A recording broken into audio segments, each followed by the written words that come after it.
everybody. Hope you guys are well.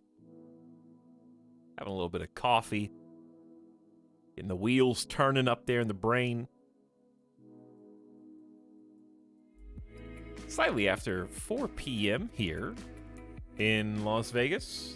Getting ready to jump back into RimWorld. Continuing where we left off on Friday evening.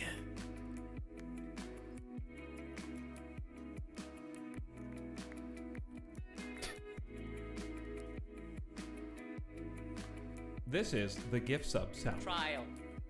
I had a donut today, a sandwich, and got some coffee. So I'm doing well, even though I got like a haven't had caffeine yet headache. You know what? I think they're gonna do some kind of study on streamers in a decade or two, and they're gonna find that we have like literal brain damage from reverberating the voice, like from our vocal cords for just a dozen hours at a time, like shaking our cranium.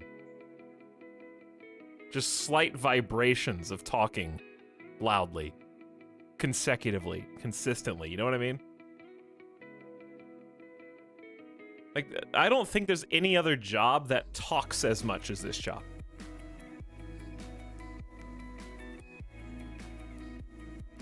Is there? Like, who talks more than this? You can't. We're talking from start to finish most of the time.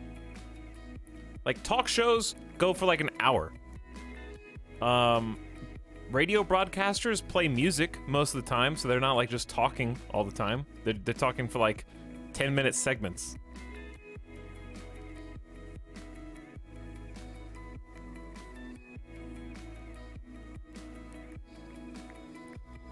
Everybody else that you can think of has, like, downtime. Teachers, they have downtime. They don't do 8 classes a day nonstop. Plus, you have 30-minute to an hour lunch breaks and homerooms and stuff. So that's out. Air traffic control doesn't just talk nonstop.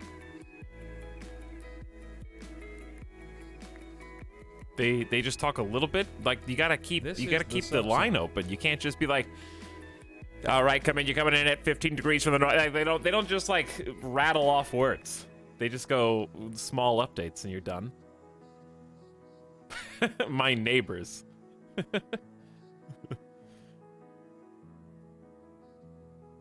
No, I don't. Call centers don't either, because they're talking by definition to someone else. So sometimes the other person is talking. You're never talking, chat. You're typing, but you're never able to butt into the conversation so the other person is quiet. That doesn't happen.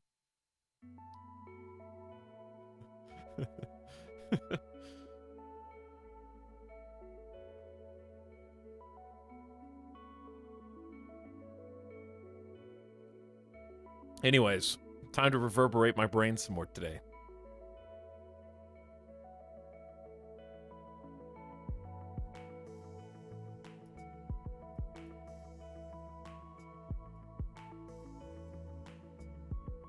Hey, there we go.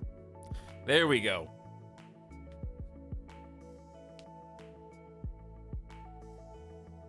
Well, now I'm going to time your breaks every stream. You don't have to. I get less than 20 minutes every 9 hours. You know what, though? Streamers are the best at road trips, because we are conditioned to sit for long periods of time, barely ever standing up. So, like, super quick road trips. Take one pit stop at, like, a gas station for gas, grab a snack, and then go. You're on the road, baby. Great plane passengers. Actually, yeah, I've never had any problems anecdotally on planes. I only get up if I absolutely have to. Because, like, if you have restless legs, it's really hard to be a streamer unless you're like do a standing desk, which is totally possible now. It wasn't like 5 years ago. Standing desks are pretty widely available now. So I guess that'd be the only exception.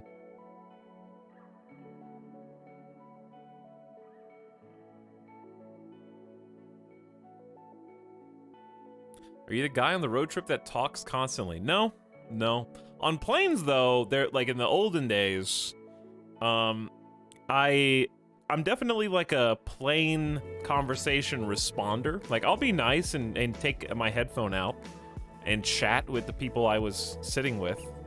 And that makes the flights go so much faster, even though it's just a like fluffy surface level conversation of like, oh, what do you do? Is this your first time in Vegas or whatever? What do you like to eat there? And like that, just I kind of miss that fluffy stranger dialogue, I guess. The like, how's the weather type.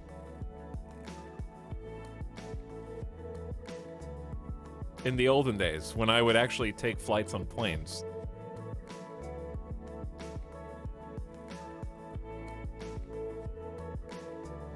But yeah, I'd have a headphone out. I actually met some really cool people on planes before.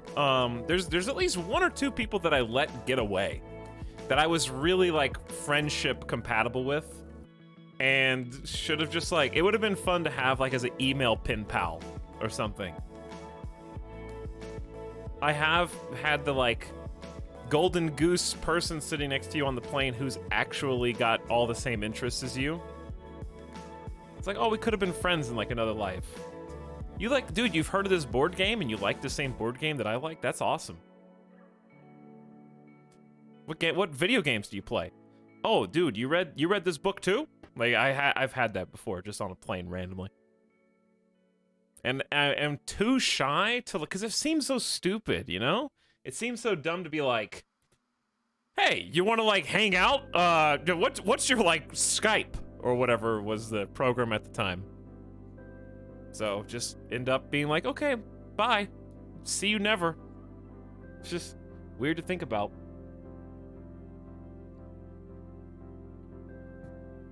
Dude, add me on MySpace. Hey, what's up, Ingdro Hammer Time? At least your good memory of Plane Friend will never be tainted. Yeah. I've met more people like, especially on the way to conventions in the past, like E3s or TwitchCon. It's interesting how everybody ends up taking the same flights on the same days from the same places, so you're just statistically more likely to bump into those people on those planes going to the same destination.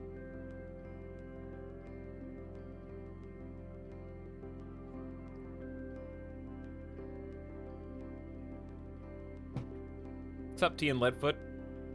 Aldi Gold Ruby. Juan Mean Ben Elnor, how's it going? Thanks for beginning stream subs, Sandman Rafaela, for 34 months. What's up, Sandman?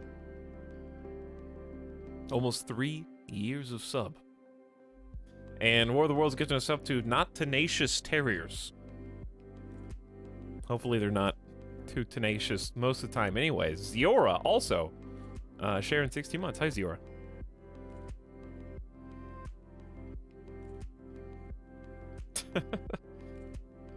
Speaking of making friends, chat.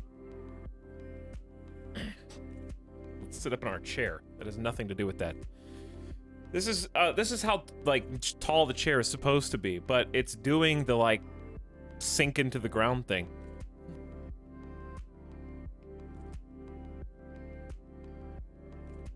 Have you been on a plane before and the bag they give you headphones? Peplats, I want you to read what you said again because it hurt my brain. But yes, they have, I have never gotten headphones on an airplane before.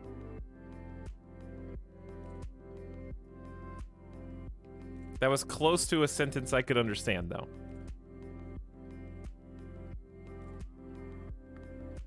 I,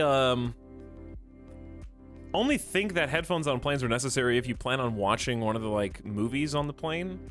Which, by the way, can I say is one of my least favorite experiences ever in terms of consuming media.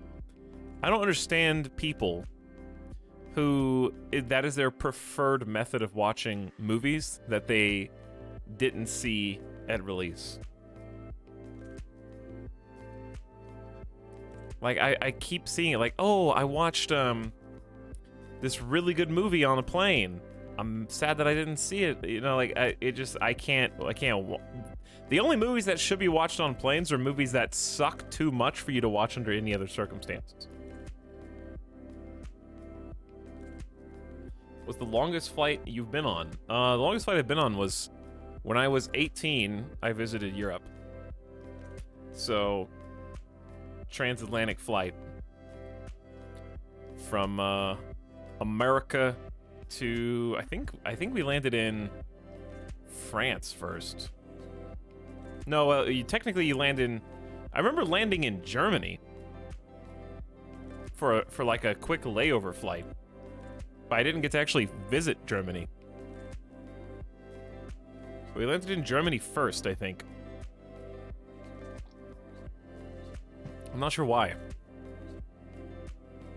I got to go to, we took like a week tour. It was rapid fire, so we barely got any time to see anything past the surface level tourist traps in France, Italy, and Spain. Really, really good experience. I'm glad that I got to go before COVID exists. I know, that was 13 years ago. That was like 14 years ago. It doesn't matter, okay? I get to think of the before times fondly, no matter how long ago they were now.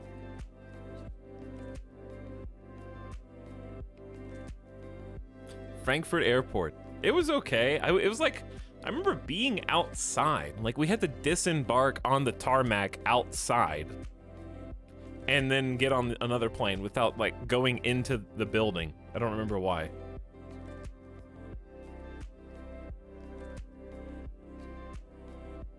They didn't even let us go inside for some reason.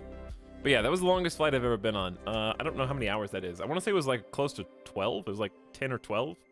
How long is a transatlantic flight? Depends on the route.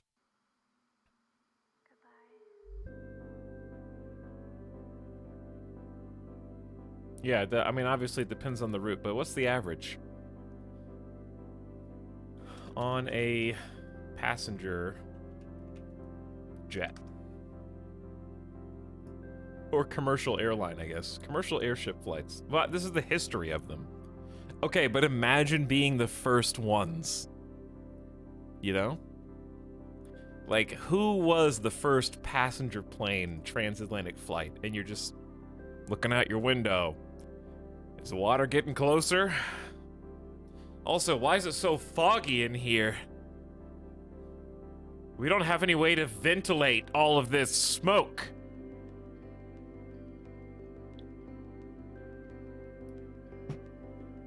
Maybe they just couldn't see out the windows. That'd make more sense.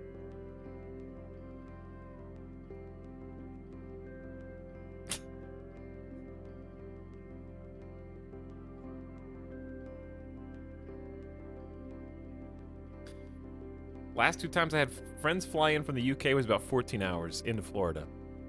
Yeah, that sounds about right. I want to say it was like 10 to 12 hours. Because I didn't go out of like New York, which I think would be the closest. I don't remember where we went out from. It's all faded memory mystery. I need to rest, please, is the name of this save. Okay. That's not good. I remember things were bad, but I don't remember how bad. Let's see. I know that there's a raid, but I don't remember how big or scary it was. We're gonna start off with action right at the beginning. Yeah, there was a cliffhanger. It was a bit exhausting, the last RimWorld session.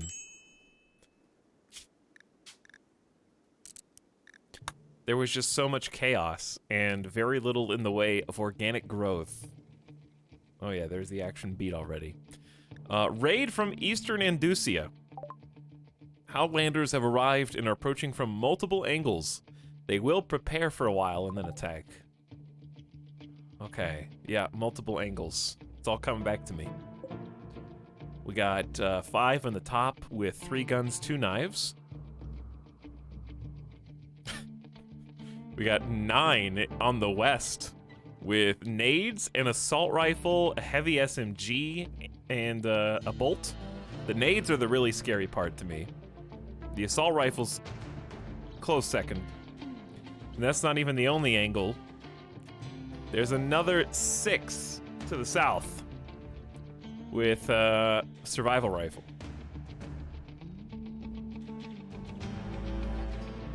So it's a little tough, In an ideal world, I'll do this for later.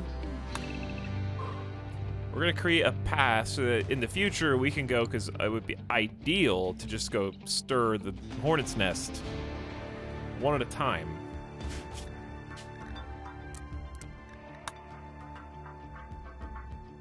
Because if we wait for all of them to jump in simultaneously, that's where the real problems are going to occur. Okay. On the upside, only one person is currently wounded at the moment. And it's Dorito. So Dorito is only moving at 69% normal speed. However, we got a survival rifle in your hands. So because we've got the range advantage. What's annoying is we can't execute. Okay, this chair is getting extremely obnoxious. It's so subtle how quickly I sink. We should use the sniper rifle to our advantage. Noting that we are slow. We're at 92% speed, so you gotta keep that in mind. But look at this range. Characters here, max shoot range is here. So, I would love... let's take Roguy out here.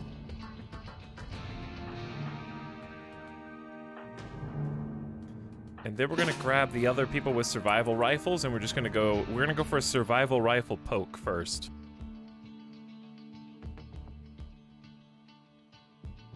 On the upside, there are a few spike traps still. We did manage to plug up this glaring security hole. This is a problem, so I'm actually gonna have somebody just come out. Haul the pikeman. Ooh, Kibble's open. Okay, that's why I'm checking. That's why I'm looking. This is exactly why. Okay, you'll never haul anything. Truly Severum can come grab this. We gotta get these doors shut.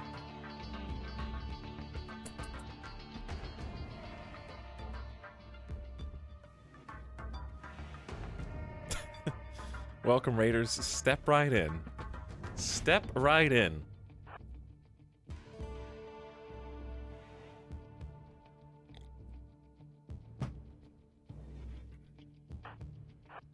Okay, now let's bring out Durg. If they peek around this corner, we'll actually be able to get some good shots off on them. I honestly wonder how bad this would go if we did try this. And, like, actually do this fight here. Let's see. We can almost see them. Not quite.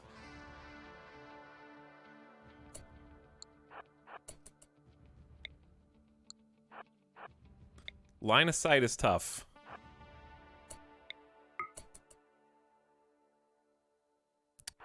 Not quite. Ooh. All right, honey's on the way.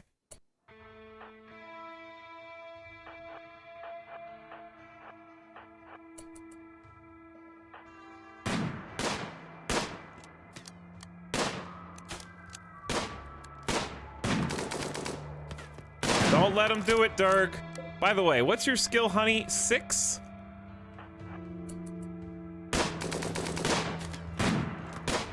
We're having finally, a single headshot. And even that just went through the left ear. Like, we have some good shooters out here. we have a 12, a 9, an 11, and a 14. Teeny Tiny Tim, Headless Dorito, Arvarax, and Roguy. Plus Durg. We've only landed one hit in a deflected shot so far. It is negative 45 degrees Fahrenheit outside. Yes, it is exceedingly cold. We have pretty good coverage now that we've removed the armor. Your chance to hit is 44% with Durg. Maybe the Raiders will freeze to death. They have parkas too. They have parkas as well. Another deflected sniper shot. That flak vest is doing some insane work. They have a smoke pop too. I'm scared Durg's gonna get hit here, but they're the ones at a disadvantage. The Terminator's coming in. Finally! I don't know, maybe they were just asleep at the beginning. And even so, they're extremely tanky. They're only on Smoke Leaf, they're not even on Go Juice. This is only the first person, but it's the LMG person. So that's probably the scariest individual here. You gotta take Honey out at this point, guys. Durg can't just dodge forever. Thank God. That does not instill confidence, Durg. Shooting through the right kidney and torso, but like, you only killed one person. There's 15 more to go.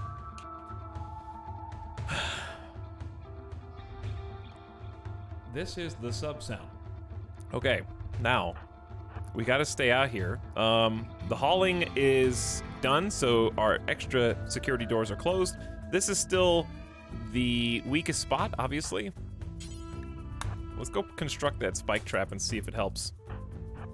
I'm gonna send Durg up again. They're probably gonna attack in a second, so I don't want to get too cocky. Trying to instigate to weaken them if I can. The group on the left is gonna be the tough one.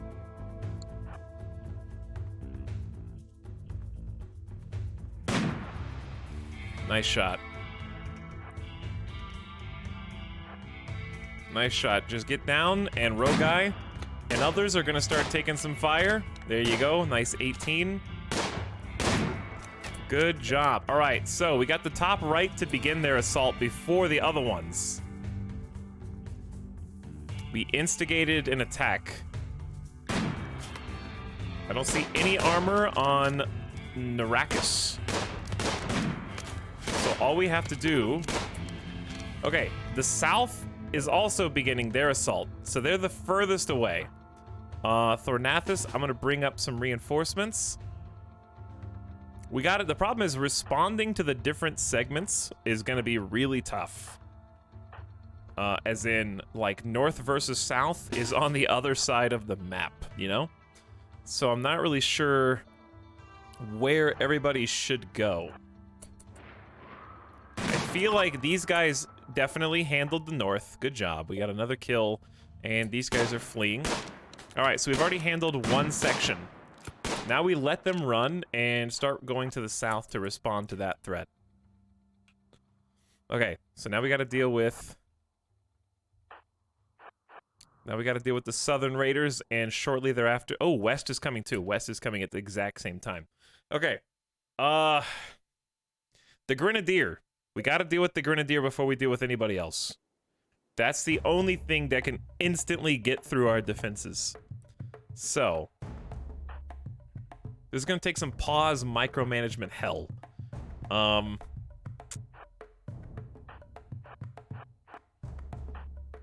going to get the entire ranged firing squad here. And I'm going to leave you guys to defend the south. There's going to be a lot of pausing.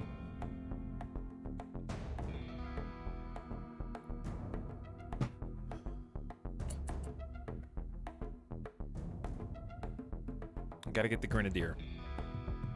Okay, this is gonna be challenging to set up. Here's what, because of friendly fire and the fact that we kind of need to be outside. Okay, did I exit? I held this door open. I remember that just a second ago. Let's get Dorito to go up there and then back. And it'll kind of be bait. Okay, now we need to get outside. So row guy stands in the door. Avarax, Headless, Teeny Tiny Tim, and then Durg behind the door.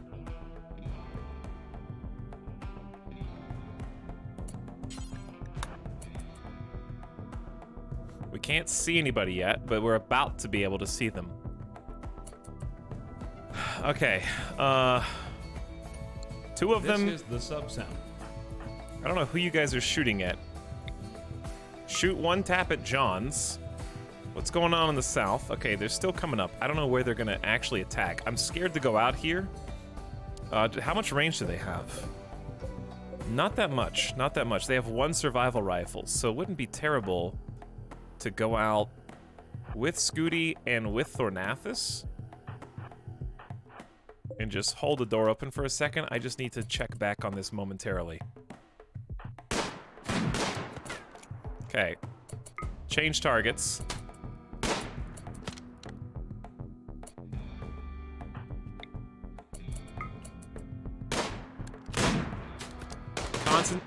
Okay, they got a heavy SMG shooting at us. We got a good torso shot with the sniper. We gotta retreat. You gotta get through the wall. All right, retreat through the wall. Everyone out. Get out. Move. They've almost got him. But they didn't quite do it.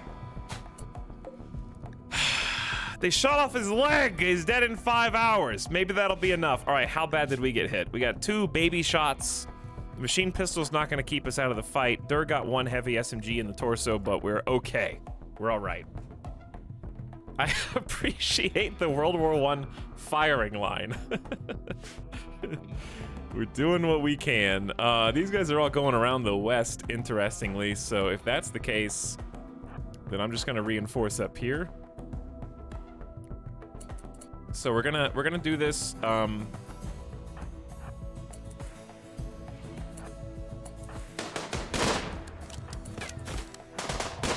We got him. We got him. Who got him? Good job. All right, Dorito secured the kill.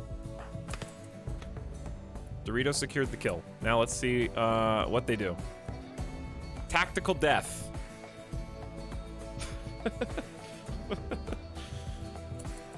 Now we can relax a little bit and possibly wait for reinforcements and see where they want to go.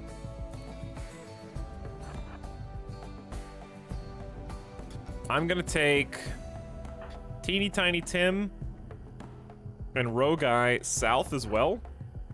Chat, the door was held open. Oh, this is accidental sick bait. Because they don't know where to go. So only a couple of them are sticking around here, so when they're the ones sticking around,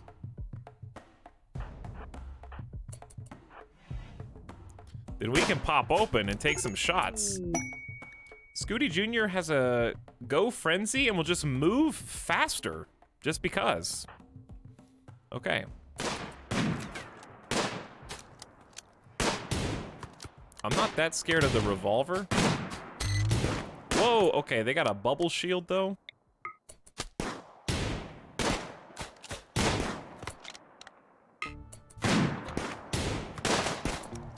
All right, we might have to back up again.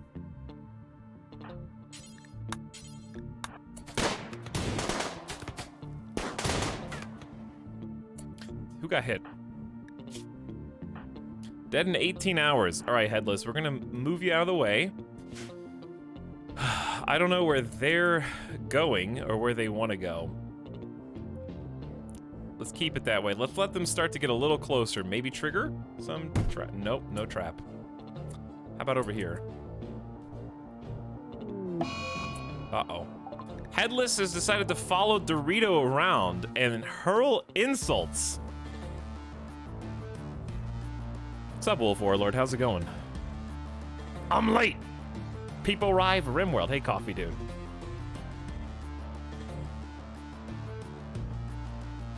Such timing, yes, such great timing, especially when you're the one dying.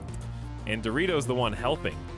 I don't have anybody with melee up here. This is a good opportunity for someone with melee to be up there. The shotgun is a little spooky. There's a few too many people on this side.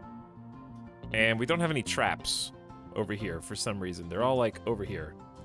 Which is a interesting point. They are all over there. So why don't we take a little squad into that room? I don't know where Headless is going, but they're going somewhere. Okay, you guys are kind of hurting a little bit, I know. But hear me out here. What if I just rushed all three of you out? Please walk into the trap! Dorito! Make him walk into the trap! Come on! Take the bait!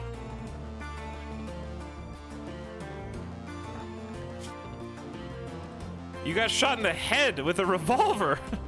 You're lucky you didn't get brained. Ugh.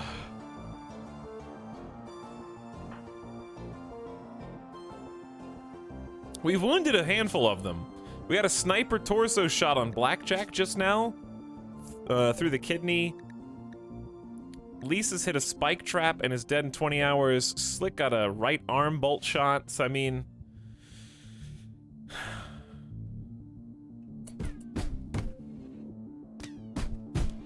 It's honestly not the worst.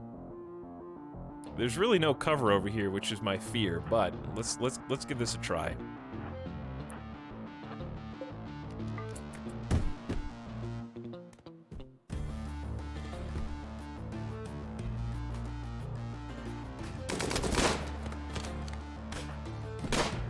Ambush tactics.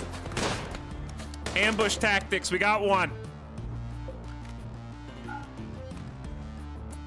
Okay. Chip away at them, that's all you gotta do. Just chip away at them. What about this side? Alright, it's just the rifle person here. I'm gonna send Arvorex out, Dorito in cover, you guys take out Blackjack. It's point blank! One of you missed! Thank you, Dorito. All right, come on, Arvorex. I'm not ready yet. I'm not ready yet. Come on. Come on, guys. All right, another one down. They're trying to get through this. Like, that assault rifle guy is a scary guy right now to me.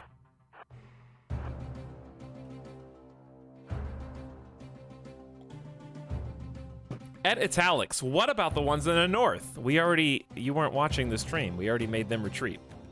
Jeff?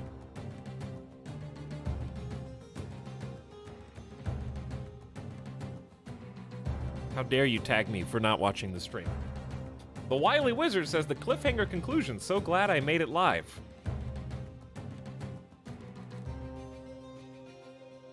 I am glad you made it live as well. December Mist is also back for 13 months. What's up, December Mist and Wily Wizard?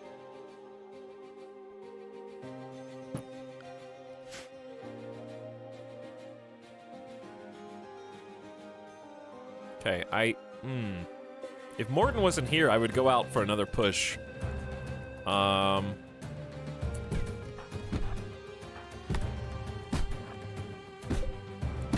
These guys aren't really... I need a meleeer. Maybe I'm just gonna... But I want the melee down here because there's so many people. I don't know where they're gonna actually break in. All right, I'm ready for another flank. Don't step in the trap, though. I heard something break. That was like the screen shake effect of something breaking. I'm making sure it wasn't one of my perimeter walls. Maybe it was a trap. I don't know. I actually almost feel like we could probably get out there and take down Isamu. We have a pretty good distance. It's a bit risky.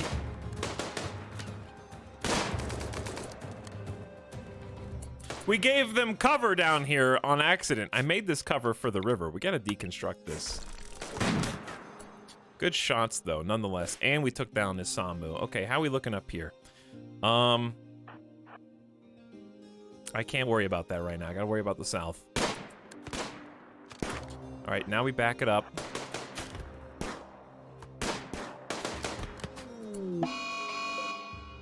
Thornathus has got the scouter over the eye for a 19 shooting skill with a heavy SMG. Avarax has decided to go binge on some smoke leaf. Raids are for nerds, baby.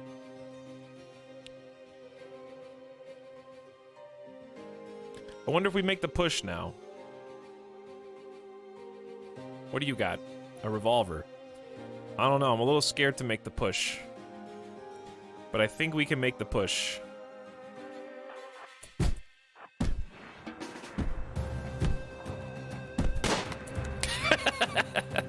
Poke the door open, get a shot, and shut the door. That's the strat. All right, and then Madam has kind of moved up, so we're gonna move up in response. Well, let me double check this is going all right. Outlanders are fleeing. How? Oh, he ran through a trap and died. All right, get out there and snipe the other guy as he runs.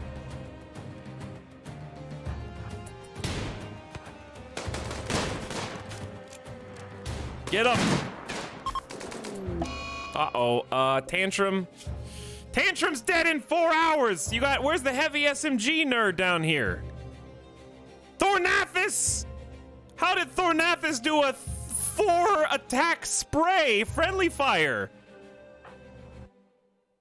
That doesn't even make any sense! They're attacking this way, and you got the kill on this character. That's not your guy.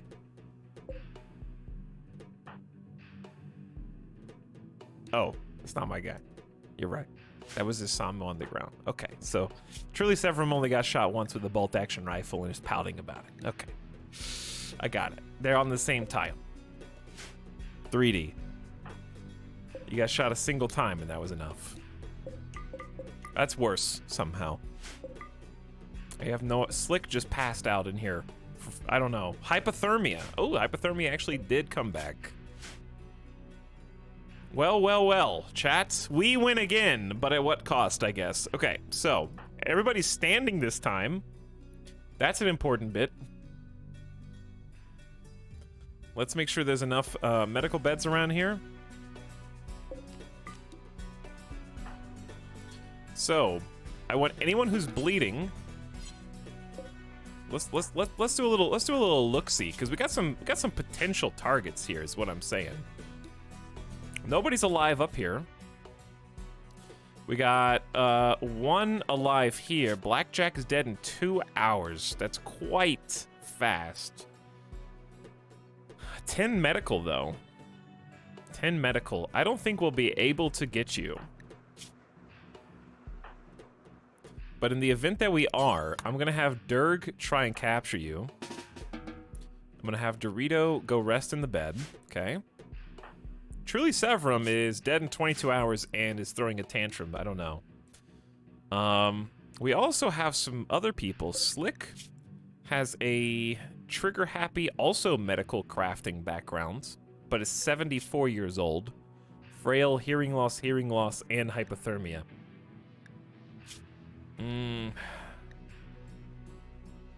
Lying face down in the river. Of course, you've got Isamu, who's dead in 4 hours, who has almost no skills, but is a fast-learning jogger. Which means super speedy haul and clean, I guess.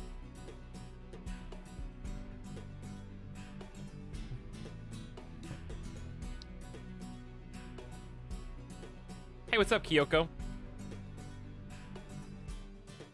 I finished cooking dinner.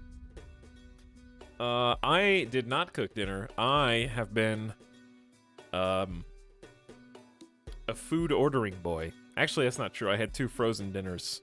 One for lunch yesterday and one for dinner yesterday. After Chad, I don't want to go to the grocery store. Don't make me! I bought that food to eat, and by golly, I'm gonna eat it before I go back.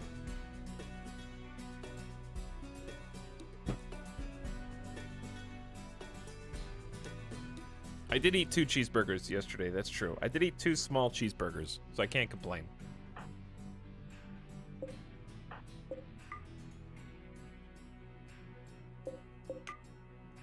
Okay, I'm looking around to see if anybody else is worth grabbing. Not really. We might be able to get some shots off, though.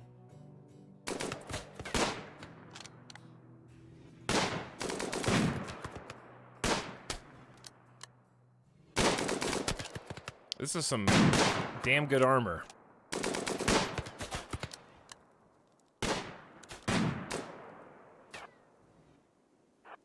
Like, real good. Okay, not Dirk, not now. Dirk, please, not this second, okay? Later? Later. Doritos got 14 hours until they die. We're not gonna be able to save Blackjack. Doesn't Blackjack die in 1 hour? Okay, well, sorry, chat. We're not gonna get to recruit anybody because the whole colony decided to just mental break at the tail end of that raid, I suppose. So, I guess I'll go for at least the hauler.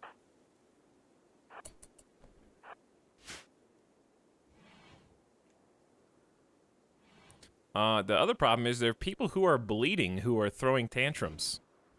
So, not really sure how that's gonna go. Nothing personal, madam. We can't have you coming back later. Katie. Another one? Okay, chat. Remember the last stream? I specifically remember last stream being like, wow, you know what? Sure was tough today. We sure had a lot of raids, a lot of mechanoids, a lot of disasters, but through it all, we've actually been very mentally stable. I was complimenting our colony for having like the emotional security on lock, and then all of a sudden today we just have one raid and everybody's mood has just hit the floor. 1, 2, 3, 4 simultaneous. And I have to heal them. So I don't... It's bad. And that was after I released you to eat. So I'm not really sure how this is gonna go. Headless is in bed, so I need... Truly Severum is destroying things with the Warhammer. This is why I don't like giving meleeers weapons. This is literally the reason. Because you guys abuse the trust that I give you. Who can do doctoring in here? Basically nobody. Thornathus and Rogai, who are not here. This is the sub-sound.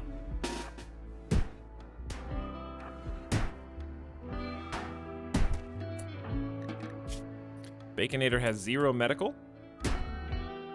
Truly Severum is our primary doctor, and is currently just bleeding all over the floor. Dirk and Truly Severum working in tandem to systematically dismantle the base from the inside. In fact, destroying the beds that Nomad Derek is resting in. Out from under you.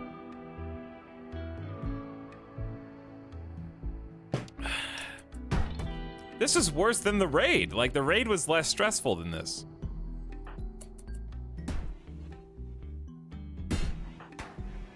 Help is on the way. I remember we don't have any medicine, so I guess everyone just gets the regular hands smothering treatment. Luckily, nobody's like dying imminently except for Isamu, who's dead in 1. I guess we'll tend to Isamu first.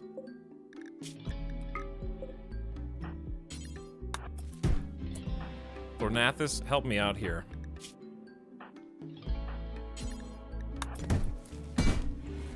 Stop destroying everything, guys! Oh my god, you killed the power?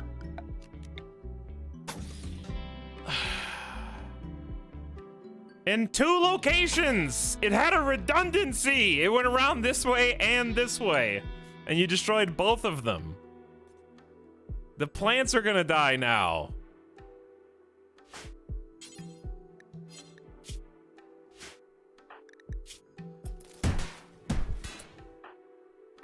That means we got worse tinned quality because they turned out the light in here.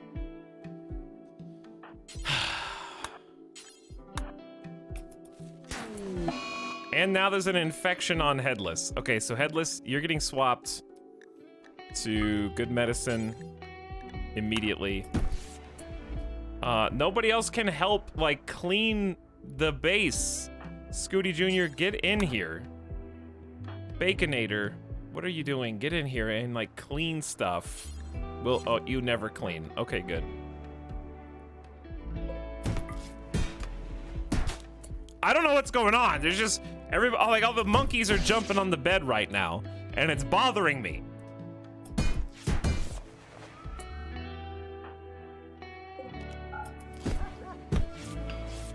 Okay, do we have power back? No, they destroyed another one! Stop going for the power grid! All right, did one of them, Truly Severum, finally calmed down? Rest until healed. Okay, you don't get any more good medicine.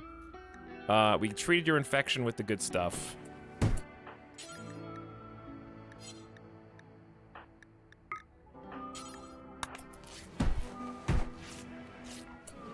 Durg, I gotta double check to make sure that there's, oh my. You killed the power again. Where's Dorito? Dorito, please finish your meal and work on the power conduit. They killed like 4 or 5 cables. That's the most I've seen in like one session. All right, we need to heal Truly Severum immediately because they're the doctor. 62% quality tin with no medicine is fairly impressive. Now, Durg is technically in no immediate danger, but needs to go rest in bed. Okay, we have power back.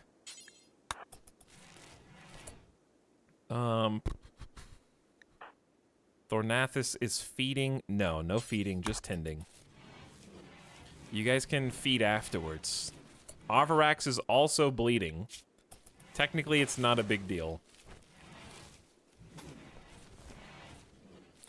Okay, and there. I think we're out of the fire after being out of the frying pan. We just need to clean all this crap up. I'm just gonna have everybody do like a little bit of cleaning. If everybody just does a little bit.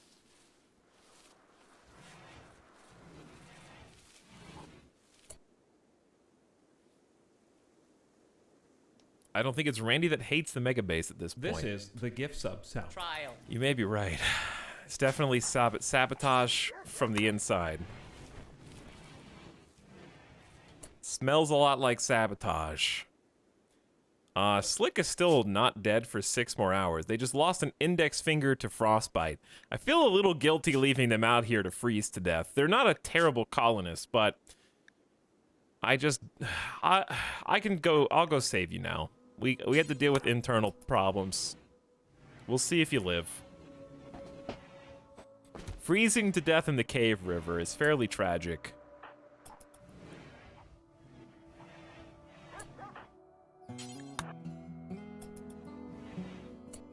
Oh, I meant to clean, but apparently I told you to visit with Nomad Derek, which is very nice of you to do.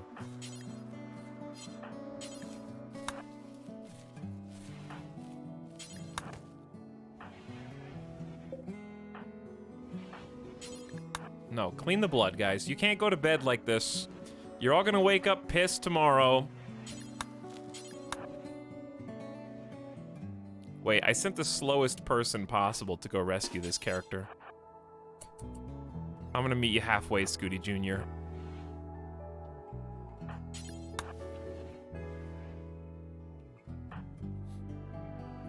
It's real slow.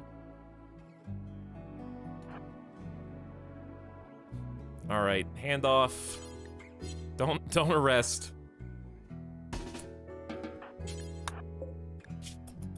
How much time do they have left?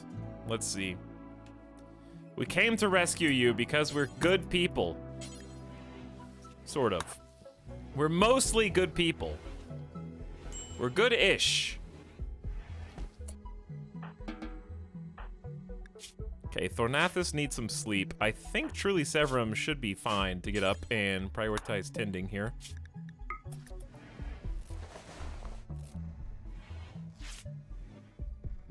Okay, they're warming up. Minor hypothermia. They're still suffering. The frostbite could be a problem with an infection, but we can't afford to give you any medicine unless you absolutely need it. They lost a middle finger and an index finger to frostbite, which actually kind of ironically nullifies their medical skills. Losing manipulation is a detriment to medical talents.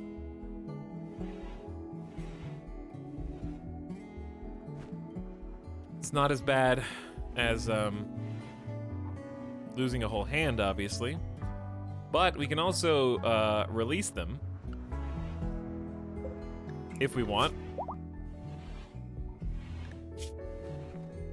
Which I probably will. And Isamu is just gonna be plants cleaning, calling and cleaning.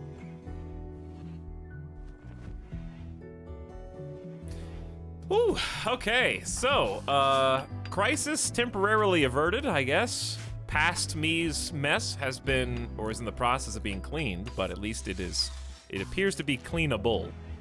Let's put it like that.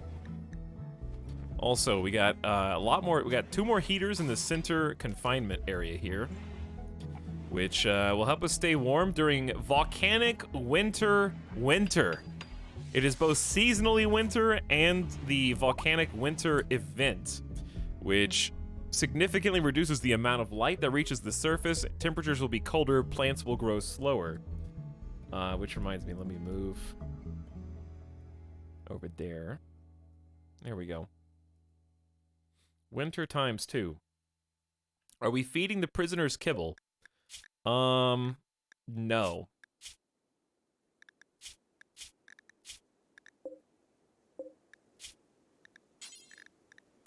Now we are feeding the prisoners kibble. Thanks for reminding me. Flash storm.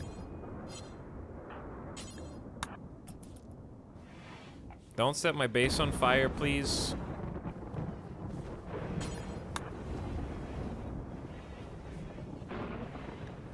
A freak localized flash storm is striking a small area. Oh, yeah, right there. Chad, we need a crematorium now. There's too many bodies.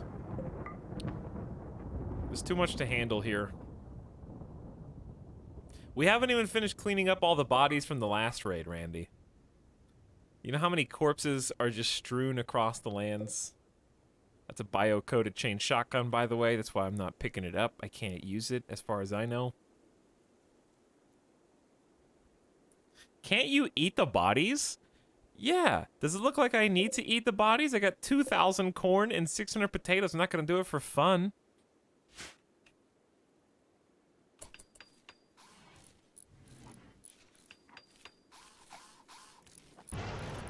Why are... Oh, because it's morning. We need to make some more beds, obviously. After we just got done destroying all these other ones. We're gonna make extra just so that we can have some for a future caravan or whatever. I'm still pretty happy with the bedrolls. I'm not gonna go for beds yet until we get actual bedrooms, which will hopefully happen today. I would also love to queue up some additional spike traps. The river here seems like a fantastic, like, they love this shortcut.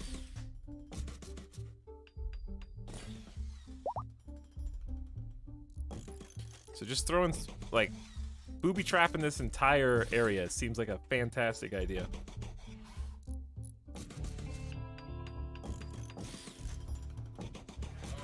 That being said, we have to build a bridge in each of those spots. So, you can't just put a spike trap in the river. So now I need...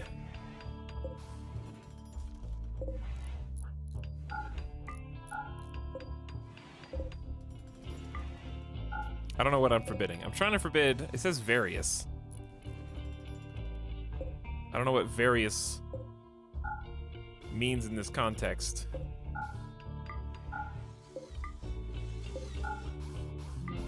There we go. Okay, I think I have forbid all of them.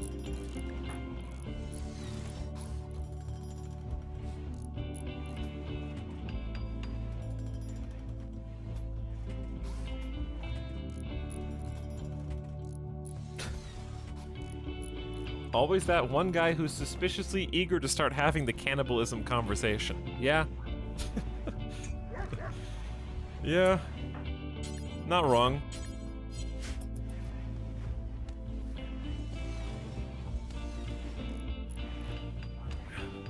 People arrive, eat them.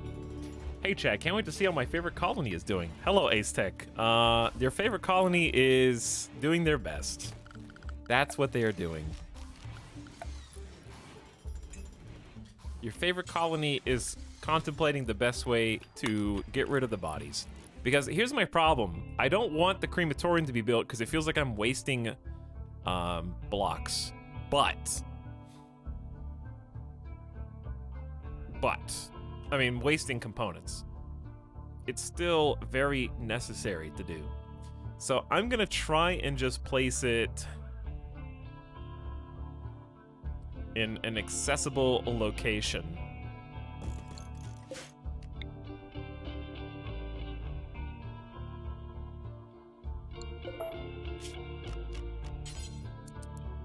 That is also away from everybody with the intention of being able to like store the bodies for crematorium processing, but like out of sight so that they don't get the saw body debuff, you know?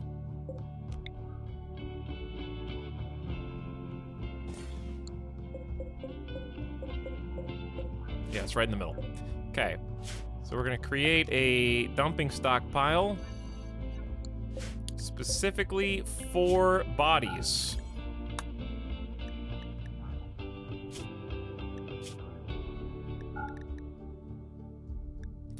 And I guess animal corpses as well.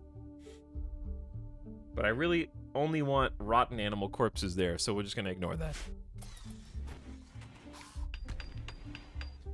Whew, okay, let's get everybody back. Headless is recovering fabulously from infection.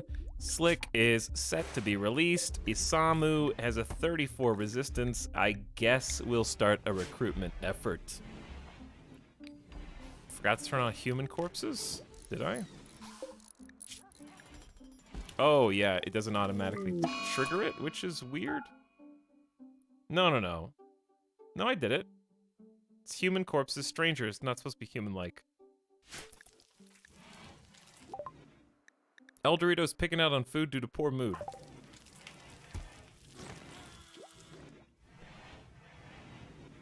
Dorito, please.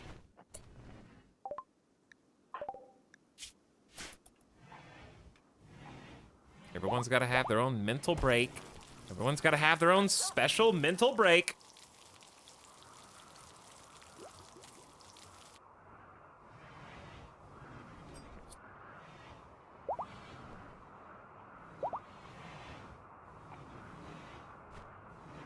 I got some allergies.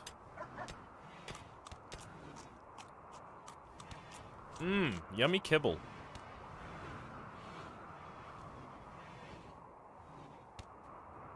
Oh, we have a pet now. That is true. We do have Husky 3. I forgot about Husky 3, the pet.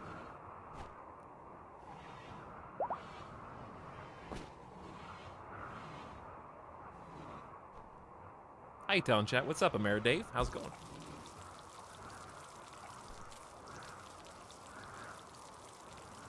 So, we've only lost one colonist so far, even though we have 2 people buried. I guess if you wanted to get technical,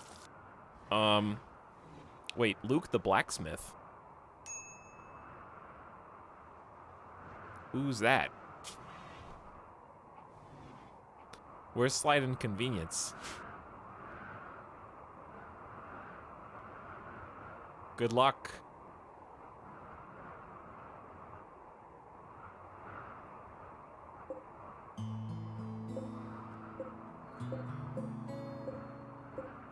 Must have been a corpse obsession that resulted in a body swap. There you are. Found relatively quickly, to be honest.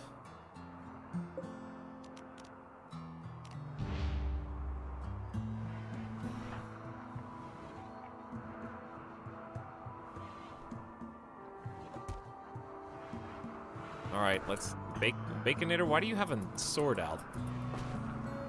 Oh, you're releasing one of our prisoners into the wild and in the middle of the night during a snowstorm. Okay, I'm sure they'll be fine. A group of travelers is passing by. Don't judge me for what you see outside of my walls. Okay, it doesn't mean anything.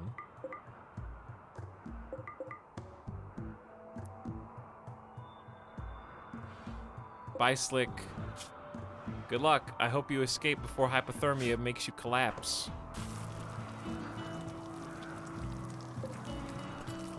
We were able to make excellent plain leather bedrolls. All these are good or better quality, which is nice.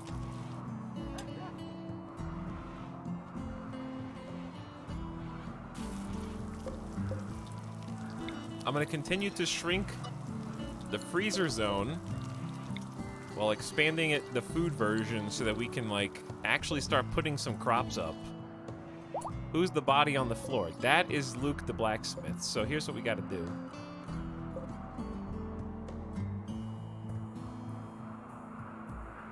Who's no one's close. Oh, Baconator. Baconator will never haul. Just bury the body. It's not hauling, it's putting them to rest.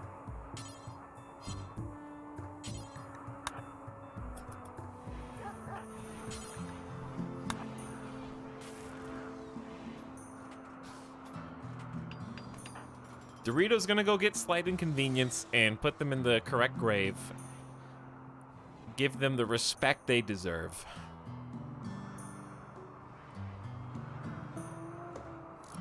Ben Elnor, thanks for the gift sub to Usually Sleepy by the... Whoa. I'm sorry, what? Avarax had inspired recruitment and one-shot Isamu from 34 resistance all the way to 0. Okay, well, we've got a new colonist, I suppose. Isamu was just so taken by the fact that we saved them, even though they attacked our colony. It gave them a second chance. So, Isamu, congratulations on your new position.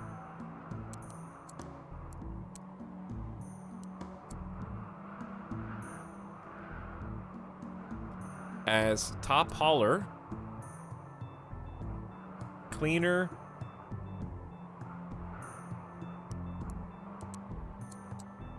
then plant cutter and crop grower.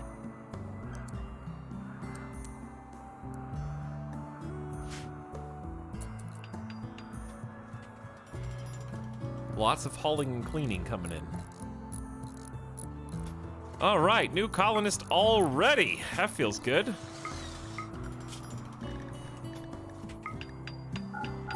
Baconator and Isamu need a schedule, and they need an assignment. Truly Severum, what are you forced? The helmet, okay. But I'm gonna keep Thornathus and Dur forced with the shooting goggles, because those are working out really well, even though they're deteriorating. And we've got somebody to name already. They're in a terrible mood. Intense pain, 8 kibble, hungry darkness, 8 cooked insect meat, and my friend Blackjack died. But happy that my rival Boots and Norris died. And we released a healthy prisoner. It feels good to know we even treat prisoners well. Decent dining room and spacious interior.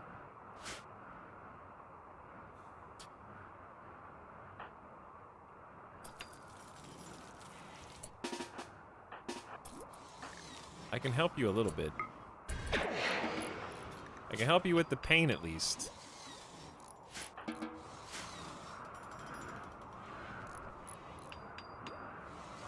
Okay.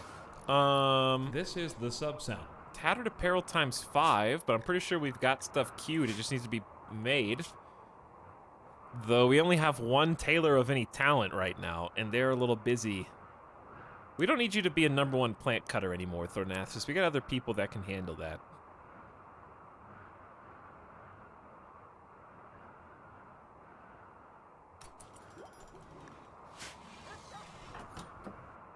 Why are you so slow?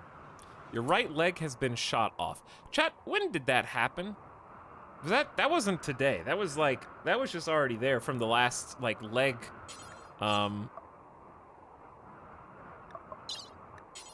the scythers.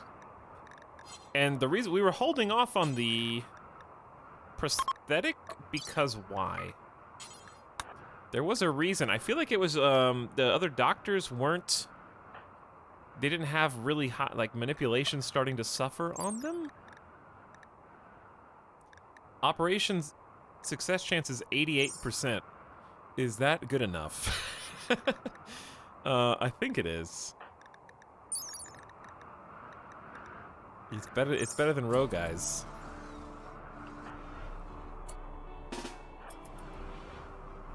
Well, let's give it a shot.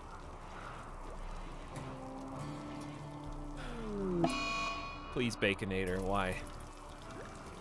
Recreation unfulfilled. I feel like that's a you problem. Also, your recreation is 26%. It's not that bad. We need more variation in the activities, and I need time to enjoy them. All I can do is make you a poker. I can't make you a poker table or a billboard. Maybe too many people are using the hoopstone, and we need another hoopstone.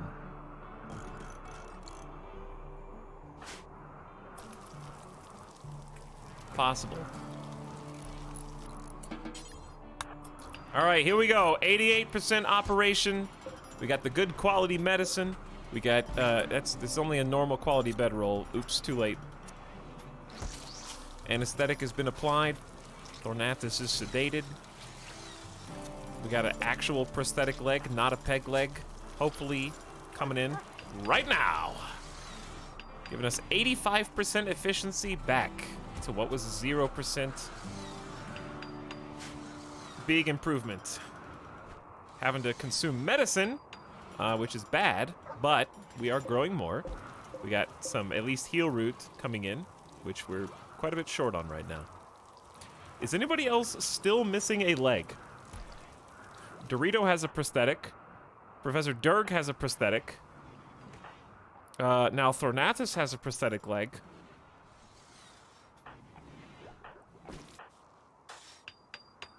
Scooty Jr. is missing a right foot, which does make them a contender for a prosthetic leg in addition to their prosthetic arm. An anima tree has sprouted nearby. Really, is that nearby, do you think? Is that close? That's on the other side of the map. The last one was here. They moved further away.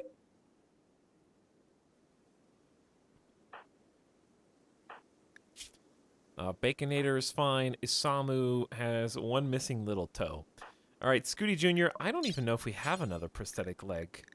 We might have made a few. I'm gonna give you a prosthetic right leg. I'm sorry I have to cut off the whole leg, even though you're only missing a foot, but that's just the way it has to be done.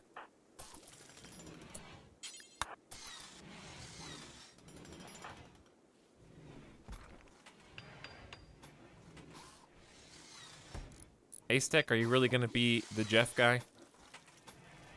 Did you wake up today and choose violence? Did you also wake up today and forget that the only way to wall in the anima tree is if you encase it in a wall that is this wide? Because I've mentioned it about half a dozen times so far.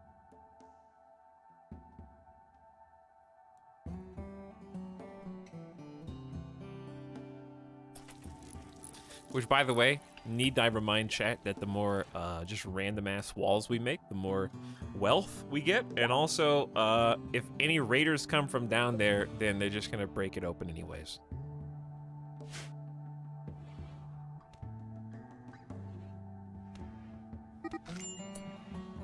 Headless started a social fight with Baconator.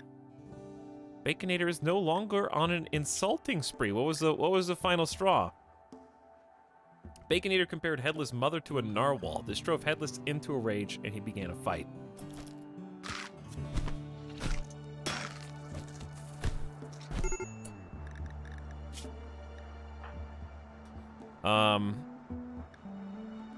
Baconator, utilizing his left fist cleverly, hit Headless with a beat from his left fist, breaking his index finger and smashing his left hand.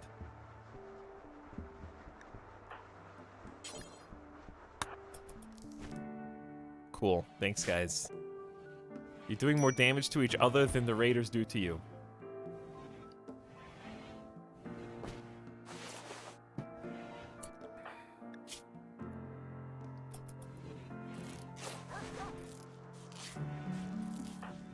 I didn't even see the operation! Scooty Jr. has a right prosthetic leg now, apparently. It was a great success. Good job, everybody. Scooty Jr. has a right prosthetic arm and a right prosthetic leg as well. One day we'll make you a bionic cyborg, and it's gonna be awesome, Scooty Jr.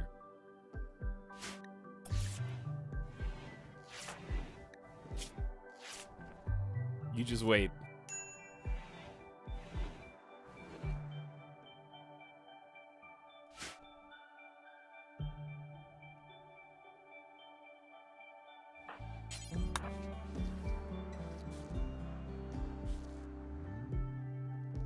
Bold move to have everyone sleep in bedroll barracks. Bold move to not have seen how good barracks are up until now.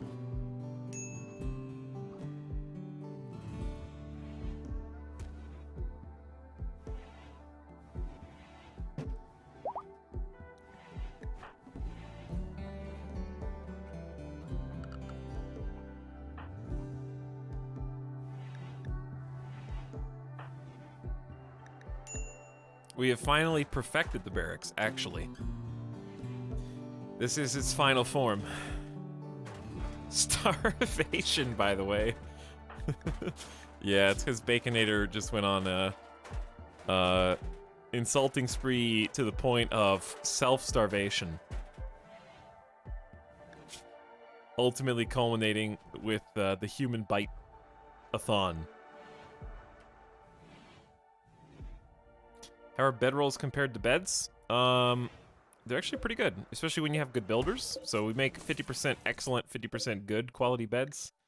So like a plain leather bedroll is 109% surgery success chance, 105% immunity gain, 108% rest effective.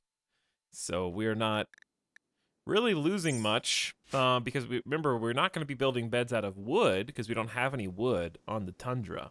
So we'd have to use steel, which right now is not great.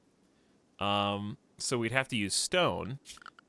And remember that stone beds are worse. So a regular wooden bed has 100% surgery success chance, 107% immunity gain, 100% rest effective. So assuming that this is the stats for a normal quality bed, the bedroll's actually... Excellent bedroll is better than a normal wooden bed, and a stone bed is worse than both, I think.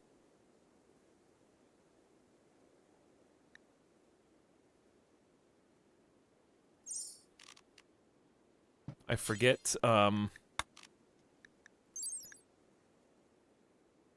yeah. a normal slate bed is only 90% rest effective. So we're actually exceeding that by a good margin. Let me find a normal plain leather bedroll for comparison. So yeah, it's 5% more rest effective than a stone normal bed, and still close to 100% surgery success chance with 5% extra immunity gain. So yeah, better than stone beds, I think. Unless I'm missing something. BRB, I gotta go destroy all my colonist beds. Now, the stone beds are gonna add more beauty, I think, if you make them out of, you know, marble and stuff.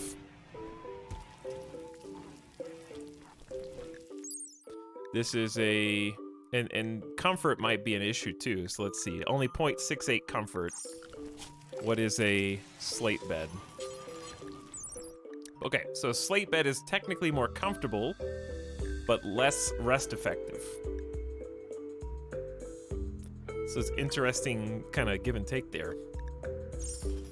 Comfort is probably the more valuable of the two. But if you get a good quality bedroll, you're back. A good quality plain leather bedroll is the same as a normal quality stone bed for comfort. And of course we have half of these are excellent. This is the sub sound, which is 0.84. So excellent quality plain leather bedrolls are probably the most resource efficient, and little trade-off in any of the other stats. Okay, I'm converted. Bedrolls are pretty legit.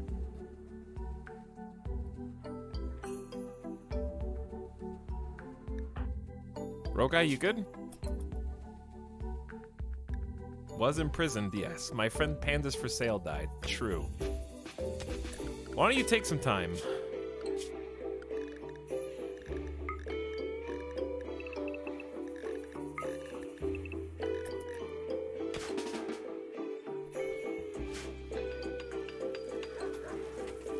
Why don't you take time for yourself?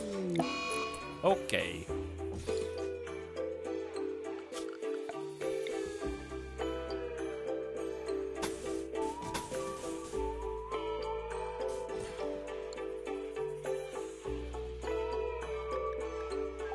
Headless, what did you even do to get an infection? Teeth! Look at this. Wait, why are you so... Did you get it? How? What? Huh? How are you already 60% immune to this teeth bite infection? Are you still on the come down from immunity? Did you get... Were you coming down from the other infection, but then another infection came on, so now it's just carrying over the immunity stat? That's the only thing I can come up with. I've never seen instant immunity before.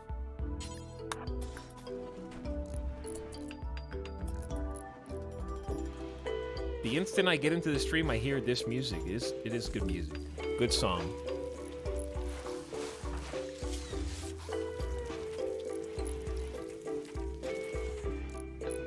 Okay, well, we don't need to worry about that infection, I guess.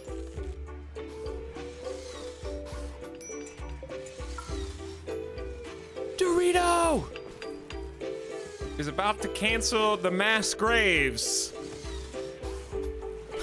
We're getting the bodies put in here. We can probably hold this door open, at least for a while. All right, let's create some bills. Number 1, burn drugs. Please burn all flake and smoke leaf joints. And we probably don't need to burn wake up. But I'll burn it now, for now. We'll keep Yayo, it's not as addictive. Keep Psychites. They don't binge on Luciferium. So it's fairly safe to keep, I think. Eee! Why is it always in the farm?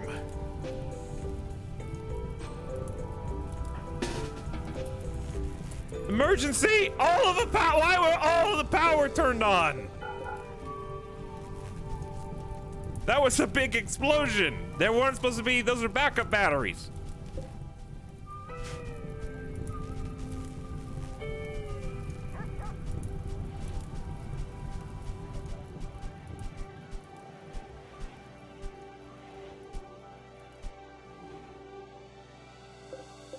All right. You saved the psychoid.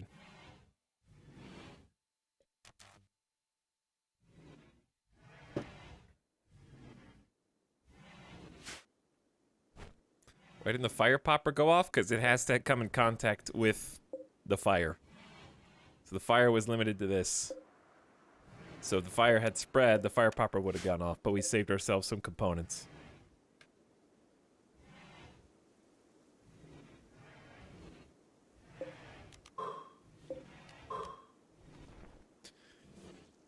Okay, now. Good grief.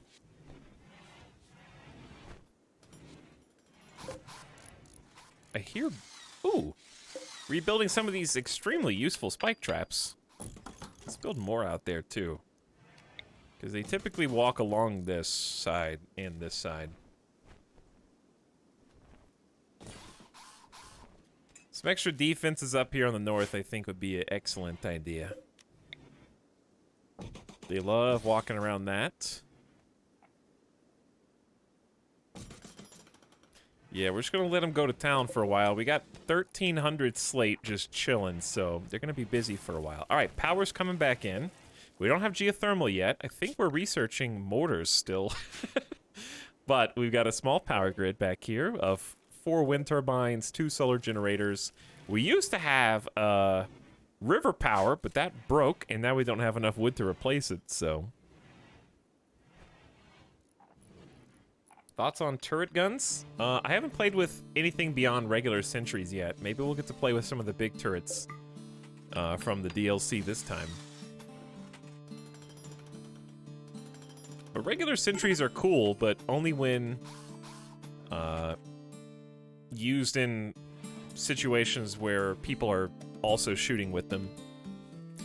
I don't think I have ever had a scenario where baby sentry turrets by themselves were good enough to defend. They're very fragile and they're very expensive.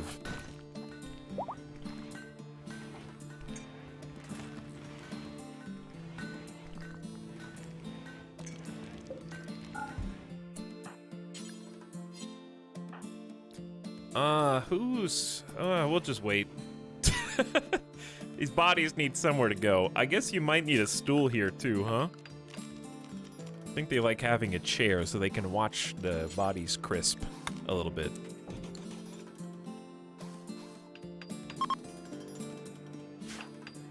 Where's that, those drugs that we queued up?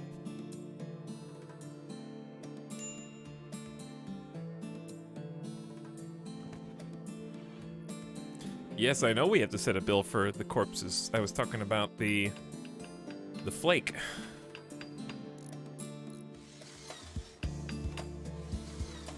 Well, I was joking about watching the bodies crisp with the chair, but I was looking for them to burn the drugs.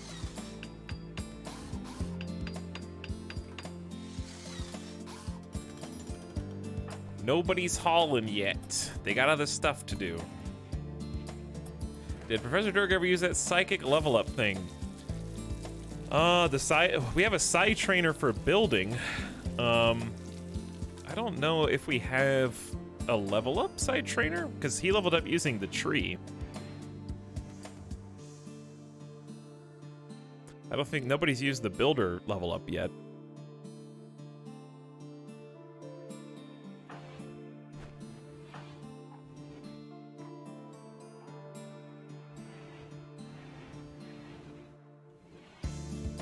I've had coma ability. What? You have neural heat dump. I don't know what do you think you have?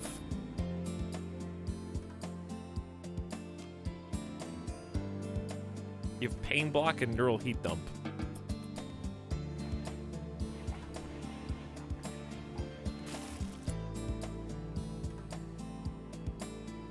That's what it's called. By who? Target will fall into a debilitating but non-damaging coma for about a day. Why don't you just call it heat dump instead of call it coma? You just gave it a nickname.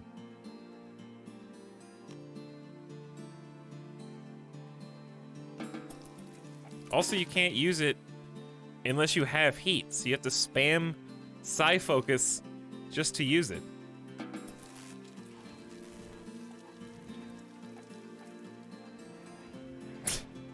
Average heat dump fan versus average coma enjoyer. Everyone calls it coma. Who did you do a poll? How many conversations do you get into about this one specific Psi-Link ability that everybody calls it that? Is this a hotly discussed topic?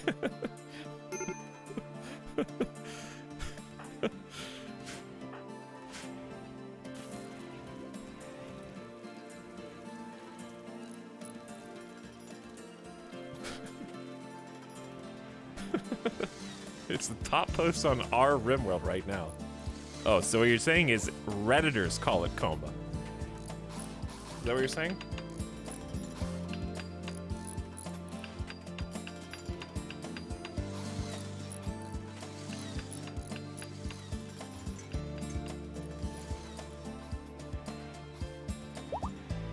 Peepo arrive question mark.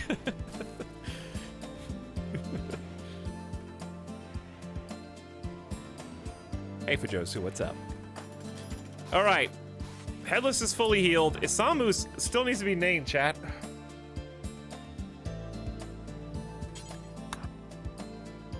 And is not having a fun time.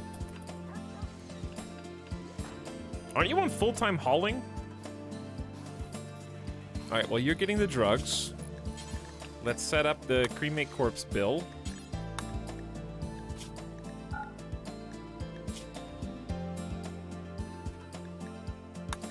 And we're gonna set up another one for rotten animals. But only in like a much smaller radius.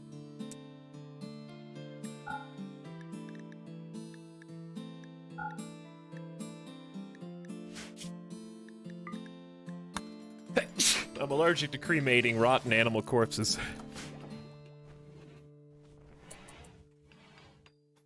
Is it worth it to fully unequip corpses to sell their gear before burning them? No. A long time ago, it was. Many years ago.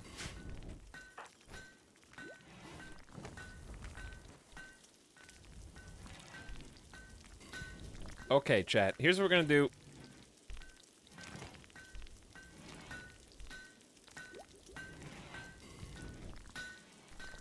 You guys all have to type in sneeze into chat.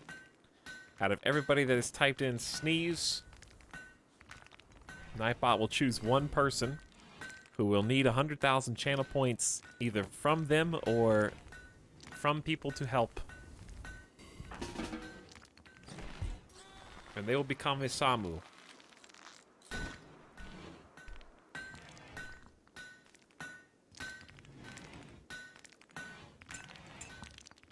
By the way, thank you, Kyoko Get Down, who says, I can't believe it's been 11 months of Peptimitis.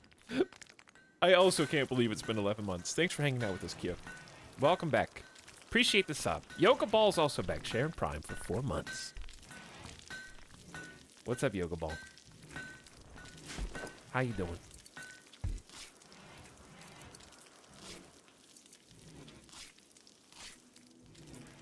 $100K already paid for by 586T.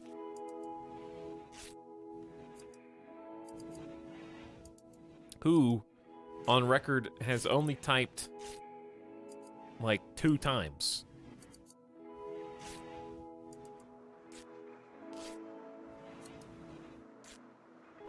Lurker whale points.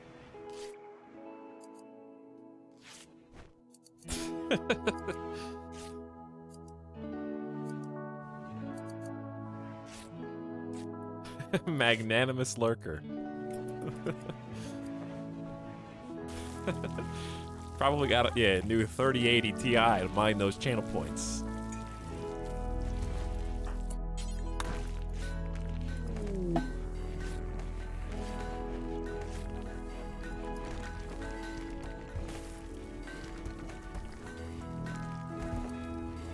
I'm sorry, Etalyx. I know this is a pain. Just do it, and then everyone's gonna be happy from now on.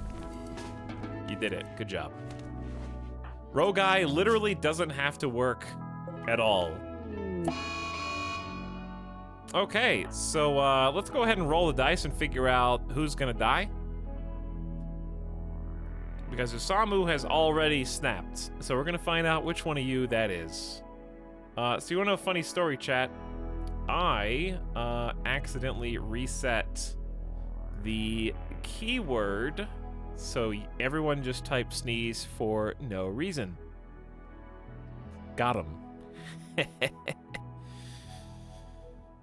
This is the gift sub sound. Trial. So instead,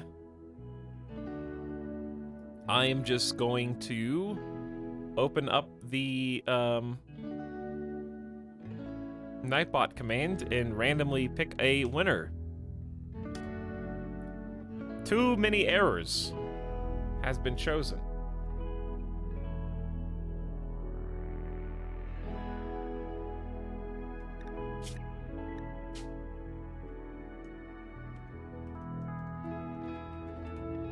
And Too Many Errors is joining courtesy of 100,000 channel points coming out from 586T.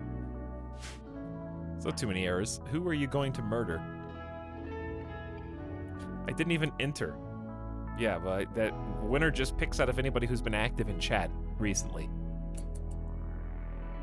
So that's why. Who are you gonna kill, by the way? Baconator. Let's see. What do you? Why do you hate everybody in the colony so far? The only person you like is your dead wife, Paulette. And apparently Arvarax, who recruited you. And you like Truly Severum a little bit because you had some deep chats, but they are creepy breathing.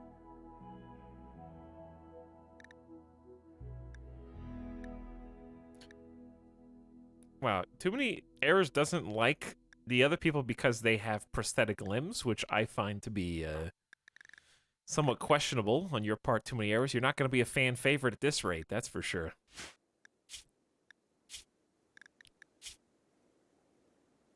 Okay, we also have to stop you from trying to kill one of the colonists basically on the second day of you having joined us.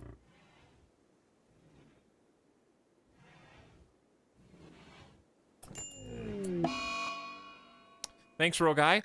Literally gave you the cleanest schedule out of anybody in the whole colony, and you still found the way to be useless. If I could give you, like, Joy Wire or something, I would.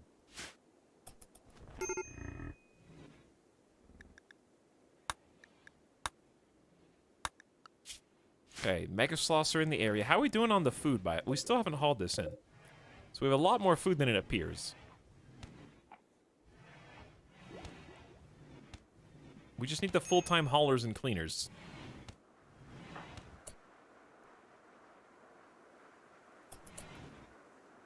I don't remember if you have to fully arrest them or not, but that's what we're gonna do.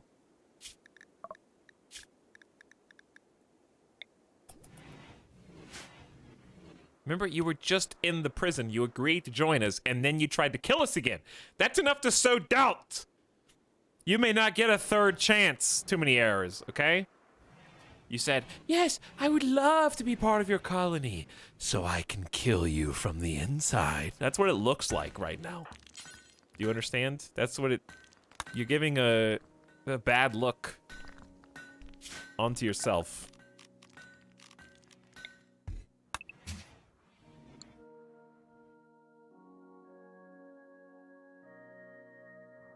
Okay.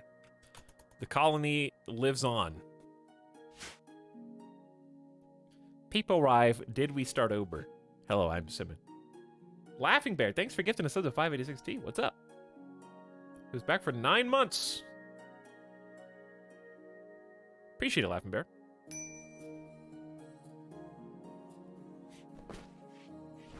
Okay, Too Many Errors is back again. Even more pissed than before. I was caged like an animal and insulted, and it's a little bit dark outside. We're having some trouble building power now.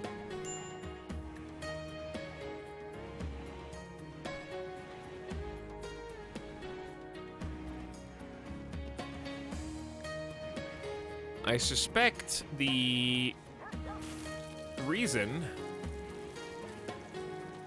is just simply double sun lamps is tough.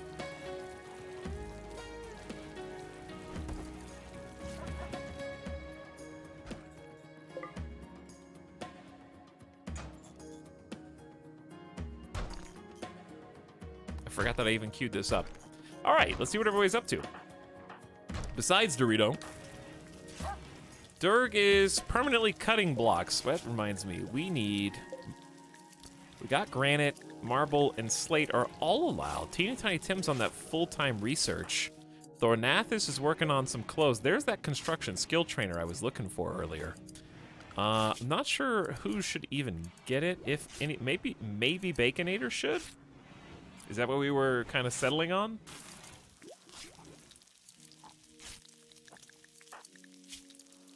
Teeny Tiny Tim being full-time research kind of says to me, not a good choice. Was there a reason we didn't want Baconator to do it? You got no health conditions, 8 passion construction. Yeah, what do we have you doing? Plant cutting and crop growing first. We got a lot of people doing that. Why don't we just make you a #1 constructor? All right, Baconator's getting a promotion.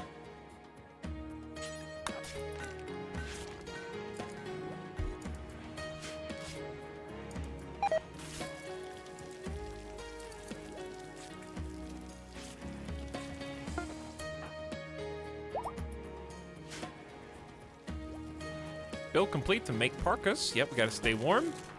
Power? Wind? Okay, maybe it's time that we built a couple more solar generators. Volcanic winter is not making them useless. I'm just gonna toggle off the solar panel, the sun lamps, to reserve power for a bit. I'd rather the heater stay on than the lights. Oh, did you do it? I didn't even see. 12. You only gained like 3 or 4 levels, but hey, I guess a 3 or 4 level jump is still pretty neat.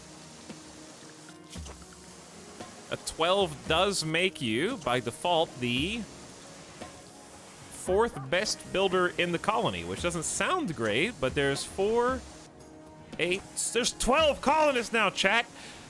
Randy demands the mega base today. He demands it today.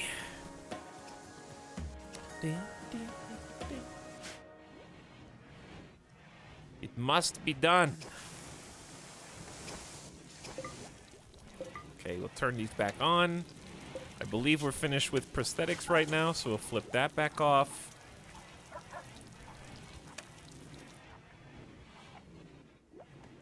We got full power to wind. Working on some new solar gens.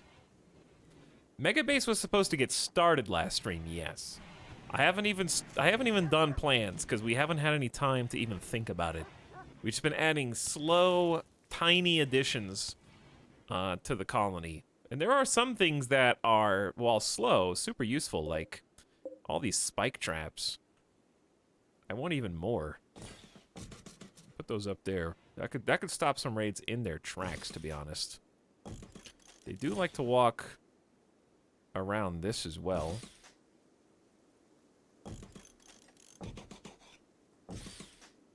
They love to take cover. Actually, yeah, instead of the corners, I might put it where they like to take cover, right here.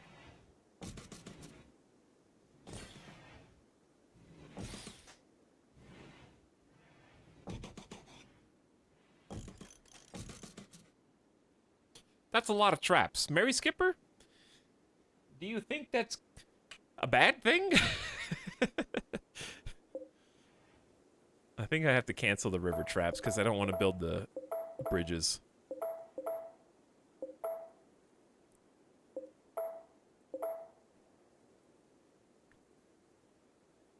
We need even more. It is not enough.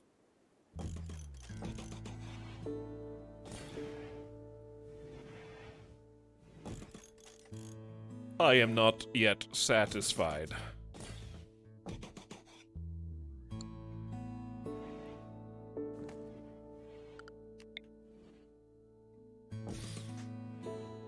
Also,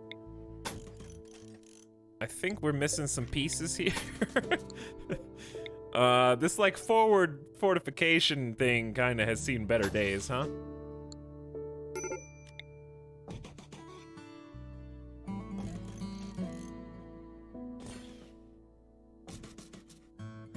Okay, there you go. I remember when we had a water wheel. Anybody else remember when we had a water wheel making 1100 watts?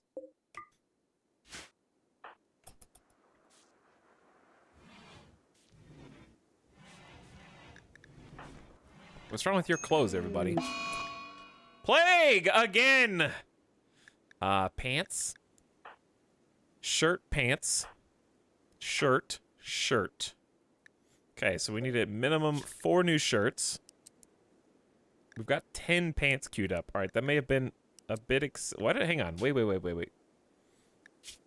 What are these shirts? Oh, this is for headless to make. True. Yeah. Oh, it's just Roguy. It's just Roguy got the plague.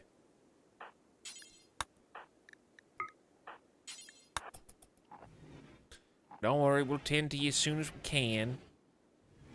I don't know why the heal route's all the way down here.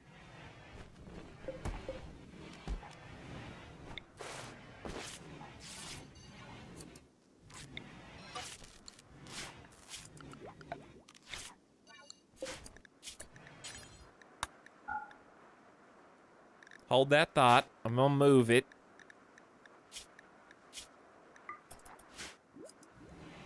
How's twerking base number 2 going, Chad? Thank you, Hexonius. We had a rough start today. We had to clean up a raid from past Etal. Now we're on the up and up. This is the sub sound. You got a 70% quality 10. All right, doing pretty good.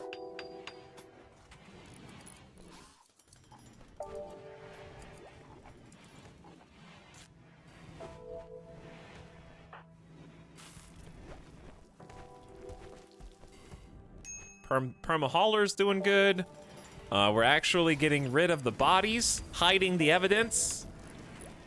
But more importantly, this is just making everybody happy because they won't encounter the corpses and therefore will not experience the mood buffs. Unfortunately, being the coroner does confer some downsides, seeing bodies laying on the ground.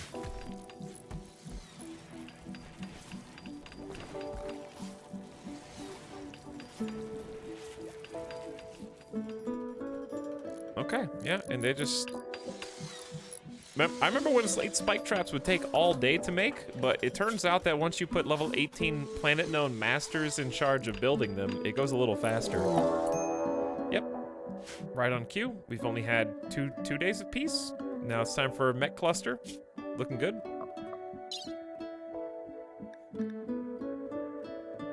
Okay, maybe it's been more than 2 days. It's been 5 or 6 days, but it doesn't feel like that long. A mechanoid combat cluster is landing nearby. The cluster will be initially dormant, so take some time to decide how to attack it. Oh my. This is an extensive mech cluster with a weather controller creating fog.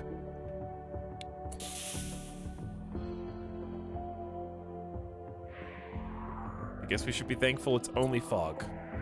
The triple auto Inferno turret. We've never seen this many turrets before.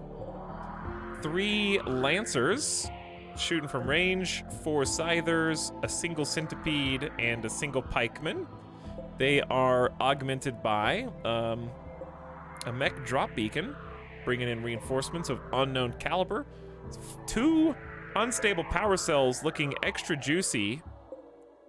They have a countdown for 4.8 days. And I definitely see potential. The problem is they're so far up there in the top left that we can't quite hit them easily.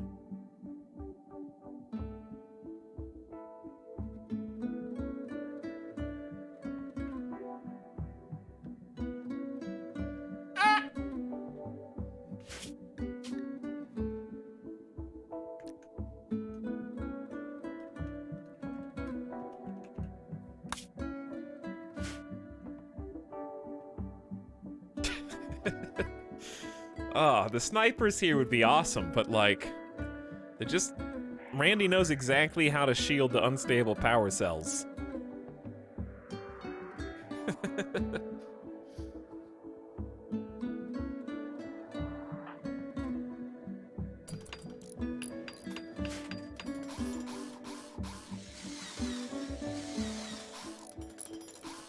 Is fog that bad, though? No, fog's actually not that bad.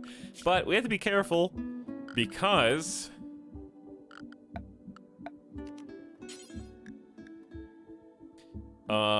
as far as, like, zones and such go, right, we don't really want people to just wander over there by complete accident, yeah? So what I'm gonna do is I'm just gonna set up a boundary. This one's just called mid-range, as in don't get too far away. And I'm just gonna assign everybody to that, just to try to keep them within the bounds.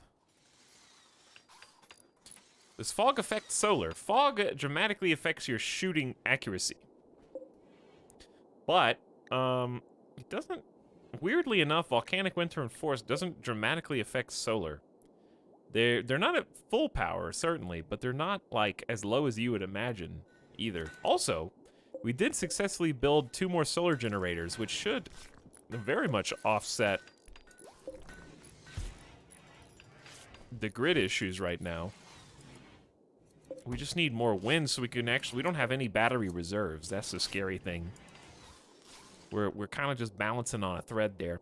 So what we can actually do is just stall a little bit with these guys, because the activator countdown's got 4.7 days. So I'm going to give it about 2 days. We're researching mortars, which would be lovely. Sniper rifle is not going to be as effective because of the fog.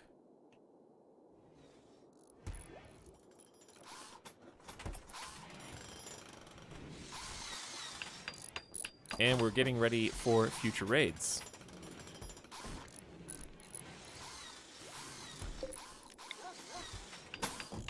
That doesn't need to go there.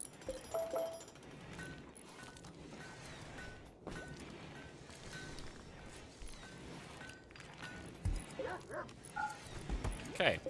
Now what I'd like to do is pick up all normal quality beds. Should just be uninstalled, because we should have enough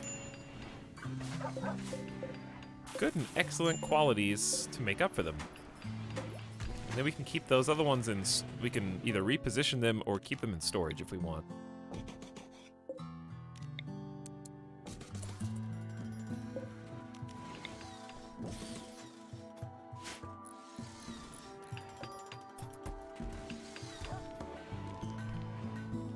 Thinking about building some more wind turbine. Wait, is that another mechanoid cluster? Is it double mech clusters? Really, Randy? It hasn't even been 24 hours.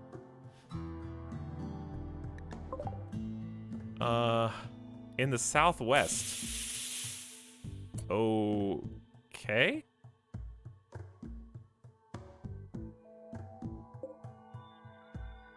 High shield. Auto mortar fires in 2 minutes.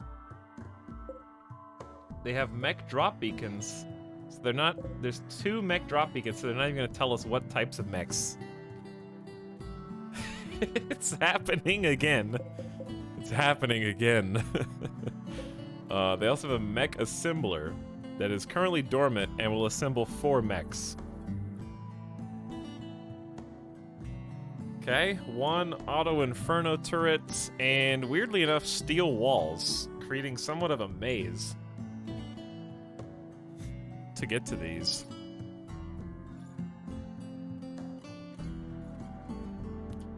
Alright, thankfully it's far enough away from the other one that we're going to have to make a special trip. I can't even put the armor on because of the issues with freezing, so...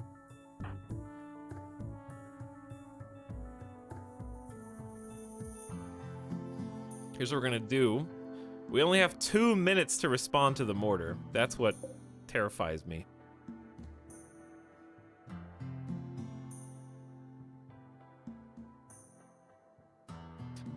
so, this is gonna be the strat.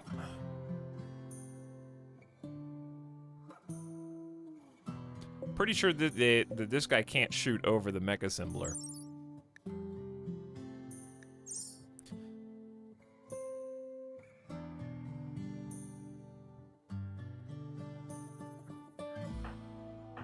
Okay, we need to swap some guns.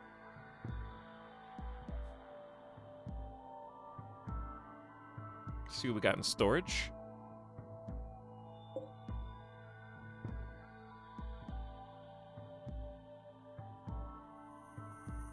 Bam, that's what we really need. Probably some nades. Maybe a LMG. The problem is we don't know how many mechs are gonna drop. That's the real issue here.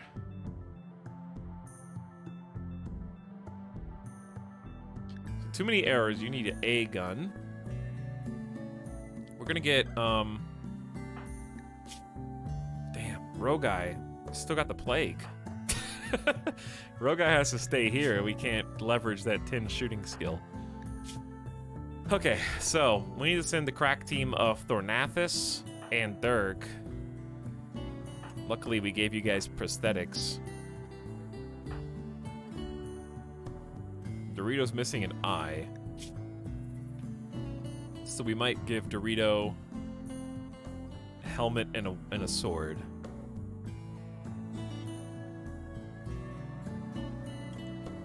This is a tough welcome. I'm gonna give Dorito the good quality helmet. Hang on, we're gonna do like recruit, force wear helmets, and then please report to the anima tree far enough away to reposition.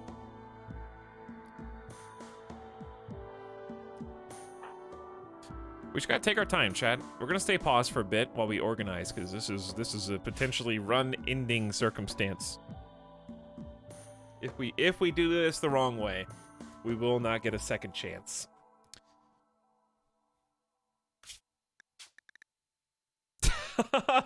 Haha. Haha. Another mech cluster. Haha. Okay, so Durg, you as a sniper need to take, it really doesn't matter what road you take, you just need to come down here. Teeny Tiny Tim is a 62% mover. Here's the thing, we basically have to full commit. You've got a 12 shooting, and you can't move very far. So, we're gonna have to take advantage. You got 2 cataracts in your eyes as well. So, like, there's not a lot you got going for you as far as shooting guns good. Is there even a way to see their accuracy? I can see speed and stealth. Is there like a shot chance stat on this page? Yeah, I saw it. There it is. Shooting accuracy, 80. Okay, you're still 88.9% accurate. Which doesn't sound like the worst.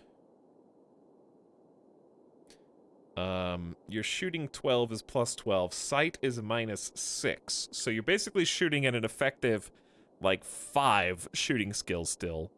Trigger happy is another chance to miss.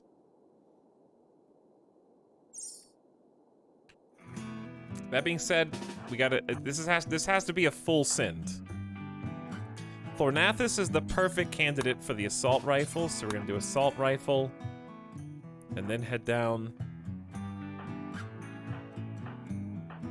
Rogai, or not Rogai, Truly Severin, we're gonna have you pick up the excellent helmet. And then you come down. Headless has a 9 in shooting. Range is our friend with the survival rifle, probably. So we'll probably just hang on to that. I know the LMG is not the favorite of many people, but I think the LMG's decent.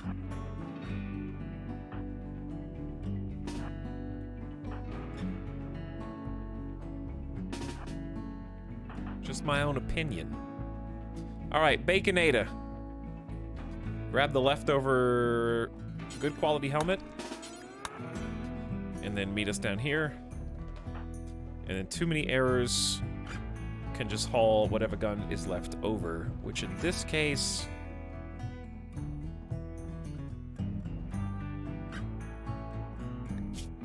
You have 96% movement. I don't think one shotgun to give us a little bit of oomph is a bad call, because we'll have a lot of range already, and we need something to help with the up close. So let's go pump.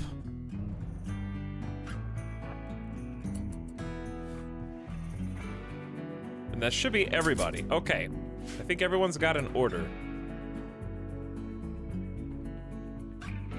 I told Dorito to go get a helmet, but I didn't tell you to go get a gun. I mean, weapon. I'll give Dorito the masterwork quality hammer. Not sure how good the Warhammer is for,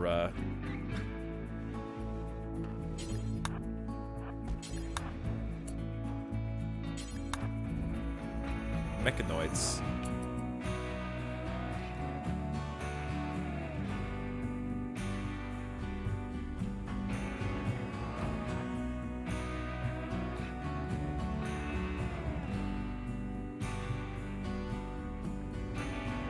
It's a bit better than the handguns. I think you underestimate the LMG if you think that it's only slightly better than the handguns.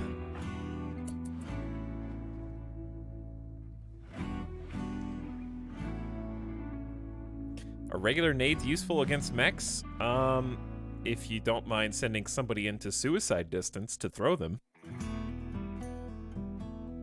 Which, as you might expect, is a little risky when you literally don't even know what mechs you're going to be up against. Could be a whole army of scythers, and then the scythers just round the corner, slice you up, and you're dead. This thing's going to shoot in 75 seconds.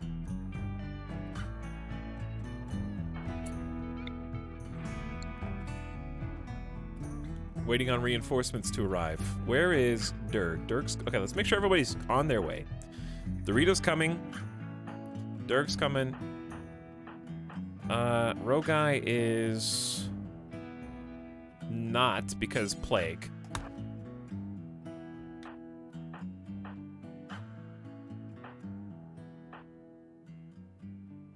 Okay, everyone that can is on their way.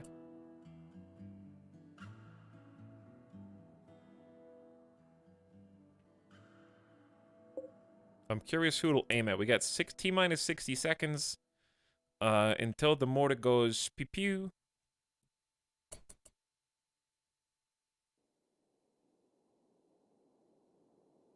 All right, let's grab the squad. Scooty, what's your speed again?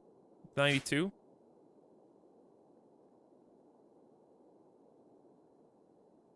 Dorito's going to be slow to respond. I don't think we can wait for Dorito. We do need someone to stick around in case the base catches on fire. I guess that's going to be Rogai's job. I mean, this is a full sin. Okay, so let's get the people who can deal the most damage over here. They are all dormant at the moment, except for, of course, the mortar. The mortar does have a minimum range, so as long as we get into that minimum range, they won't shoot the people. Which is important. Who's about to break? Yes, we had to cross the river. You're right, we had to cross the river. Honestly, I need to make a bridge, but I just haven't, because we don't have enough wood. Okay. We're gonna have multiple problems here. Honestly, our best bet, what I'm scared of is the mech drops. That's what I'm terrified of. If a couple centipedes roll down when I full send this, we're gonna be in a real pickle. Because the best strategy, without thinking about mech positioning, is to go up from the north, insert here, go down into this, drop into this little pocket, then, all together, unload a volley on the mini slugger turret, hopefully taking it down in one hit. It might shoot one of us, but it won't be like a damning hit. Once that's done, then we peek around the corner, where as long as we watch our angles, the Auto Inferno and the other mini sluggers shouldn't be able to get a shot, and we just kill the mortar. By that period in time, the mechs will have dropped, and that's where the chaos happens.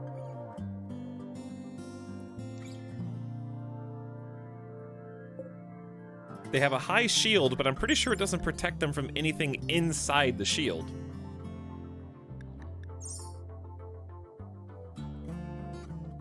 So really, it's the mech drops that I'm concerned with. In short. But they shouldn't wake up because there's no proximity sensor.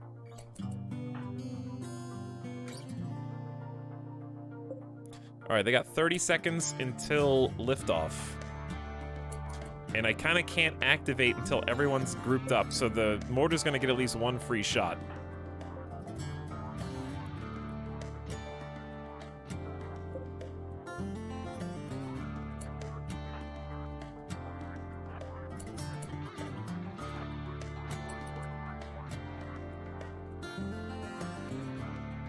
Teeny Tiny Tim is so slow that if you die, you die.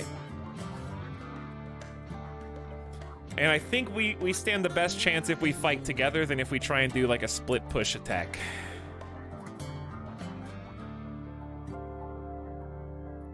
Waiting for Teeny Tiny Tim here, though, is tough. All right, it's gonna shoot momentarily. Let's see where it goes.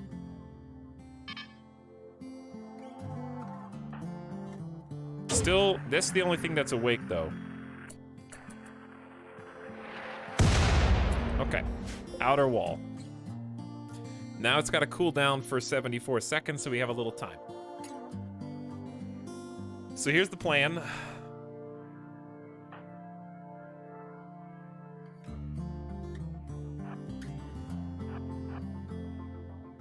I'm gonna go here. We only have 2 melee. Dude, the moods for melee is rough right now. Oh my god, I forgot Dorito!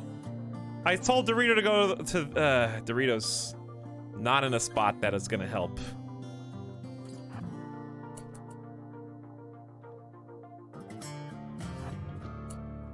But also nobody can shoot him on approach except for mechanoids. Okay. So we gotta get everybody into position fast. 1, 2, 3. Maybe I should have left Durg back with the sniper? But the wall is so extensive, there's nowhere to snipe. Anyways. How would I even give cover? Probably should have not taken the sniper, is what I'm thinking now.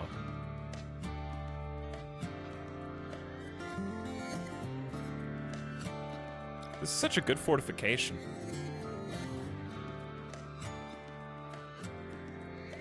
The only time the sniper is good is if you can shoot them and they can't shoot you, and they got a bubble shield anyway. So I think we just say screw it. Oh! Just take the bolt on the floor. Genius. Okay. Because the bolt can at least shoot fast.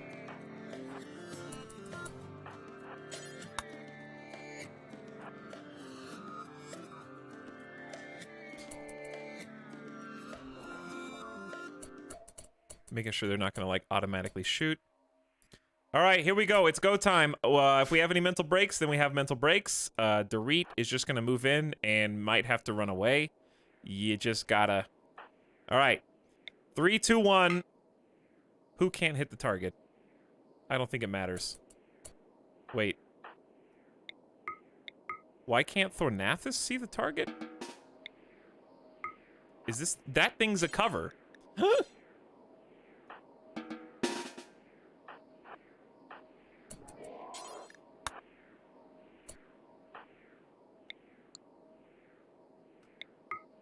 Three, 2, 1.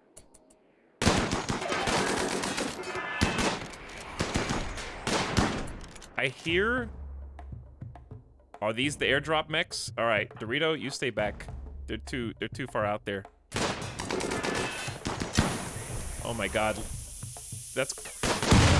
Alright, that opened it up to the Lancers. We should have left... I didn't know they were gonna airdrop outside. I could have left a sniper out here to counter-snipe them. Okay, we got one down. And then they got more drop pods coming in from the south. Now we gotta take out the cannon.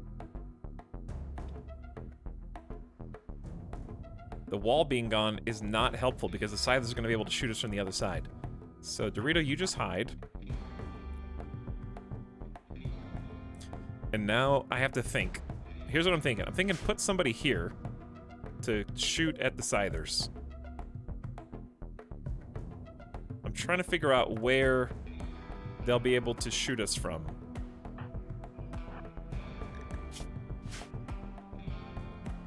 Think, Etel, think! I am thinking. I am.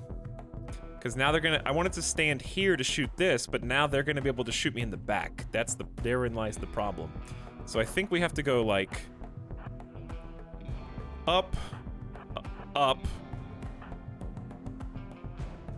Up. Not sure if this has an angle.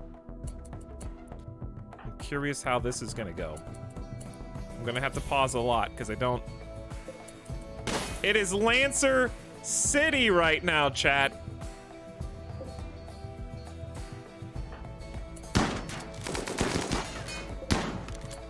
Lancer City, and they are going for maybe Dorito?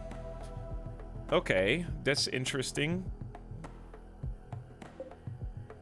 Scyther assembly completes in 0.7 days. We could shoot this, but then we got the Auto Inferno to worry about on the other side. I'm gonna take out the shield. Okay, we got other problems. The Scythers have changed targets, chat. I repeat, the Scythers have changed targets. I would send Dorito in, but I don't feel like making Dorito have to dodge 2 Scythers. If he gets shot, he's dead. Scyther flank. But we can't just leave Dorito out there. They're going for somebody else right now, and we're gonna take down the auto mortar.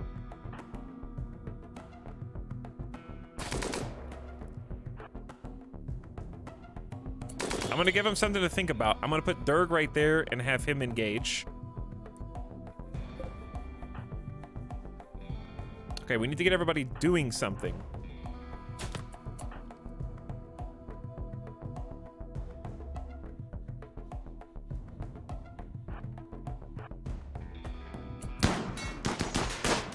Uh-oh. Okay. No, no, no, no, no, no, no, no, no, no. The perfect flank. The perfect flank.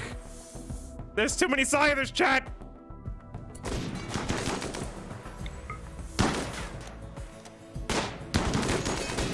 Okay, Headless just got crit from full cover in the fog. Shot off his right shoulder. I don't even know how he's wielding the gun. Lancers are cheat codes, man. There is literally no stopping them. This is the perfect weather and conditions to fight Scythers. You get the fog cover and we still lose.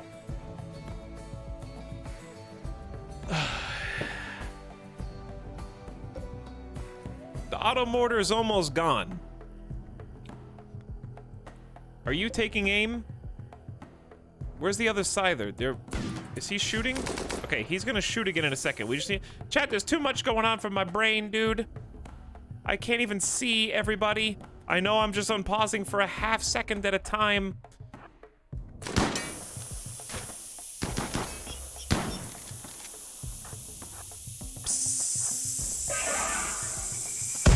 All right, mortar is down. I repeat, the mortar is down. Dorito is going to engage one of the Lancers outside.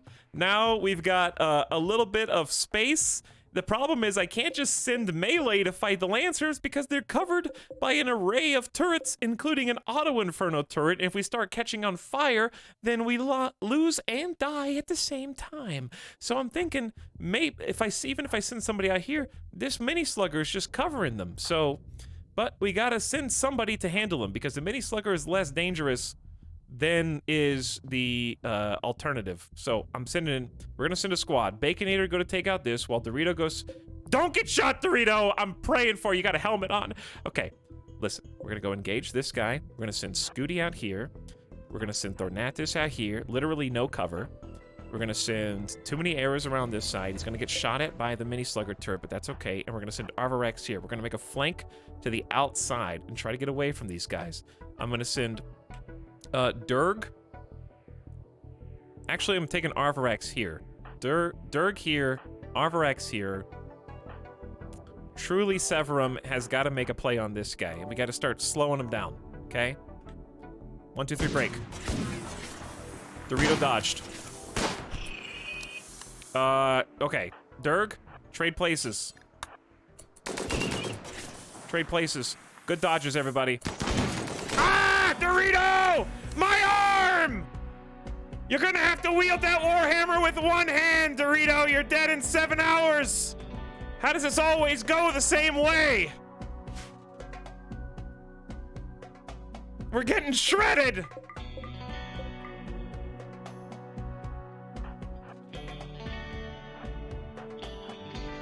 We need help. I don't care if, how it goes. We need help.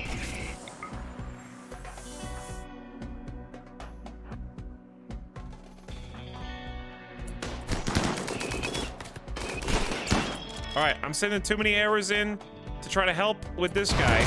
What just exploded? They're shooting auto inferno cannons. All right, one Lancer is down. This is the sub sound. We're gonna have everybody else kind of just chilling here. 2 Lancers down. All right, now we need to go help. Dorito is on the ground.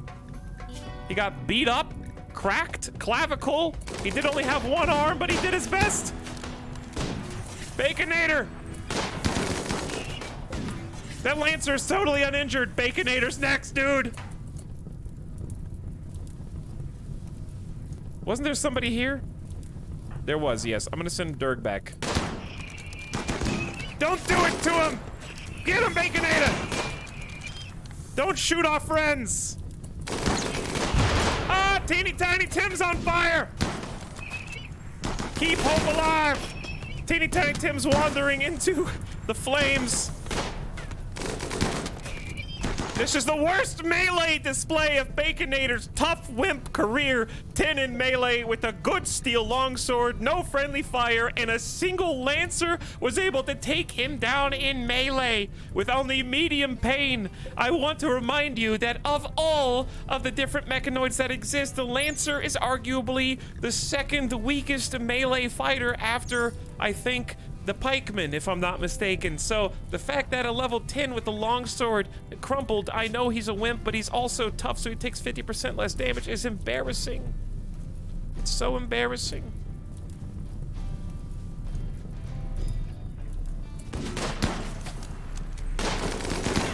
Luckily, the Scyther was not able to punish anybody else. The other Scyther is also almost dead. Now, we're gonna have to position Thornatus here, Scooty Jr. over here, and we're gonna get too many arrows inside. We definitely need Recon to come get Dorito. He's dead in 6 hours. We don't have time for anybody to come in from this side, so I might need someone to leave the conversation now that we've taken down at least most of the Scythers. So, who's the weakest link? I think too many arrows with only a 5 shooting skill is, so we're gonna go rescue op for Dorit. Teeny Tiny Tim has recovered. The battle is still raging. Teeny Tiny Tim is currently, like, not even in cover at the moment.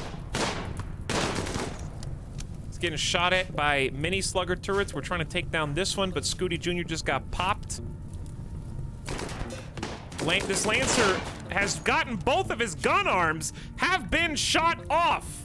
One by Teeny Tiny Tim's bolt, and the other by Arvorax's LMG. So, arms are gone. The Lancer, in an act of pure desperation, is charging the human enemies. Photos taken seconds before. The Inferno! Teeny Tiny Tim is on the ground and on fire. He's on fire! Truly, Severum needs to go out and do a rescue op. Melee is no longer needed, so we need to get some people out here. Time to start shooting at this mecha assembler because we can't even access the auto inferno turret. I need you guys to handle this situation. Okay.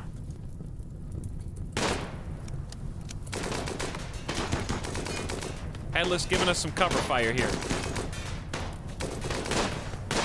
Okay, we've taken out one of the mini slugs. Now, we're gonna move Thornathus to this wall that's on fire, and we're gonna move Scooty around the side to get a flank over there.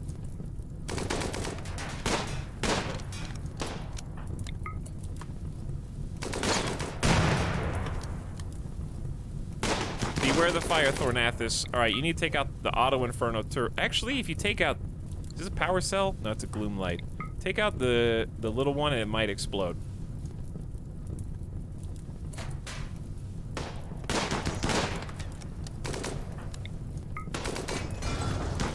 Okay, so the mech assembler is gone.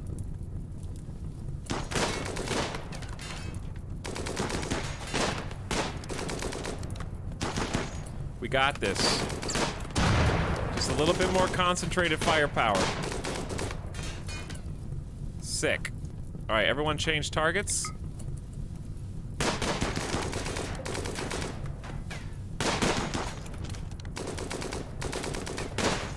Alright, the worst of it is over. We're gonna leave probably just Arvarax to go shoot versus this slugger turret. You should be able to just win. We're gonna have Thornathus rescue Baconator, Headless, and Durg start heading back to base.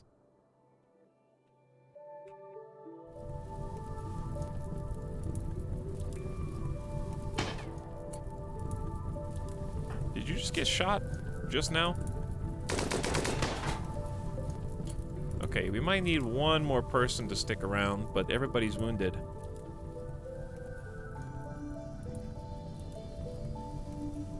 He doesn't know. There's nothing to know. Chat's just memeing. They're just trying to be annoying.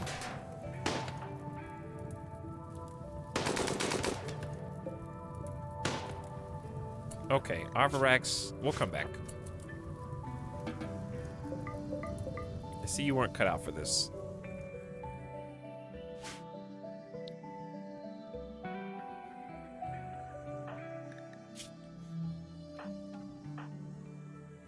Rogai is, got the plague, but is waiting to receive our guests. Headless, you'll make it. You're pretty much there. Arvarax, you'll make it.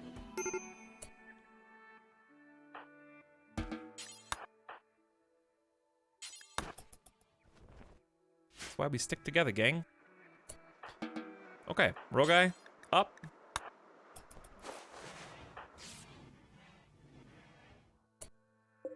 Gonna hold these doors open.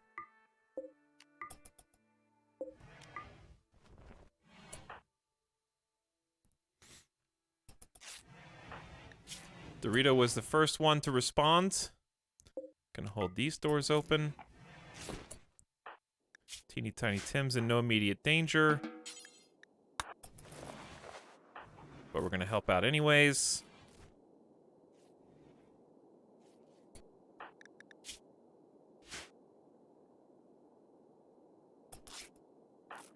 Scooty Jr.'s in no immediate danger, supposedly.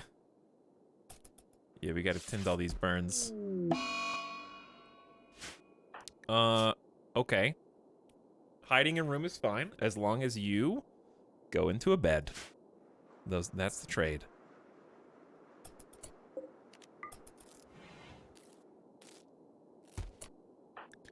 Alright, Baconator is fine.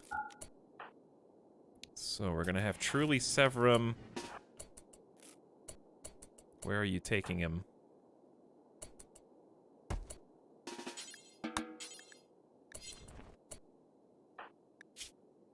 Uh-oh.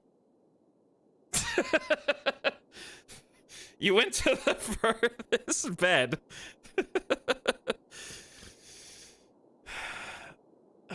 What was wrong with this one?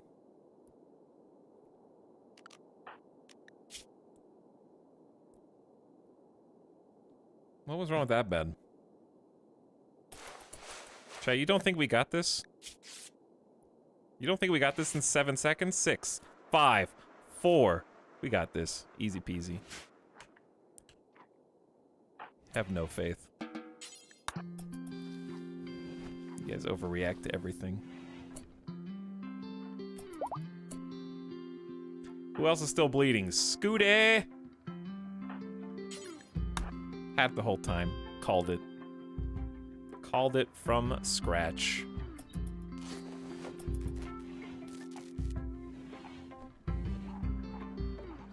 Now Arvorex is a slightly different case.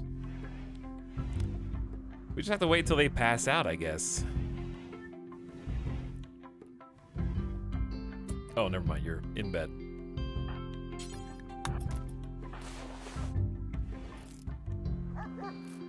Well, that was only the first. We're not even done. That's the worst bit. Someone needs to treat Teeny Tiny Tim's burns.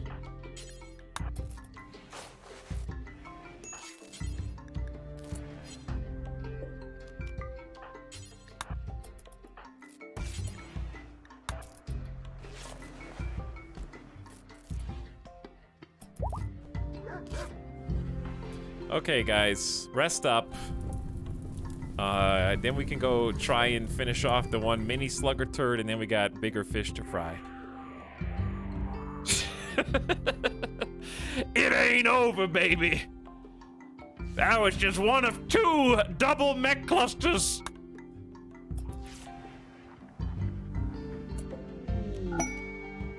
Hey, Royal Tribute Collector, could I interest you in a quick trek to the northwesternmost section of the base? I mean, of the map, as it were.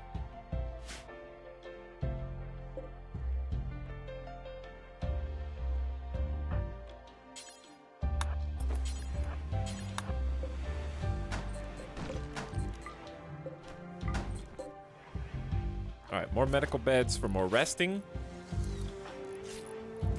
which they should prioritize. Rogai's plague is in need of treatment.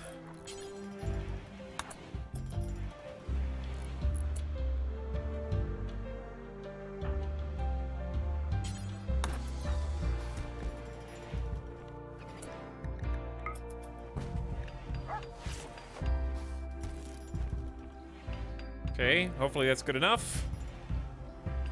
Welcome, collectors! Please, can we have the Emperor's help? We need to kill more mechanoids. The times are getting desperate.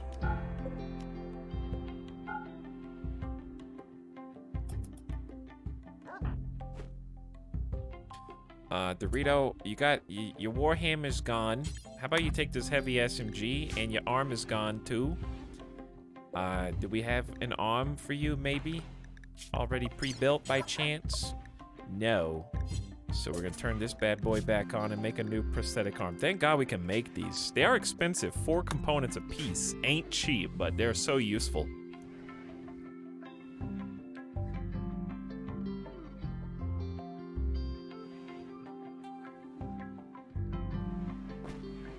I took a shower. What'd I miss?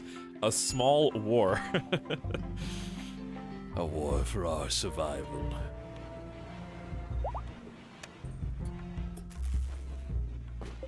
A desperate struggle against all odds.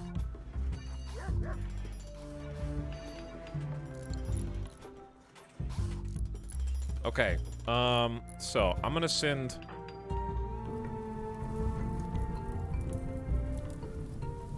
I don't really know the best way to take this thing down without it just having full cover. I guess you can't melee it because it's dumb.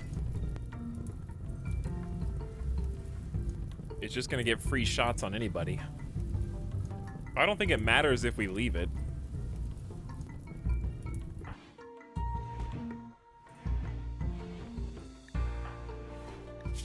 Headless, shoulder was shot off, and Dorito's arm was shot off. I forgot.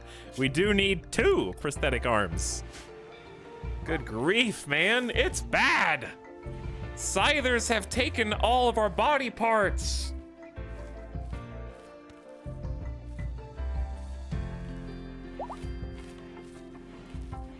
devious and evil. I don't remember that being so common.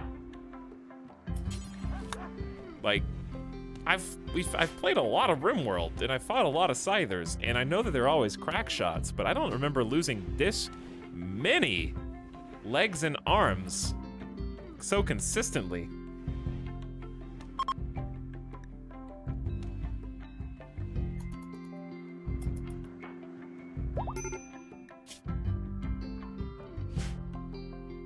What is the, I mean, it seems like the best way to fight Scythers is don't fight them and just let them run through traps. Hopefully make them run around corners to melee them.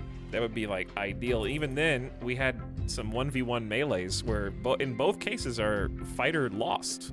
Obviously we don't have good armor. We can't wear armor because it's negative 18 degrees Fahrenheit. They have to replace their parka with the armor. So they start taking on hypothermia immediately as soon as we get steel plate armor on outside. So it's not easy.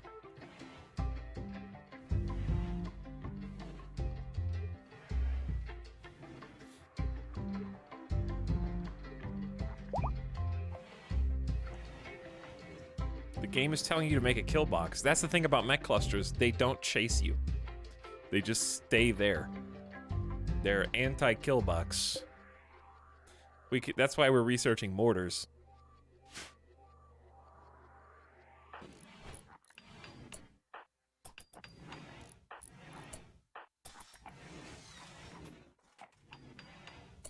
All right, let's manual clean. Make the barracks nicer, keep everybody's mood nice and high. There you go. Okay, all better.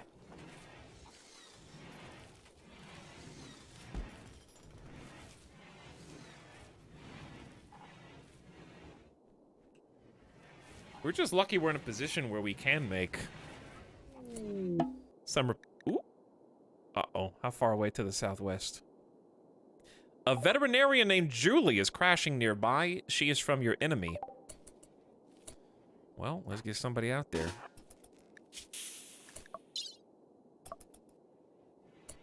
Let's get Truly Severum out there. Dead in 5 hours. Careful shooter medical and shooting. I'm gonna take you anyways, but that's not the best colonist I've ever seen. More cleaners and haulers, I guess. Hello, janitor. Dr. Janitor. Hey, Dr. Janitor. Julie, this is your new home. We're gonna have somebody in there to fix you right up.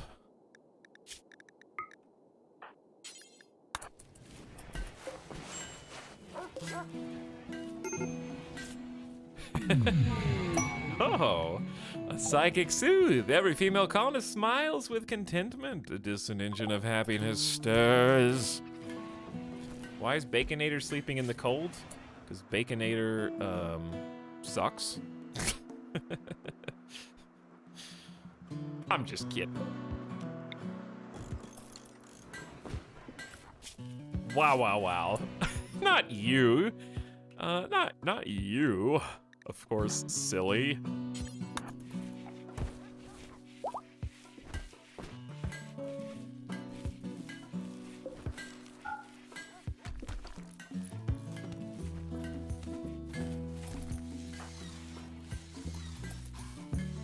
Hey Dorito, can you just go inside? Thank you. Okay, we got a med harvest, chat. We do have, I repeat, a heal root harvest. Okay, so we're gonna start growing. You know what? Heal root is cool and all, but we are gonna need a corn harvest first, I think.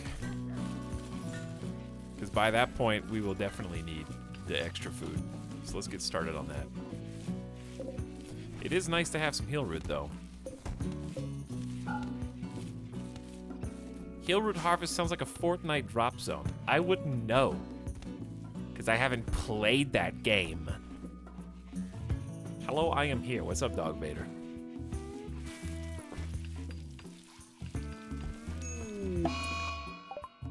Too many errors was Hungy.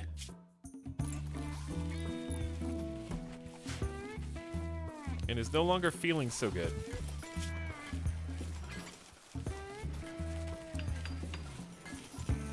Headless is probably botching a lot of these, but you gotta train somehow, right? We do have people who are probably better suited for this task.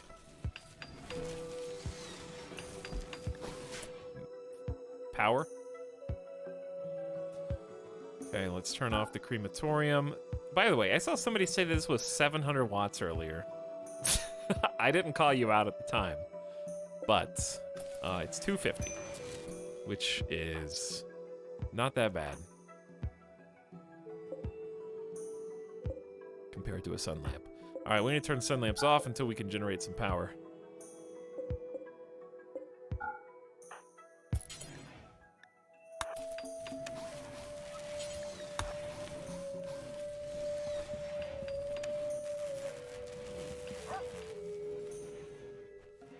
The wind has been extremely inconsistent.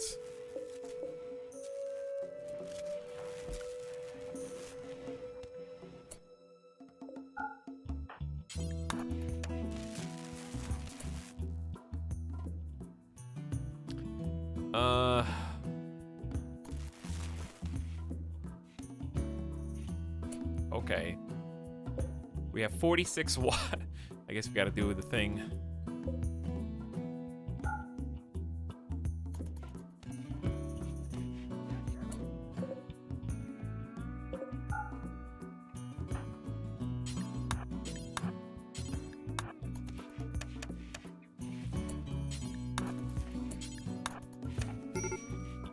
Come on, winds. Keep those crops alive.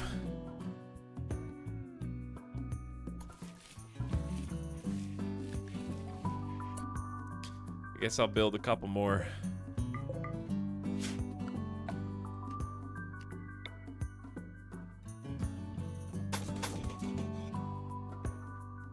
Yeah, if that water wheel didn't burn down, it would actually be very useful right now. They're not yet in the freezy zone, but they're damn close.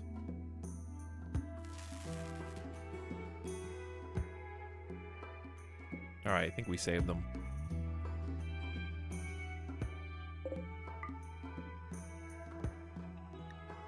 It's gonna get a little chilly in the colony, but we do have the geothermal to support us. There's the wind. That's what we were missing.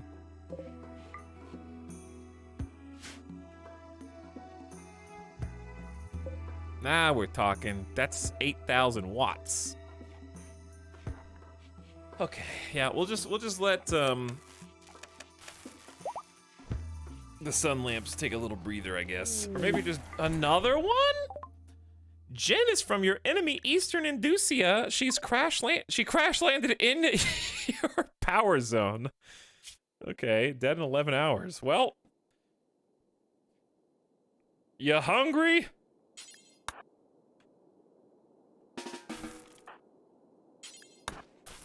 Jen the nurse, another doctor? Incapable of violence. We haven't seen that nearly as much as we used to. This is the first one, actually, but a lot of passion right there. A lot of passions.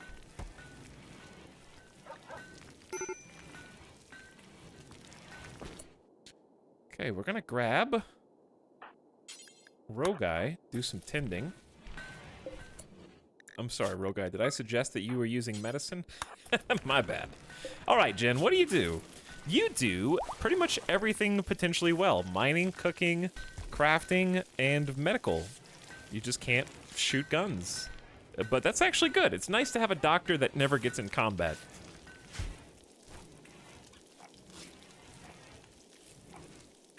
It was me, chat. I said the crematorium was 700 watts. I misremembered. It's the smelter that uses 700 watts. We have a confessional in chat.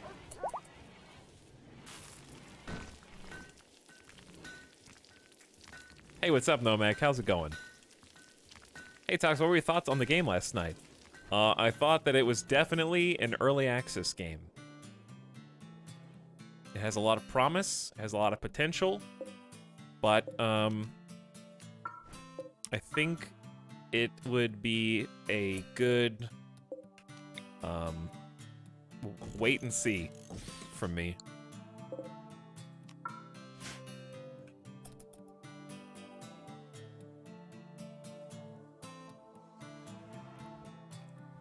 Talking about going medieval. It's like it's got good charm, it's got good visuals. It's very ambitious, judging by their roadmaps. I worried that maybe it's a bit too ambitious. I think it would benefit from a little narrowing of scope. The problem with trying to make a game like RimWorld is that you're sort of inspired by a game that's already had 9 or 10 years of development, so it's just such a big commitment. And I'm sure RimWorld hasn't, you know, necessarily had a round-the-clock development for 9 or 10 years, but it's a lot to catch up on.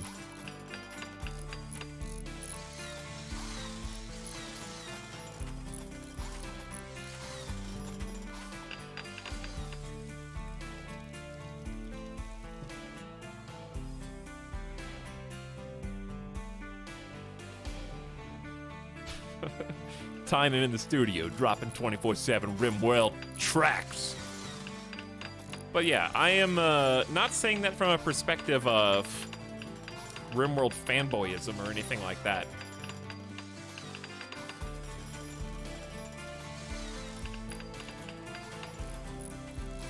It's kind of hard to describe. Like, because I don't want to say anything that sounds insulting or degrading, because I don't think that it's a game that deserves any, like, I don't think Going Medieval deserves any ire or hate. I do think it has potential. But I think the best way I could describe it is I'm saying this not in a mean way. It's got, like, the checklist of things that make it similar to other colony simulators like RimWorld, i.e., you know, characters have a written backstory, they have a few traits that, you know, kind of distinguish them from other people, they have skills with passions and stuff, but the cohesion between those elements isn't there yet. And it's difficult to get emotionally invested in those characters. Like, those aspects that give the characters in your game soul are kind of there, but they're not working together in a way that allows for emotional investment in them yet. If that makes any sense. Kind of like, if I would liken it to trying to, you know, put a soul into the mind of a robot type of thing. Like, you got the list of things of what makes you human, but it still needs like a spark that gives everything kind of a deeper connection.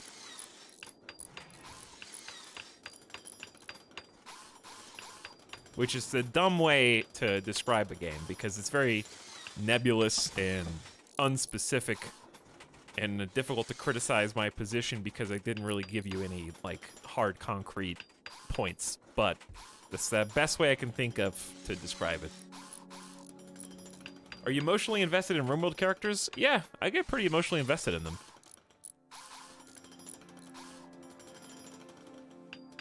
I think that part of that reason is because the systems in place are a little bit more concrete and more heavily interconnected.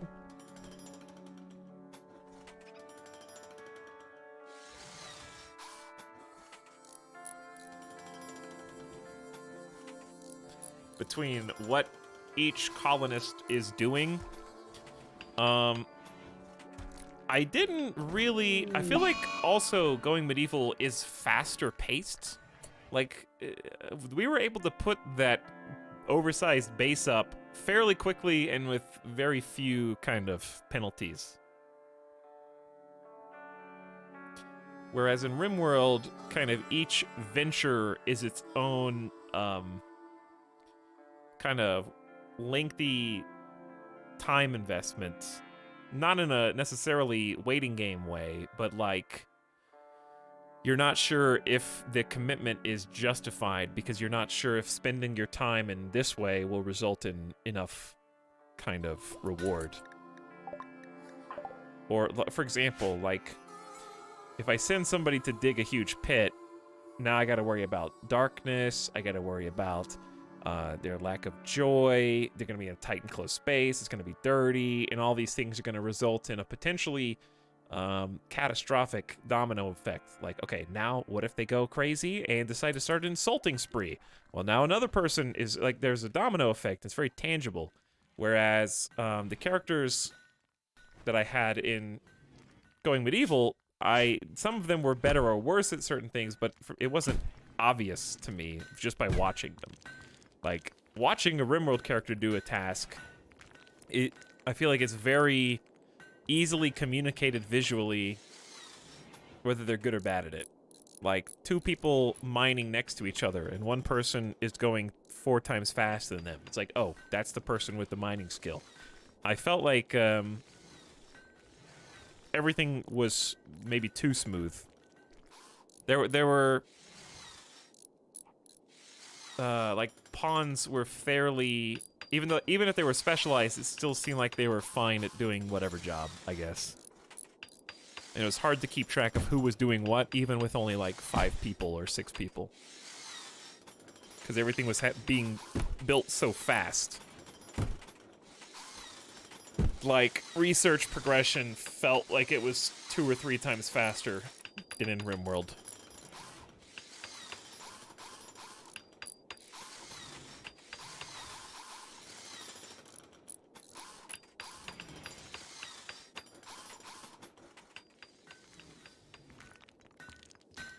But I think it's got a lot of potential.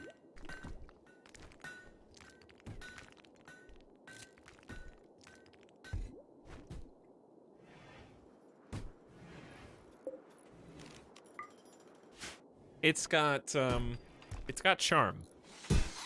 At least in terms of like the visual style and the building potential looks like a lot of fun. Like, it'd be cool to have a mega base in that game. But we'll check it out after it's had some more time to develop. I think also, like, soundtrack-wise, I think they need to pick more consistent theme for Going Medieval. There were like 2 or 3 songs so far, because it's in early access, and they felt like they were 3 different songs from 3 different sources. That's an easy thing to change, you know, down the road. We talked about the sound design yesterday.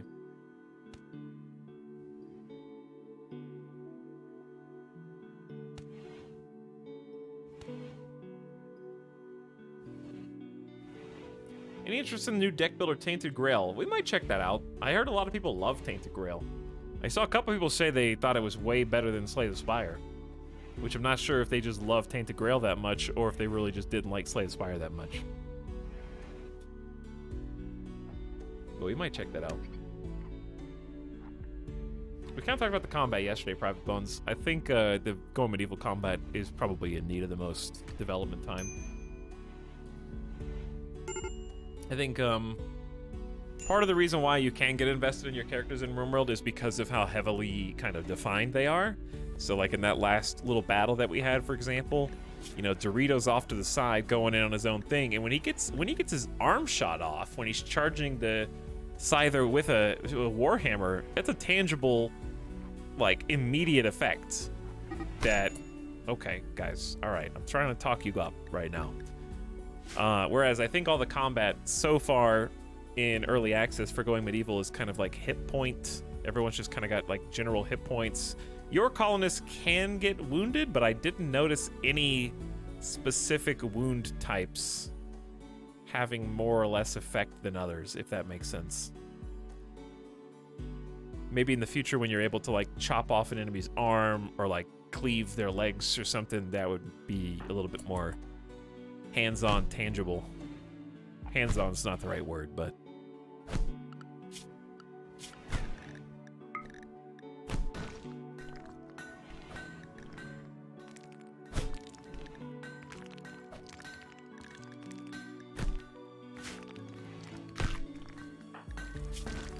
Why? If someone's going to die in a social fight one day, why did you have to bite the doctor, though? 2 doctors fighting.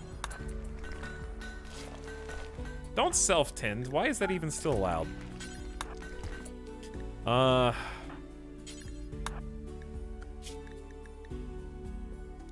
Roguy will deal with both of you in time. Roguy, why are you so slow? Oh, you just developed plague immunity. That makes more sense.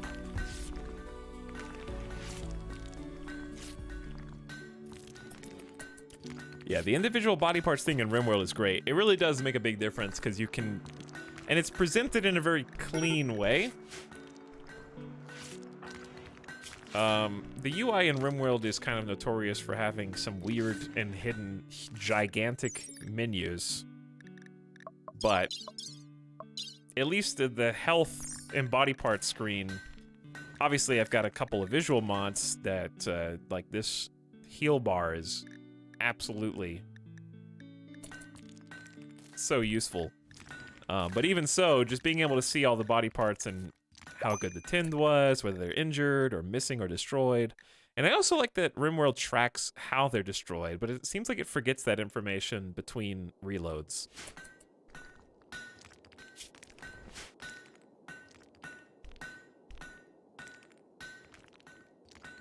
Alright, Truly Severin was not patched.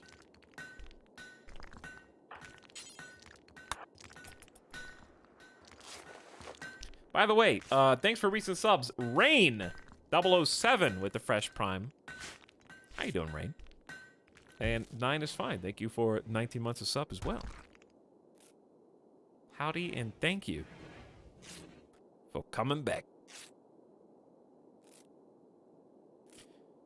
Toxin X Colony Semi I'm looking forward to is Gourd. I think I have seen that one. Maybe. The mods command? Oh, do I have to re-enable that? Hold on. I'll do that now. I think it was fixed. Was it fixed? Let's find out.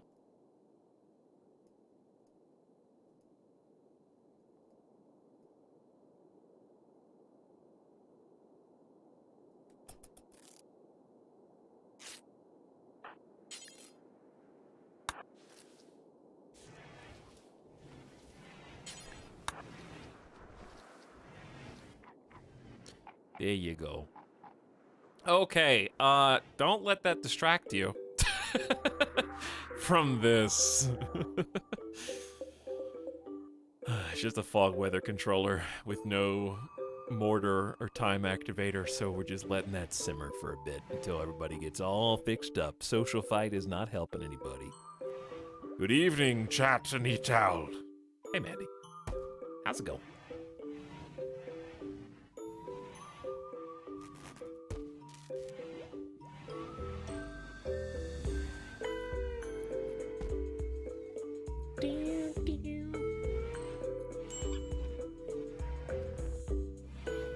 Okay. So, while we do need to fight there, I don't think there's any rush. We may as well just finish mortar research and keep building traps.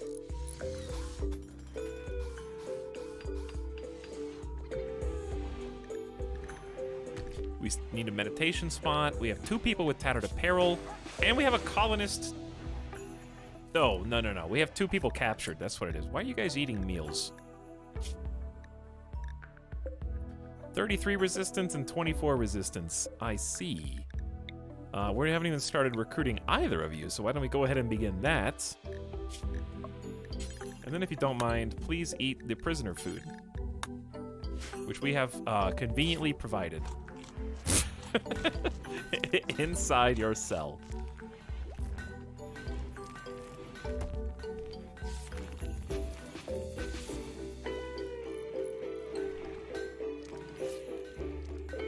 We still haven't done a great job of getting the batteries full. But they are going up. I got 2 more wind turbines queued.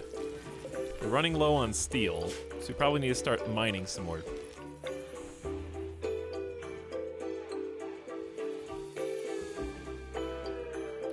What a jam.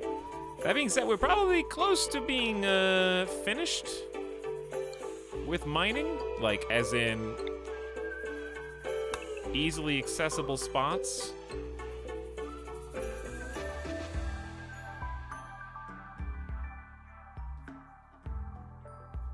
Also, they're currently restricted. Yep, they're all restricted right now anyways. So there's only so many places we can go. A lot of steel down here, 136. Gotta finish this dude off, too.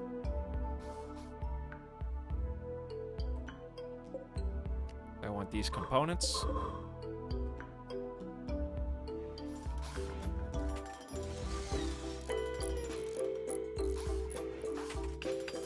Okay.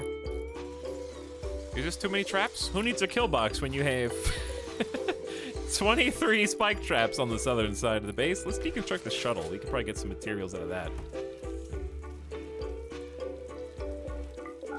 And let's swap these around. We can store some backup power.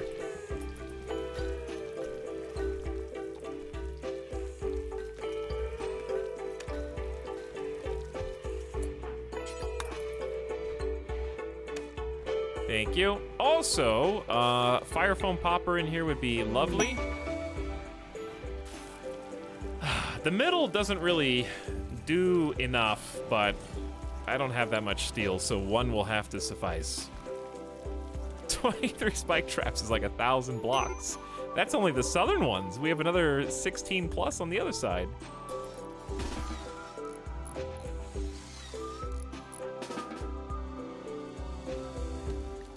Rare thrombos? I love thrombos.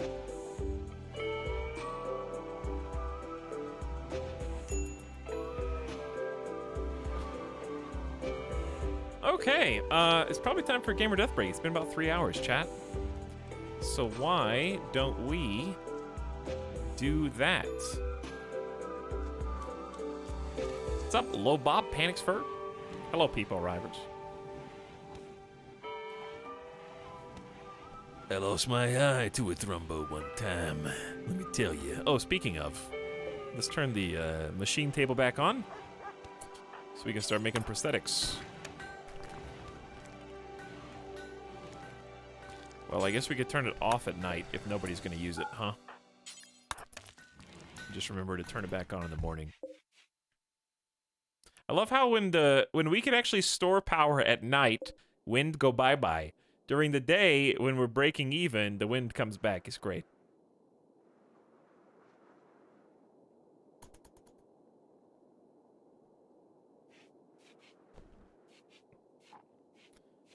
Food-wise, we are running out.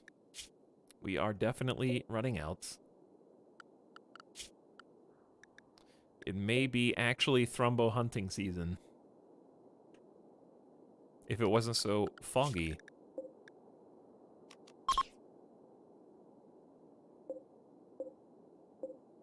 Probably should have planted rice here instead of corn.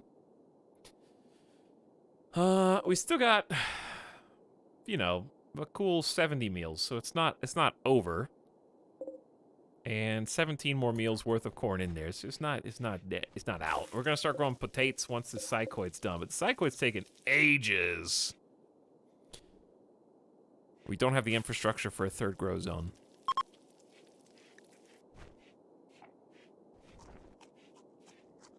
Not possible. The one thing we do have is kibble. That is one thing we do.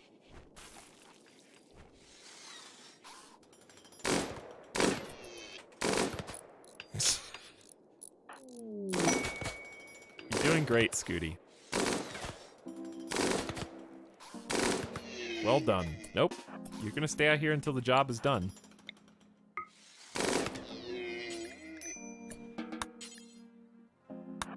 Alright, we're gonna say rescue the ibex, because apparently... Mech drop beacon has summoned reinforcements nearby. Oh no.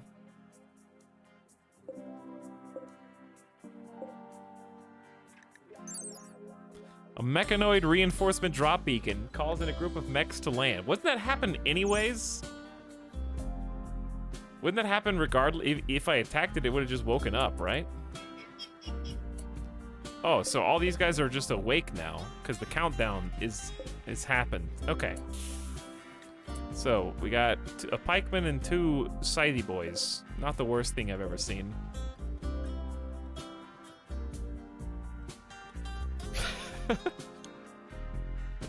Hi, I'm reinforcements. Hello, Kaibo.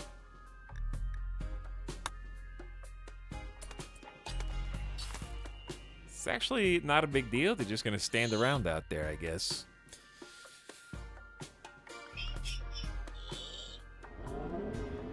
Teeny Tiny Tim, we have other people who can cook. You stay on the research. 20 legendary master! What a god. Ding, ding, ding, ding, ding. Oh, Teeny Tiny Tim, you need a gun. Shooting 12. What's your speed? Bad back, 62%. Okay, you want some range. How about this bolt? Headless, has a missing shoulder. Oh, we need to turn this on.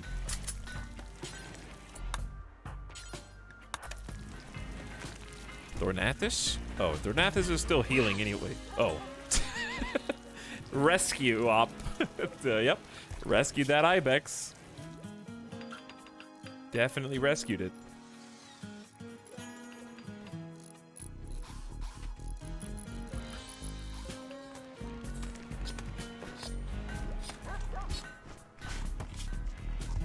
You're in medium pain. You'll be fine.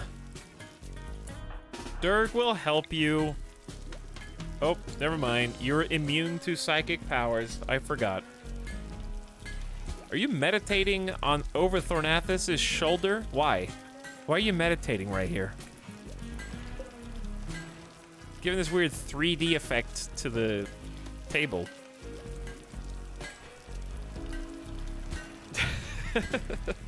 You could meditate anywhere around the colony.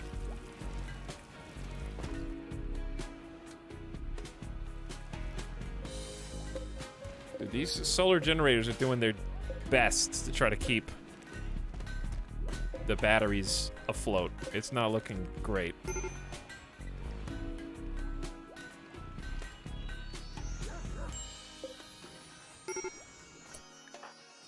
What, Baconator?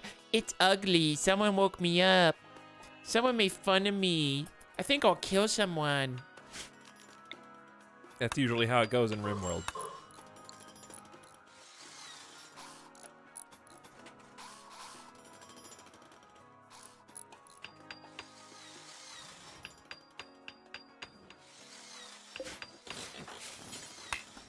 It's outside the allowed area. Did you guys deconstruct this? Go deconstruct this.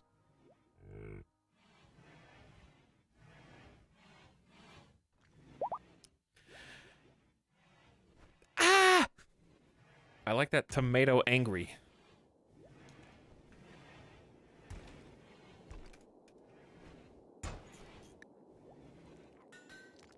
I think I'll have one myself.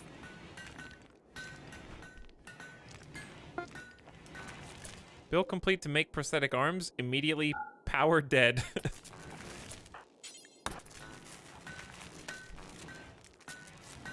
If Randy hits us with a solar flare.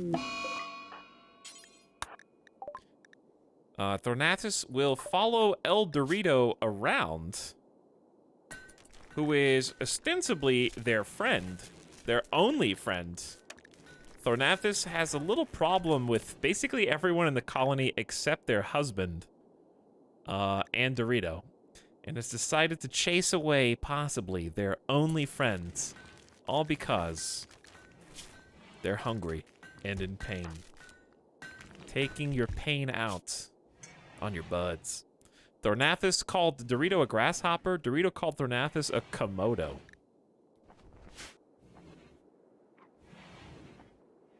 Your skin is leathery like a Komodo dragon. Also, you are ancient. How old is Thornathus? 44. Oh, Komodo, hi, Puck Champ. Dude, pogging out. Oh, it's Christmas funky time. It's Christmas funky time! Thornathus! You knew this was coming. Too many errors directly insulted Thornathus' food preference. This, wait. It drove you into a rage? You were the insulter. Don't bite. No. We're not, oh my god, dead in 23 hours.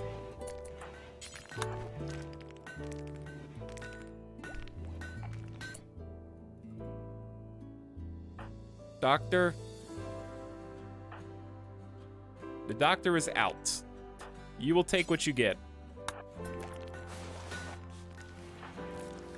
This is the sub sound.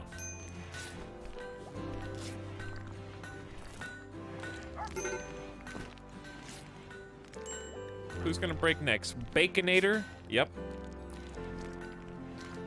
Ratty apparel. Okay. Pants, shirt, and parka. Don't we have spare clothes? Yeah, you've got to. Why don't you just wear that? Okay, I know what we need to do. It's time to manage the outfit. It's time to create a hit point restriction. Chat, is it? Let's do 50%. 50%, preferably normal to anywhere from normal to excellent quality. No masterworks, we'll sell those.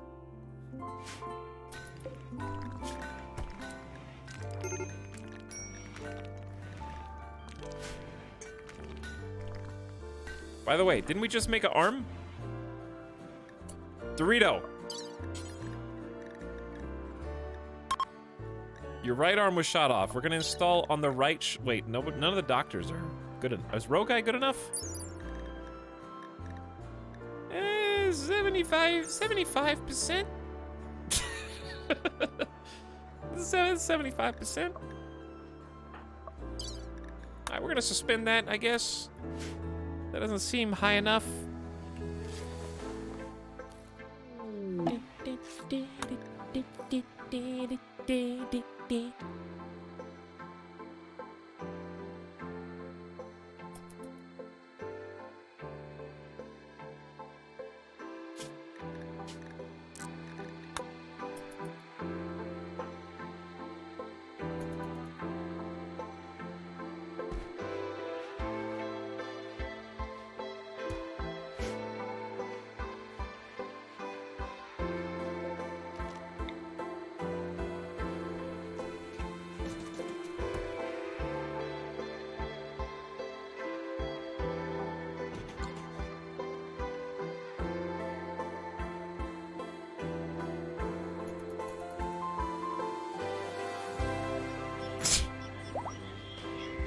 We're just sharing this colony now.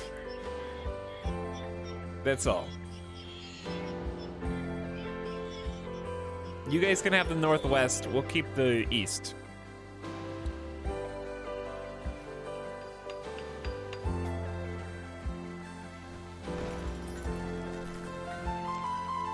All right, it is now back to fully clean.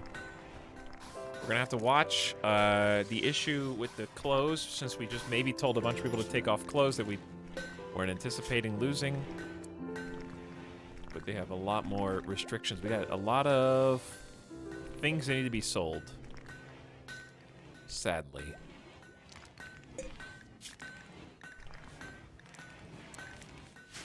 And no one to sell them to.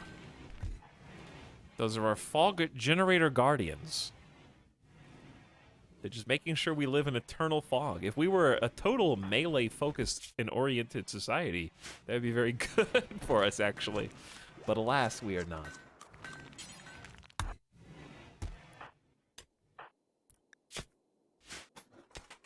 Baconator, I'll give you a weapon if you can swear to me you're not going to have a mental break and try to kill everyone. If you can't promise me that, then I can't give you a weapon yet.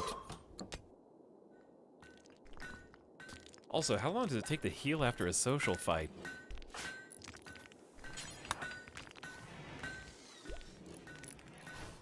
Side note. Again, what's with the no wind during the day thing? We're building some more wind turbines, so I guess when there is wind, at least it'll work better. Maybe we should go all in on wind power. I'm a little scared too, because what if they get an airdrop back here or a bug spawn and they just start blowing everybody up? Speaking of, I don't know where the bugs are going to spawn next. They've been spawning in here. We'll see if that still happens. If they go down here, it's going to be a little spooky because they're just going to come in and murder everybody. So I might actually just wall this off just cautiously.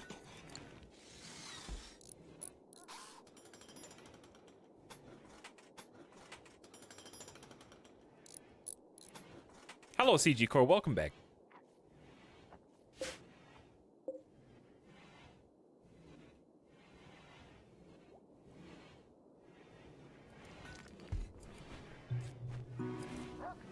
Okay. 50% more wind turbines. I mean, even at this low power setting, they're doing 1100 watts. It's pretty good.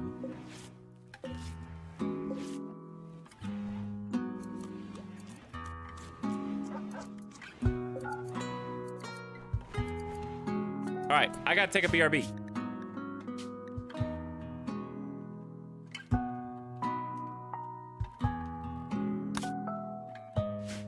Chat, do you think the colony will be safe in my absence?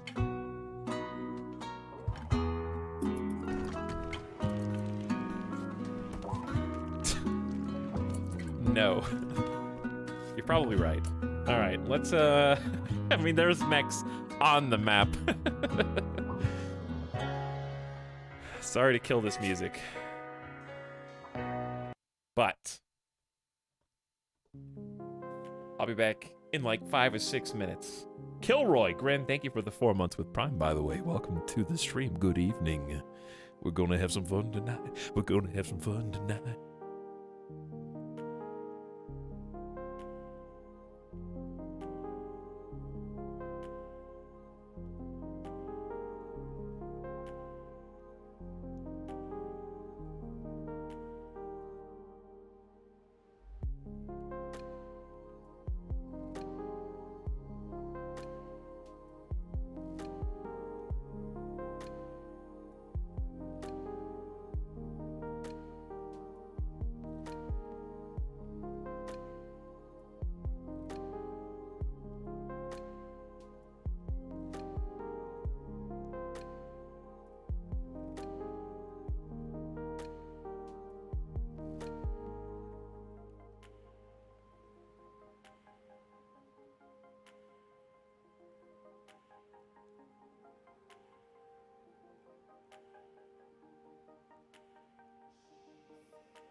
We're gonna have fun tonight. We're gonna have fun tonight.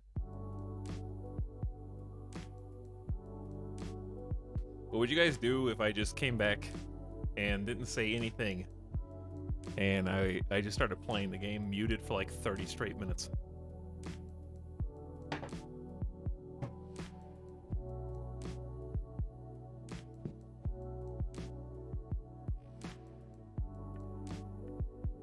What would you do if I told you I got a donut?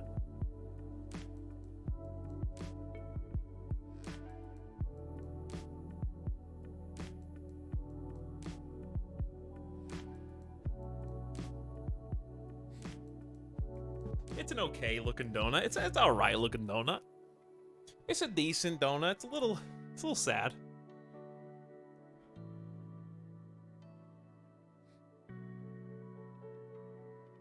You can see it. You can see the donut. It's a little shiny.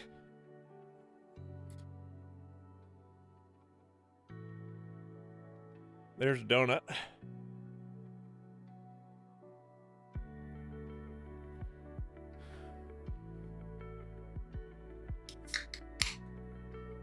Hey, it's me. You trying to get my donut? It's an alright donut.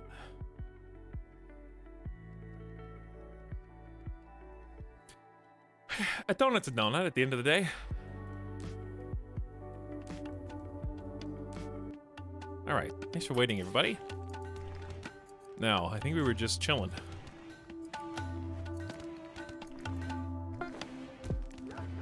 Build complete to make parka. How many parkas? I think we had at least a couple queued up.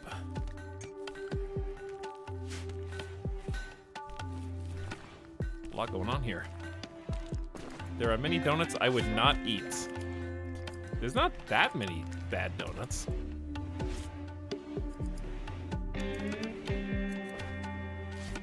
I just rendered one. Oh yeah, I forgot about that donut tutorial.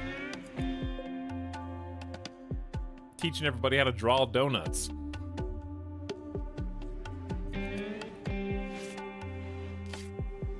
How many of you guys did the donut tutorial?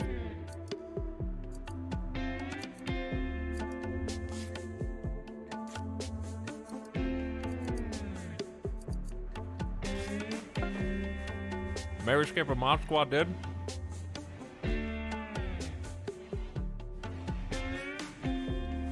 Omnipotent? Chat, if you don't know what I'm talking about, then you're just not in the know, okay? You're not in the blender know. Sorry.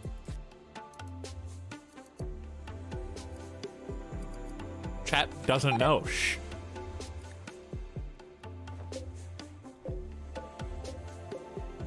This heel root's not even ready to harvest.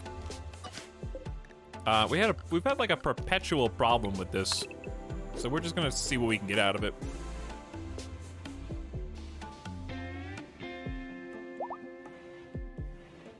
All right, too many arrows is fully healed. That's nice. That's good.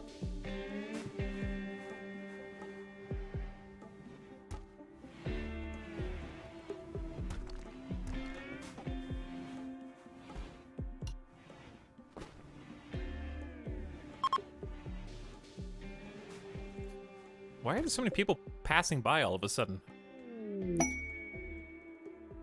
Dude, a party! Professor Dirk is throwing a party. Everyone who goes will gain a positive, lasting mood bonus.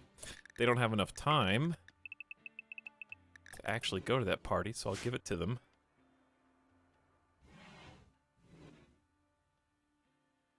Alright, our immediate goals are just finish research, build mortars, shoot mortars, and kill bad guys.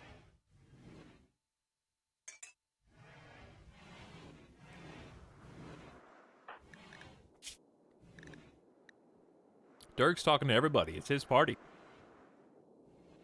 Dirk is 70 years old, by the way. Party has been called off. I gave you guys an extra hour for the party, and that wasn't enough? Did you get a mood bonus for it? I don't think so. How many hours does a party take? It takes 4, apparently.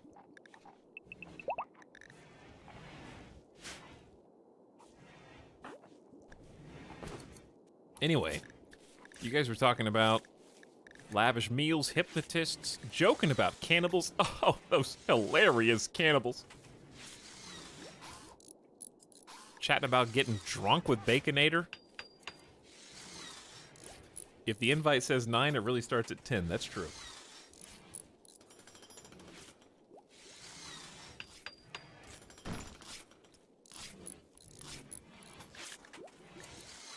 We've almost got this handled, except for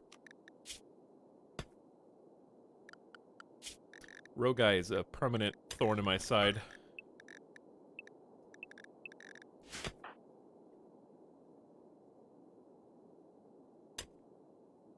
I would say this Roguy is currently the most troublesome colonist.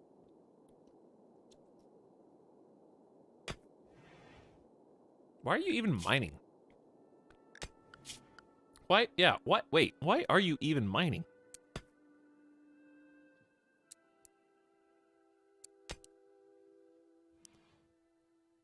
You're now a cleaner.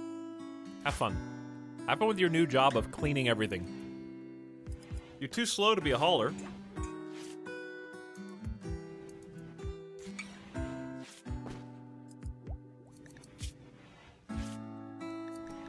I forgot you were a body purist. The body is limited for a reason. Artificial body parts are unethical and disgusting.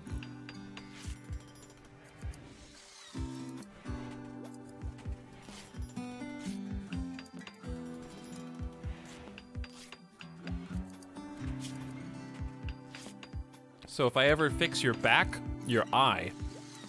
Luckily, Roguy hasn't lost a full, like, arm or leg yet.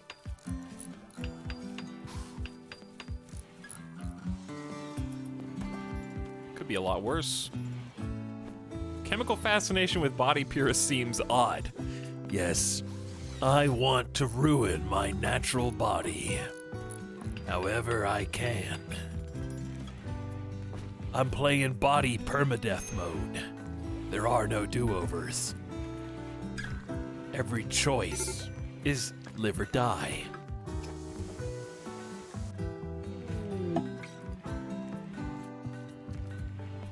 Research! Mortars! And then geothermal. Where's geothermal? We already have geothermal. When did we research that? I honestly didn't think we had geothermal power yet. I don't remember researching that. I thought we did mortars first. Apparently we did geothermal first. Okay, is it time to start working on microelectronics or other? We should do psychite refining. Wait, no. This is just flake and yayo.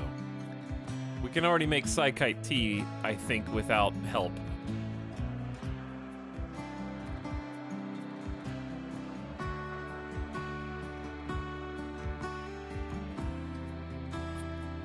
Smoke pop packs would actually be useful.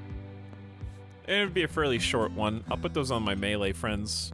We can make flak armor. We just need to actually do it. We researched flak armor. We need to just do it. Okay, let's do this, then microelectronics, then hydroponics, then sterile materials.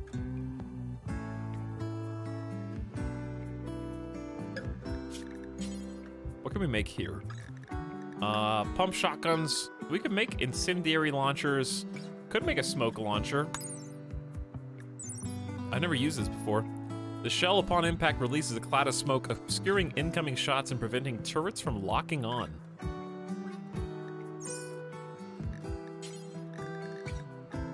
Okay, flak is all one component. Oh, it's cloth. Ah. Yeah, we can't. That's why we didn't do it. I'm allergic to fabricating clothing that requires cloth. That makes a lot more sense. We can make flak helmets, though. I think. Yeah, just out of steel.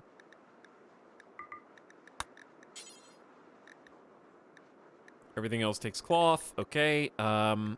Now we need to start making mortars and mortar shells.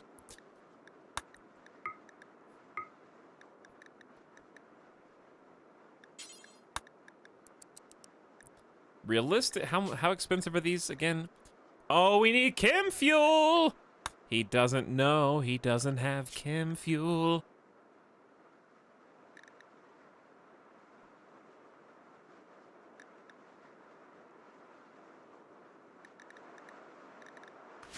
Biofuel refining it is then. Chem fuel's gonna be tough because we need extra crops, and that's the one thing we don't have.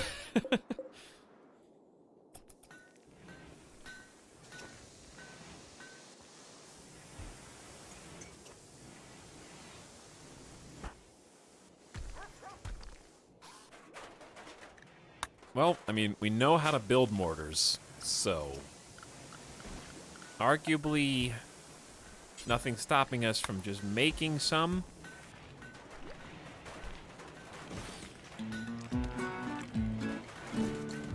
Two's probably just an egotistical streamer. if you say so.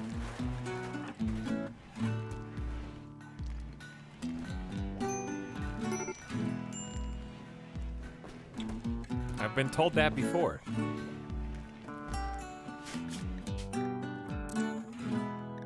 It's a good song, but a little loud. All right, much needed repairs going in. This place is run down. And we're gonna need a lot more components after this. We already deconstructed the ship here. Got some nice ship chunks that way.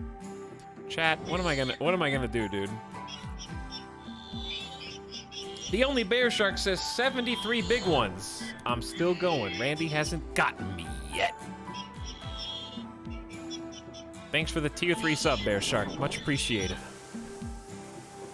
Welcome back to the stream. Hope you're doing well.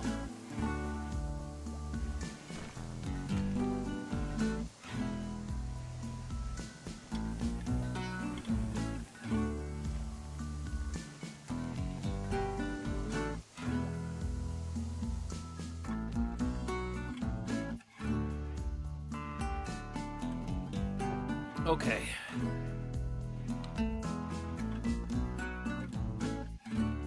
Did you just reply nod to yourself, some of that? You shouldn't even be able to reply to your own comments in chat.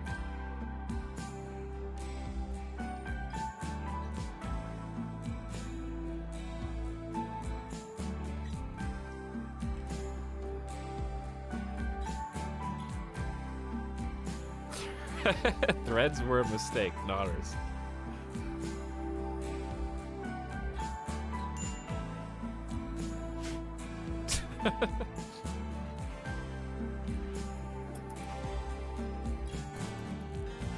You guys having fun nodding?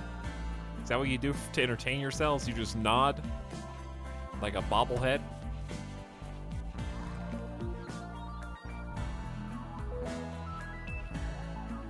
People arrive nodders.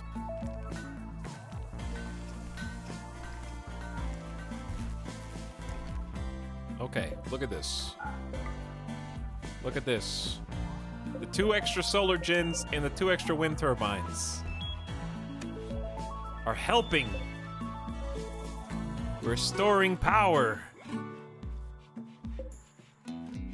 Power's going up during the day with sun lamps on. That's illegal. Whoa, look at this. That's the fastest smoothing of walls I've ever seen, honestly. And we have a mortar. It took all of our components, but they're there. Speaking of, we're making flak helmets. It's gonna take even more.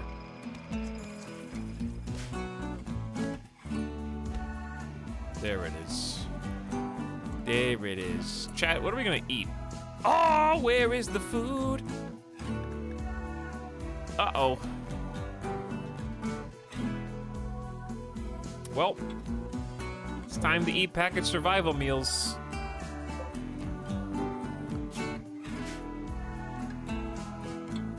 And it's time to make insect meals again. You guys missed the starvation train. You're too late. Don't even show up to work. It's fine. You had an opportunity there. I figured it out before you.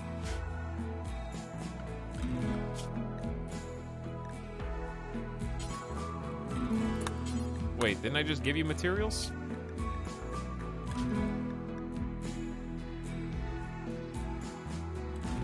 Didn't I just allow? Oh.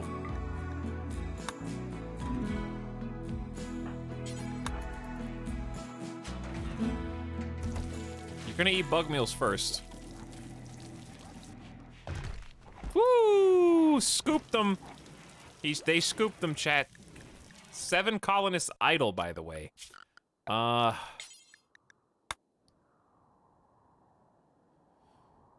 What do you guys even want to do, man? We can't do anything.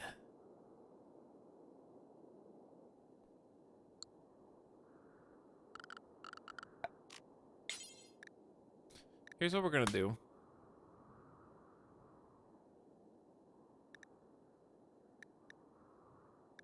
New area.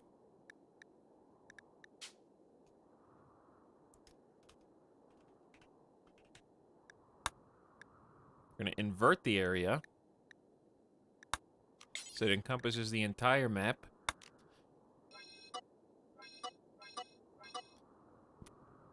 Then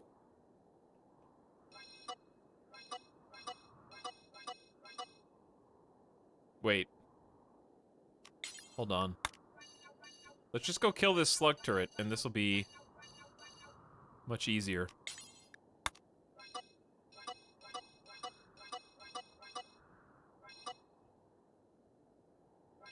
Okay, let's go kill this thing. If you're so bored, come with me!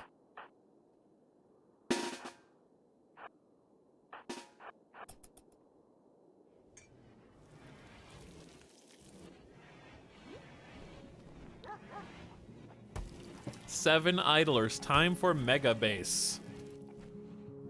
It's time for megabase.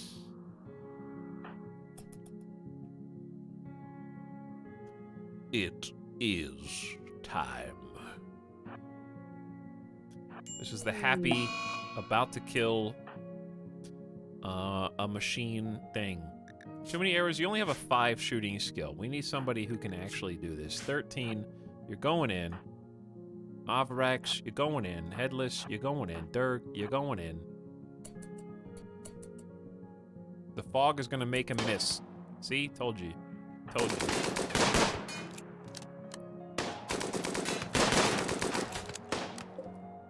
It's almost dead, guys. Keep it up. One mech cluster has been defeated. A whole mech cluster, chat.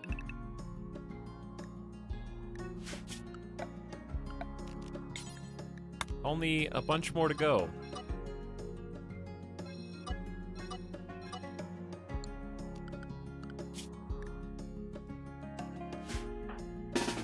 Good feeling, good feelings all around.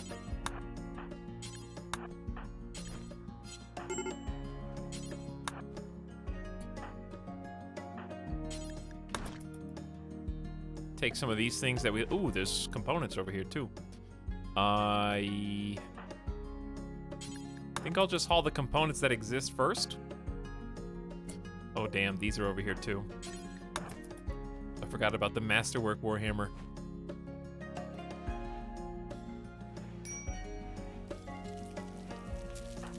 Corpse Obsession. Rogue Eye has broken inside and decided to grace us with the presence of slight inconvenience, who we will, of course, respectfully return to their grave inside of the common room.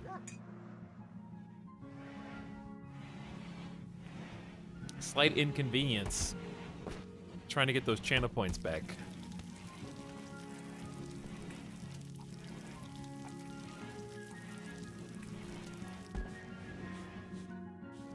This is such a happy song. This is actually one of my favorites.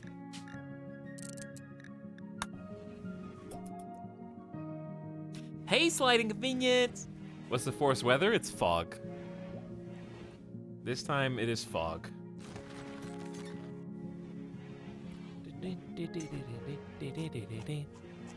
We're trying to research chem fuel, but we don't have any material things to put in there. I guess you could put insect meat in there, maybe.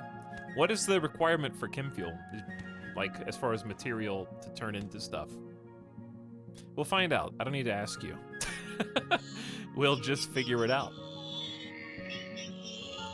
These are some foggy machines. 6 scythers, 3 lancers, 2 pikemen, and a centipede. This is like a small legion. They've got some weak spots. Like, there's 2 unstable power cells right here. There's some nice weak spots, but capitalizing on that is not easy given the fog. The best spots to attack from are where we are the most vulnerable.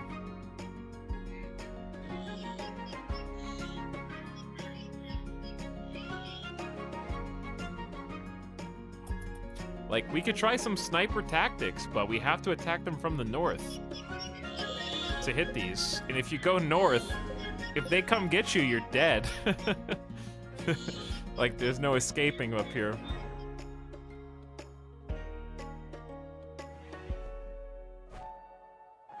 Oh yeah, we got another one. Another full stack of batteries. Okay, we finally, like, caught up. We're ahead on power, which is nice. So let's start charging these other 2. Okay, Rogue Eye is no longer having a corpse obsession.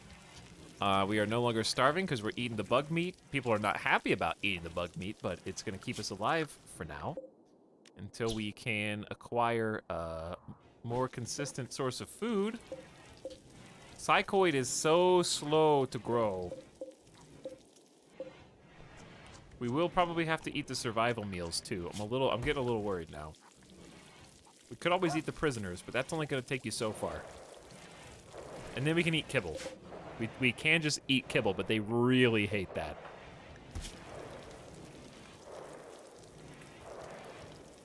Slept in the heat? Oh, it is getting hot.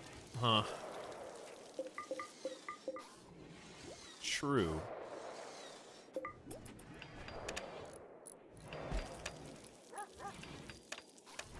How about now? Is that better?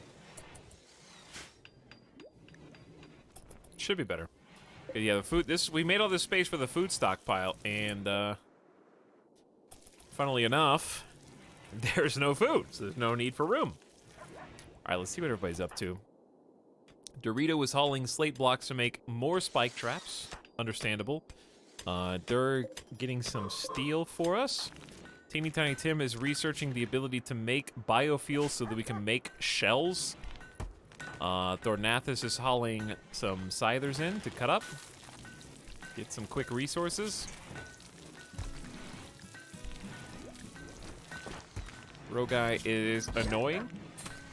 Still pissed about pandas for sale dying for another 1.2 days. Insulted, pain, and chemical starvation. I'm growing psychoid. I didn't realize it was going to take this long, though. Truly, hauling steel to stockpile from the mines. Headless is cutting up chunks forever. We're probably going to have a nice stockpile of buildables right there, though. Arvorex is cleaning the colony permanently. Scooty is building the second mortar, which doesn't have any ammo. Baconator is also going to mine some steel. And there's just big haul missions.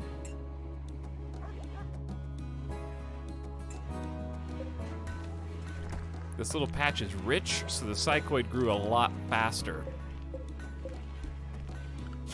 Checking the wildlife tab, it's 48 degrees, like it is the 12th of spring. There should be some animals on the map soon, but I guess there's just no grass or anything for them to eat, so they just don't show up. So what I'm probably gonna end up doing is just planting some wild hay grass, I guess.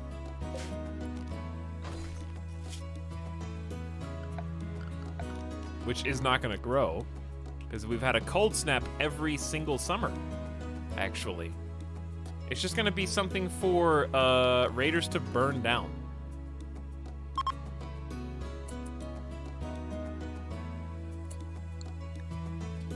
Chunks of spacecraft at the bottom left of the map. We'll get those eventually. So yeah, there's not really a good way to fix this lack of a grass problem, or this lack of grass problem. I'm just gonna make some small areas that are far enough away where it's not gonna catch any of our base on fire, I guess.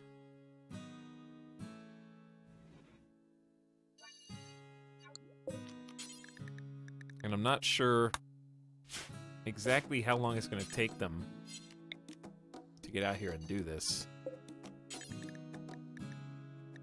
But we'll see what happens. Miracle Grow. Let's see, we had one snow hare. We probably need to do like an emergency harvest on the 90 to 95% psychoid.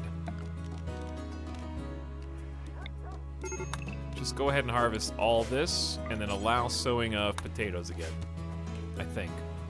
How long is this volcanic winter so far? It is 23 days. We're going on 2 seasons.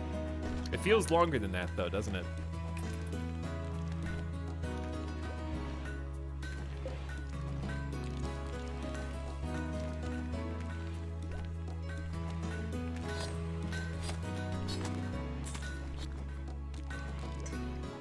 Randy wouldn't cold snap summer for a 4th time in a row, would he? Probably not, you know? He doesn't use the same trick 4 times back to back. Are you crazy? A jailbird is passing by. We've had some passerby, but they always go like north to south, and they never go over here. One day, maybe they will. Yes, it's fog and volcanic winter at the same time. Presently. I really just don't. The reason I'm not building the mega base is because whenever we start going big, by definition, we're going to be making the game harder. I don't want to make the game harder until we can deal with the problems we already have. You know what I'm saying? Because our wealth, you can see that it's starting to chug a little bit. But yeah, we've hit that 100,000 mark. So starting on the mega base right now doesn't seem wise when we don't even know if we'll be able to, you know, make it through summer food-wise. That being said, a mega sloth just appeared, and I think we need to send a squad to go take that down at like 5 or 6 a.m.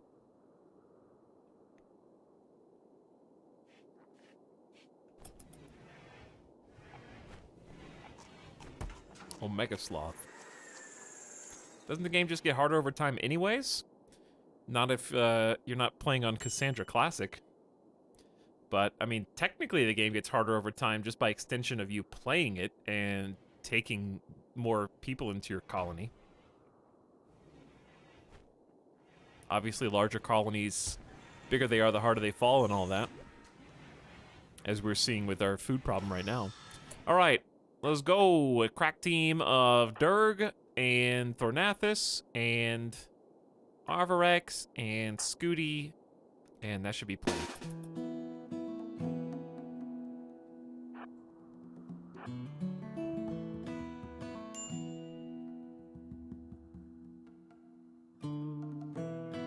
But yeah, it does. Oh, don't leave the map. It does get harder over time just because you're accumulating items and stuff over time. All right, we're gonna start this with just you three, and backups on the way. I trust and believe in all of you.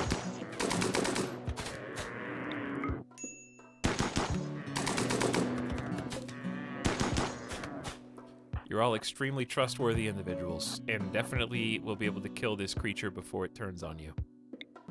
Is it leaving the map? This better not be leaving the map. I'll be pissed. Okay, stay right where you are. We need to eat.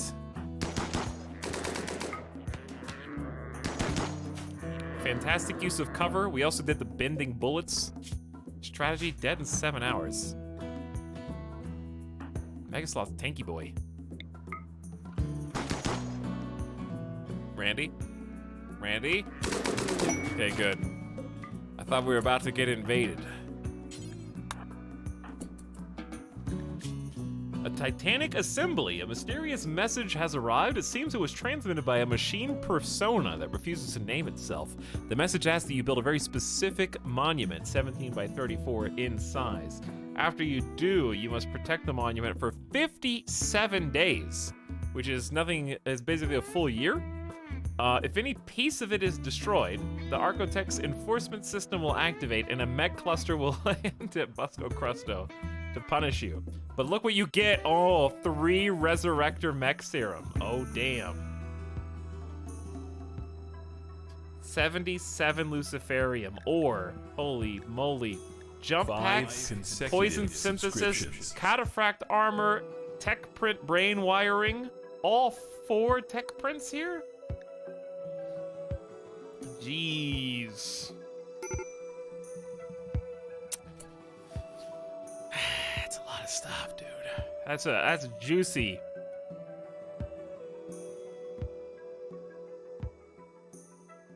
The 3 mech serums, man.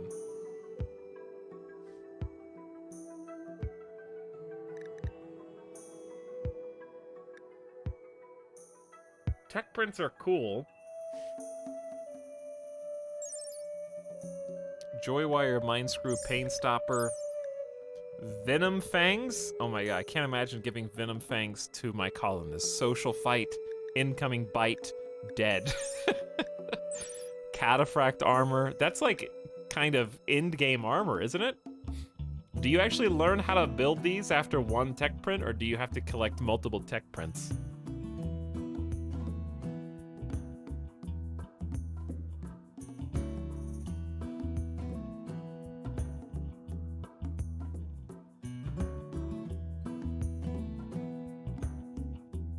Oh man, but look how bad this is. 4 centipedes, a toxic spewer, 2 mech assemblers, and a beacon with 2 turrets. 4 centipedes though.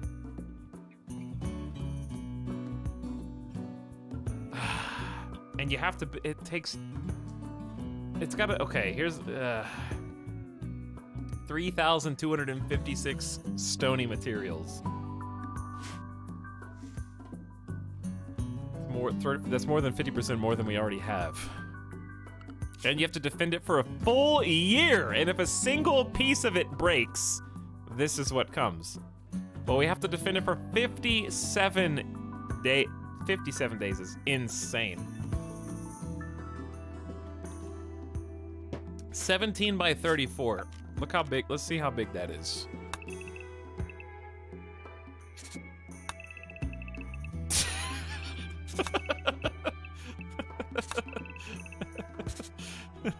Yo, dude.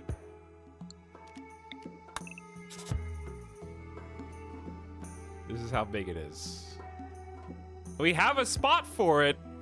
We had the old monument torn down. Like, there is technically a spot. It's even bigger than the last one, though.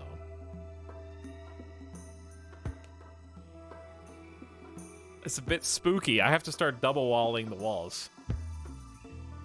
We'll never make the mega base if we accept this. RimWorld is about taking risks. You're right. But I wouldn't be as concerned. How many days do I have to accept this? That's the question. We have only 2 days.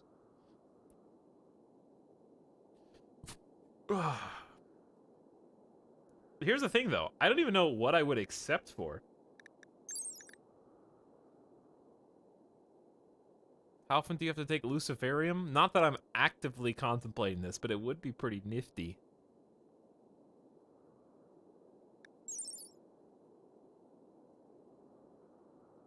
You have to take it, it says 5 or 6 days. So how many doses is 70 doses times 5? 77 times 5. Wowee. That's 385 days for one colonist of Luciferium. Divided by 60 days a year. They would have almost 6.5 years of Luciferium. To put that into context, our game has only lasted 2 years to date so far. 7 colonists for a year.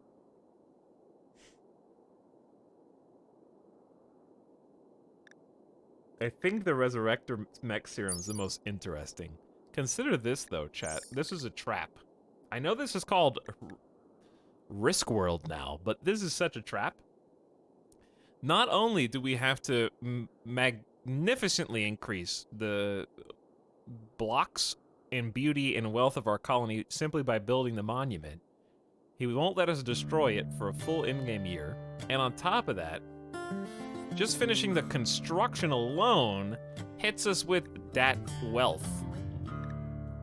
So it's like a two-pronged wealth trap. You're building wealth and you're receiving wealth as a reward. This is Randy bait if I've ever seen it. It is huge Randy bait.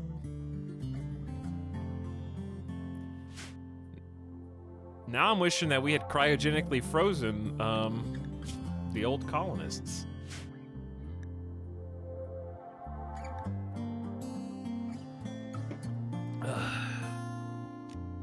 I mean, mech serum is like one of the holy grails of RimWorld. It's literally well, I'll just read it. A one-use superdose of mechanites tuned to resurrect the dead.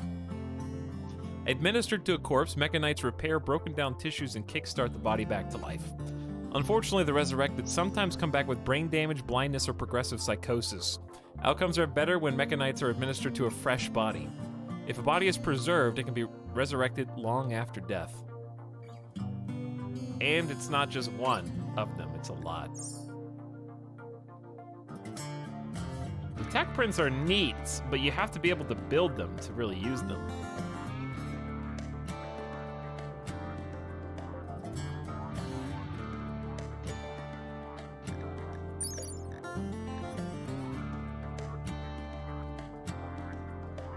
Who wants to be the newest Luciferium addict? I'm just kidding.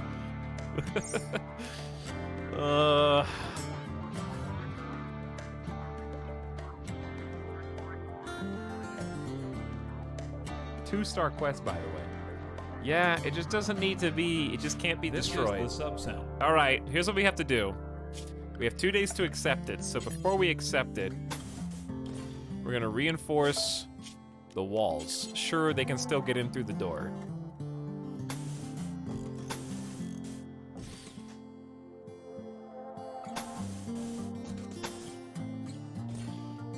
Like that has to happen.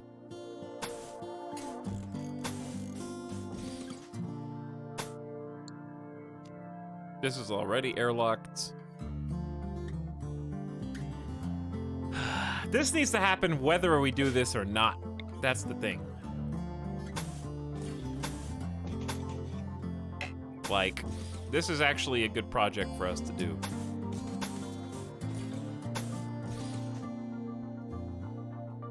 It is high time to get some airlocks on these doors.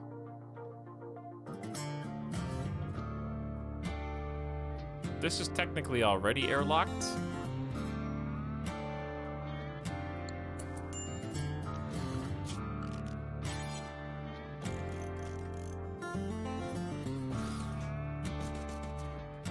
As is this. All right, they know what to do. We'll check it in a minute.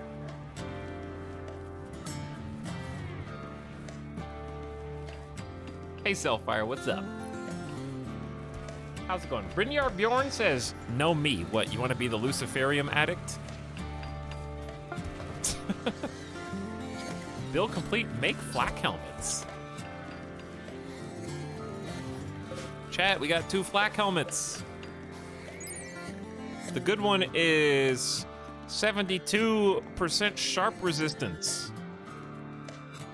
36% blunt, 72-36 versus 63-31. So, yeah, the good one's much better.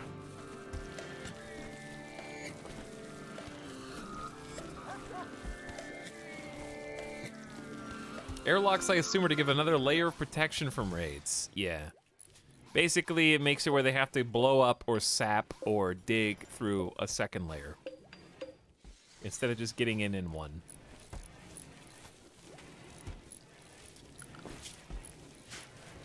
All right, that Mega Sloth gave us a little bit of space, like 20 extra meals. So we replaced all the psychoid leaves, which are they? Do they spoil? 27 days. They should definitely go in the freezer.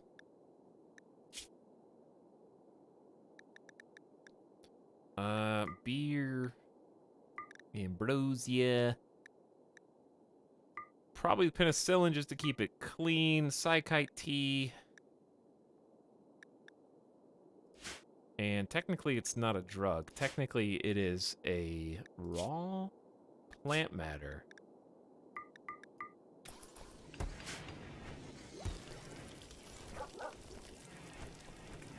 Well, well, well, chats. Well, well, well. Look what time it is. Does anybody have 6 components for a drug lab? I don't. Not me. We need components from elsewhere.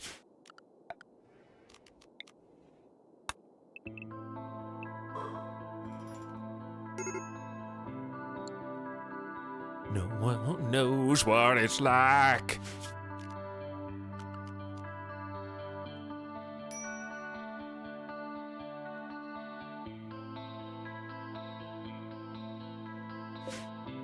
Here they are. Well, there's a couple anyways. Sorry, Dirk. My bad. I tried to starve you on accident. He doesn't know. People arrive at Drug Lab. Yes, actually.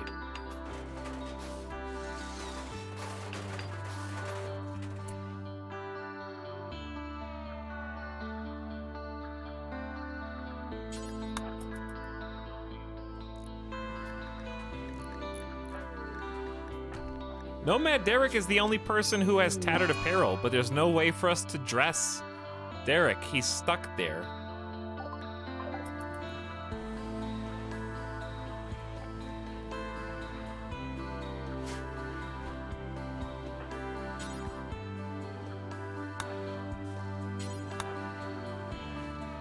He just lies on the bed and waits very patiently.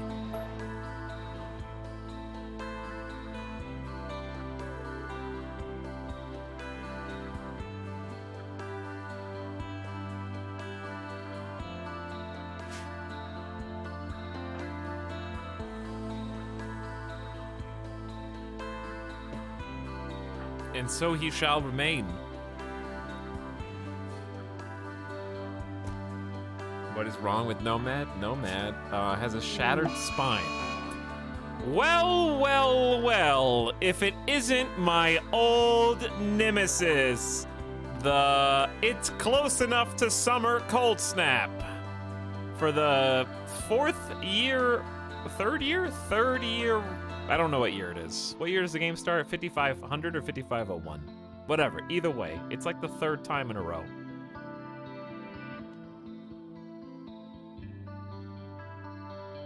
An unusual cold snap has set in. And it's a volcanic winter on top of that. It's gonna get chilly. But, we are nothing if not prepared with our indoor grow zones. Oh, shit. A damn distant chemical fire has released a plume of poison over the entire region. Any person or creature not under a roof will be slowly sickened by the toxic dust settling out of the atmosphere. It will last anywhere between a few days to over a quadrum. This is the most desperate attempt to kill me I've ever seen from Randy. You know what? I think Randy's just salty. I haven't tried to make the mega base yet. So he's like, you don't want to make the mega base because you know what I'm gonna do? By the way, chat, I am not taking that quest now. I'm sorry. This is too much greed. Not taking it. This is too much. Look at this, the world is green now. I have to pass on 3 Resurrector Mech serums. I can't protect them for a year. I've got Toxic Fallout, Volcanic Winter, and Cold Snap.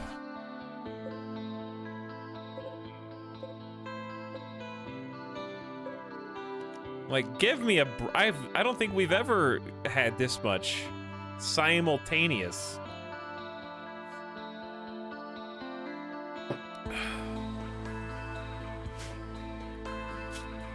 So basically, being outside is poisonous now. Which is why... Let's just do... Let's just expand the safe zone.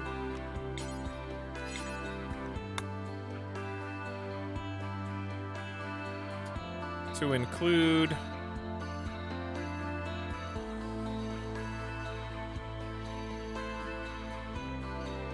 This music's way too chill for what's actually happening.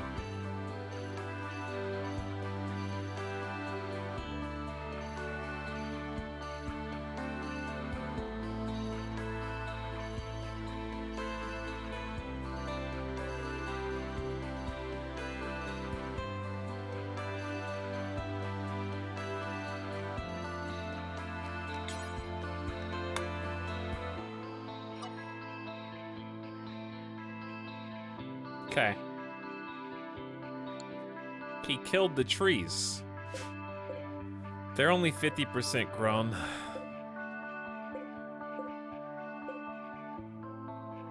They're fine. What difficulty is this? Losing is fun, but right now we're getting the wombo. I haven't seen a wombo like this before.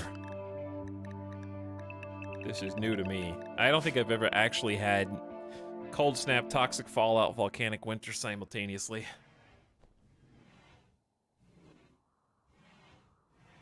Does it really kill the trees? I believe it does kill plants, I think.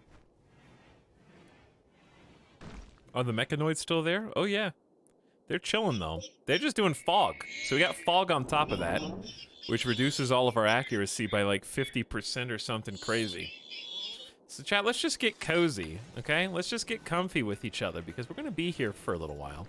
We can allow them to go outside still a bit, but I'm keeping them close to base so they spend a lot of their time inside. Scooty is a little too cozy. Scooty, I would like it if you were less cozy.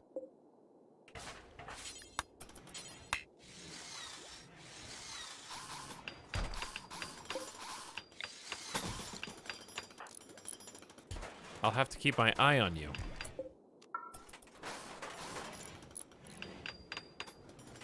He knows.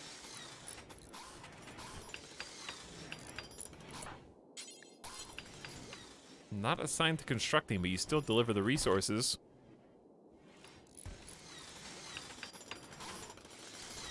Well, they don't have anything else to do, so they're all just building around the clock. It's gonna be a lot of idle time. So they got initial toxic buildup, carcinoma and cancer-causing buildup. Huskies are not immune either, so we need to watch our animals. Keep you in the safe zone too. I shouldn't have done that until you already brought that inside, so that's my bad.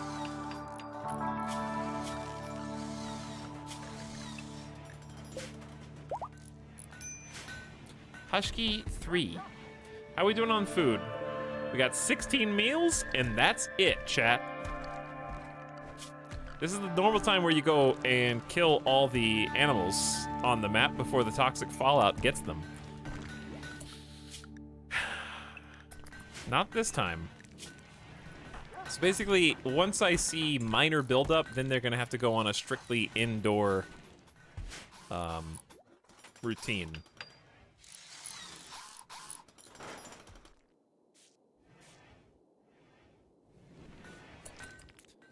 I'm surprised you tell allowed Husky 3 to live this long. It's because we have... Hold on. Animal generic. Let's go ahead and tweak this. It's because we have kibble.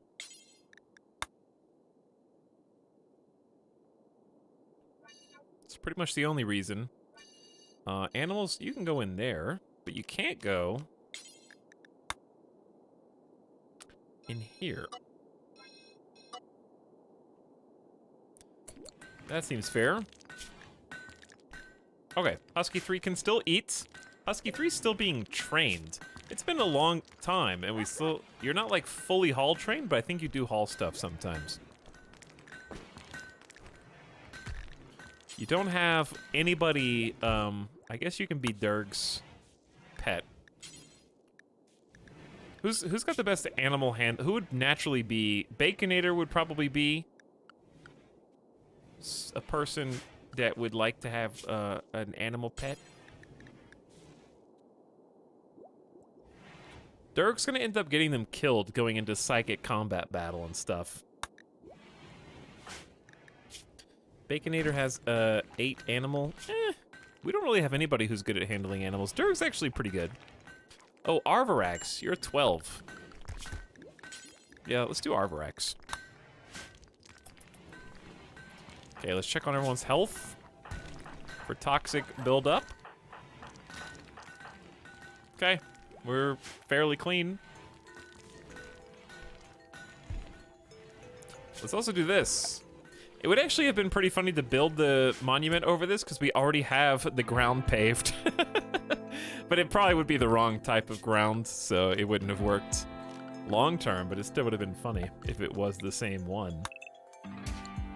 We can just remove it. I just don't want to protect it. I don't want to protect it on top of all this other stuff and force them to be outside building around the clock. It's just not wise.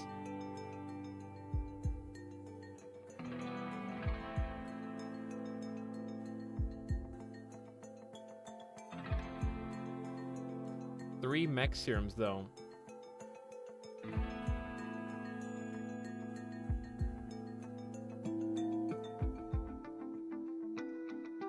It would be so convenient to have.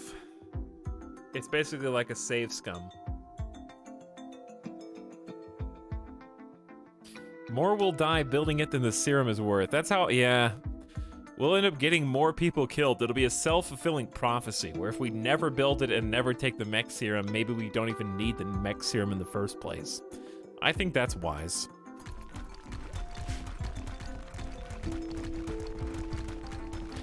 Simply trying to obtain the mech serum may cause us to require the mech serum.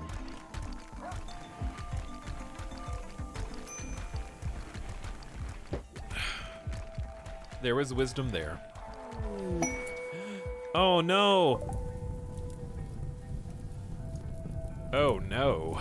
I was worried that they were gonna be subject to the fallout, but it's worse than that. They're actually going to get assassinated by the mechs. Which, this is actually, if a bulk goods trader could have made it to the colony, I've been waiting on a bulk goods trader for so long, but now what? They don't know, chat. Fight back. They don't know. Fight back. Wow, assassinated. The Scyther stabbed purple in the torso, leaving a bloody hole.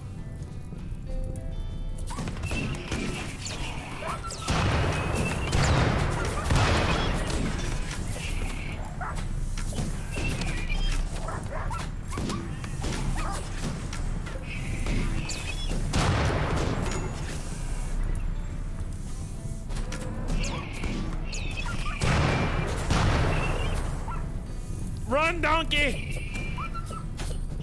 Get out of here! Oh my god. Jeez. Uh-oh. Uh-oh. Where'd they going?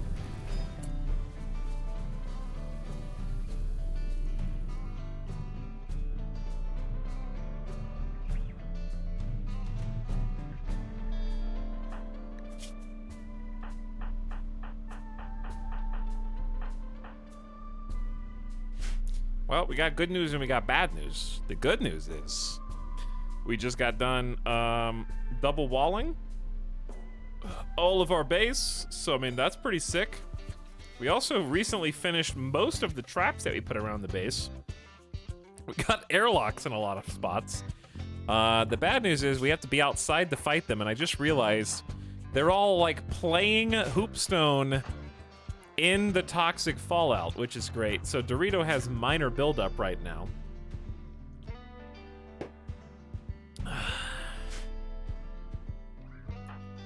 Okay, as long as Durg's inside, let's keep the animals in.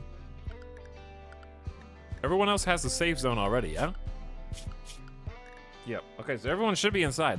I don't think we have the option. I'm gonna wait Dorito inside this door, and everybody else, please respond to the furnace, I guess.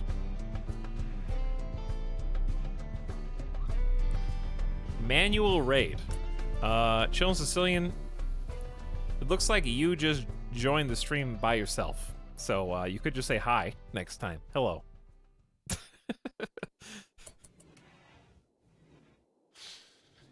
Chat, you guys know you can't just like go from my stream to someone else's stream by yourself and then do like manual raid in my emotes, right? That's just you just joining someone else's stream after watching someone else's stream.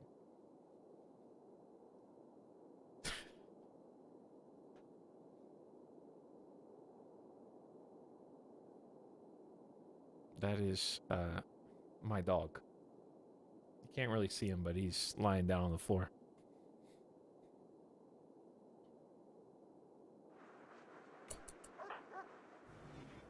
He's there. So, manual fake raiders.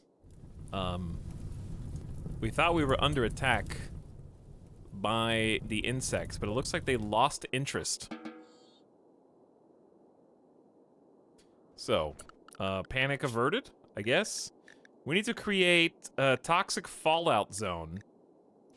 It's not the most fun thing in the world. We, those of you that just joined, we have a terrible situation on our hands right now. Truly awful. We've had this mech cluster This is the subset that first arrived. And they've just been patrolling with a fog generator.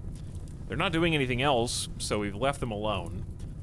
Most recently, a bulk goods trader tried to come trade with us, not knowing, and found the business end of auto inferno turrets and scythers. Right after that, we had a second mech cluster in the same 24-hour period that had an auto mortar, and that had to be dealt with painstakingly. So this is the remnants of that. Simultaneously, We have been suffering volcanic winter for almost 2 months now. Or 2 seasons, I should say. A cold snap just hit. On top of that, we also have toxic fallout in the same day. We have it all.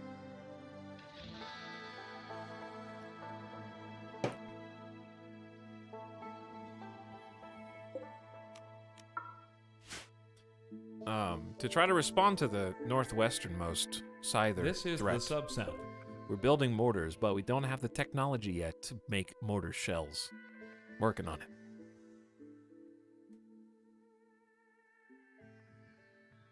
Yes, other than that, though, it's going great. Other than that, though, it's going wonderful. Sup, need some toast? Yes, things are going very well. Thank you. Welcome back for 10 months. Also, what's up, need the milk? Fake streak. 5 months is still 5 months. Thanks for the 5 months. Okay, you're going to create a new area called Fallout. And this is going to be purely limited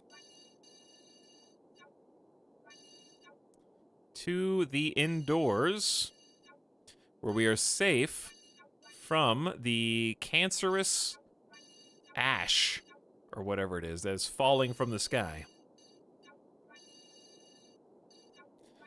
In here, we will be safe from fake raiders, like the mechanoids.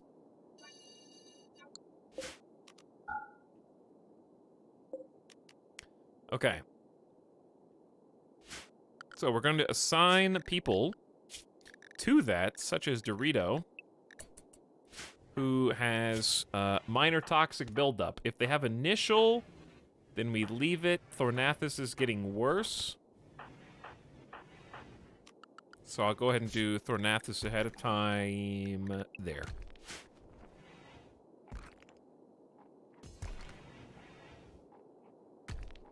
How's the megabase going? We haven't been allowed to build the megabase.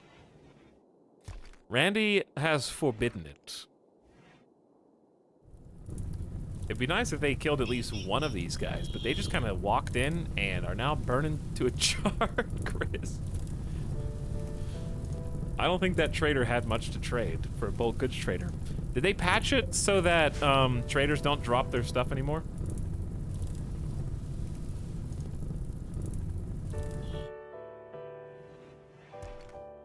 Randy was just so pissed that I haven't built the megabase yet that he sent all these things like, oh, you're not gonna build it this time so I can come kill you in the middle of it? Here, handle this. Volcanic winter, handle this. No animals on the map, so you can't eat. Handle this. Cold snap, handle fallout.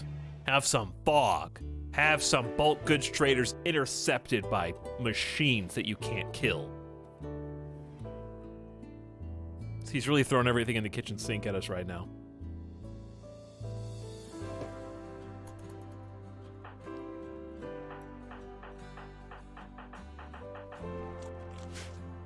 And we have 2 prisoners who are eating kibble, which we may need at some point.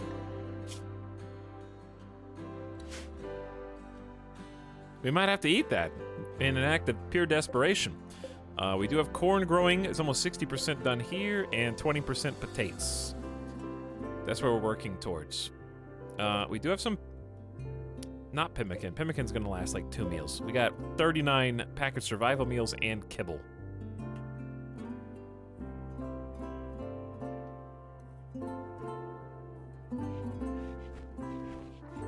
So we might, should be even trying to recruit these 2 prisoners. I just have so much faith in our farm. I believe in it. I shouldn't believe in it, but I do. Is it time to allow kibble to be eaten? I think I'm just overly attached to packaged survival meals. How hard is it to craft a packaged survival meal?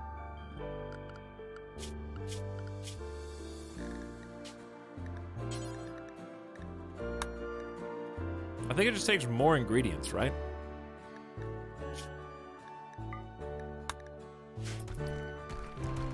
Ow.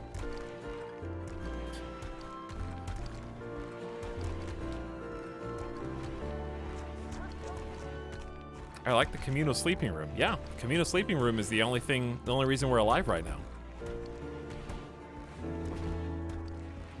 Because if you try to create individual bedrooms with individual furniture for all 12 of our colonists, plus the 2 that we're trying to recruit, you'll end up with 14 separate bedrooms.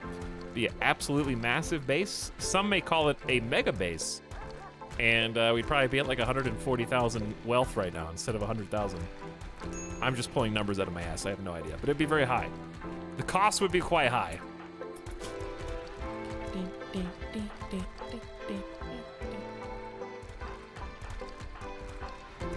All right, Scooty Jr., you gotta go inside.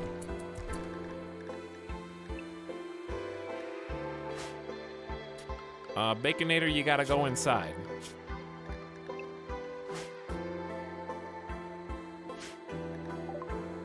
Build biofuel refineries to make chem fuel from biological matter.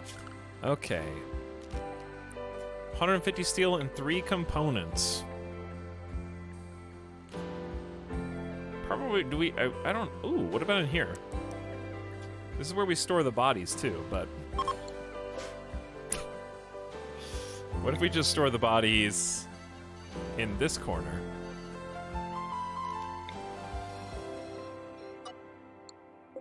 Instead.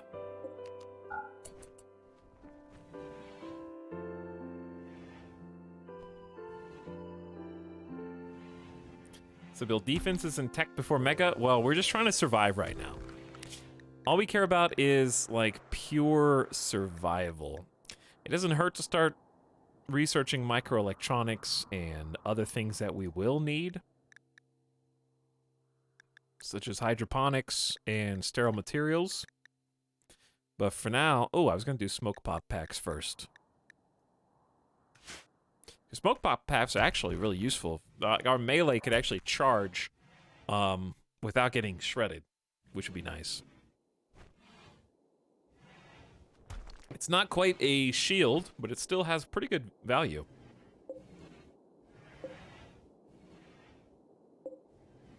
Wind? The blade's not even turning, man. It's just the 4 solar. I wouldn't mind building a geothermal, but again, we need components. And we're a bit low on those. As you can see, we need like dozens. Ideally, we'd just be able to go out and get these ship chunks, go back to mining. I think there's like at least 3 or 4 ship chunks around the map. There was a pocket of... It's only 2 more compacted machinery down there. I don't know where the rest is. People, they're getting bored. Understandable. They're not happy. I'm not happy either that they got toxic buildup and we're just kind of sitting here wasting time and starving. Well, not yet, but we only have 23 meals. That's enough for like 1 more day, 1.5 more days. Corn's at 62%. It's not quite. It's got like 2 or 3 days left of corn growth, and we're gonna have to decide to eat some kibble.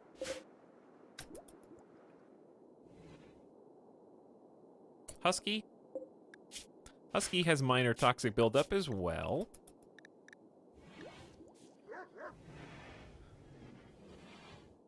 I can't block the Husky from eating our meals, though. That's what I'm worried about. I'm just gonna watch you, Husky. Yeah, making the psychoid in hindsight was not a great idea, but that's where we're at right now.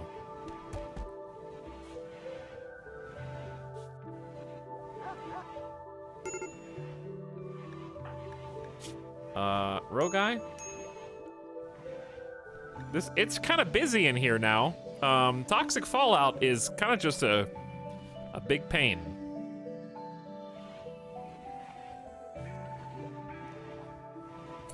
Oh, speaking of the Husky, chat. No, it's hall trained. It's a productive member of our society. All we have to do is live long enough for the corn to finish growing. That's all.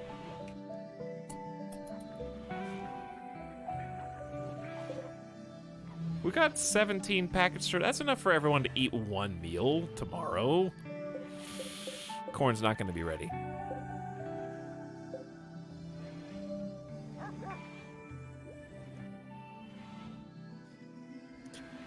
They can just take the -12 debuff from eating kibble until the corn's ready.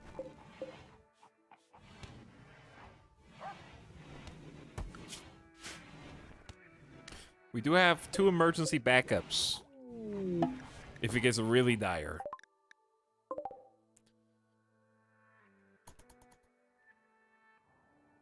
We have 3 emergency backups if it gets really dire. That would make an enemy of that entire faction, though, which is not ideal.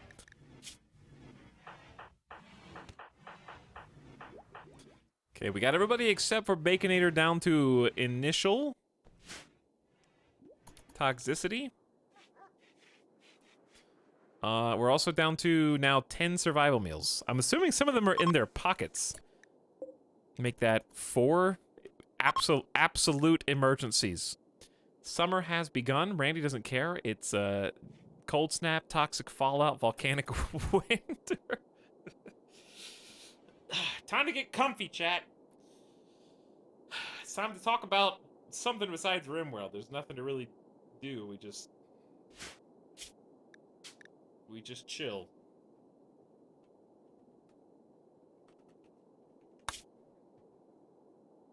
We just hang out.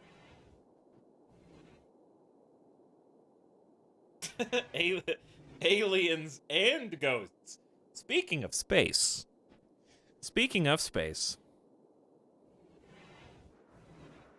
Dude, I have been watching, I've just been marathoning the top 10 space fact let me know videos.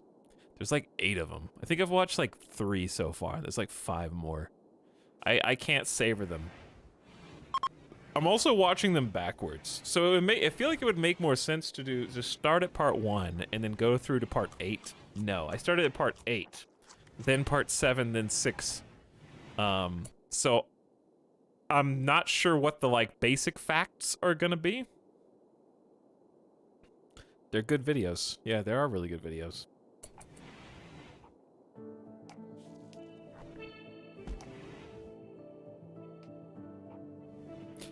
Anyway, speaking of space, the thing that I'm most fascinated with now, space-wise, is the, like, proposed hypothetical possibility of a 9th planet in our solar system. I find that fascinating. Scientists, I guess, in, like, 2015 or 16, like, okay, like, originally, there had been like a search for another planet, you know, for decades now, but like 6 years ago, they actually found evidence from like the, how do you say, is it Kuiper? How do you say Kuiper? How do you say that? Kuiper? Dragon Ball is Kai? Per? Anyways, basically they found some gravitic anomalies where things that should have been following a particular gravity path were showing unique properties. And there was no planetary body near them that could have possibly, like, exerted, that we know of, exerted gravitational pull to make them take that particular path. So there's like a hypothesis now that there is another Neptune-sized 9th planet. They've been looking for this planet X. They also call it Planet 9. Great nickname, I know. They've been looking for it for a long time, but now they actually have like data to back up that there is somewhere some kind of gravitic pull being exerted on these like distant objects. So the reason why they can't find it is because it's basically in the void. Like all of our orbits around the sun are fairly kind of balanced in the solar system. So this hypothesized planet has a huge oval-shaped orbit where it's going like so far out. Here, I'll show you. All right, put your sunglasses on if you're in a dark room. I'm about to open MS Paint. All white backgrounds. You've been warned. 3, 2, 1. Ah! So if this is the sun... okay, if the sun's dead. If this is the sun...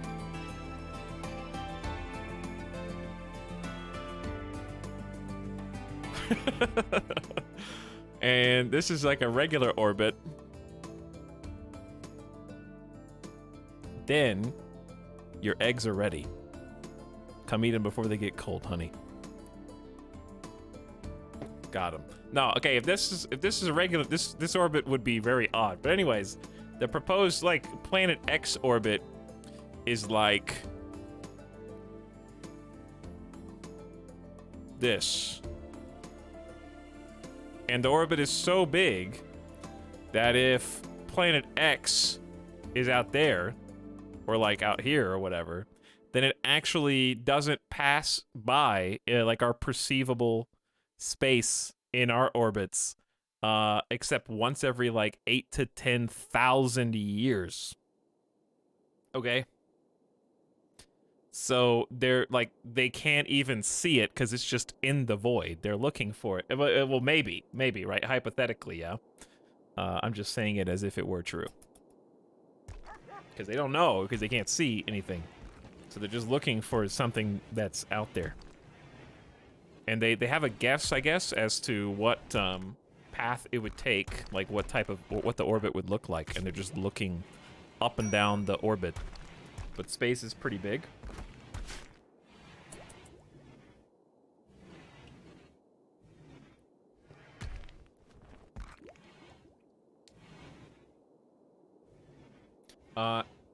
It's Halley's Comet, but bigger. Well, that is a comet. This is a Neptune-sized planet.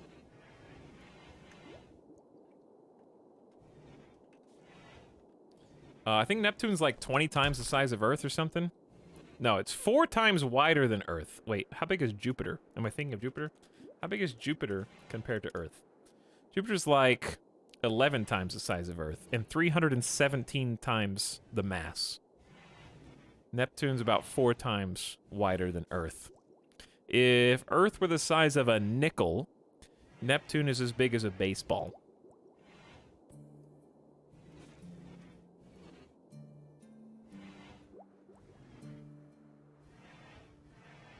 Nickel versus baseball. Yeah, the Earth is flat. I guess the Earth is flat.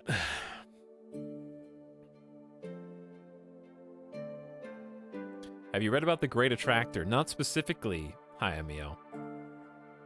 But I am familiar with the notion, loosely, not familiar. Familiar is a bad word. I have heard of the, like, perceivable universe aspects, where the idea that over the course of enough time, planets can be slingshotted away from their star far enough where they basically stop existing, not because they're destroyed, but because they can no longer be observed in the known universe, which is pretty cool in and of itself. They despawn, yeah.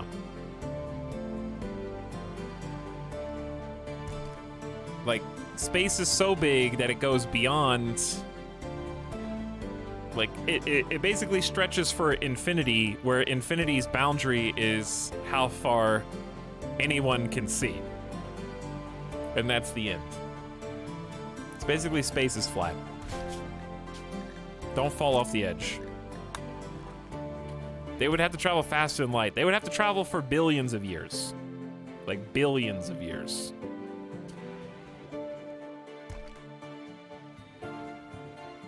It would take a long time. But, you know,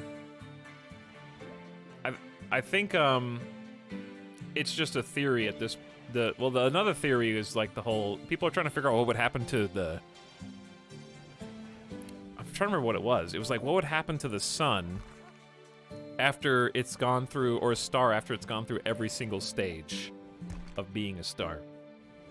I don't remember all the different stages off the top of my head, but it was pretty interesting. Like, at which point does the sun just become like a broken light bulb? Yeah, turn into a metal mass. Yeah, the fly away into space with no light, no plasma, no nothing. Just darkness. No heat. And I guess I don't know if there's any that exist. I think a black dwarf sun is like a hypothesis at this point, but I think the other side of the theory was there could be planets with thick enough atmospheres to like insulate their own planet to survive without like the heat of a star. Cause what's another weird thing, I want to go down this rabbit hole, which is like planetary cores. By the way, cold snap is over, so good job everybody. Who's dying outside, by the way? You guys are actually all good. Okay, cold snap's over. That's one thing done. But I want to go down the rabbit hole of, like, planetary cores. Tell us about planetary cores. I don't know anything about planetary cores. That's why I got to go down the rabbit hole.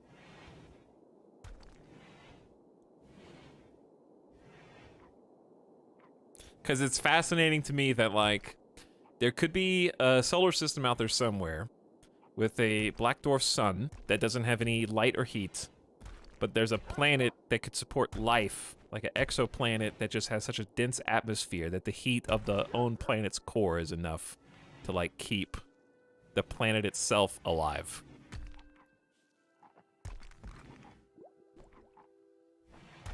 But it would still be so cold that there would be, yes, there would be an insanely thick layer of ice, like kilometers deep. And under the ice, the closer you get to the core, it would still be liquid water. And there would be life, potentially, in that section, basically. Kind of like we have unknown species of different types of marine life that just, literally, the ocean is so vast and so deep and so populated that we're still finding, like, new species every single year in the ocean. So it'd be like that, just on another planet, where it's just all these, like, sea creatures that have adapted to life down there.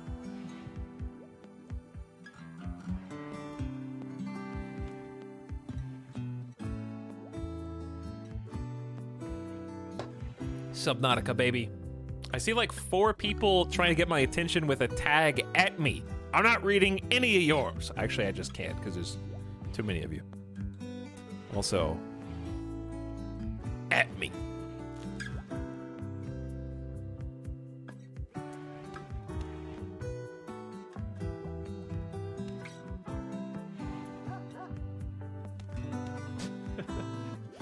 It's gonna happen when Kessler syndrome kicks in and locks us onto Earth. Shh, don't worry about that, okay? They're gonna create a giant net to catch all the flecks of paint from the spaceships and rockets. It's fine.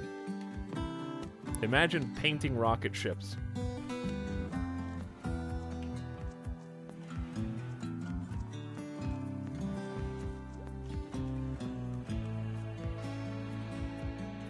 Don't paint anything anymore. We need orbital elevators. I don't think we're ever gonna have an orbital elevator. Major break risk, bro guy. You're not alone. Oh, do we have food still? Oh, chat, we're out. Not starvation yet, though. Not starvation. We have 350 kibble and why is the corn only 71%? Okay, they gotta eat kibble. That's the only way.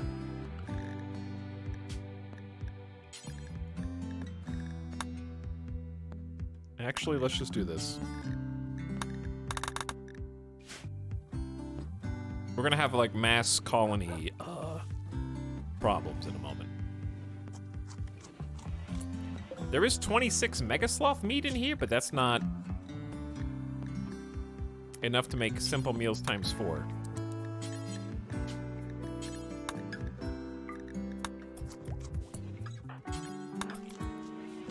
This is the gift sub sound. Trial.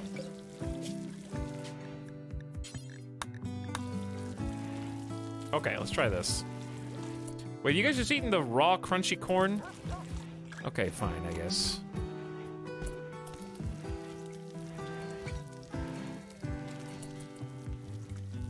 All right, let me see what chat's saying.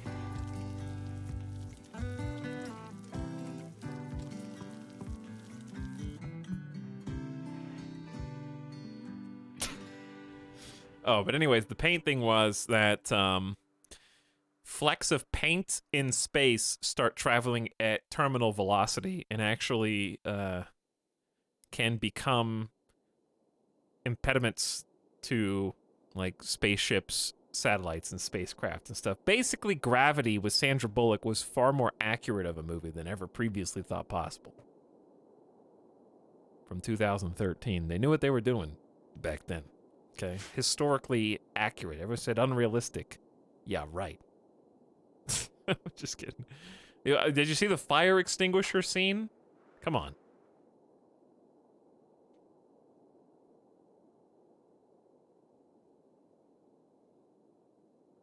What if the paint collides with a planet? I think that whatever the color of the paint is that touches the planet, it'll probably just do like a fill tool and become that color.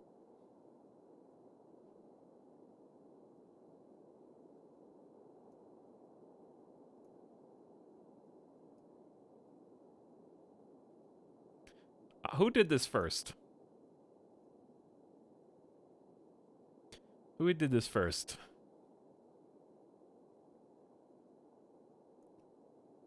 What is this? What is this pasta?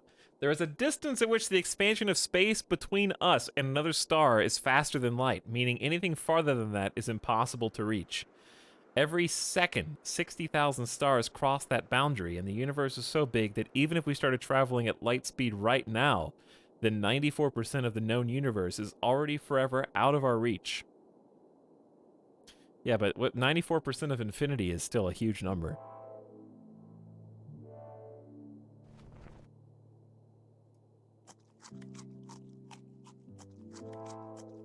Warp speed, my dude. It's not infinite, though. Yeah, it is.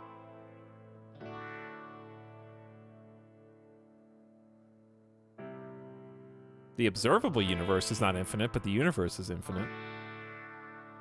Also, you can go down an entire different rabbit hole of what constitutes infinite. Because infinite is quantifiable, believe it or not. There are different tiers of infinity. But you don't want to go down that rabbit hole because it just hurt my brain when I did.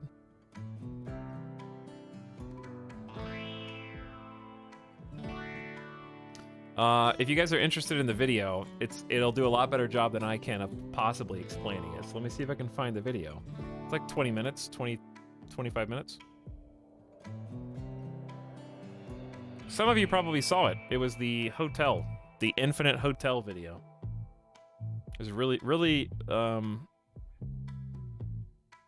done quite well.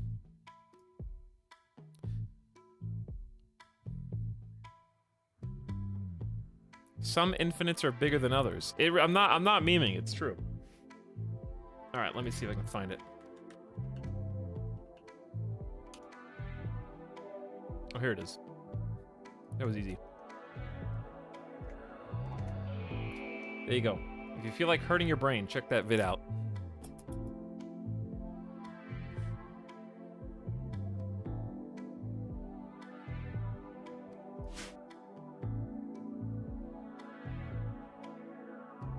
Let's go watch it together.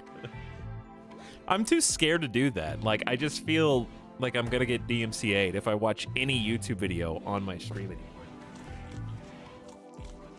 Because I would love to watch some of these videos and just do reacts and just, like, watch them with chat. It'd be really fun. But I'm too scared that I'm gonna get, like, in trouble.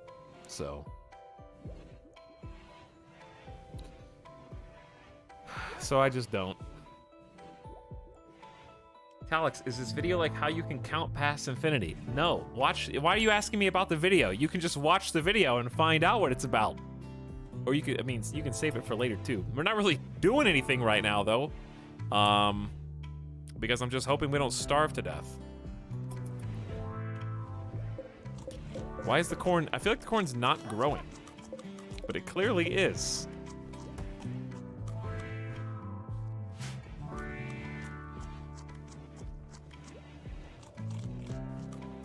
Okay, so like, I can't explain the video, but let me see if I can remember what it says. By the way, all the kibble's now gone.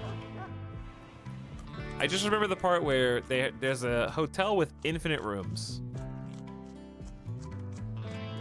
And an infinite amount of people come in to fill those rooms.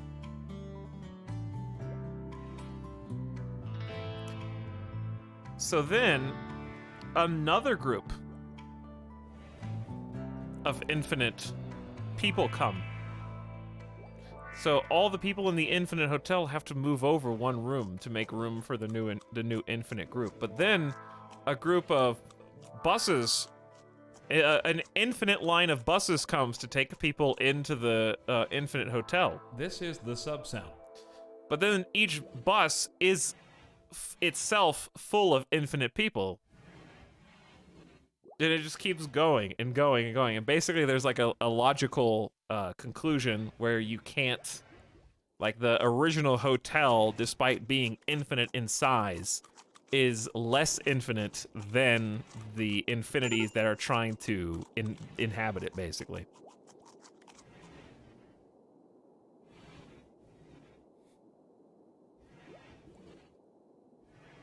And there's no more room for them. I'm sticking with infinite is infinite, thanks.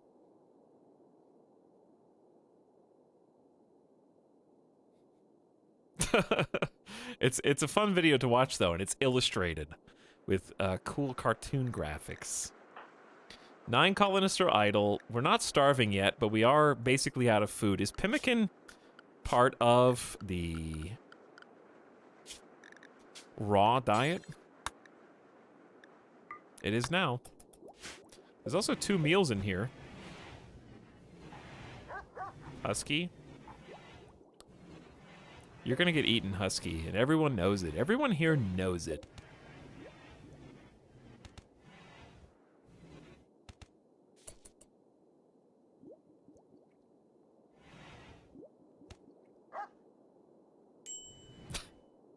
Tox, please stop making my brain hurt. That's what I like to make my brain hurt for fun.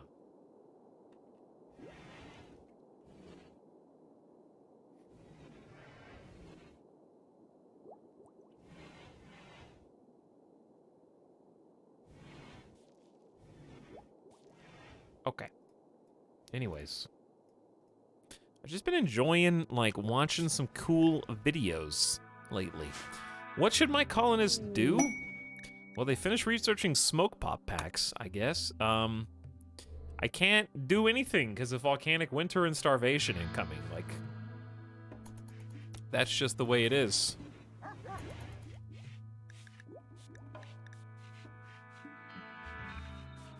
I'm assuming they've all eaten because there's still pemmican here.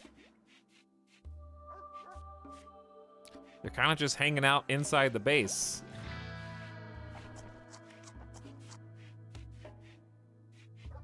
I'm just hoping against hope that Toxic Fallout will be just surprisingly short.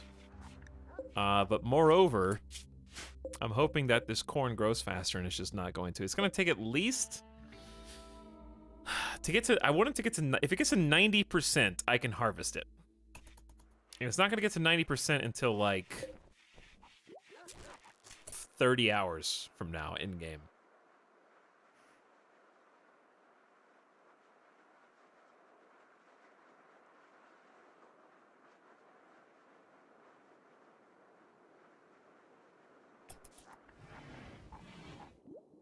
I don't want them to do anything. I want them to just merely survive the winter. The situations have to be perfect. Okay, they have to be top. We're not gonna make them do anything. They don't have to.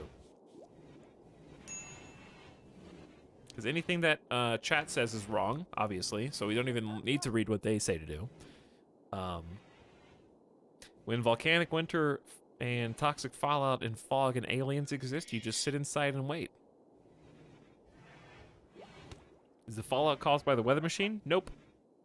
It's independent. The weather machine's just making fog. That's all it's doing.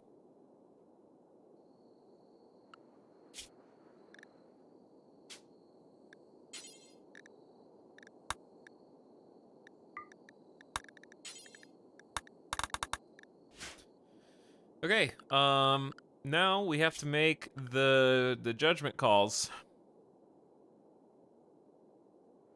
There's only 2 meals left. No one is suffering malnutrition yet, but there are about to be about 6 or 7 colonists. The dog is only going to feed 1 or 2 people, so even that's not good enough. The 2 humans are only going to feed 1 or 2 people. That's not good enough.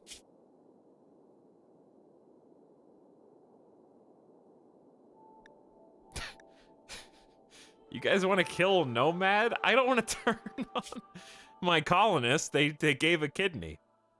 You should harvest the corn now. Oh, wrong. Dig a tunnel. Wrong.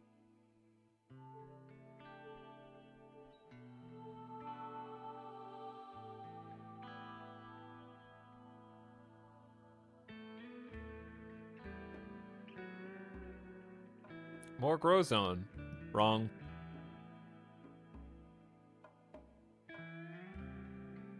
Just die. Wrong.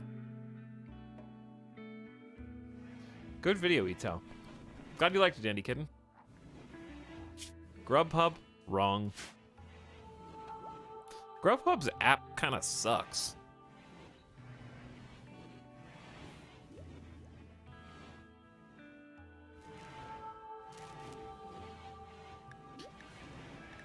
Okay, let's see. Do they not eat the kibble because it's in the prisoner's room? I think that's what happens, actually.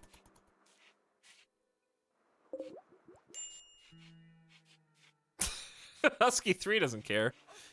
Are you guys gonna, like... yeah, it's reserved for prisoners, but you can't even haul it?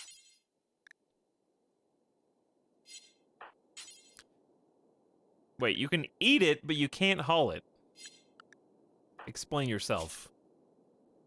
Dorito, I'm gonna force you to do it first. Thornathus, you do it second.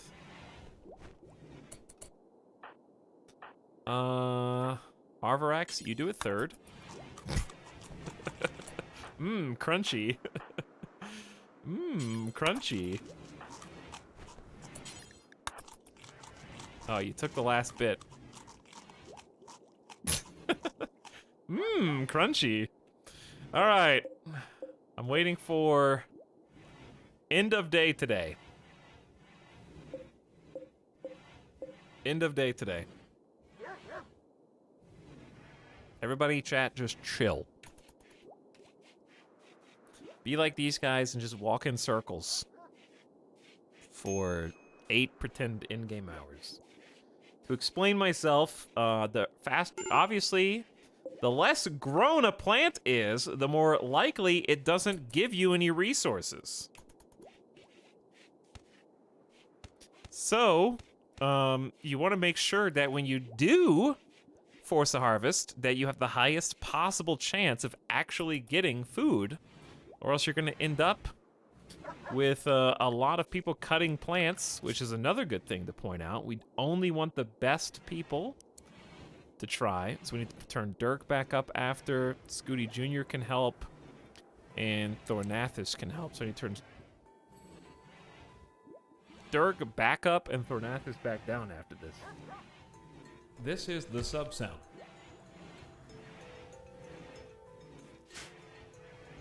So they can wait a minute because we're approaching 85 to 90% grown.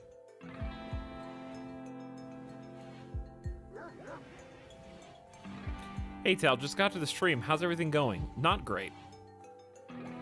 I'm at about 2 out of 10. The only thing that could make this worse is actually just more mechanoids. And or a blight. Even the blight we'd be able to... Yeah, blight would be pretty bad, actually.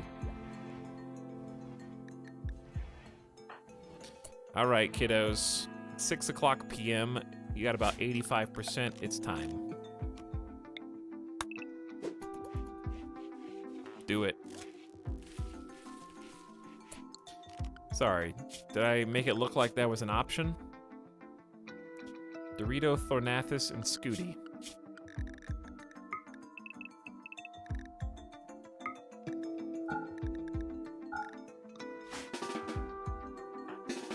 Why is head... Oh, they're all gonna end up... I have to turn off plant cutting on a lot of people.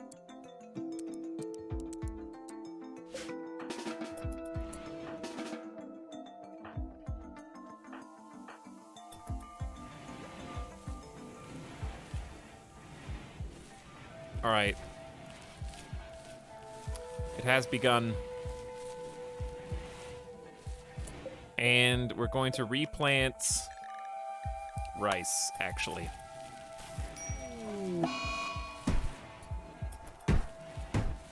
It's gonna happen to somebody sooner or later, and Rogai was definitely the first person that I could imagine that was going to do it.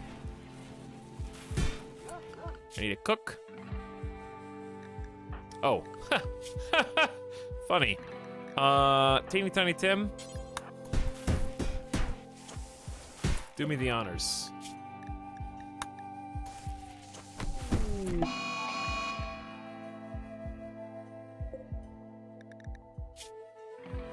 If I execute you, it's gonna create a big mood debuff.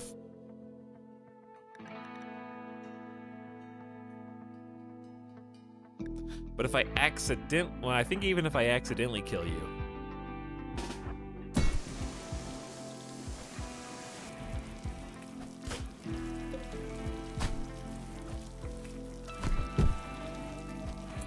Truly Severum.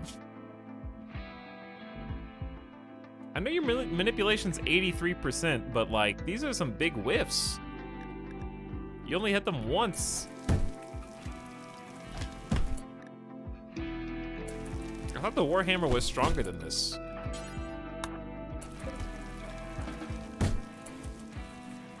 Society is breaking down 'cause hungry. Correct.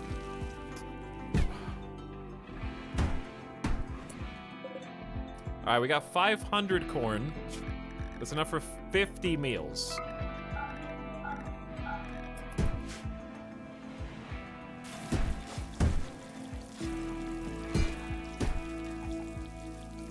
And then we got potatoes growing in, and then we got rice growing in after that. We're gonna have to have a few people do an overnight shift. Probably Dorito and Scooty.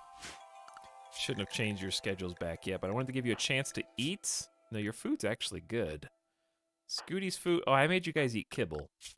Yeah, that makes a lot more sense now. I was gonna let you eat, but you don't need to eat. You're full of animal food.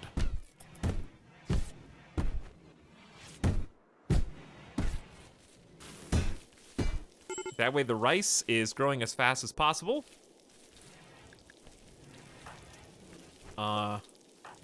I'm gonna wake up people who I think are starving.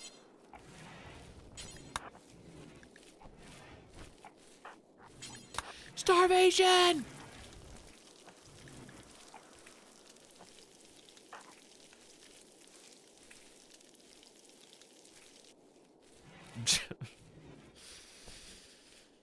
Oh, man. All right, Teen Tiny Tim, you're free to go. All right, we're barely gonna survive. But barely is still surviving. Now, let's remember to turn off from fine. We do not want them to eat kibble anymore. Indeed, the prisoners have no food now.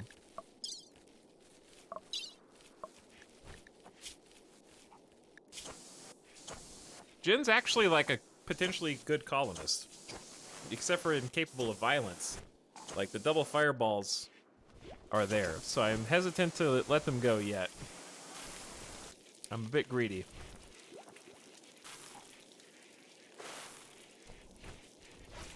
But salvation is somewhat here. We got 800. That's 80 plus. We got more than 800, I think. Corn ready to eat. Potatoes are 60% grown, and we've got our rice on the way. Whew. Now we can just fast forward, I think.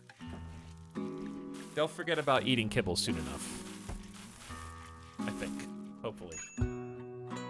One day Randy will get bored. Oh! We can allow this to be built, but we don't have any components still. So what I'm probably gonna do is just take a couple people, take someone out. Like Dorito. And grab some components. Yeah, that's what I was thinking too, Hateable. A doctor incapable of violence is actually pretty good. Slight Inconvenience is back. Oh, there are some subs. Slight Inconvenience says, help chat, I've been kidnapped by streamer. I think you're dead. You can't talk anymore. You gotta RP. There's some fail RP right there.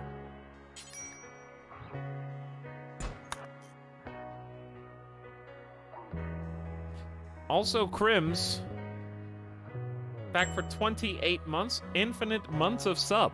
What's up, Crims? Thanks for 28 months, dude. Much appreciated.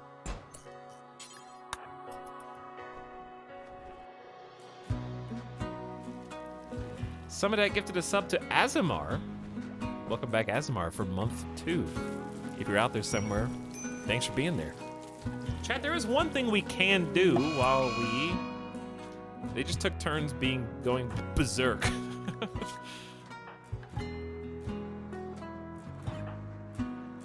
Neither of them are gonna feel good in a moment.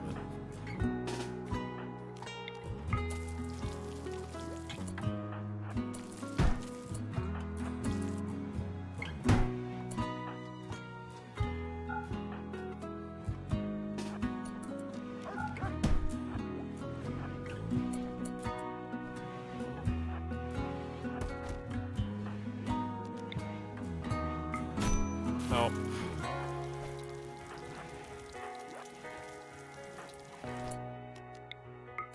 There we go. There we go.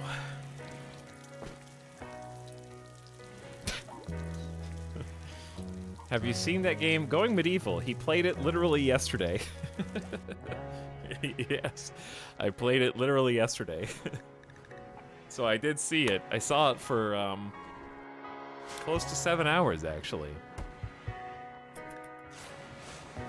I got a good view.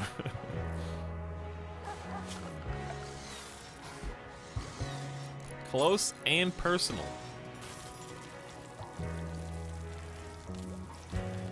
If I were a drug lab, I would be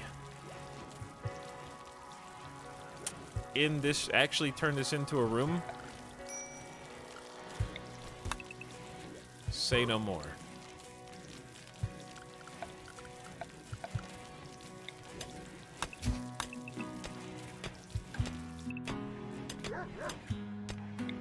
I'm gonna try just smoothing the surface where I can.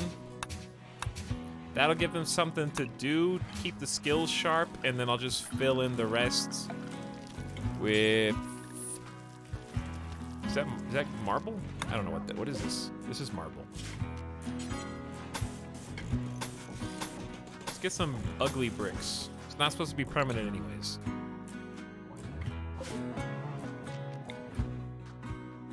But yeah, we'll turn it into the right. Oh, I accidentally said the smoothness, which overrides the mining command, I see.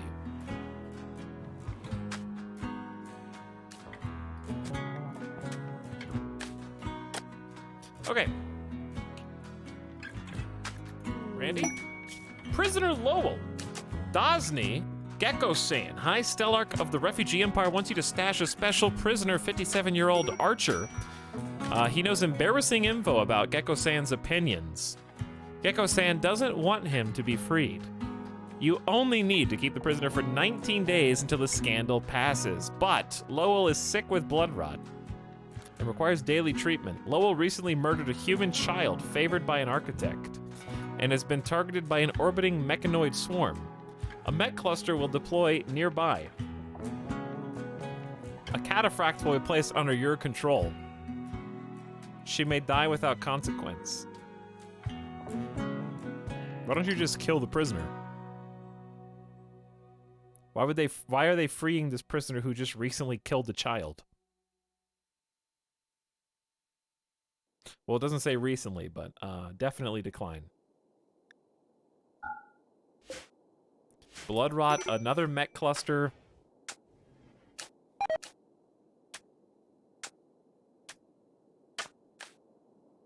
And Dorito has collapsed due to extreme exhaustion. You good, Dorito? Dorito, you can't sleep out there. Oh. Yeah, you're not good, are you? I forgot to give you sleepy time.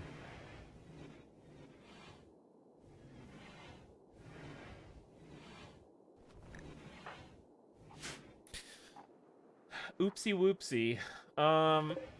We got 541 corn still left. 23 simple meals. We did build the second steel mortar. They are 3 components shy of a biofuel refinery, and I need to make the drug production table. We don't have enough components left. We have 13. We might. We might.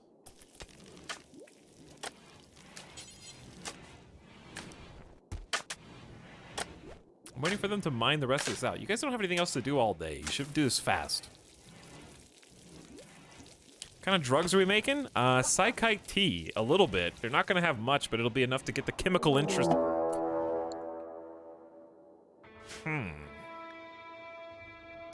I like those arrows. I like where those arrows are pointing. It's a good direction. A group of tribespeople from the Peabore Coalition have arrived and will prepare for a while, then attack. Prepare a defense. There is a relationship. Sister of Thornathus is back. This is the second time Wasp has attacked the colony, and dear God, they attacked exactly where the mechanoids are. Well, this is gonna be fun, chat. Everybody, kick your feet up. Crack those knuckles, and let's watch the fireworks.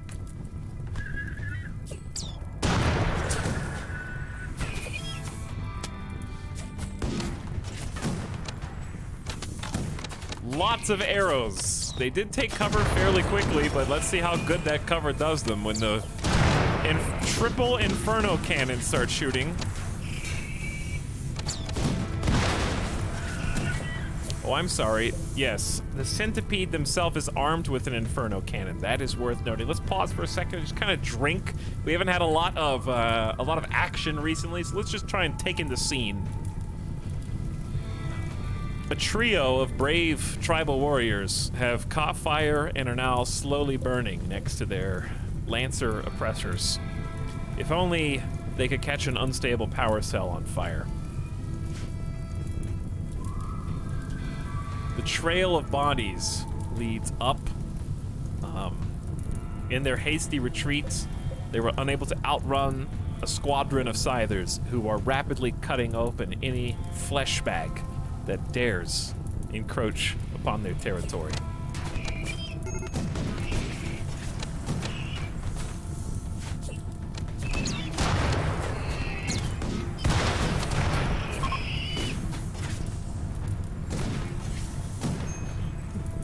Well, it was fun. What a snipe! Come on, Lemur! Look at these dodges!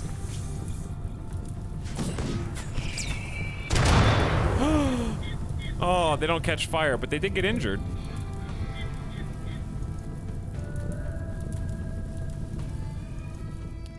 And then we got like a fake attack on our base, and then they kind of forget about us usually. Yeah, and then they forget about us.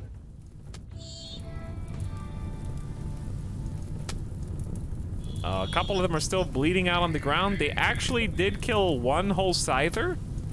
Wow. and injure a few others. Good for you guys, I guess.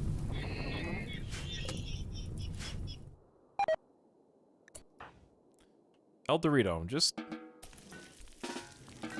take a nap or something, you know? It's fine. You can have the day off, Dorito.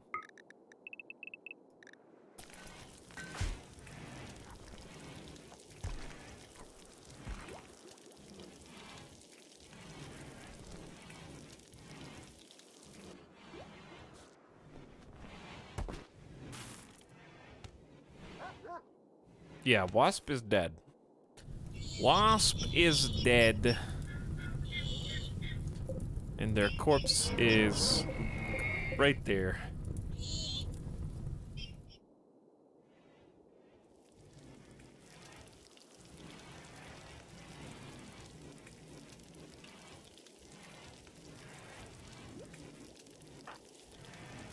Take a little sleep, catch up on your Z's, recreation deprived. Oh, this room is not done, but getting there. Okay, so let's get, we were doing all this just to get a drug production mention here. It's gonna be cold though.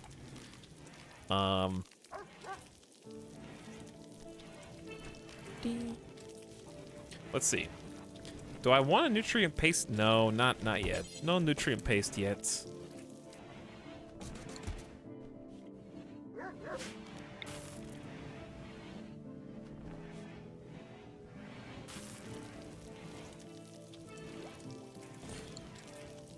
I'll get you a chair, though. Maybe a freezer door? Yeah, it's not that far of a walk. Oh.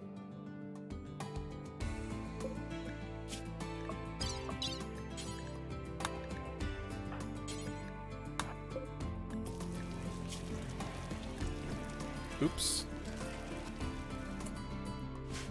We may need that.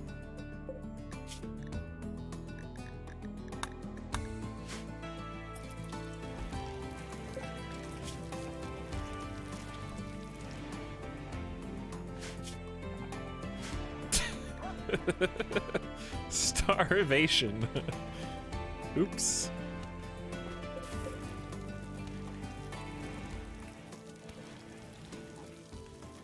Well, that's one less person we have to feed. Not that we were feeding them regular meals anyways. Speaking of regular meals, potatoes are anywhere between 77 and 90% grown. Rice is also catching up 60%, and we still got 18 corn meals ready to go. Make it 22, actually.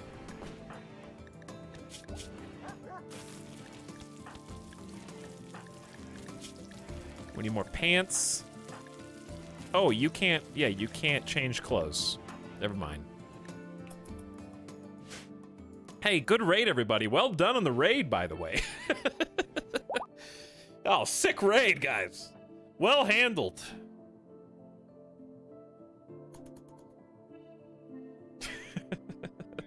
Pat yourselves on the back. Our newest recruits. My Northwest Mechanoid Fog Defenders.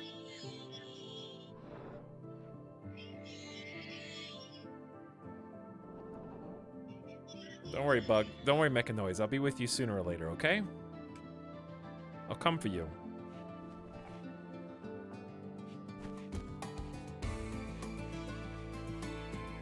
That's the best I've ever seen you manage a raid. Good one.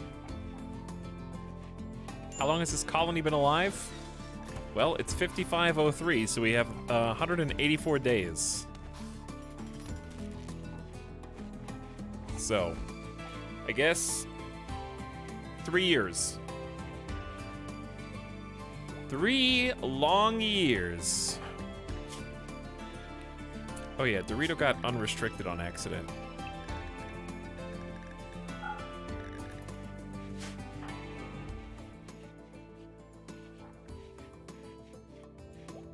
This is the party room! All we do is sit in here and party all night long. What are the components being reserved for? It says we have 13 in a stockpile, but I'm... we need steel. They just don't want to put the components in until then. We have slag, right?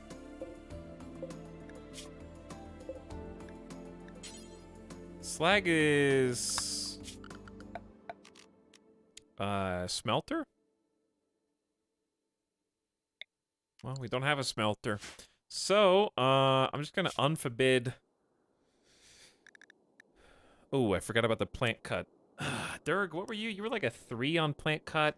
Thornathus was not a number 1. It was like a 4. Scooty Jr. was... Too many errors can...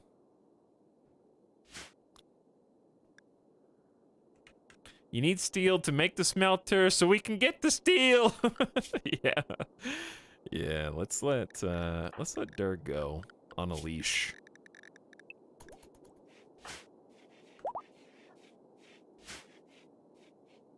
Dirk doesn't haul though, so we're actually gonna need a second person just to come pick up the steel.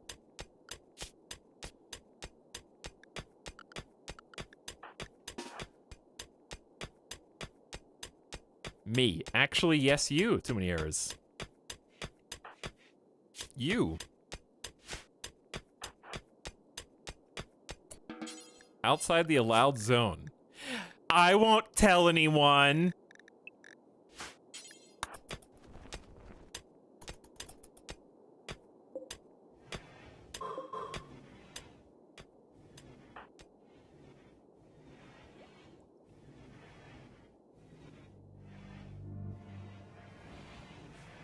Bring that beautiful steel back, and then where are you gonna take it? You gonna make the biofuel refinery first? Either one's good.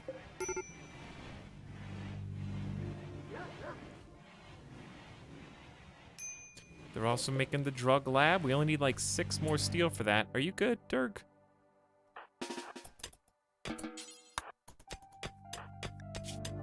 Dirk's good. Right, Dirk? Yeah, Dirk's good. I love to haul. That's good. Too many errors. You're very good at it.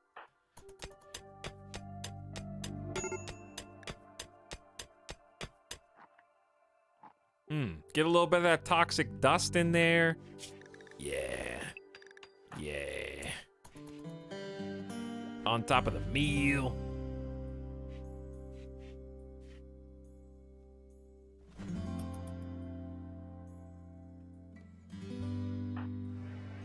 Then we got the last bits. And look at this, biofuel. What types of organics count? Let's see. Dude, we could actually use psychoid leaves. And most types of raw food.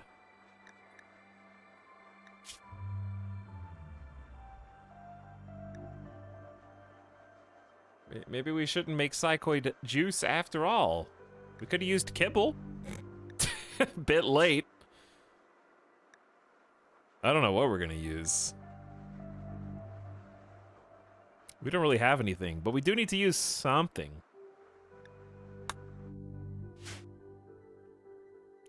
Uh-oh. Dude, we burned through the corn so fast. How? We got 37 meals and that's it. Where did it all go? Potato? 90% potatoes, 84%. These are going to be done at the same time.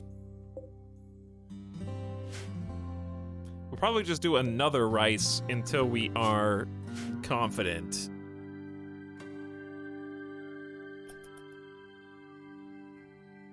Put the people inside the machine.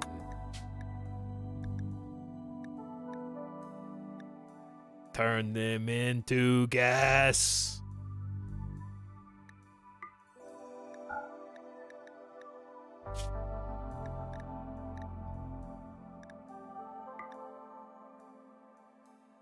You laugh, but who wants to do the job? Who would like to butcher a certain type of creature?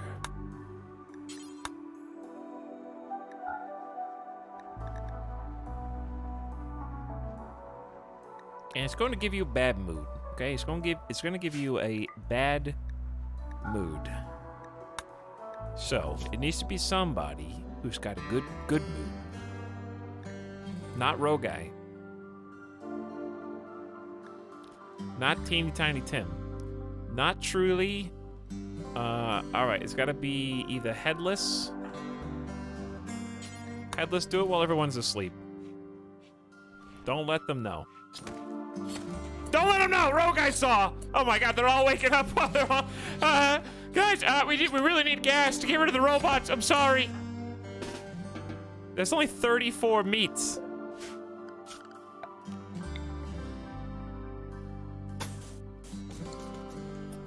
Everybody saw. Chat, what's the dog gonna eat? Is the dog just eating our meals? Yeah.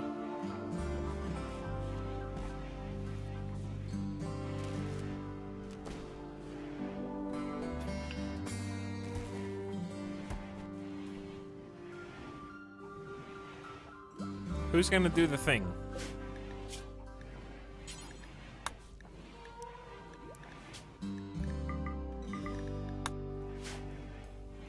No! Husky! Oh my... Bad Husky! That was for fuel! How much do we even need for this? 42. Well, there's only 19. So I guess that we just cut up that human for like no reason. That was our former prisoner.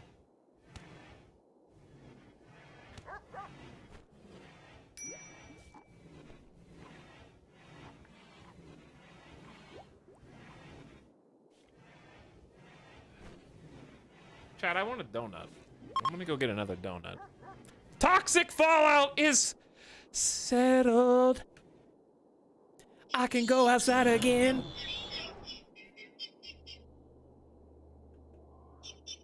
Okay, now it's just volcanic winter. Woo, we got lucky on the toxic fallout. We got real lucky on that.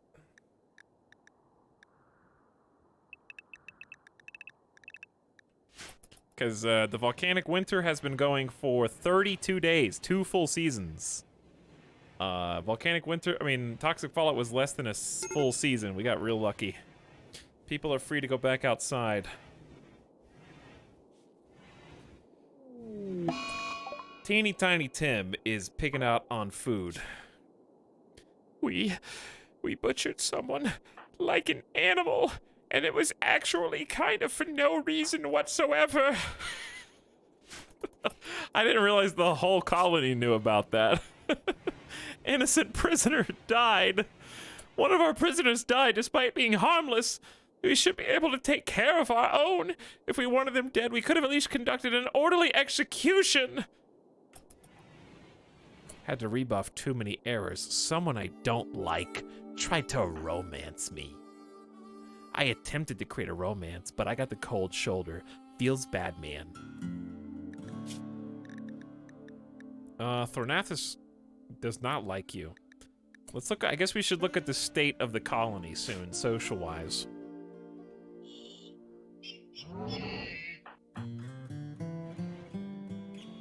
It's warm enough outside the plant. But it's the 7th of summer, so I'm going to just allow them to plant in the big grow zone in the backyard.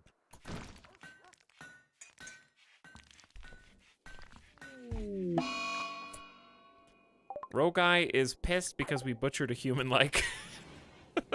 So I'm sorry. I didn't know it was gonna be pointless. Now we just got human meat in the fridge.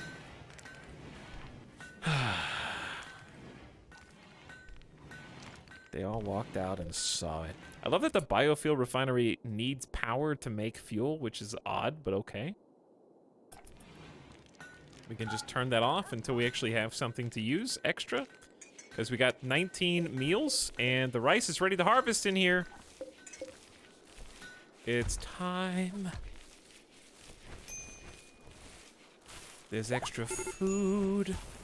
Jin's resistance has been broken down, and recruitment attempts have begun.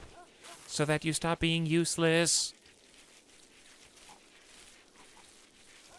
We're never gonna make the mega base. We're never gonna make the mega base.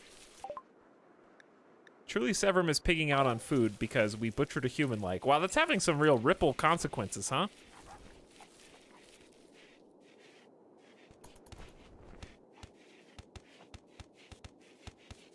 Are you guys winning? Hey, are you winning, son? It cracks me up every time.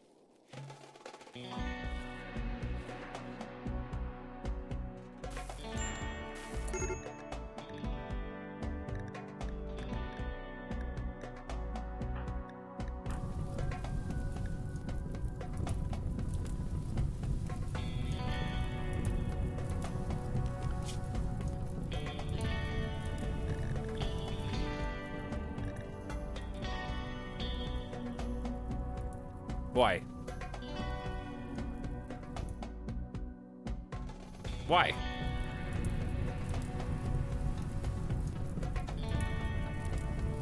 What happened?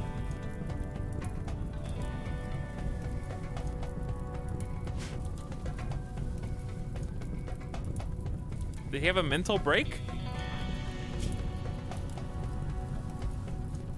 And he just walked all the way up here?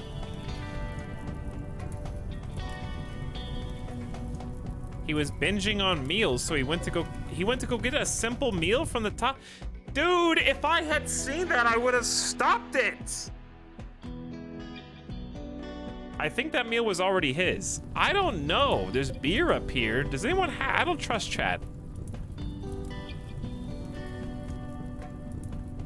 I feel like we already have meals in the base. There's 8 meals in here.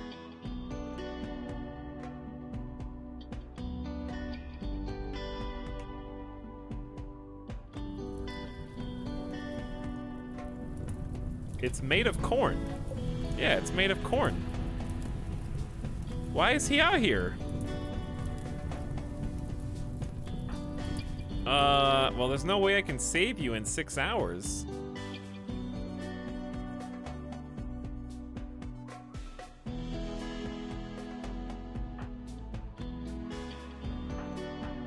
Man, moods are bad too.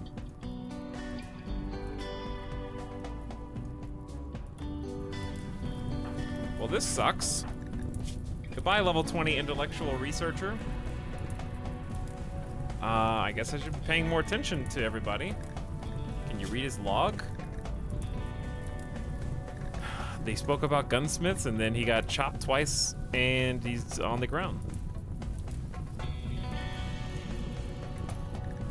And I didn't even see... First of all, I can't see much because of the dark fog. The biggest problem is a rescue op is gonna go Saving Private Ryan style.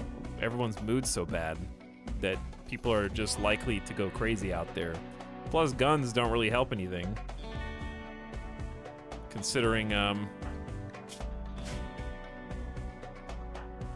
the fog.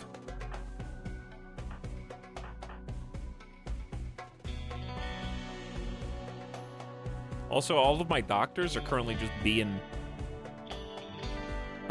very annoying.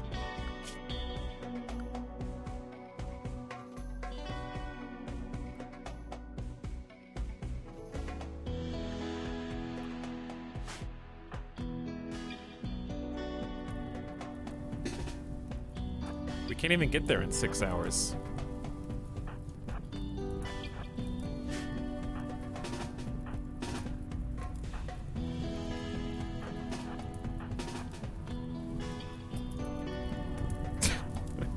Yeah. He walked out into the fog. It's so close that he's... Look at these are the shots they shot at Teeny Tiny Tim. They're gonna shoot at us as soon as we get around the corner. There's no way to save him. It's literally impossible. without save scumming. This is some bullshit. Like, we already survived the hard part, and then Teeny Tiny Tim, I guess, wandered out here when I wasn't looking. I just felt so safe.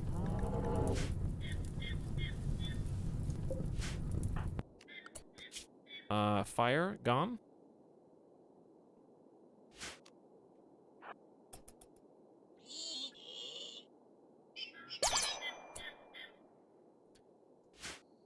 Okay, well,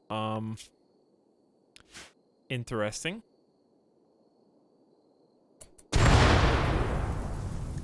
Oh, boy.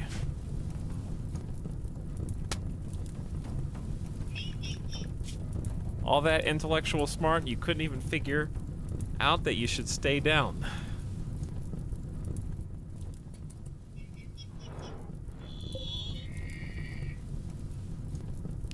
The only way that this is even doable, it's not even doable. The only way, if we had, like, bionic legs. If we had bionic legs and smoke launchers, we could launch smoke, run into the smoke, grab Teeny Tiny Tim, and get out. Which is exactly why I'm gonna queue up a smoke launcher, even if it costs 4 components. That sounds awesome. Well, I got good news and bad news. The bad news is Teeny Tiny Tim is dead.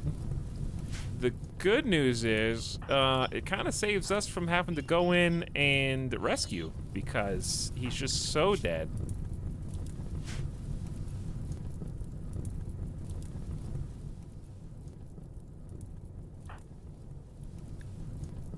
Like, the accuracy of these auto inferno turrets and the speed at which they shoot, and they have 2 chances to hit. If it wasn't for the auto inferno, we stand a small chance of getting away. There was a small thought in my head that says, why not just send Baconator? Well, Baconator's another potential intellectual who could make up for Teeny Tiny Tim being dead.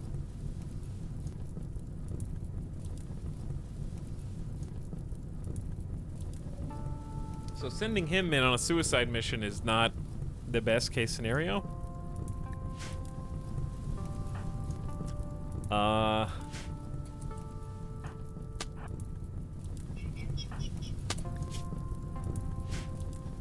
Well, that sucks. I'm just sitting here kind of in shock. I'm still in shock. If only it was a little further this way.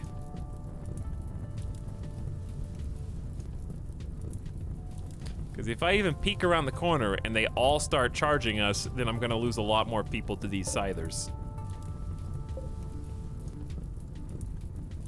It's not, I mean, like, even the scythers, we could take out a few of them, because some of them are weak. It's not that, it's the inferno cannons are like camping your corpse. And it's not even close.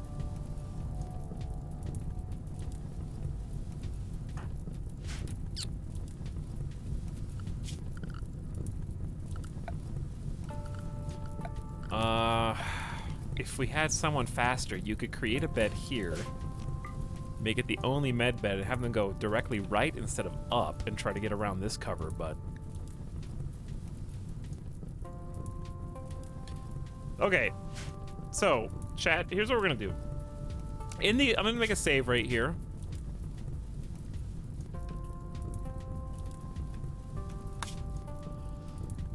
That's gonna be the official timeline. On the unofficial timeline, I kind of just want to do a thing that is extremely reckless just to see how terrible it goes.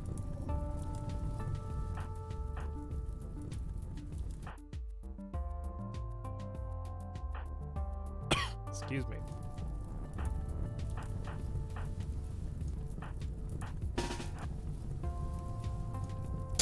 Fanfic timeline. Okay. So, the plan is... I want to see how close they can get before... this is just for science. I want to see how close they get before It looks like they know now. Or at least one of them knows. Okay, well, since this is for science anyways.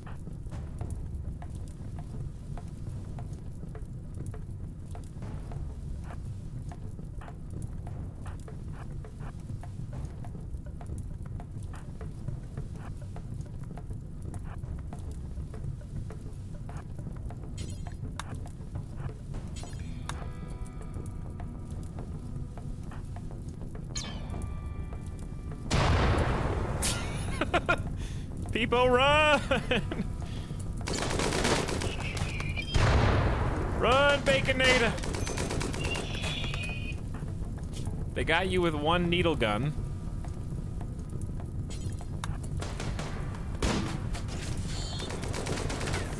He's not gonna make it, Chad! Ah! Ah! Wow, you got hit by one scyther and downed. And then there's two. That's basically how it goes, chat. That's how the science goes. And then we get cut to pieces and die. So if you wanted to see the alternate history, this is why I made a very clear statement as to how this was gonna go.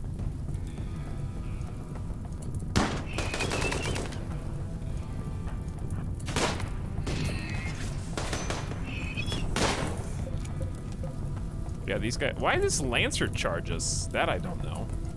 These Scythers hurt. Watch how lethal Scythers are.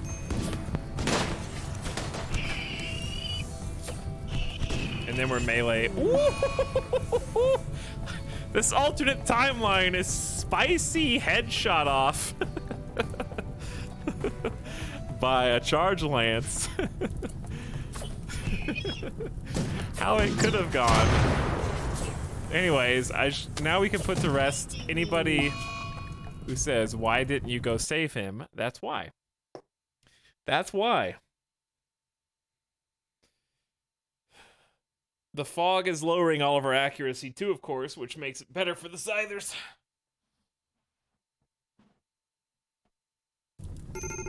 Okay, well, I'm so sorry, Teeny Tiny Tim. Like, this really hurts. Because I didn't notice you going over there, and you wandered to your death. It wouldn't be the first time that a colonist got themselves killed. I specifically have recollection of another time where a colonist went to go binge on jelly, because they were binging on drugs, and let themselves into, like, a 8 or 9 hive bug infestation. Immediately surrounded due to their jelly greed. This is somewhat similar to that. The fire, yeah, it kind of is insult to injury here.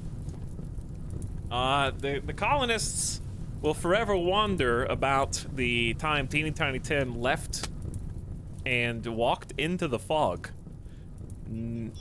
Never to return. They noticed he'd been gone for a while at midnight, so they went back to go try and find them. One of the scouts looked out from around the corner, saw Teeny Tiny Tim in their last moments burning to death. They couldn't bear to watch anymore, so they left him. They turned their back on him. He had done so much for the colony, and his remains are about to be erased. That's the most insulting part. The fire will consume all unless a rain starts.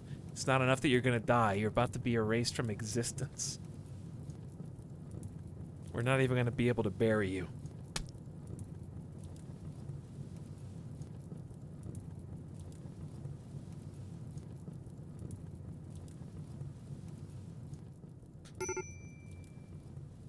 We should have, like, in hindsight, had a couple snipers here try and shoot Teeny Tiny Tim to, like, put him out of his misery. We just left him to burn. Listen, because he abandoned our colony in his time of need. Our smartest double fireball intellectual, who was too smart and helped so much, has been left out here to burn after abandoning the colony when we needed him the most. Too smart for his own good. Thought he could, I don't know what he thought he could do out here, but Teeny Tiny Tim, rest in peace. We lost another one, chat. We couldn't save them all. He just snuck out and died. Well, Time to promote Baconator, I guess.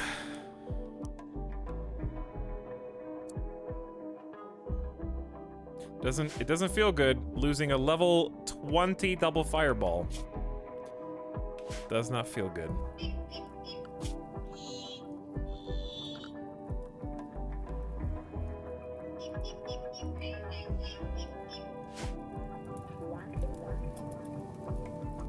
Gotta keep closer eye on everybody at this point. It's always when we're about to recruit someone else. Rogai's no longer wandering in sadness. Yeah, put a pin in that. And he's gone. Smoke and ash, floating away on the breeze.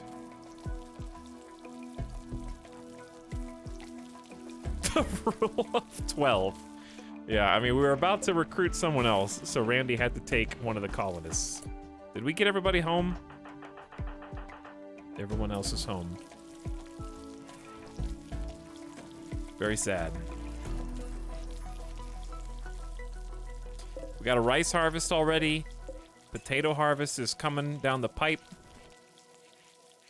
I'd love to grow some corn, but I just don't think that there's enough time.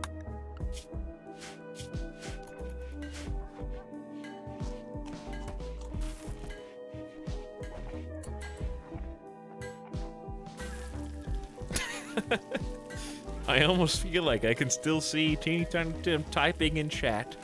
It's a shame he's gone.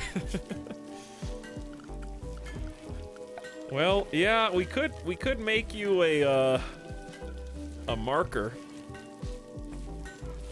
Could make you a ceremonial thing. We don't have any artists. I mean, you've already got an empty sarcophagus. We can leave one open in your honor.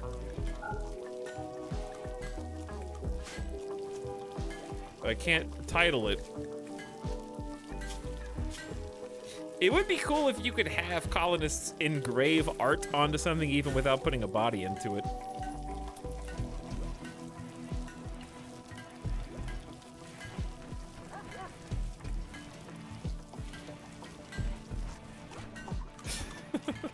Was Teeny Tiny Tim the person? Who did I make butcher the human?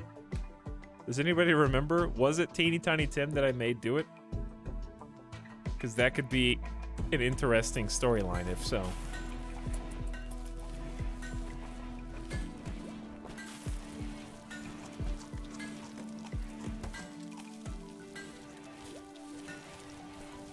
They walked in on it. Oh, it was headless. Yeah. They did snap because of it. They were so traumatically affected by butchering the human that they wandered out to their death. The looming threat of the mechanoids with butchering the human out of pure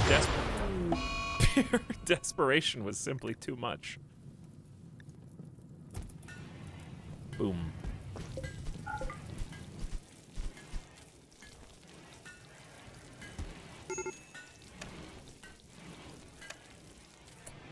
Wait, I didn't mean to turn that one off.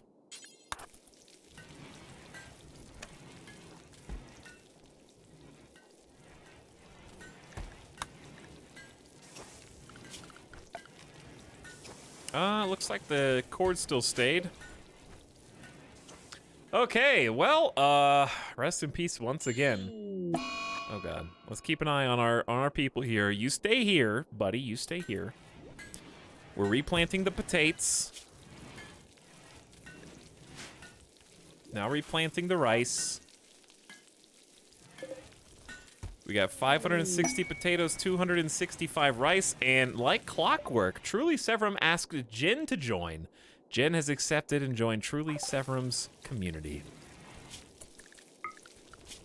You've already been replaced. There must be 12 at all times. This is the way of things.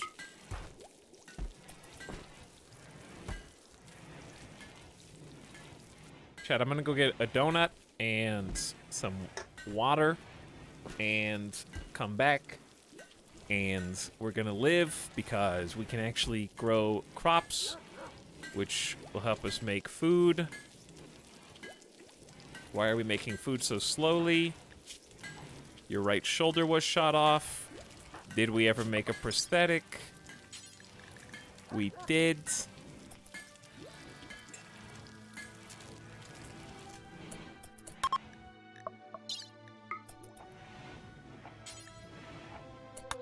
Let's pick an excellent quality bed. And truly Severum will be with you in a moment.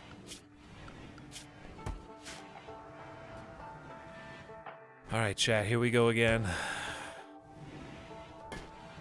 Here we go again. It's time to replace that arm.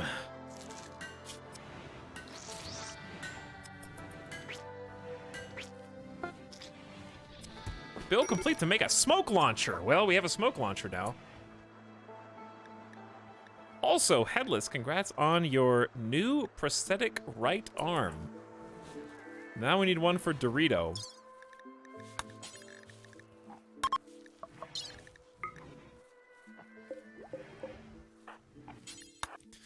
We are kind of burning through our medicine. We have 88 heal root. We have to use the good stuff to do these surgeries. We'll wait until Truly wakes up.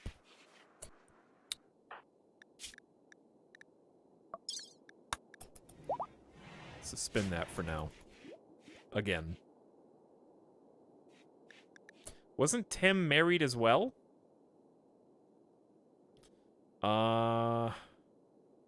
Don't think so. I don't, not presently. Dorito and Arvarax, Thornathus, and Scooty are the two couples.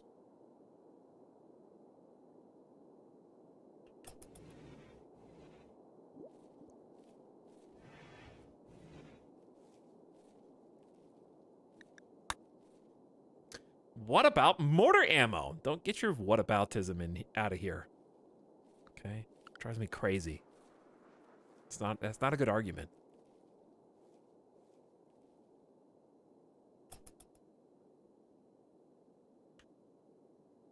Chat, you just say random mechanics in the game?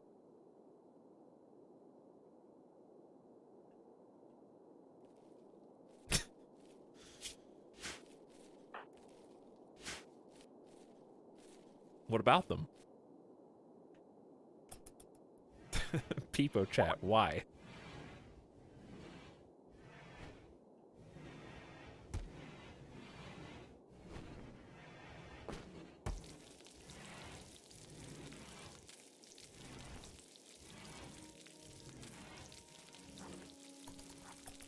Anyways, to answer your question, we need biofuel to be made. To make biofuel, we need organics. To make organics, we have to stop eating. So right now, our priority is food.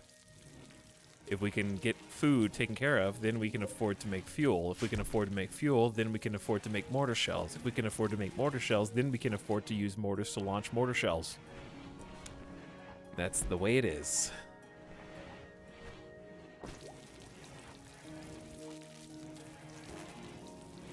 And then someone in chat says, why not make more grow zones? Because we can barely keep our power on with only 2 sun lamps. Sun lamps, not in that long ago, got super nerfed and require almost 3,000 watts each. It's a lot. It takes industrial-sized power. So why not make a geothermal generator? Because 1, we're doing all right the way we are. 2, it's expensive and we don't have enough resources.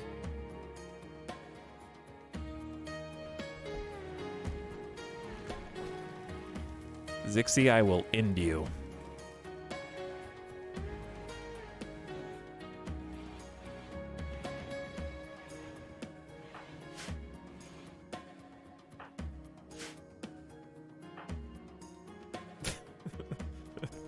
New colony, yep. Relatively speaking.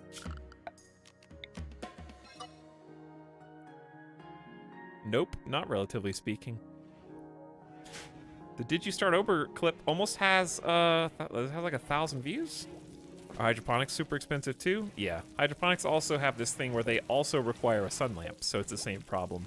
And power themselves.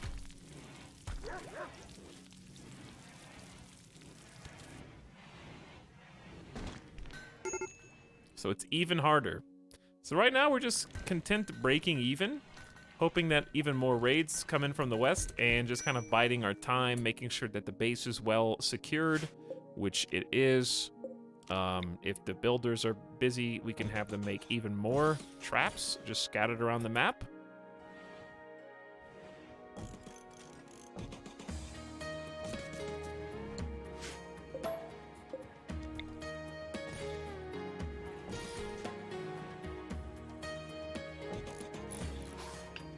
Especially in spots where they like to take cover. We could just mine that out. That'd be easier.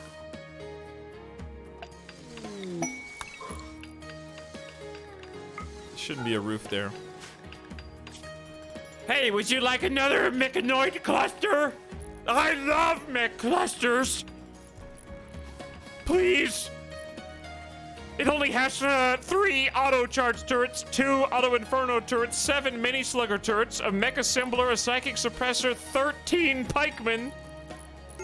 I'll give you whatever you want. I'll give you a cataphract helmet. That might protect someone from dying. All you have to do is not lose your entire colony to this.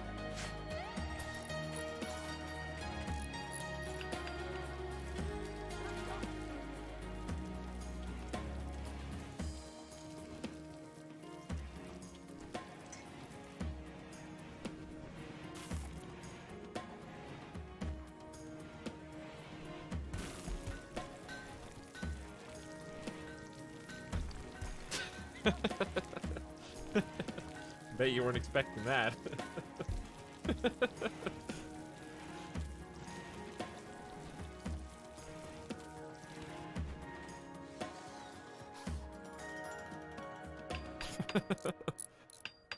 Was that a nuke? If only like when a nuke went off, that's what it looked like. Like now that this is here, I can actually see the visor face. How does this always how does this happen twice in a row? Chat, we joked about this at the beginning of the new run and said it was gonna be impossible to do again, and it happened again. 2 saves this time back to back. That's what's crazy to me.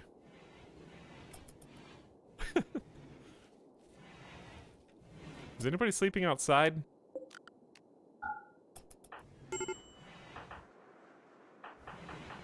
Or do we have exactly as many beds as we need?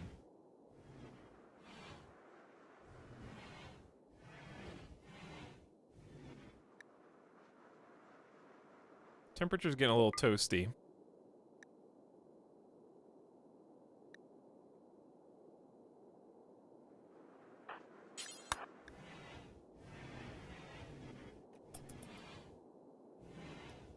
Make some drugs. Yeah, we can make some drugs.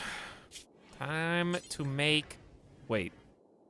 Maybe you do need... Do you need psychite refining before you can even make tea? For some reason I thought Tribe could brew... Yeah, wait. Where do you... You brew this at a campfire or a cooking stove? We don't even need this. I could just made this the whole time. Well, oh well.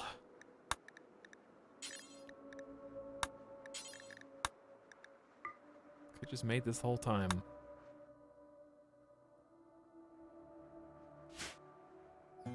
I guess we'll just make some psychite tea. Just make some psychite tea, forehead.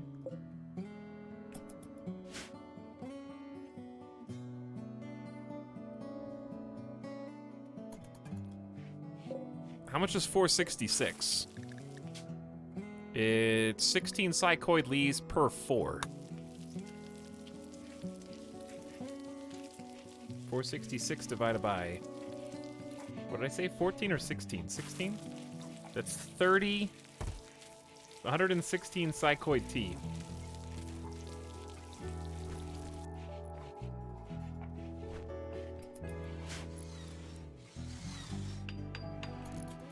Etalyx alert. It's been 3 hours, and it's time to prevent gamer death. It is time to hide in room. Oh, Dorito. You know what time it is, Dorito? It is time for an operation.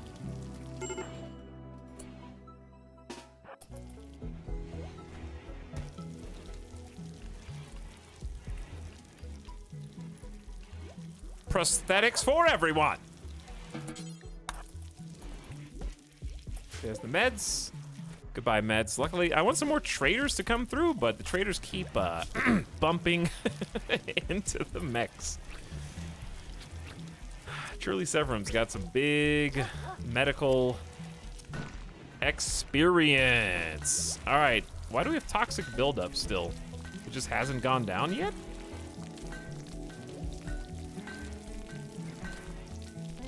Hasn't it been like a while?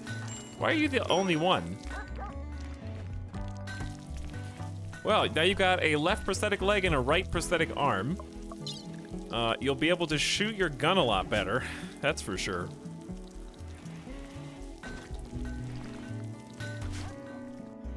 Let's see if there's anybody else in the colony who has... Does the medical tab say anything about that? Maybe not. Okay, we're missing a bunch of eyes. I'm doing my best to help rehabilitate our colony after how many times they have been actually bullied by robots. There's actually a couple animals on the map we should definitely hunt. We're making psychoid tea. Okay, it's time for a drug policy.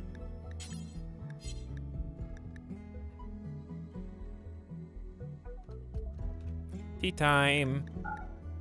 Tea time, tea time, tea time, tea time, tea time.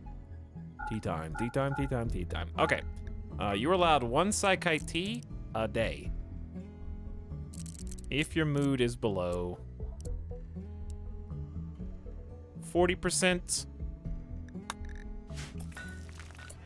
And, well, we may as well do the rec one too, because they may not need it, huh? Who am I kidding? Everybody's gonna need it. If your rec is also below, let's say at least 60%.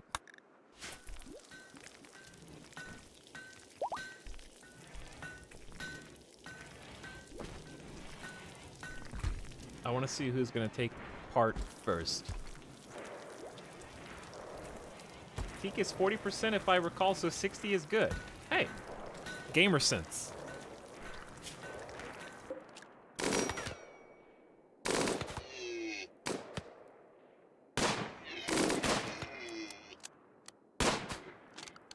I love how it's like, oh, the first 2 animals have returned. Oh, you died outside the allowable area.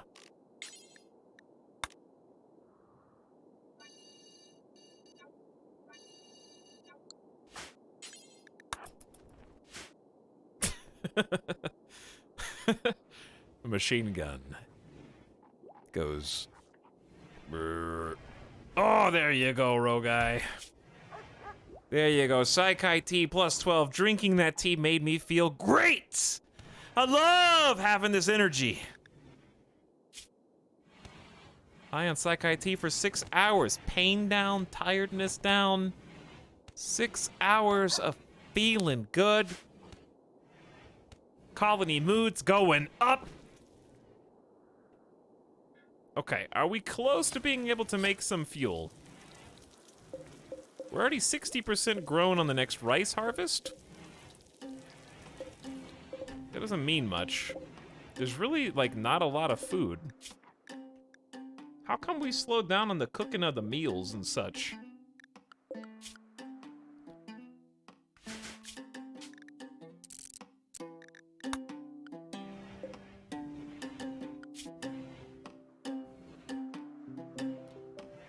Truly Severum, we should have 3 separate cooks.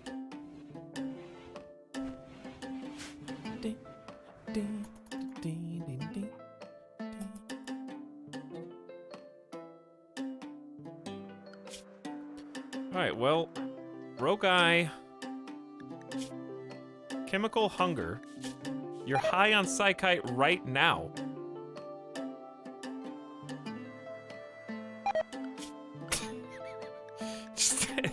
Just take the win, okay?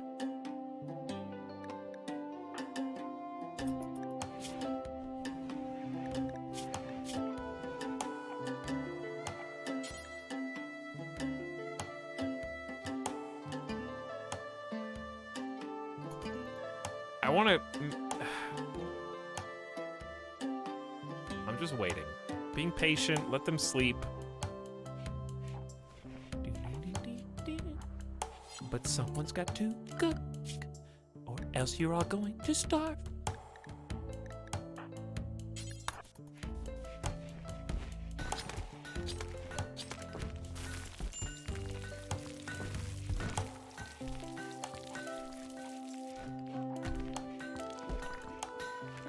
I will force you to do it, it's fine.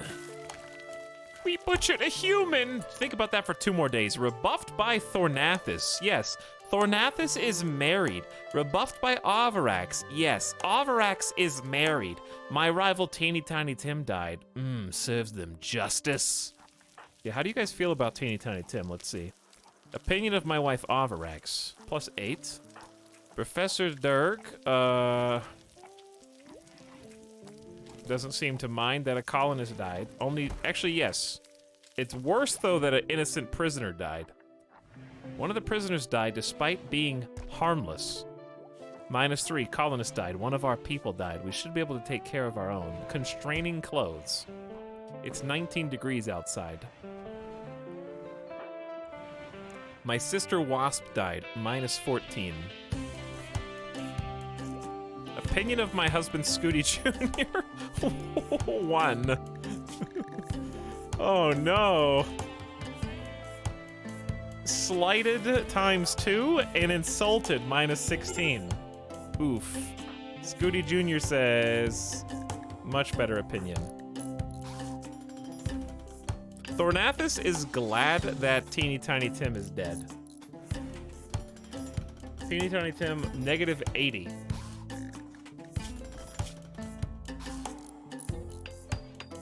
My rival Teeny Tiny Tim died. +10!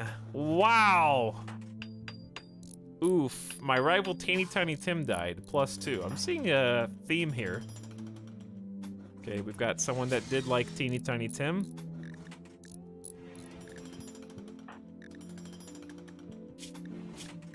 Headless says colonist died.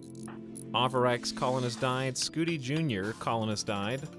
Nomad, do you even have an opinion? Trapped underground. Yeah, you've got a lot of things going on.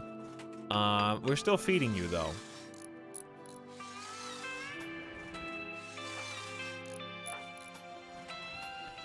My rival Julie died. Oh, you guys were in the same prison cell and rivals.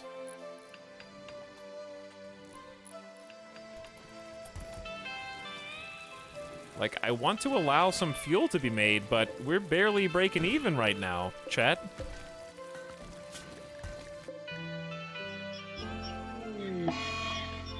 I'm watching you. Oh, boy. Uh-oh. Oh, no.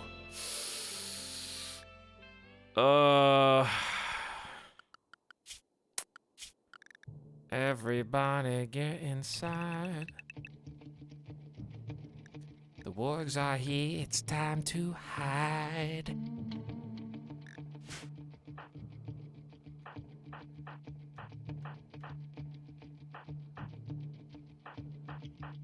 All right, most of you are probably safe. Jen needs a name, and I need a BRB. So let's do the best of both worlds here, okay? All right, chat, your keyword for becoming Jen and having the right to pay 100,000 channel points is Jen Hype. Bring back the old ways. all you have to do is put in Gen Hype and we'll randomly choose one. Your lurker benefactor has already thrown in 100,000 channel points on your behalf, I guess. At least they're getting deleted from somewhere. Okay, ignore the action music. I'm gonna go get a donut and a water. I'll be back in a few minutes. Thanks for hanging out tonight. There's a lot of you here. Thanks for being part of the stream. I'm sorry we haven't built the megabase yet, but you do get this Sussy Baka in the absence of that megabase.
Oh, Gen Hype, dude.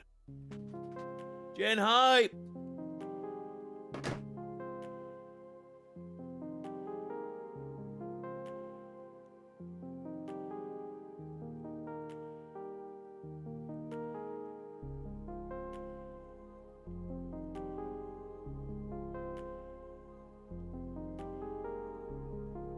All right.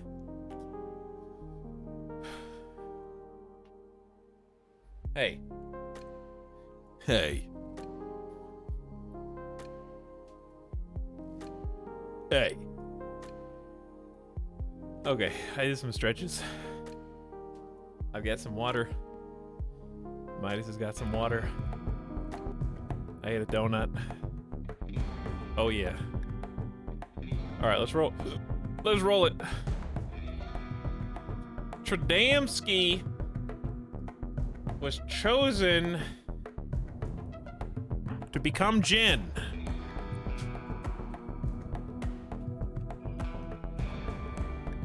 The nurse, 33 years old. The channel points have already been paid, but thank you for going ahead and deleting 50,000 out of sheer guilt.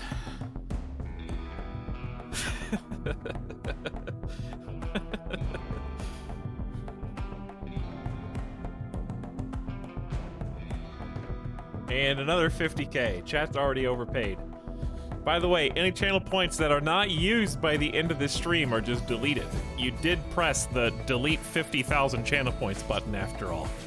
So you don't really have a lot of room to complain there.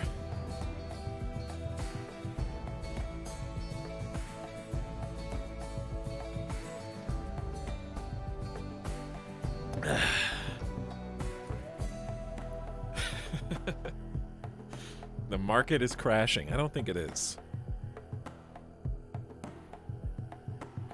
This is the sub sound.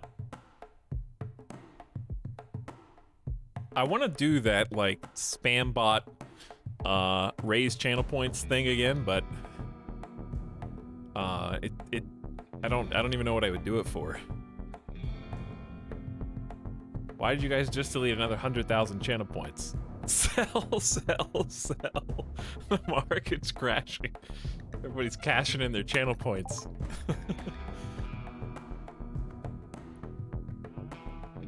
I don't know why. Just because, I guess. Okay, wow. I want everyone to remember this when I say, like, it's 100,000 channel points for a character name, and you go, nobody's gonna do that, that's too hot. Look at these guys. A pack of man-hunting wargs have entered the area. Driven insane by the disease known as Scaria, they will roam the region hunting for humanoid flesh. They won't attack doors unless they see someone go through the door. Hide inside and you'll be safe.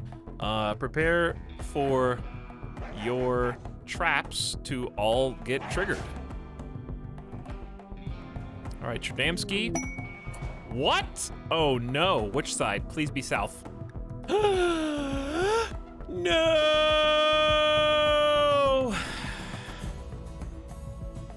Follow the white arrow until you see a miracle of science. You know what? If I had done this fast enough, I actually could have kept them outside the radius. There might be a way.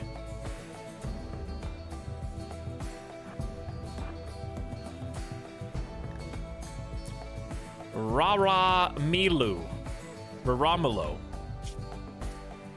Psychopath pessimist with cooking, mining, shooting plants, 23 years old. That's a lot of skills for 23. Name her quick. All right. You know what?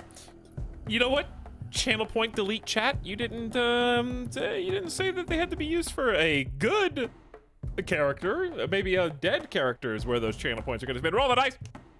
It's Zen Muffin.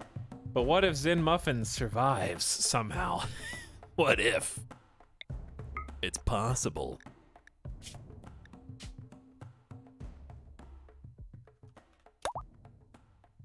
All right, Zen Muffin, I hope you live. Oh, So you're saying there's a chance. How fast are you? 100 normal. You're saying there's a chance. All right, we're gonna keep you on a more direct course. The wargs! You got mechs on one side and you got wargs on the other side. Also, speaking of the wargs, rip that warg and this warg and that warg soon. Okay, chat. I'm bringing out the guns. There's a small chance that we may be able to make this happen. Tradamski doesn't do violence. Okay, Baconator does melee violence. Take a weapon and let's go, baby. We don't have time for this.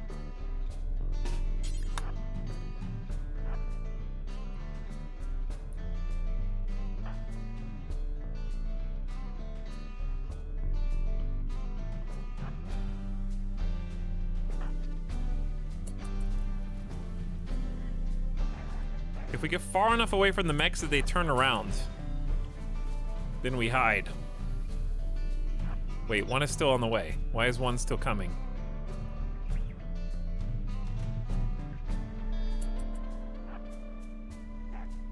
Oh god. Oh no. Uh-oh. Chat. Chat, they're coming! Chat, they're coming!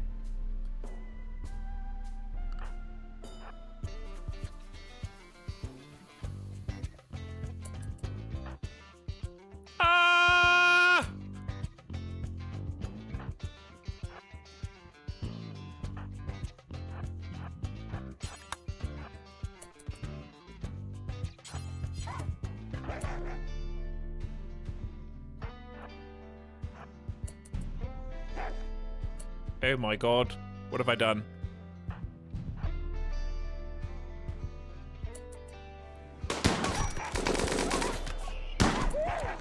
Alright, Dirk, why are you the one in the front taking the bites?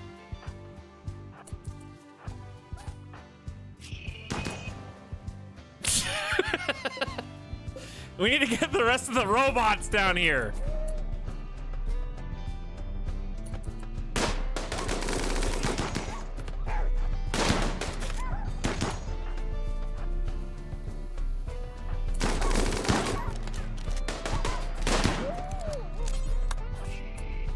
Okay, Zen Muffin's in. Zen Muffin made it. The Scyther is actually take down one warg and is getting taken down by two other wargs.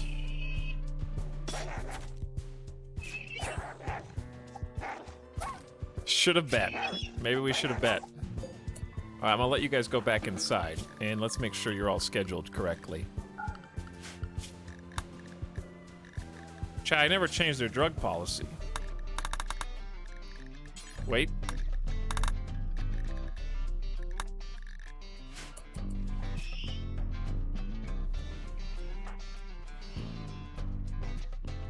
Rip that Scyther. Alright, we still can't really go. Oh, yeah! 2 for 1! The 2 for 1 special! The Scyther stabbed, the Scyther chopped. Come on, we need 2v1. Rip. Oh my god, Scythers. Gods. Actually got. This could be the opportunity to take these guys out if they weren't like. My team is very moody right now. If we had armor and stuff. They were going to reinforce that Scyther, and now that the threat is dealt with, I think they're gonna go back inside.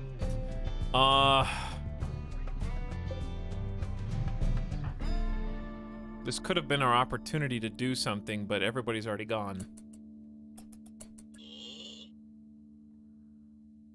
Now they're gonna turn around and go away, I think. Or are they not? Wait a second. Let's make sure you guys are on the safe zone right now. Okay, you're good. You're inside.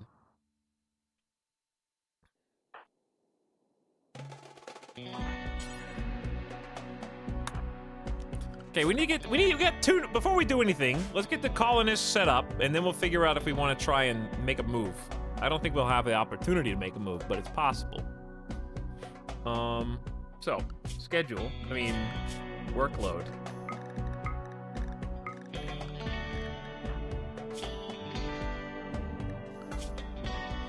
Alright, first of all, turn that down a little. Woo! So, Tradamski, the nurse, obviously doctor number 1. Patient 2, bed rest 2. Basic 4, animal handler. You're pretty good at it. You're also good at cooking, but you need some training.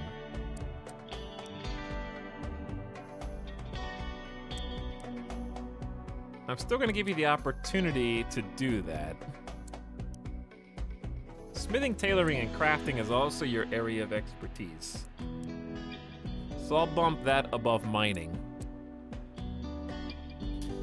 Hello, Etalyx and Etal chat. How's the colony? It's been rough, Havoc. We've been spinning our wheels like we've been stuck in the mud. But We haven't been losing, per se. It's getting harder to feed everybody with our limited crops, that is for sure.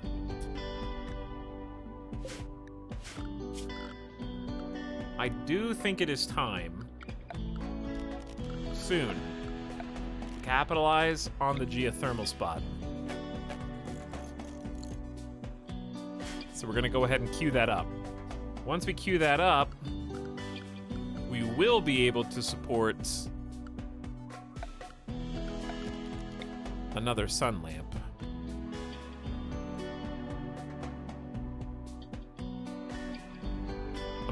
Chad, it's gonna get messed, the booty's gonna get messed up.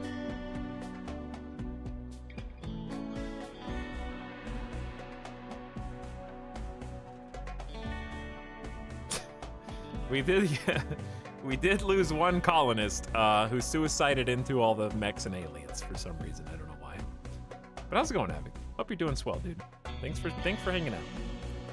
It's getting thicker. I don't know if that's the case. We could actually build this and then deconstruct this corner spot. I think that would work.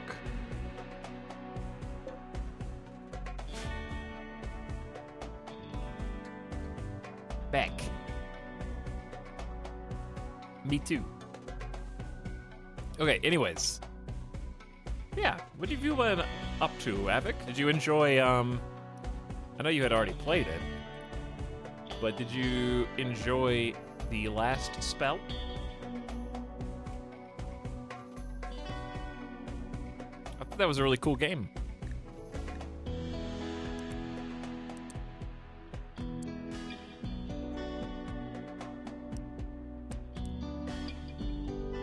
All right, Zen Muffin, you lived. I am impressed. We may not need Tradamski to focus on cooking then. Maybe focus on crafting, tailoring, and smithing. It's gonna take a while to get your skills up to where they should be. You're also pretty good backup crop grower. Pretty good backup miner, pretty good backup plant cutter. So yeah, let's have you like do some hauling and then cleaning. Oh yeah, the guys. We may have to make a play here. Hold on. All right, so Dirk's getting healed. Dorit, please report to the front. Lordnathus, please report to the front. Rogai.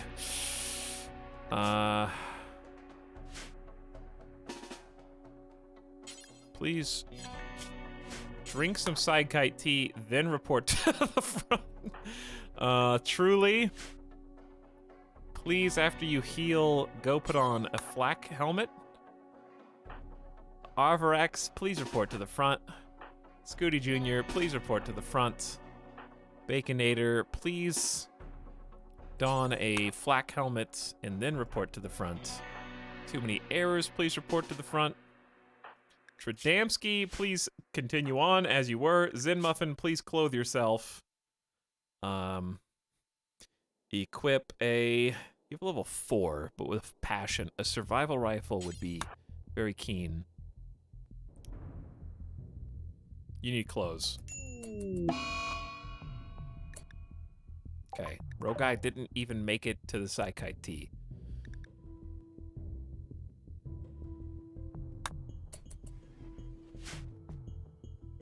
So they all forgot why they were here, and they're gonna turn around and meander back. Not if I have anything to say about it.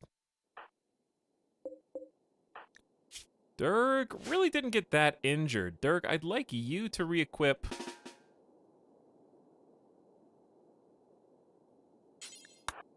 the sniper. We do have the smoke launcher, but I don't think the smoke launcher actually benefits us right now because of their just sheer number of scythers. The fact that we don't have a sniper equipped already is a problem at the moment. Likewise, we have another heavy SMG, which would be really nice to put in somebody's hands. We actually have some, if it wasn't for the fog, we actually have some nice sharpshooters.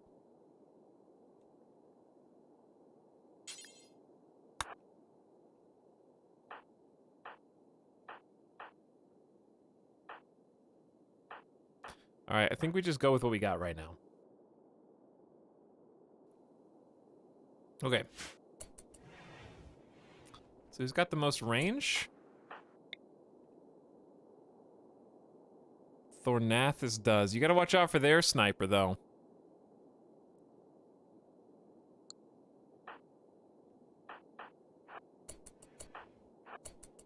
Let's see if we can instigate.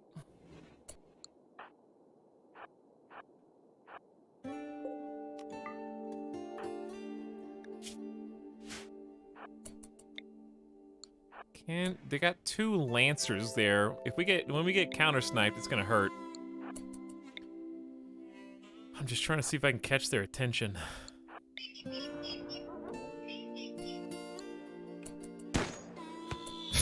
A single pew. Got one? Did he know?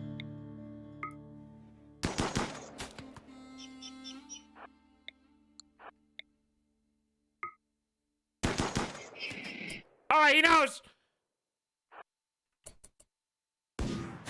Ah!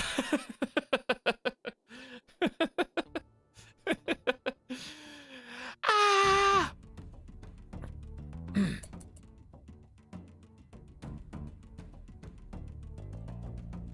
Okay, so we actually don't want to go outside and shoot them. Not yet. Because that's a fight we lose against all the Scythers. But we want them to come close enough to start banging on the door.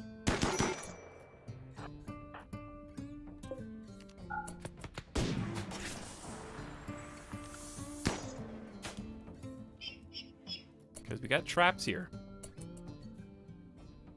Oh. Oh. Okay. That didn't quite go the way that I expected it to.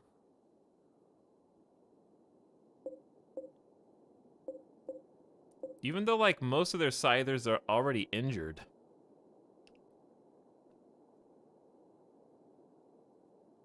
I think this is actually a problem here.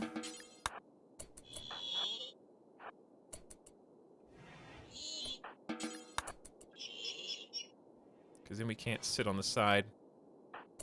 Alright, you go for the weaker... the closer of the 2 Lancers, if you have enough time to even set that up.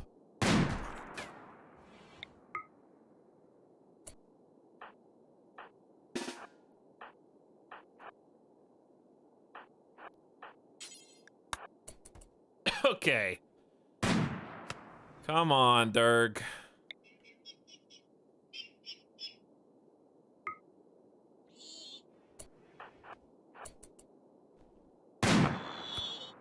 How long can we do this before they figure it out?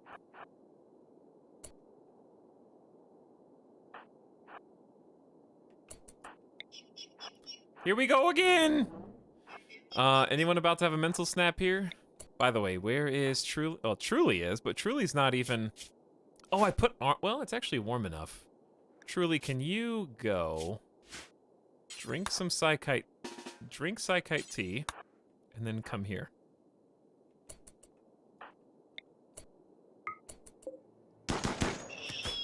Dead. Run! Woo! Fog is giving us life!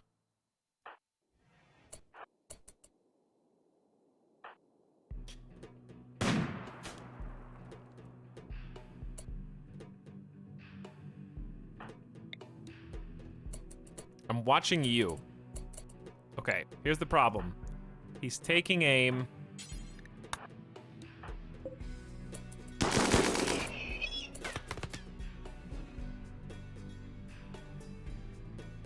And we can't take aim at him. Come on, do it! This is the guy that scares me. These are the guys that scare me. I don't know what to do because I can't get to them and the centipede's coming too.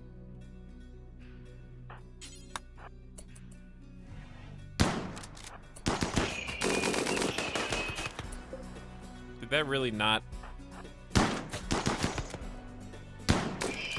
Okay, we got one. We got one.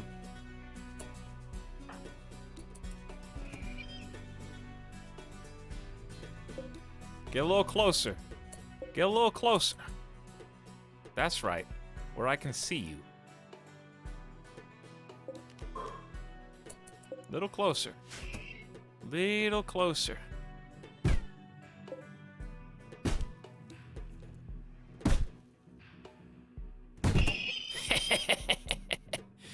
Okay, yeah, go around. Are they angry now? Ooh, maybe they're angry now.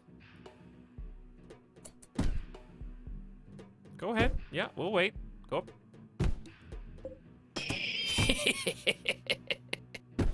All right, Centipede, you're the scary one. We're not as worried about the Pike Boy.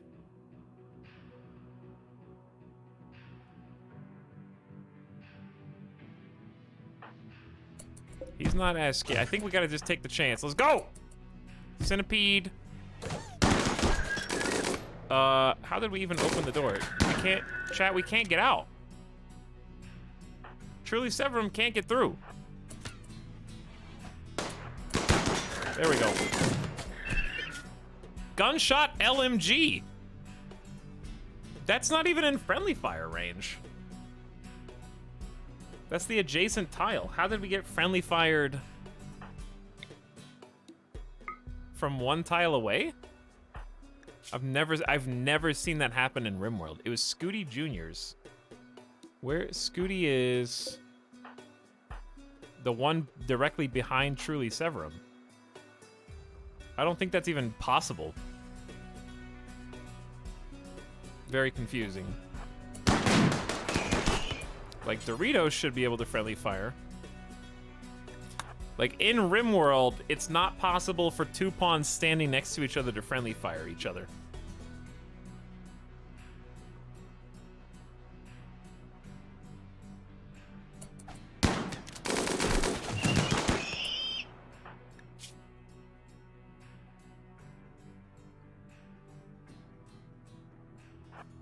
All right, is the Centipede's not coming back yet? Now friendly fire is very possible. For sure. Truly Severum is in severe pain, but no immediate danger. Okay, easy, boys. Who's got it out for you? Scooty Jr. really has it out for you, dude.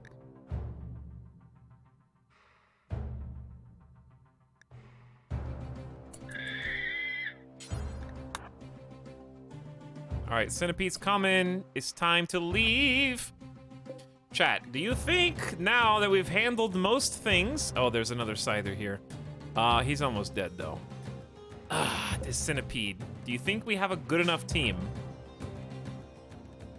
with only Baconator to take down one Centipede?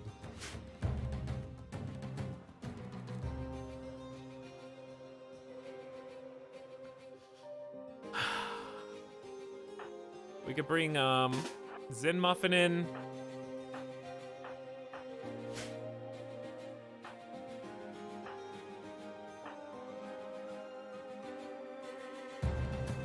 I feel like it's now or never, though.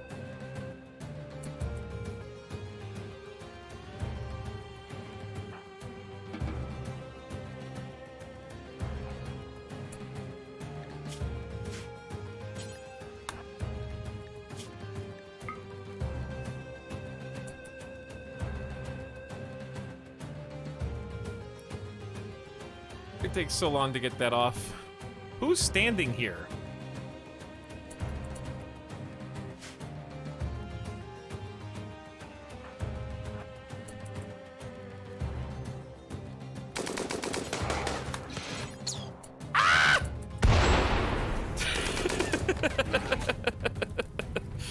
It's truly Sephirim. Go! You go, I stay.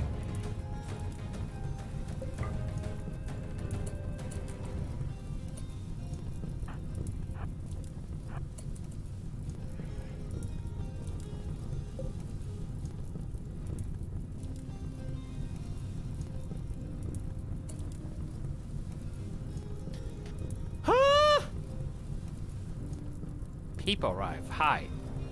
Good evening, Sawdust Bunnies. They get modified for Pog. Time to finish Subnautica VOD. No. Wrong. Not Pog.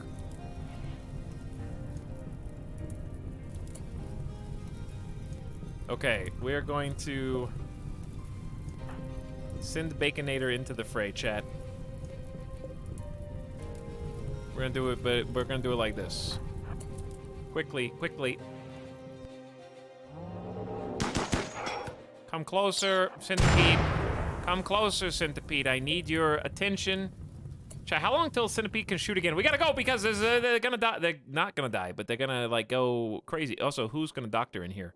Where is our nurse? Nurse Tradamski. Nurse Tradamski, please report to the operation room.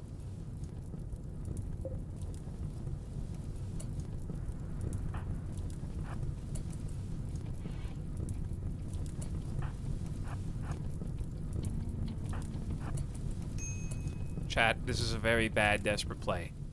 This is a very bad and desperate play. But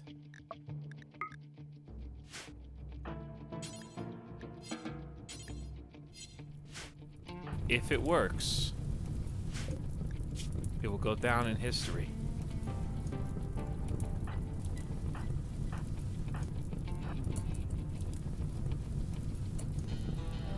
Okay, you guys stay back in case he go. Now go. All right, you're gonna cluster up right next to him. Baconator, just stay alive. He can't shoot. We can't miss. We're point blank.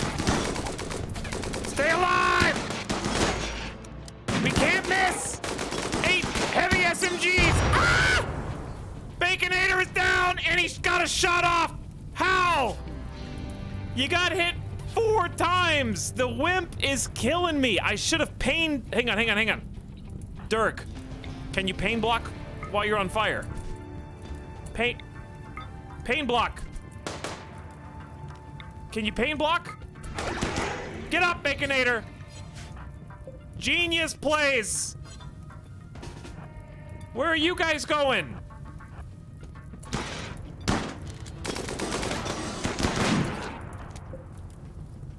Can he shoot? No, he can't shoot, Baconator. Come on. Yes! Pain block.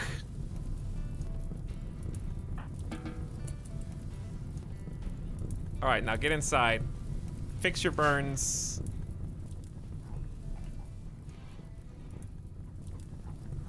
Eat? Sure. That's fine too. You can eat in there, I guess. This is a nice little eating darkness room.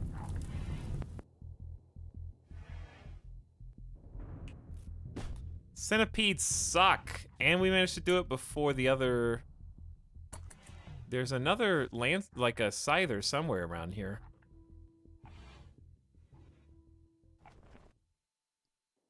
I don't know if every... Oh, they're down here. That guy's almost dead. This guy's... They've been running into the traps. There were traps around these corners. And they've hit, like, all of them. They're running real slow now. They hit this one. That one's not built yet. Oop. Got him. We need more traps.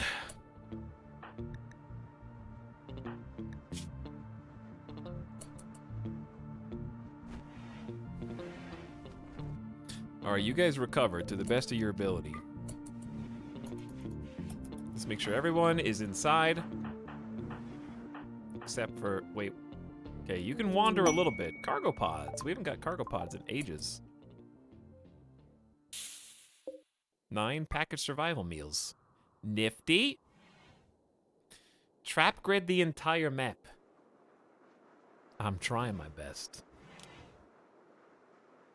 Yes, pain blocking the frontliners is a good idea as long as you're sure they're not going to get killed, because pain makes them fall over, and if they're too brazen, then they'll just keep tanking even long past their capability, which can result in their death. Hello, Leo Marlaska, what's up? We're slowly handling the problem. We got other issues, namely these inferno turrets. But we definitely got more options now, that's for sure.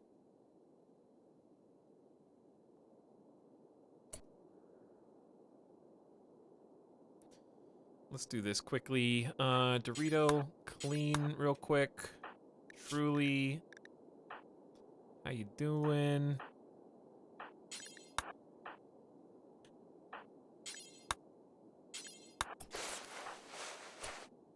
You got bruised by the centipede guy.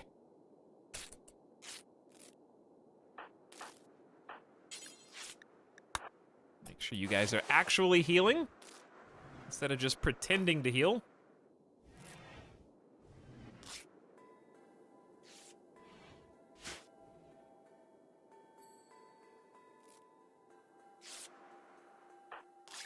Those helmets helped a lot too, I'm sure.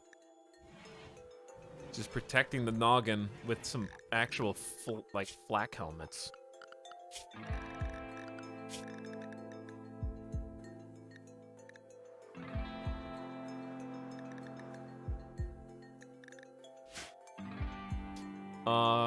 Another good idea. Can you put armor on shelves or just... Yeah, you can put whatever you want. Okay, sweet. I'm gonna create some, like, armor, like, night shelves where we can collect everything eventually. But yes, let's just heal. Focus on destroying the last of the mechs. There's only 2 left, and they're both very wounded. And then it's just the Inferno cannons. So what I'll probably do... We're still running out of food.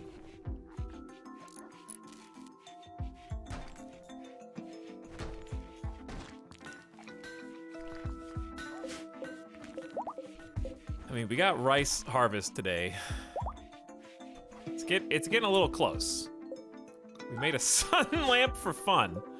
Okay, fair enough. Here you go. Create the grow zone. Apparently there is a stockpile here from an emergency before.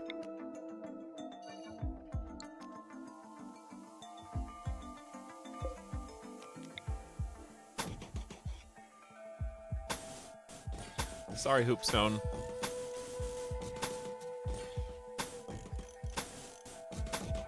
This is just the way that it had to go. What's wrong with this? Oh, there's a light layer of snow. Yeah, that's what it is. So you're gonna need heaters in here. What I'll probably do is just move one of these heaters over.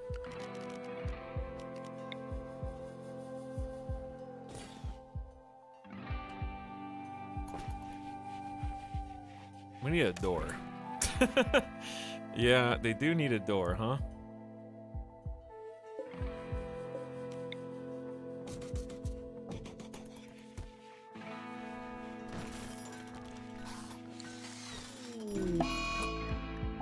Kind of saw that coming. Truly Severum. Have to pause on this because in this difficulty, infections go fast. 70% tents, pretty good.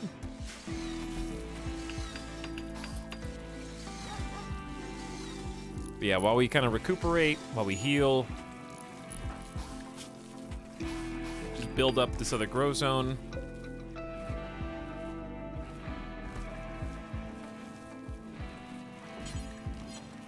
Double up on potatoes.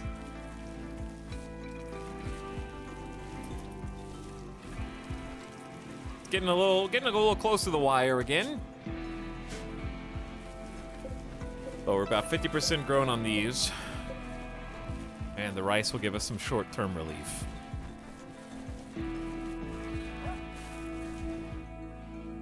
And we're gonna build a geothermal generator up here too. But first we gotta get some more steel.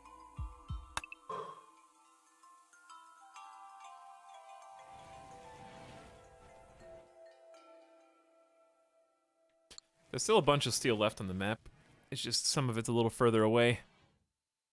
And then we're gonna have to go underground again.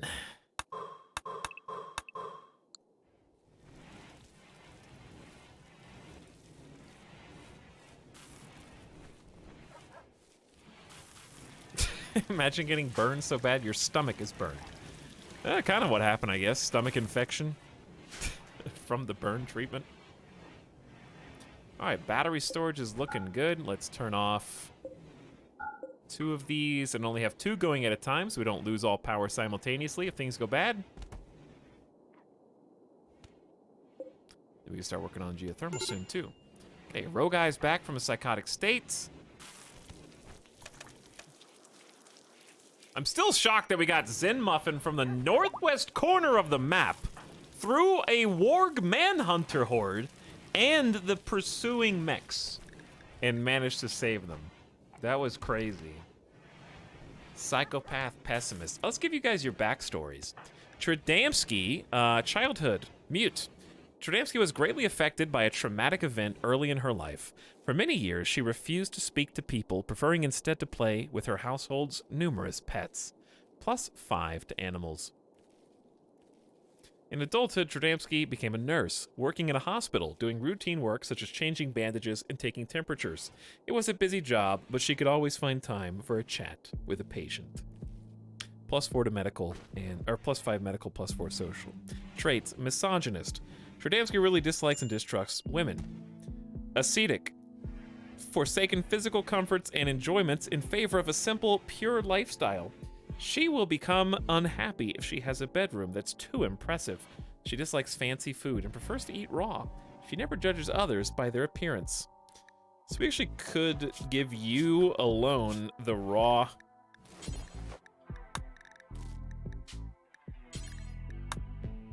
I need to be 100% sure that you don't eat kibble, though.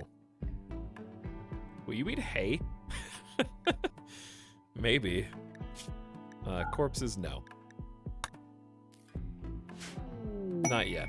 I'd rather cut those up in the meat. Hair 1 has become self-tamed. Why? Are you serious? Well, this is gonna be a sight. Robots hate bunnies.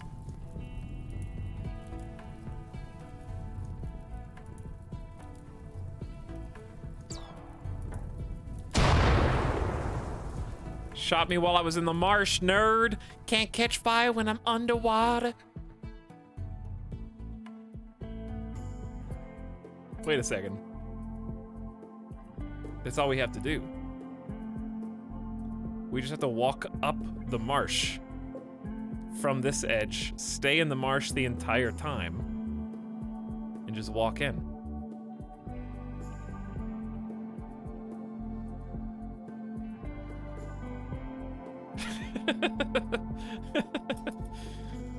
Bunny gave us an idea. Bunny smarter than Tiny Tim.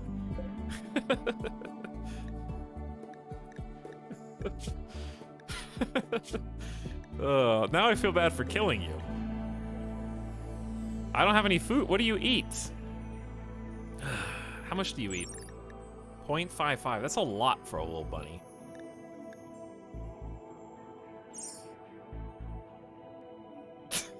Yeah, bunny. I dislike that, Cairo.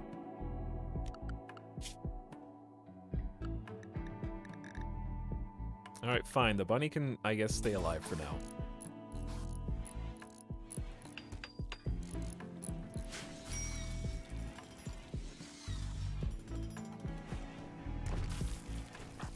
We've only got 2 people still wounded. Teeny Bruise and Truly is not going to be able to help us for a while anyways, just because of the nature of their infection. So I'm going to let these guys kind of finish this work first so that we can get it turned on. I don't know if we actually make enough power for this. We may, though, because those batteries are full.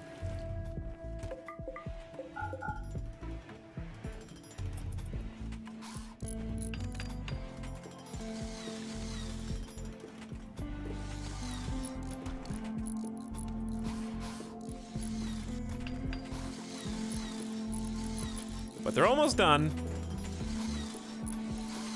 Dorito is back to building at least some semblance of normalcy with that extra prosthetic. There you go, we got a roof.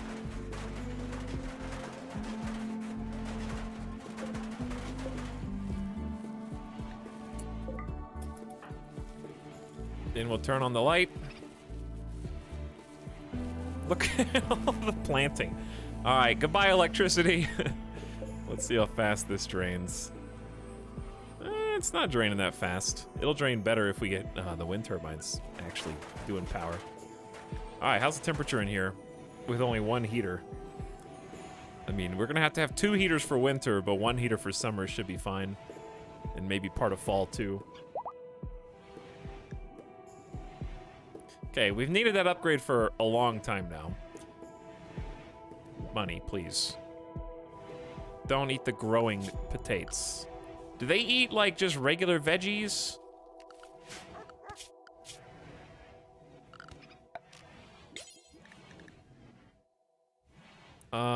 Animal generic.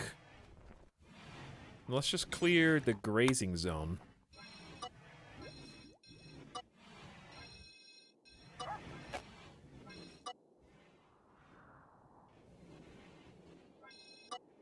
There's nothing to graze out here.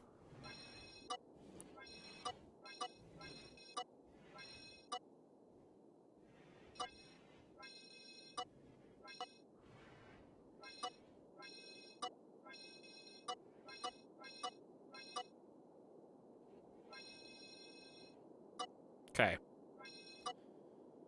Also, there's a weak spot.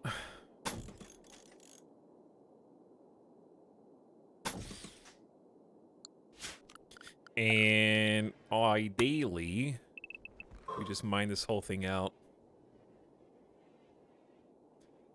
so that they don't have any more good cover. Same here.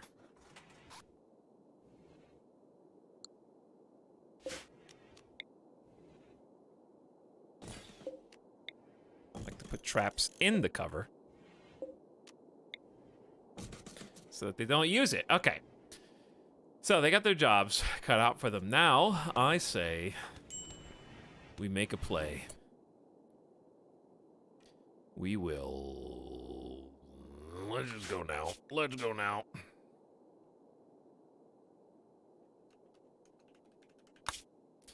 Let's do this. There really shouldn't even be a need for helmets. I don't think. Because nothing should even hit us in the head. They don't have any small turrets.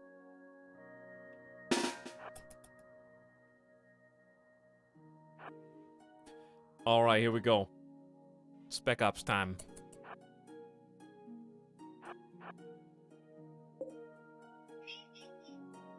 You guys are gonna get a little wet. Ideally, we lure out the scythers first, and then we just push the auto turret from underneath. Snipers can almost reach them. We don't have quite enough range.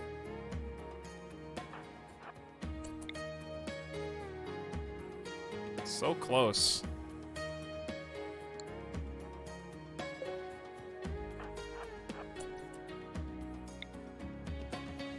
We just right outside each other's boundary. Huh.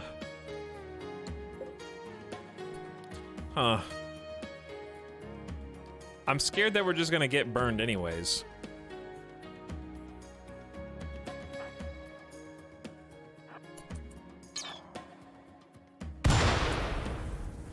I thought we couldn't catch fire if we were in the water.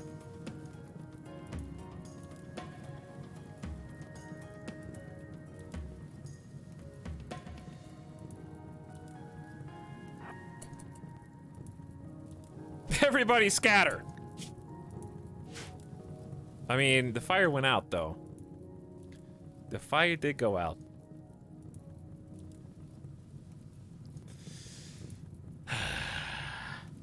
Let's make the push. Regroup. Regroup.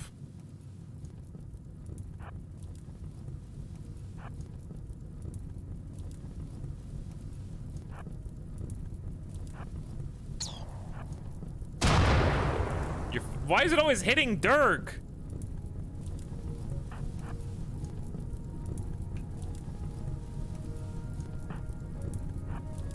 Okay, the two snipers can stay back. The survival rifles can stay back.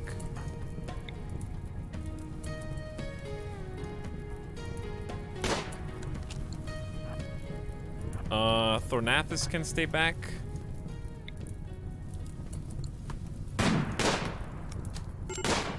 They know what they're doing. They know what's up.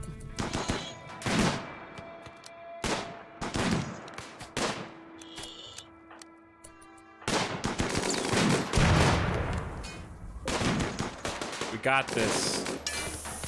We got this. Poof! One down.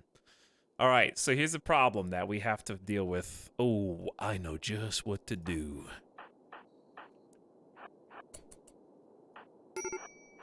Sniper squad. Are you gonna be okay? Who did this treatment?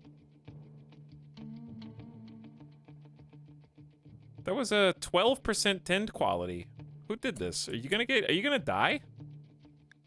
All right, you better be good. Be good.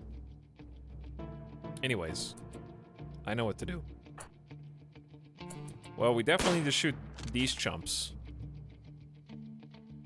That goes without saying. But you guys have another target. Wait, there's a wall. Ooh. That's a little spicy, but that actually makes it a little easier.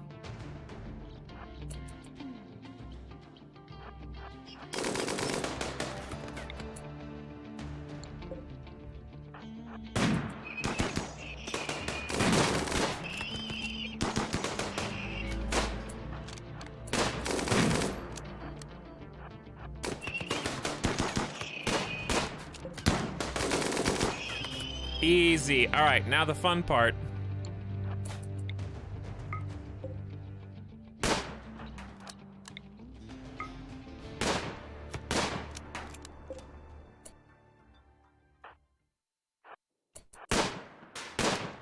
Target the unstable power cells. One should do the trick.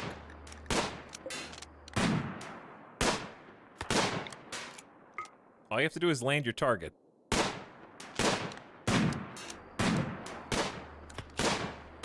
I know that's a tough ask, given the fog.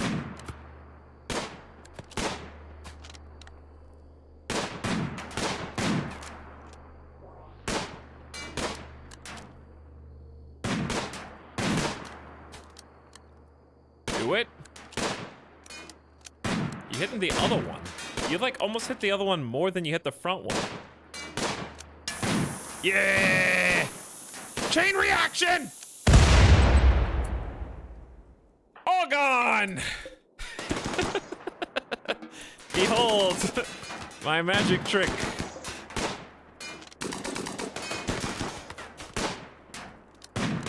Let there be no more fog.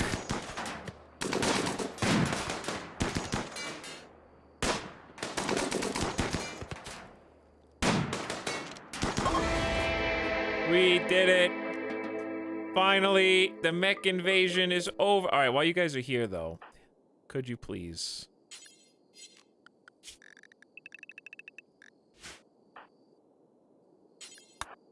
All components. All steel. All plasteel. I don't really want to haul the jade back. Probably want to deal with these bodies.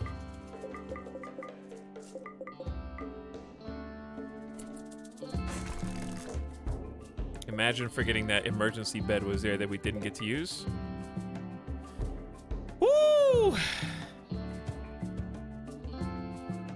Well, the bunny tactic worked.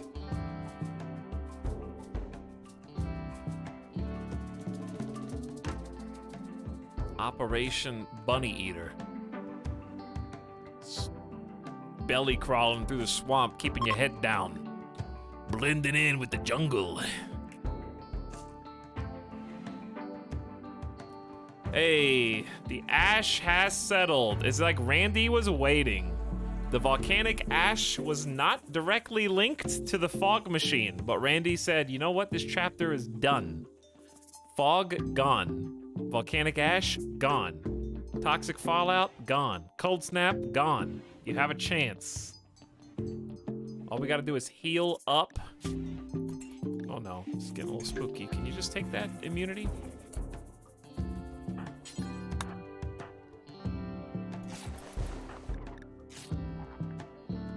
That's a little close. At least we allowed you to use good medicine. Okay, got immunity. Now we just need to heal and actually build a mega base. Also food. Food's still an issue. We've only got 14 meals left until we die.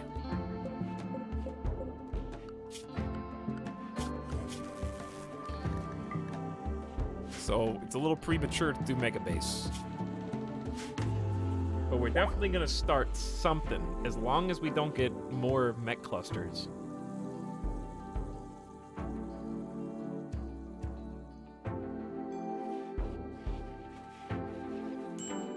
Yeah, the animals are kind of eating me out of house and home right now. Husky 3 especially.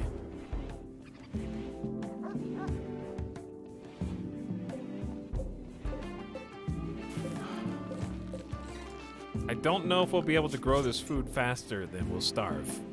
We've already eaten all emergency rations.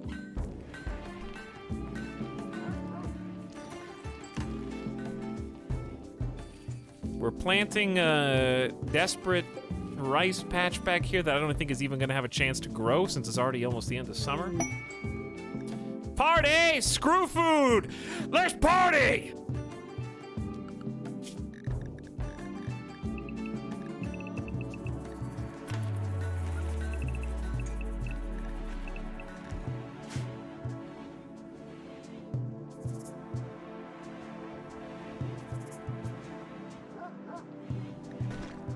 Headless is throwing a party. Okay, Headless, what do you got to say to everybody?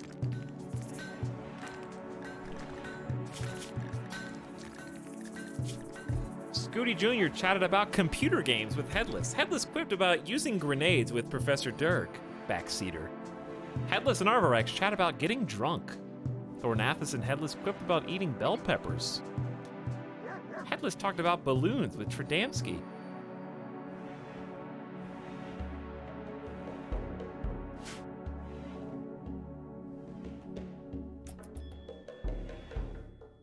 Yeah, so Pod came down with some food, which we unforbid, and now they're unrestricted. They'll go get it when they want.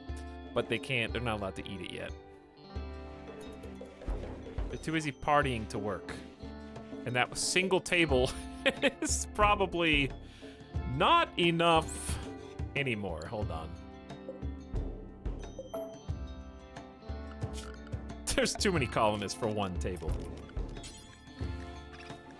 I'm just gonna make another table in here.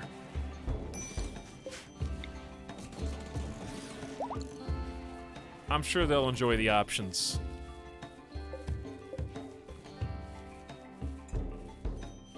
Power's getting drained due to the third grow zone. If we can survive 2 more days, actually, we're gonna have a few potatoes ready to grow tomorrow. Corn's at 65%. Freak flash storm right on top of the base.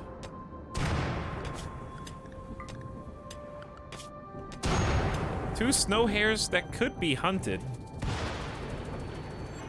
We don't really have anybody assigned to hunting. Let's make Zen Muffin.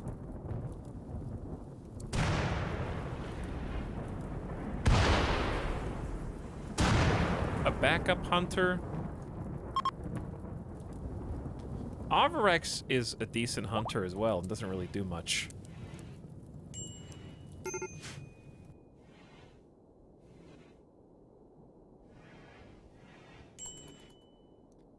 Starvation! Not yet. Not yet. Chad, I'm ready for a mega base, dude. I'll just be happy if we can solve the food shortage. Ooh, you know what the real problem is? I just realized we haven't talked to a trader. A, this entire stream, and B, most of last stream either. I know this is exotic goods, but we may have some exotic things to sell. Every female colonist feels a wave of anxiety and anger with a medium drone level. Code medium.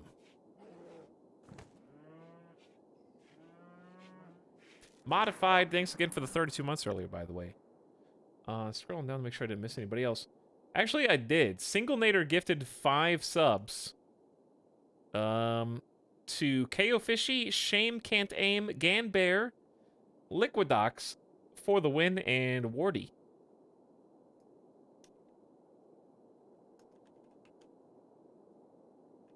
The Single Nader is long gone by now, but thanks for the 5 gift subs. I appreciate it. Sorry I missed it earlier. What do they got? Donkey?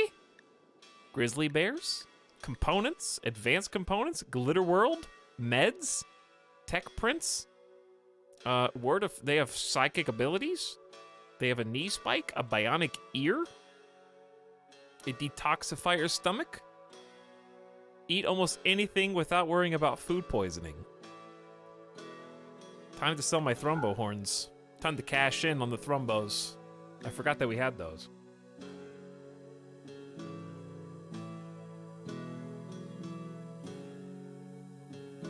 How am I gonna choose?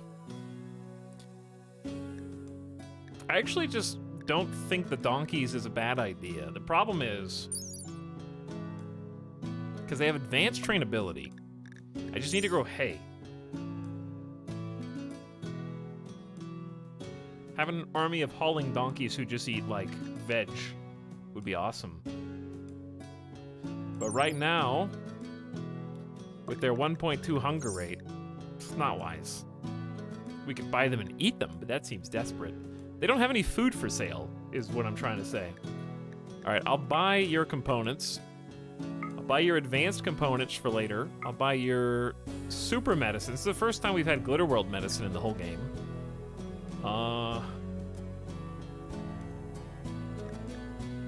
We do have a Silent Neuroformer. Do we really want to upgrade Durg again? Or do we want to try to do honor with someone else and get them permitted by the Empire?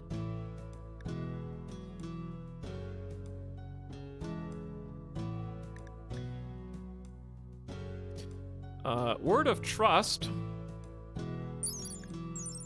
is speak to a prisoner while using psychic suggestion to reduce resistance. Blinding pulse is noise in the visual center of the brain obscuring vision of everyone near the target point. Target self, ground, human, or animal. And then word of inspiration. The Mechanites will speak words allow you to speak words encouraging creativity while psychically hypercharging the target's mind with new ideas. The target will experience a random inspiration appropriate to them. We got a knee spike. A spike that extends at will from a hidden opening on the front of the knee. Appearing without warning, it can be used for devastating stabbing attacks, which penetrate even thick armor.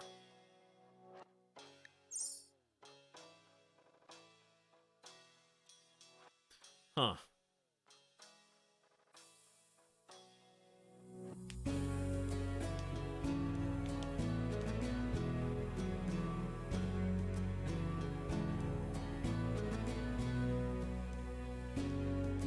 I kind of want a knee spike, weirdly enough. Like, the psychic abilities are cool, but we also have a level up thing, so we're gonna get one anyways.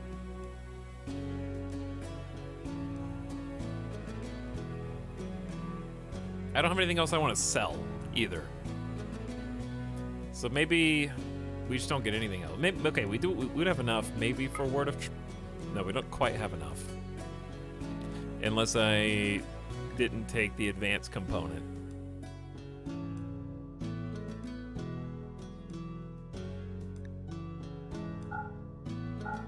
I could give back 2 regular components. They're gonna get hard to find, though. Buying them now is smart.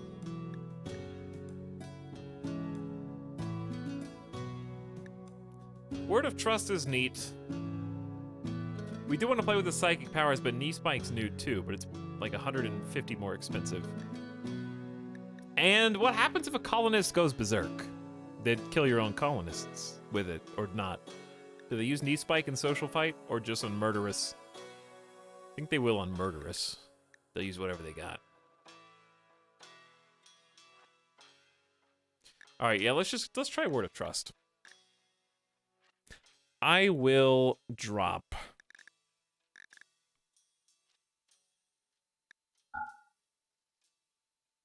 Just the 2 I guess 2 components. Whatever, it's fine. All right, Durg, or other people, come haul this, please.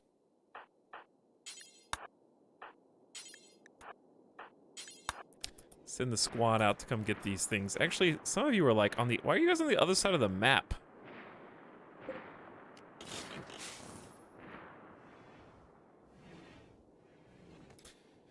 And don't put it past them. They're not trustworthy. Understandable. I would like to do another quest with another colonist to get them leveled up to at least being able to use psychic stuff, even if they don't get the new titles. So we have 2 psychics instead of just 1. Why is truly... Oh, the psychic drone. You're not really in pain. You can't rest, even though... Yeah, I don't know. Where are you, by the way? Someone's actually going to haul these... Oh! Food! Food, chat.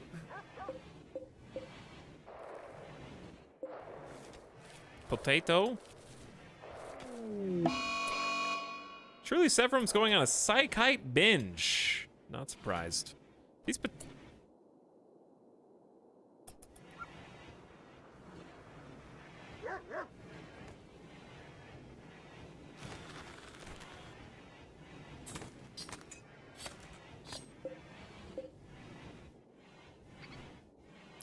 Four for 4? That sounds good, Epi. That sounds pretty good. I would not mind one. Who's cooking?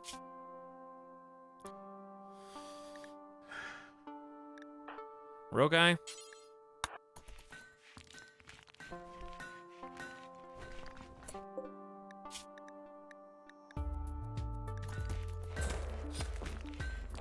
Okay, we actually have meat. We can make fine meals. Not a lot. No one's starving yet. It's fine. It's fine. They'll live till tomorrow.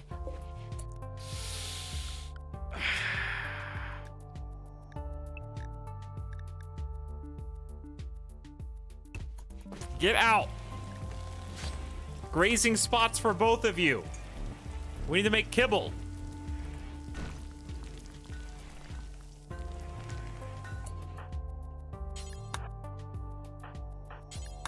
Also, let's clean this up.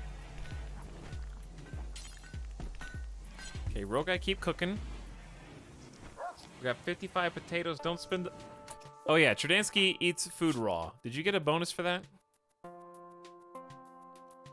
No, you just don't get a debuff from it. Maybe we shouldn't even bother with that then. Do you eat more or less?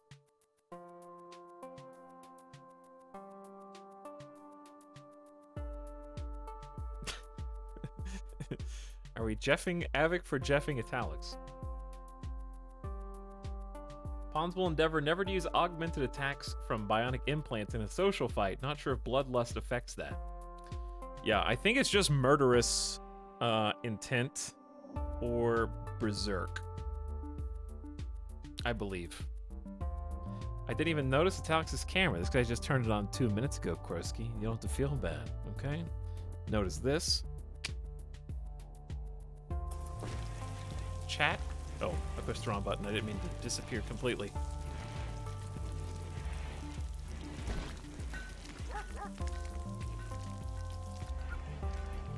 Timed someone up for 10 minutes an hour ago. Did I miss this? K-Nord? Did you time yourself out for 10 minutes? Did a mod do that, or did we just forget about it? And you just had the shame of losing all your channel points. Don't lull in my chat after the fact.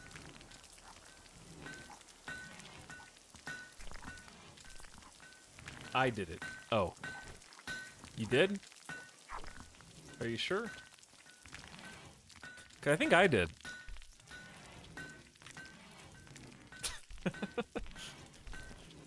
This one's on the house.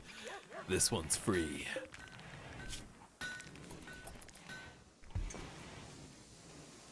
I'm still like, okay, I don't know, it's just... I'm a little frustrated, Ooh, never mind. Geothermal power! With the power of this at our fingertips, we are now capable of much that was impossible before.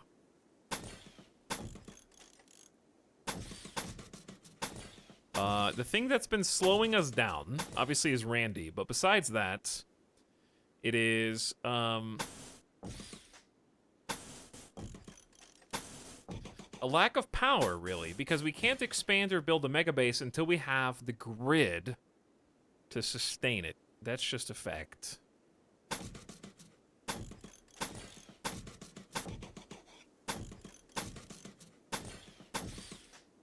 The reason we need the grid is because we need food, among other things, to be extra organics to create fuel, or chem fuel. We need chem fuel so that we can make mortar shells, and we need mortar shells so that I can feel at least somewhat comfortable in our ability to respond to external threats that don't immediately pressure us. So I haven't felt comfortable building too much. I've been trying to take things nice and slow, and I think that's what's ultimately going to work for us going forward.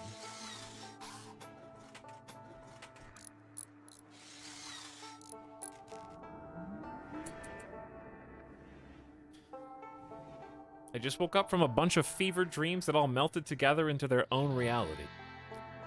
Giso, you've been asleep for days. Please, wake up. Please.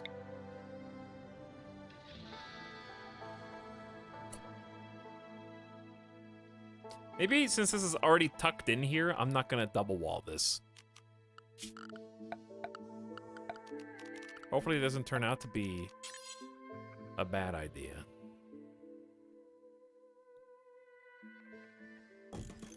I'm gonna put 2 doors on it just to be annoying for symmetry purposes.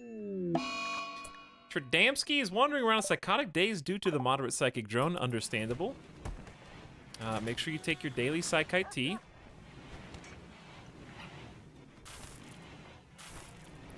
Rice should be ready to harvest tomorrow. Potatoes maybe the day after. And then these potatoes are trying to catch us up.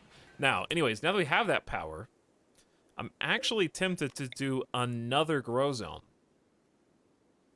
But I'm not going to do this one because that's a dick. And I'm not going to let chat make that joke for the rest of this colony's life.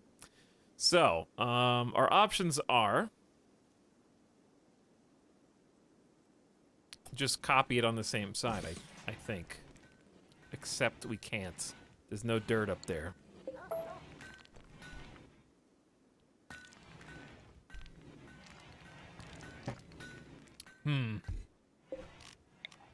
We could just go...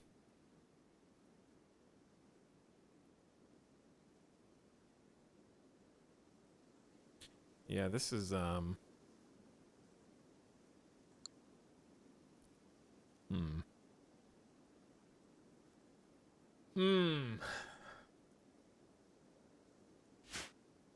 It's the best place for it to go, though. It could make it into standalone buildings.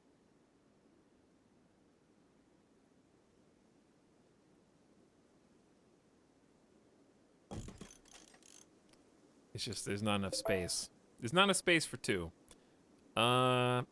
We do have all of this space that I'm not really using.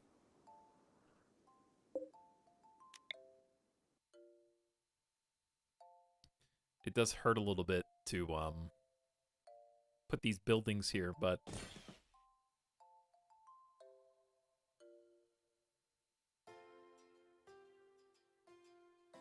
we could do just one supersized one, but then if you have any blight whatsoever, it's a problem.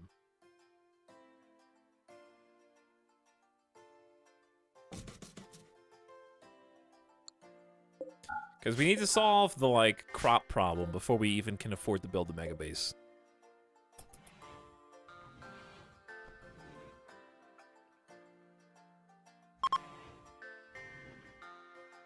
That's far to haul? From here to here? No? Just started watching this run today. Why is everyone sleeping in the same place?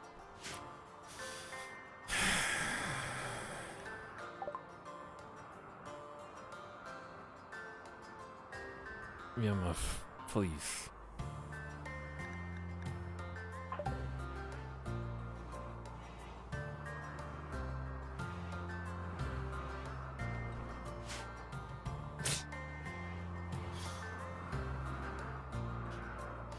Is it a touchy subject? Yeah, it's basically like the new, hey, you need to turn off heaters because they're using all of your electricity right now. Even though they're not, kind of. People arrive, what happened? Long story short,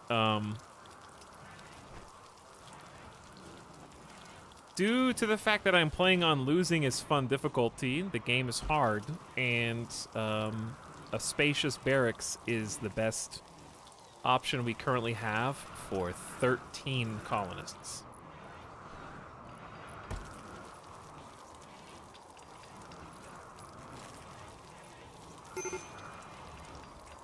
Ah. 13 colonists. A lot. For reference, if we were to make each one of them their own 5x5 bedroom chat, that would be,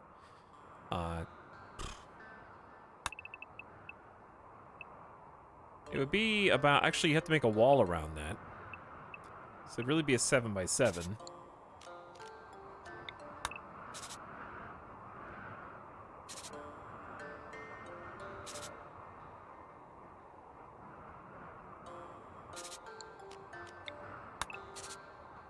So that's enough for 4 or 3? I think that's 4, 8, 12.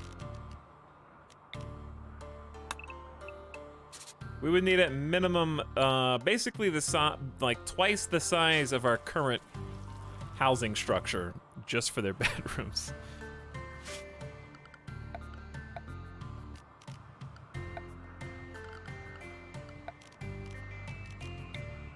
It's gonna be very extensive. Not that I don't plan on doing it one day. This is a second exotic goods trader? This is 2? 5 is somewhat overkill, 4 is more than enough. No, if you want to do individual bedrooms, you should do 5. 5 is the meta number. 5 by 5. That is the minimum for the spacious buff.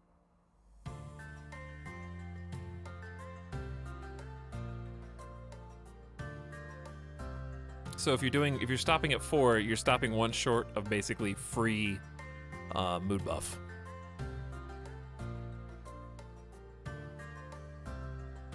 Five by 5 of space, yeah. So with a wall around the 5 by 5. Telescope would be cool. They do want more joy. Is there a debuff for barracks? Yes. If you have a decent barracks, it's like a -2 or a -3. Plus any interrupted sleep debuffs. But if your barracks is big enough, they get a spacious bonus for being in the room. So it can cancel itself out.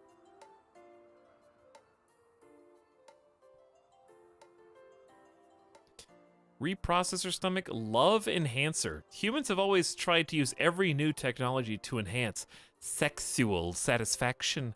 Bionics were no exception. This implant makes physical and chemical changes to the body which enhance the experience of lovin' for both partners, both physically and psychologically.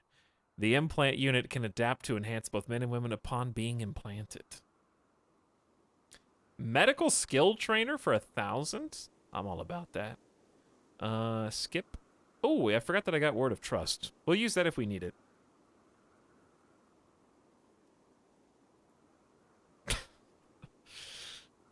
Shield core. Pretty cool. They got more glitter world tech. What's with the exotic traders and donkeys? I guess they're just pack animals, but this is the second one in a row. I'll buy probably nothing because I don't have anything to sell. So I can't even afford the telescope. It's very sad. We need a bulk goods trader. It's cool to see what they are trying to sell, though. Donkeys are quite exotic. They would probably buy art, but we don't make any art right now. To be fair, those are the first 2 exotic goods traders I've seen in like 2 full playthroughs. Not full playthroughs. This playthrough and the last, maybe even all 3 of our attempts. So I just haven't been making anything to sell to them because I just thought they didn't exist anymore.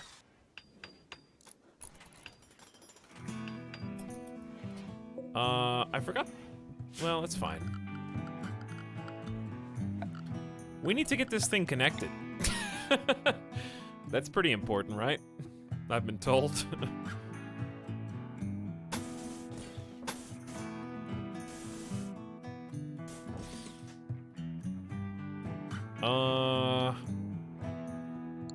Yeah, so mine that.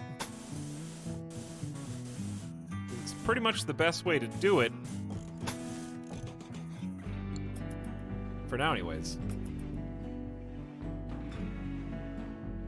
Don't worry, we got it under control. We actually do have some steel. What we don't have... well, we do have food now, actually.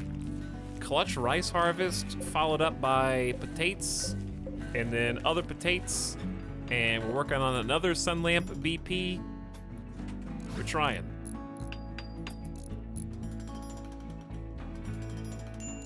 I had a recent random game where I didn't get a single raid or trader for almost a year, and I thought my game broke. Sometimes that happens. I would love that in my game.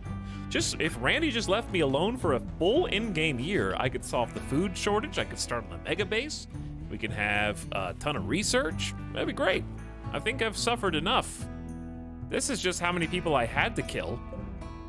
Look at that. Stare into the abyss.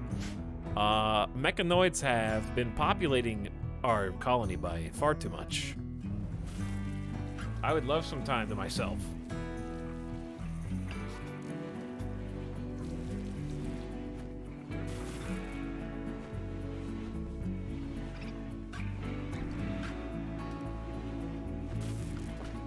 I forgot that I gave you guys a ton of time off for the party that one time. Yeah, I did do that, didn't I? Well, I remembered.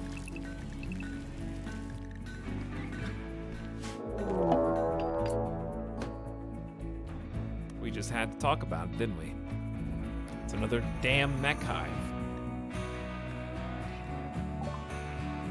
It worked, we did it. Chad, did you guys summon this? You guys just couldn't let me have a good thing. A group of mechanoids from Oxoff Mech Hive are arriving in transport pods.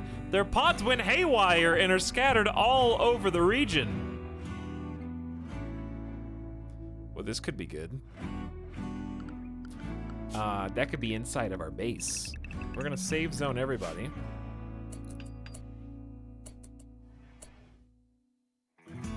Who's out here? You guys might be able to take out this mech.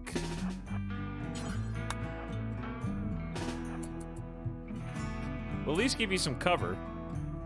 No one's in the corners, right? Because truly Severum's trying to get back in here. Uh-oh, it's a Lancer! Everybody scatter!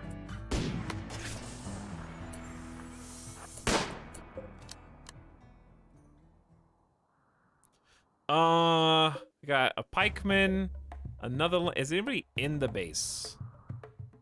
Shockingly, not one of them landed in the base. Got a Lancer there, Lancer, pikeman, pikeman. Doesn't look that bad. It's just mildly obnoxious. No centipedes. I don't even think they can drop pod.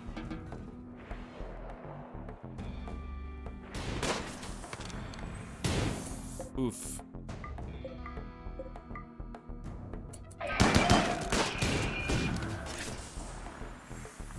Saw some friendly fire here. One charge lance through the arm killed you? What? This is the sub sound.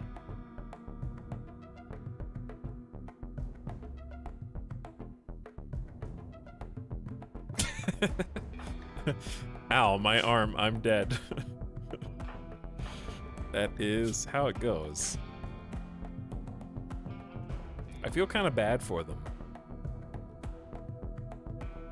But I can't really do anything because the guy, I was gonna say get the smoke launcher and then head over here, but did you just friendly fire your teammate to death? Gebhardt's revolver bullet damaged Sheckley's left leg. Ouch, I'm dead. How are they dying? By getting one shot in the leg. Is something wrong? I know, there's a wimp. Pain shock threshold, but you're dead. Fragile humans. And that was a friendly fire kill. All right, I'm sending reinforcements. We're gonna come out here and help.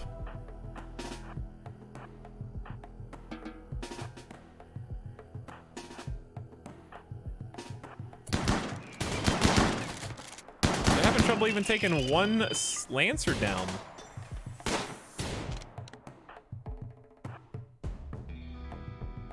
That dude's really far away. I'd love to pop out and shoot him, but we don't have any cover over here.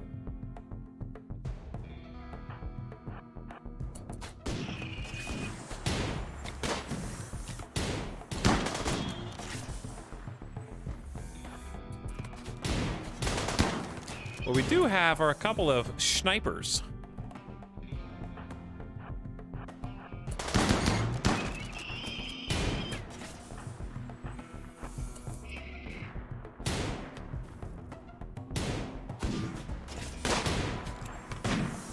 Come on, Durg. Show them what we got.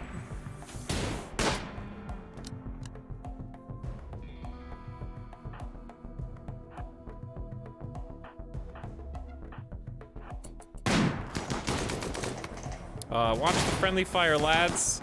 Come on, Dirk. The sniper rifle's wasted on you. You have a shooting enhancer. Who's shooting from down? They got more shooting from down there. All right, we should have gone and got the smoke thingy. Hey, let's go get the smoke thingy and come back. Chaos! Too much chaos! Vega! The psychic drone is ending. There's at least a couple LMG shots. I didn't do that. This dude is invulnerable. Hey, we landed one. Snipers, come on. We got 2 snipers over here. How much does it take? Professor Durg secured the kill. We came out to defend the squad. We're gonna wait until these guys come to us, I think. Headless brought the smoky launcher, so we're gonna do a little bit of this. We're gonna go right there. Sorry, it's very loud. It's very scary. Don't mind it, guys. I'm not actually shooting you. We're setting down a defensive perimeter.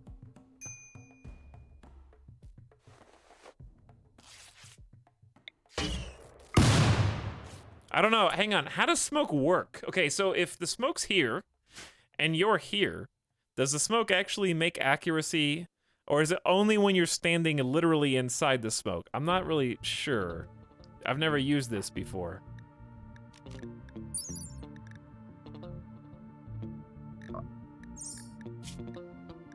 I don't know. Me neither. It just says, release a cloud of smoke obscuring incoming shots. Preventing turrets from locking on.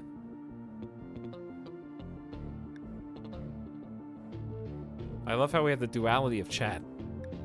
Only when you are literally inside of it. When line of sight traces through it. I think you have to be in it. No, it's when it goes through the smoke. According to the wiki, anything shooting through it loses accuracy plus stops turrets.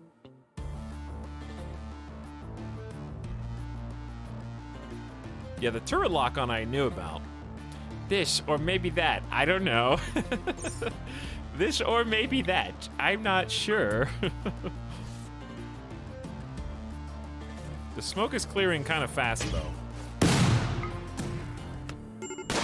Lady, I'm trying to save you.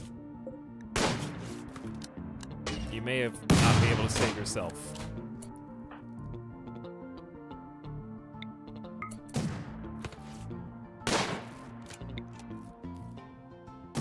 Oh, we got the jam.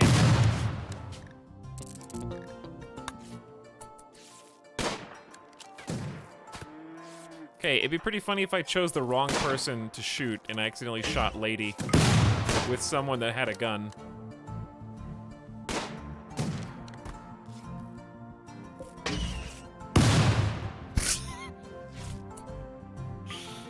I'm trying, guys.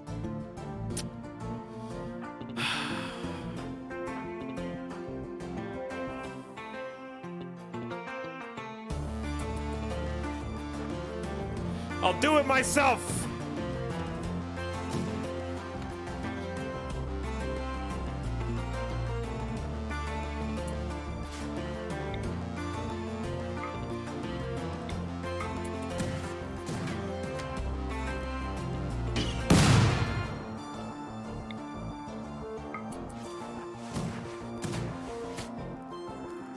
Headless, please, come on. We don't have all day, Headless.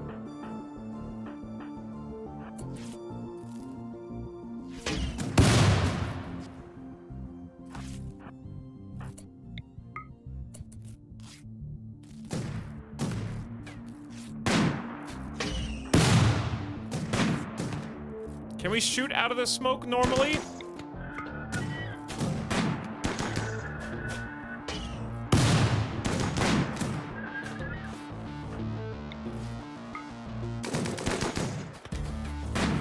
I'm really trusting the smoke.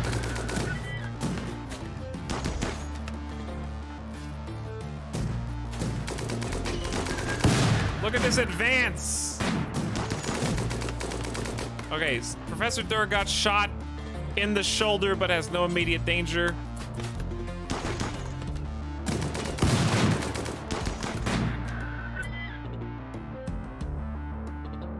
Spray and pray, baby. Spray in. Oh, God. The trade caravan is leaving. How about... Okay, Headless, come on. We got one. We got two. Durg took a shot. Rogai took a shot. But otherwise, we're okay. We are probably not this trader's favorite colony now, but we did come out to help. I should have sent Dorito up. That was the only person I forgot. We did get a free gun out of this.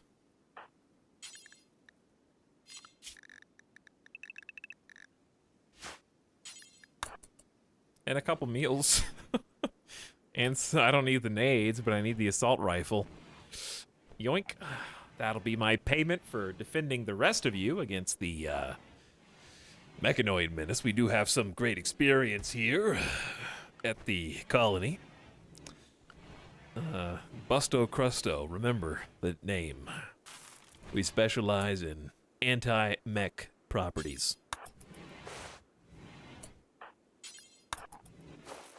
Tend to our friends. Action, action, action. Rice died because of cold. Screw you. Speaking of, we're gonna need another heater in there. Probably. Probably just worth building another one.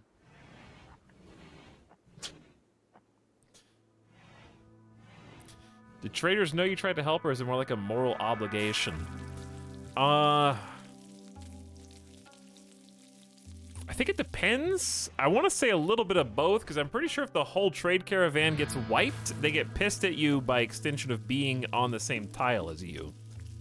So I think if they get wiped, it's a hit against your rep, but I could be wrong.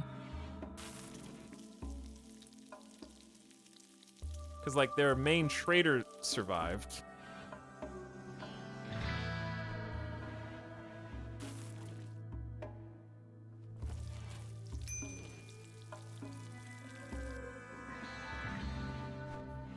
So I don't think the ones that died actually gave us a rep hit in this case. We need to turn the crematorium back on.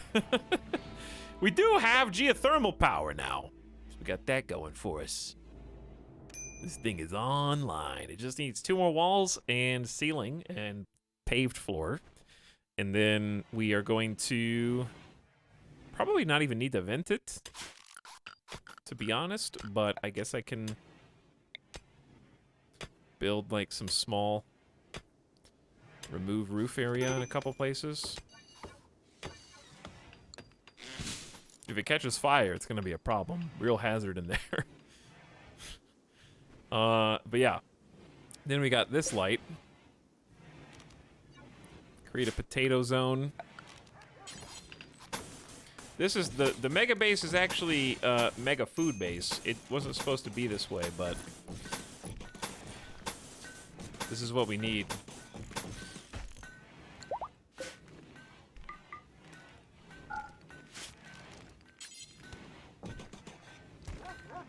And possibly just another door into the freezer, so they can take a shortcut through.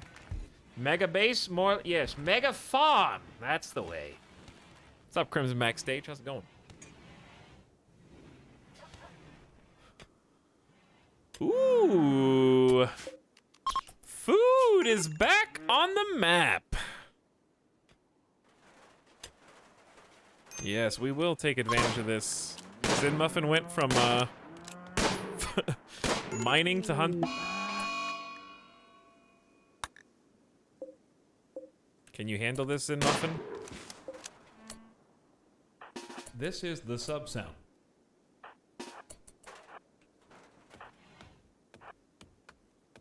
Happened so fast. It happened so fast.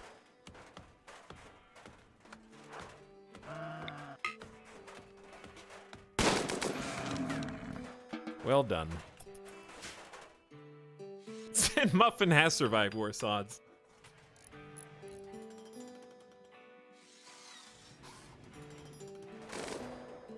Yeah, every single farm on the map that we make has to be indoors with heaters.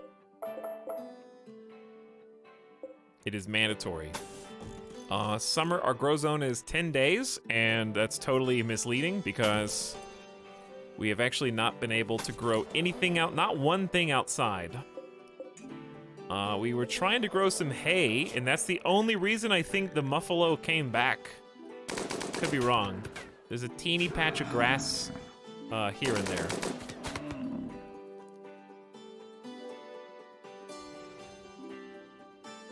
Crimson Backstage, thanks for the 17 months of sub. Glad to have you back. Good yup time. It is yup time right now. Itamu says, how'd you enjoy Going Medieval? We kind of talked about that pretty extensively earlier, but the short version is that it's a promising game in early access. Still has a long way to go development-wise to being a cohesive package, but it's neat in a lot of ways and very ambitious.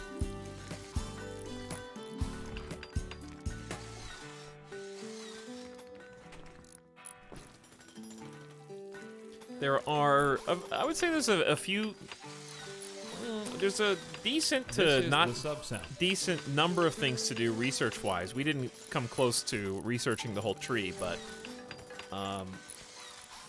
the beginning building blocks are there, let's say.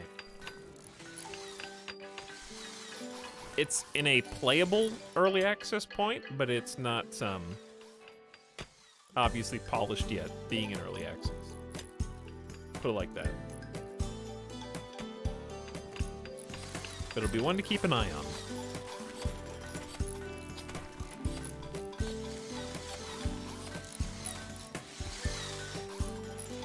It's not yup time yet because of daylight savings. What? Are you saying that Gamer Deathbot is still on the old time?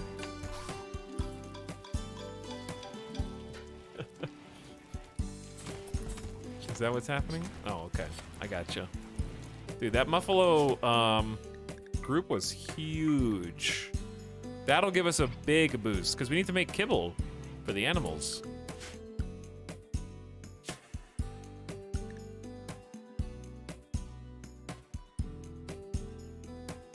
And I need a spot for kibble to be stored again. Oh, we need a chair for you to research that.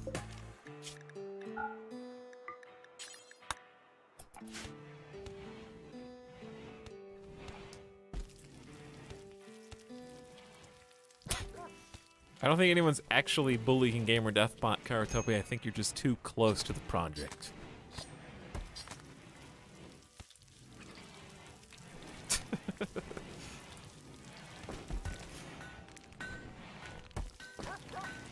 I am. Wow. Chat is turning on robots. Okay, well, I can't control chat. I don't even think you guys can control yourselves, to be honest.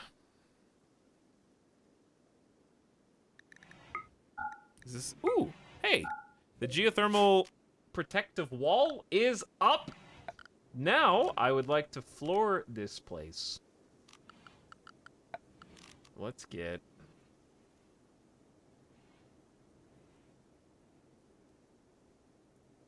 Doesn't need to look too fancy. I think the bricks look good. I think the outer wall of squares.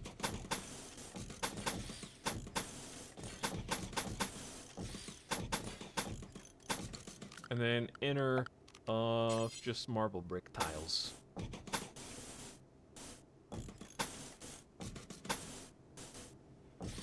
That'll look good. Wait.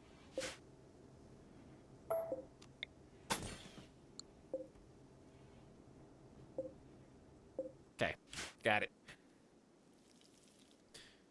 Did the tree grow zone get zapped in there? Yeah, it ran into a little problem called nuclear winter, which kills flora.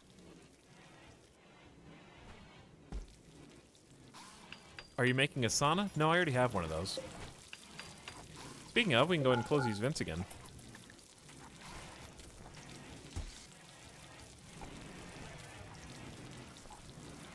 This is my Tundra Strat.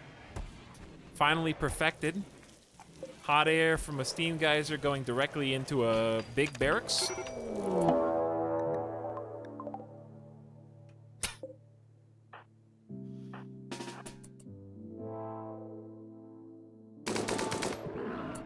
Oh god. That is a very healthy Muffalo. Both of you need to run now.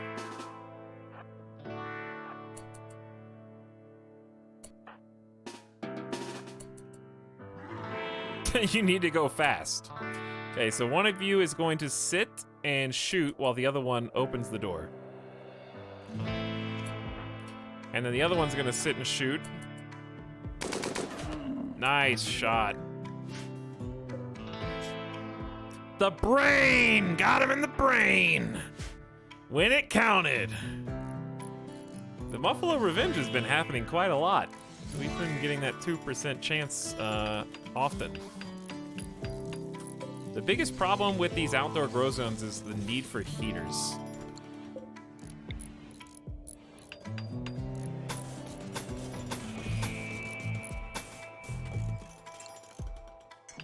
Okay. Now we can relax for a minute.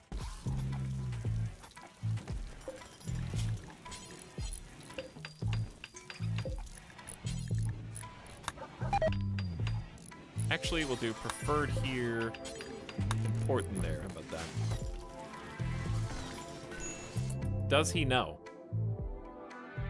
that Thornathus is drafted?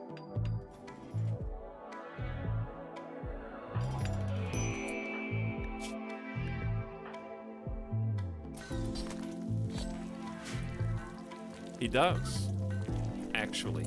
Okay, so what we should be able to do now is after this rice harvest, go back to corn, because we got double potatoes right there to support the corn. We got another potato going here. The reason for potatoes is potatoes, I believe, are the best crop to grow on normal soil. Whereas rice and corn, I think, benefit more from rich. If I'm not mistaken. Now, as far as electricity goes, I think with geothermal running around the clock, another battery spot would be useful, so that we could just keep stocking them up, but I'm not really in the mood for that. I think 8 batteries should be enough to keep us going for a while. And we can disable certain sun lamps as we see fit. But yes, build-wise, they've got their job. This did turn out to be a mega farm. But we have so many people, we gotta feed them. It's a worthy endeavor. Okay, we got one heater built in here and a ceiling. And the potatoes have begun.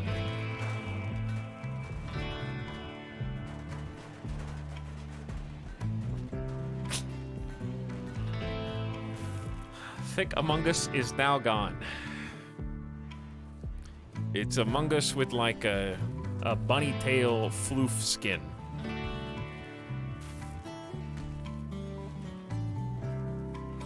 Last colony, we started having food problems at 16, so yeah, I'd say it makes sense. I didn't expect to have this many colonists.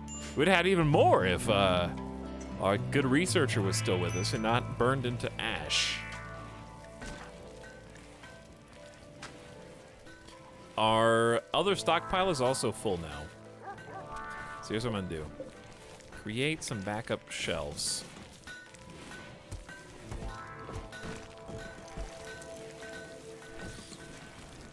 And since this room is so ugly, this wasn't even supposed to really be a room, to be honest. But now it is. Like it or not.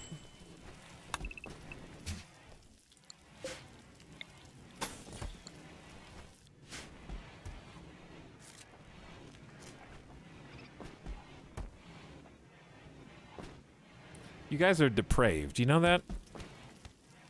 Jacob, you're not. Thank you for the fresh prime sub, by the way. What's up, Jacob WT? How's it going? I think you just always trying to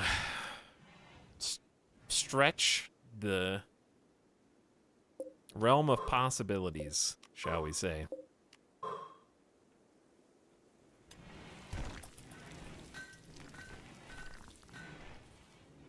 Okay. So, goals now. After this, we did build another one.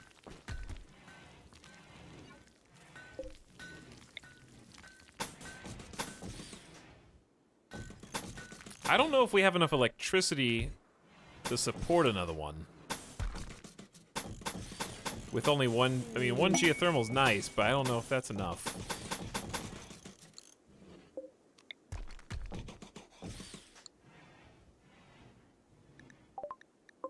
Okay, this bunny doesn't get to stay. This one, no. This one's just trying to cheat life. Only the other bunny gets to stay. Bro, I'm great. I'm showing up on occasion to your stream. Well, make it every day. What are you doing? I miss watching you play this on YouTube. I miss you playing this in general. Well, you can't miss something that's happening right now. You know? You have to appreciate it while it's there. I swear to God, Randy. Another mech hive. Relax with the mechs! It's every 3 days! Several separate groups of mechanoids are arriving in transport pods.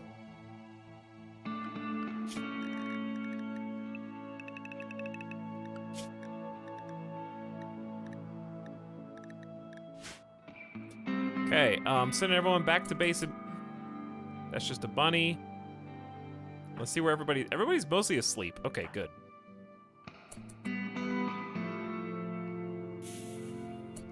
Pikeman and Lancer on this side. Pikeman and Lancer on this side. Dude, the Lancers. It's like 7 Lancers. We're gonna get sniped. Unless they bump into our trap systems. Let's see where they go.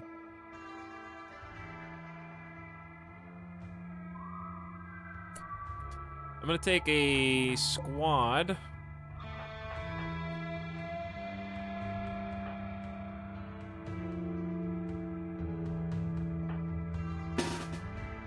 Down here. Then I'm gonna take another squad.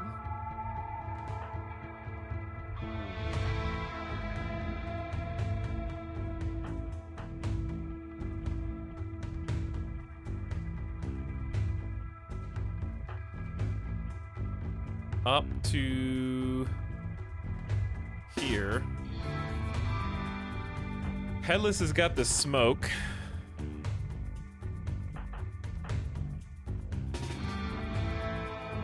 All right, if you a melee, grab a flak helmet and let's go.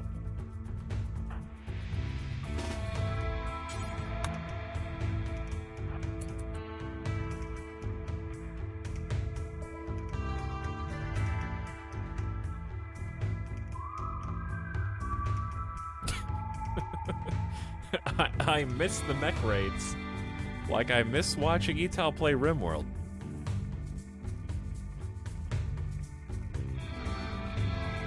Oh, we still got at least one trap up here. Oh, not gonna run into it, are you? Convenience. Very convenient. All right, what are we doing down here? You already ran into one, idiot. Now what? Go around this. Go around that. Yeah. I heard another one. Who was that? Got it. All right, there's one dead. I don't even want to peek out here.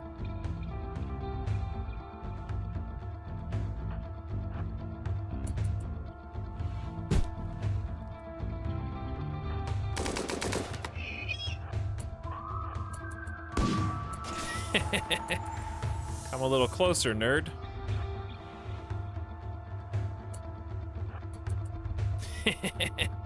Where is he? Oops.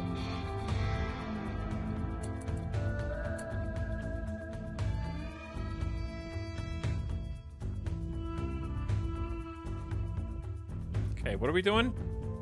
What's the play here? What's the plan? What's the play? What's the plan? How did you dodge that? Can't dodge it twice. All right, are we making a play?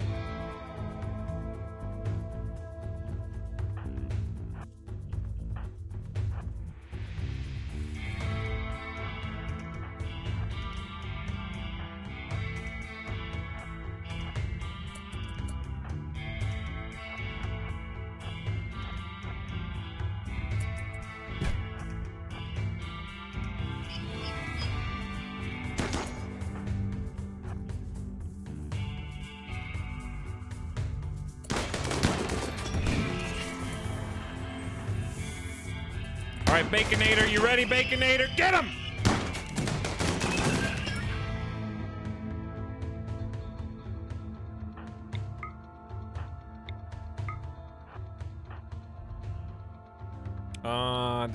we're not really, this isn't supposed to go right to left.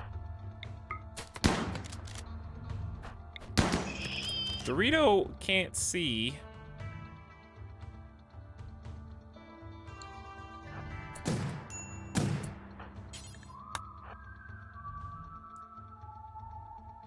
Baconator, how do you feel about charging these idiots? Really? You hit me? Come on, dude. Yeah, this didn't really work out so well going right to left, did it?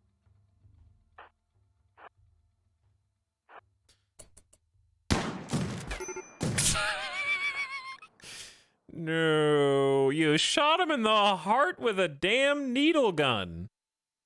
Well, now what? Where did this other scyther go? Where's everybody? This guy's almost dead.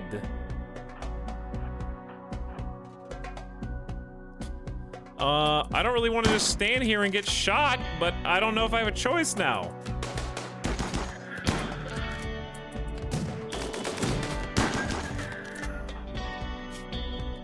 Did you just get shot in one? That was one, too many errors. That was like one shot, dude.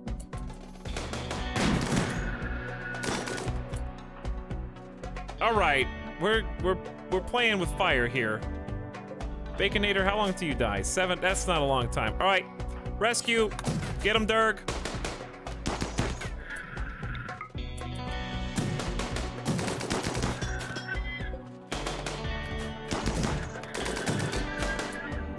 All right, you guys gotta finish off this guy. Like, come on. Now you can go. Tactical retreat.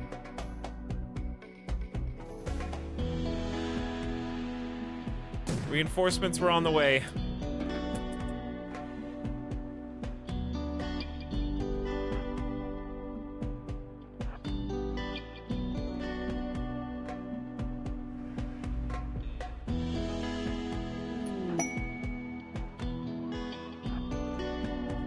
El Dorito is inspired to make items, art, or furniture 2 quality levels higher than ordinarily. Cool, Dorito. That's very cool.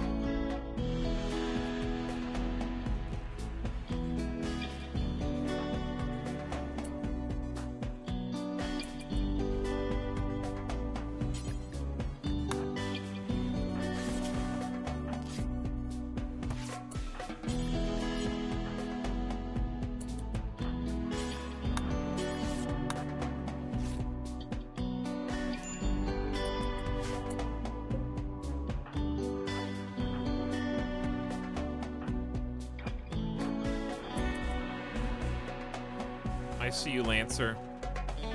And I'm not gonna let you do it.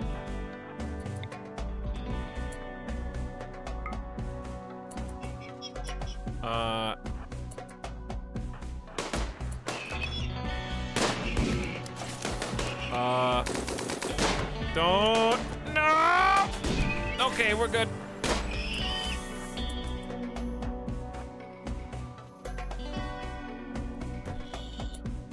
Excuse me. This is why you double layer walls. I didn't even know you were up here still.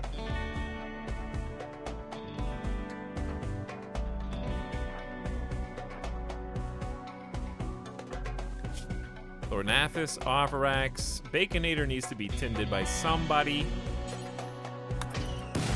What the? Oh, that was smoke.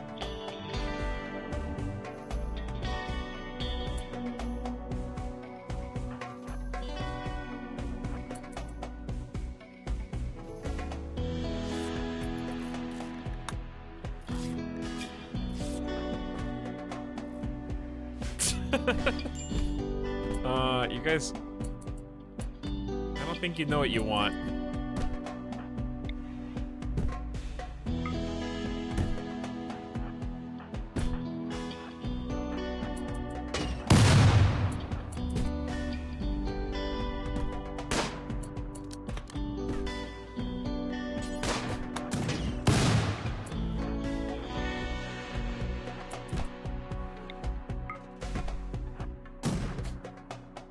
Open the door!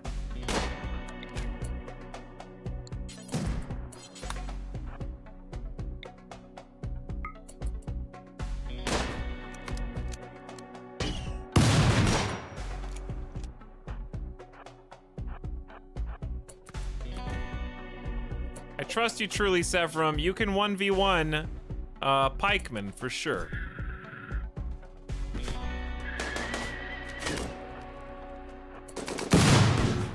Yeah, we got a smoke screen to fight the Scyther in. So I think it's affecting our aim as much as it's affecting their aim.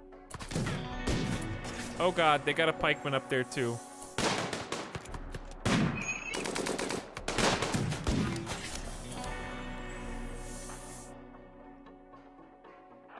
Now we can move up.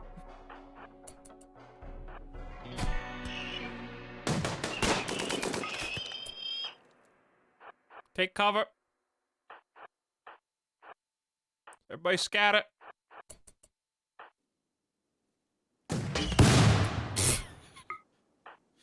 My bad. Did do way up there. Ah! Who knew that if I put Scooty Jr. right in the middle of the floor, they would get hit? Who could have foreseen this? Ow! All right, that time you were in the smoke. Now you're just gonna run away.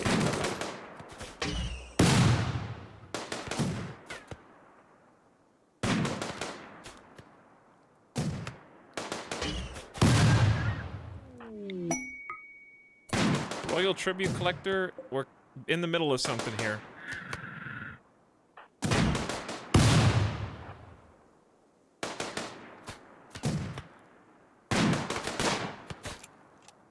We'll be finished like pretty soon-ish. In a minute or two. Maybe.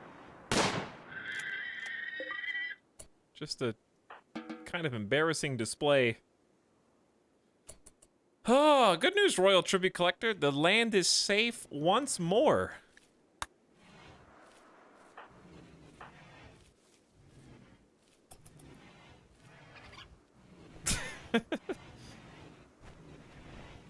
It's incredible how effective the smoke launcher is. It's great to advance with, not so great to shoot out of, as I just found out. We're getting good use out of it, considering we spent, let's see. Yes, 4 components to make it. We're getting some value. I'm trying to put it to use. Somebody needs to help Scooty Jr. Somebody needs to heal you. Somebody needs to go heal you.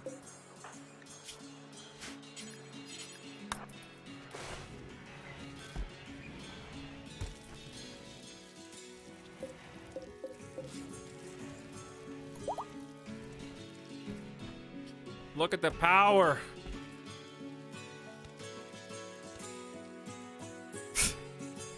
You guys live like this. We do, puppet.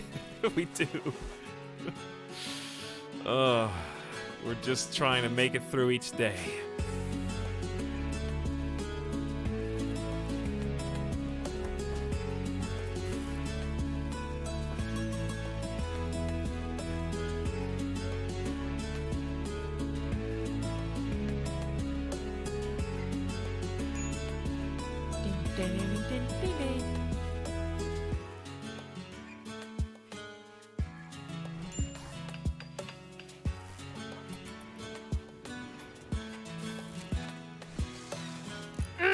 feels good.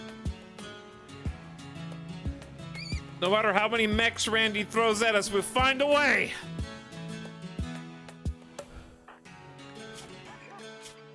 Not so keen on the double sniper anymore. You know what I am keen on? Hooking up Durg.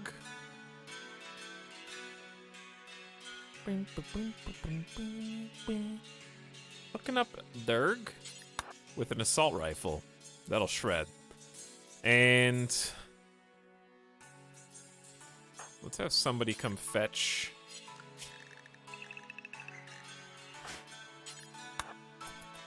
It's a good longsword.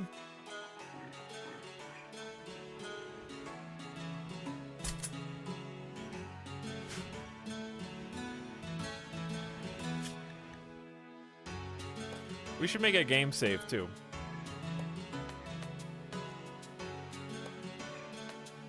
Don't smile at me.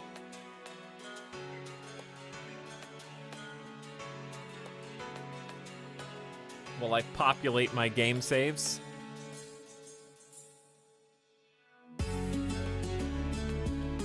The game hasn't crashed. The music's just going too hard.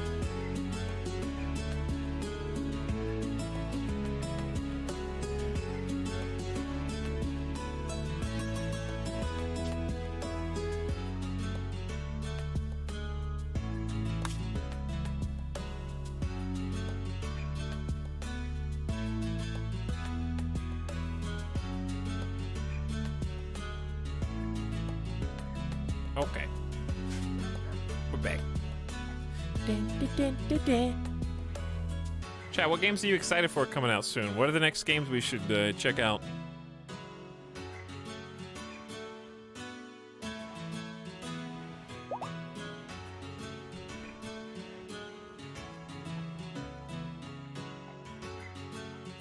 Humankind. I don't even know what their status is. Dying Light 2 is not till like the end of the year. Elden Ring doesn't exist. I'm talking about real games that are coming out imminently. Speaking of imminently, E3 is probably going to answer that question, so I don't think anybody knows. Nothing's coming out because E3 exists. Guilty Gear looks pretty neat.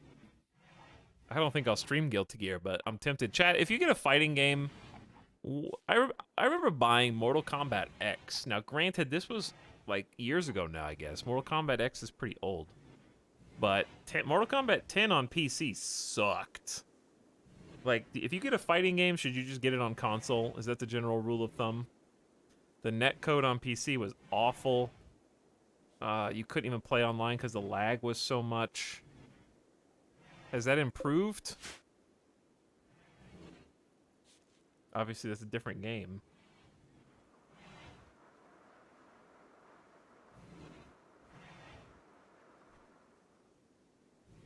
Because I'm tempted.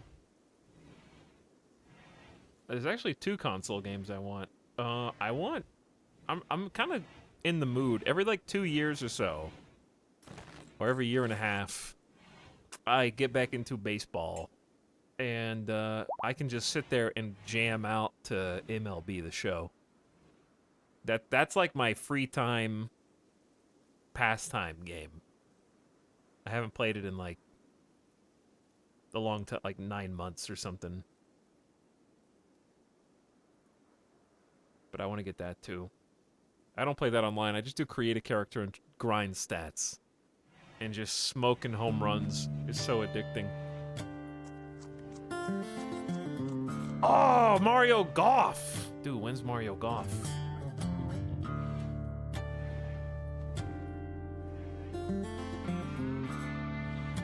June 25th. That's this month. Mario Golf! I gotta play Mario Golf. We might stream Mario Golf, because that just looks fun. The multiplayer looks really fun, too. Guilty Gear Strive netcode is apparently mega good, but no PC console crossplay, so I can't buy it. Yeah, because the whole thing about PC is the player base is smaller, right? So if there's no crossplay, then you don't have a lot of people to matchmake up against. Fighting games sample size is always tiny on PC. Maybe Guilty Gear's an exception.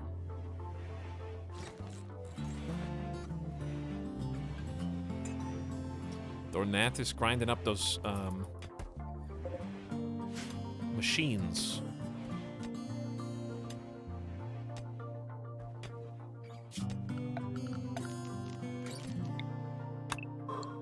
All right, let's see what everybody's up to. We're still, oh, we gotta repair the geothermal. It's kind of a big deal. Yeah, Sony has had kind of a bad reputation for crossplay, huh? They became the bad guy. Whoever's losing the console war is the good guy. Whoever's winning the console war is the bad guy. That's just the way that goes. It goes to their head, man. Sony was the underdog before. And when like, I'm not even exaggerating when I say that the narrative changes depending on who's winning.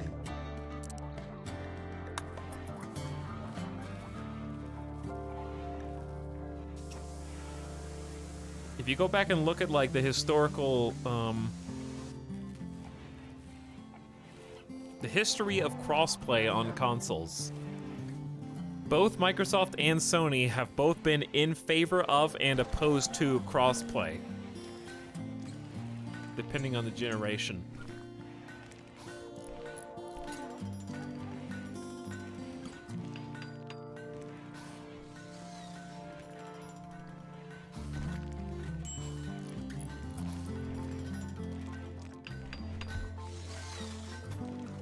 Okay, this is true. I almost just asked, when is the new Microsoft console coming out? I forgot that it already did, like genuinely.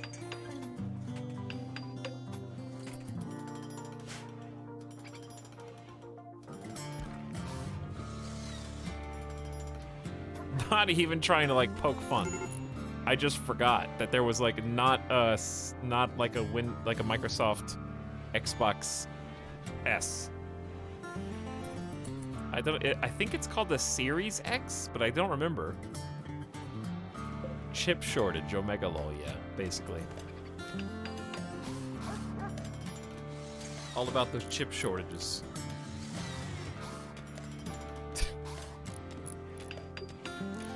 All right, if they called the next one the Xbox Triple X, would you buy that one?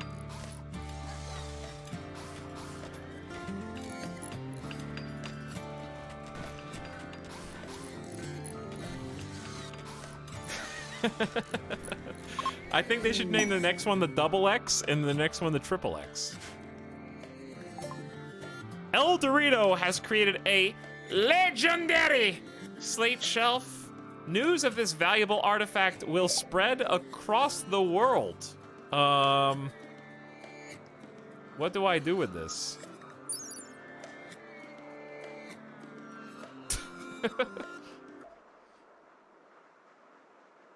What? It is valued at 200 bucks. 200 bucks. Best I can do.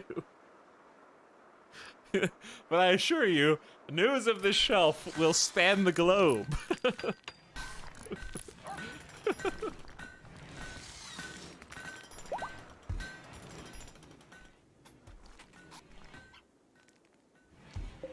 Okay, we have potatoes, we have rice, we have 3 separate potato spots. I think this is the time. If there was ever a time, now is it.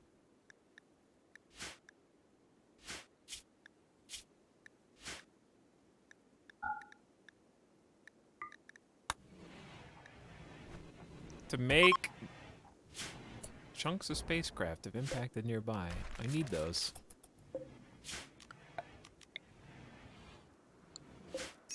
Someone needs to come flick. Why does it say it doesn't have power, but it does?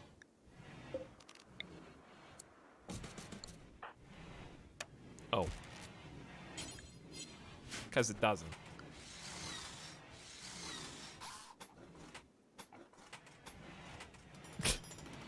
Dude, someone's gonna stage a heist to come get that shelf. They're gonna break in. They're coming for it. All right, we need to turn this into corn. And then we can change one of the potatoes to grow something else too. We'll probably change this new potato to grow... I've been wanting to grow cotton for a while. We need to grow more psychoids. Let's get the psychoid started. We're out of psychoid leaves.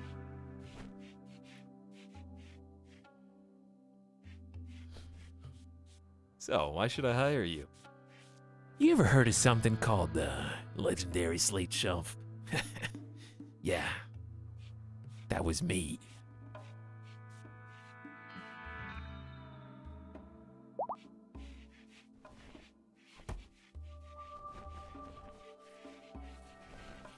Alright, we're almost re-healed from that fight. Hey, on cue. On cue, well done. Hey, Tradamski, take 70 potatoes. What do you get for it? That's 35 chem fuel. Okay, okay. So let's cap this at 70 then. That makes sense. Well, that's not necessarily the way it works, but it could work that way. All right, we need to make high explosive shells. Each one takes 15. Oof. 15, and you're carrying 35. Okay. Why does that go there? I don't think that goes there.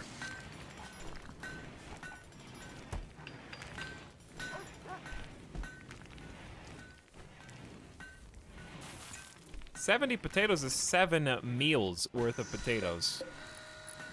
If we didn't already have 650 food in storage and more potatoes on the way, and we just got corn, and then more potatoes behind that, and then more potatoes behind that.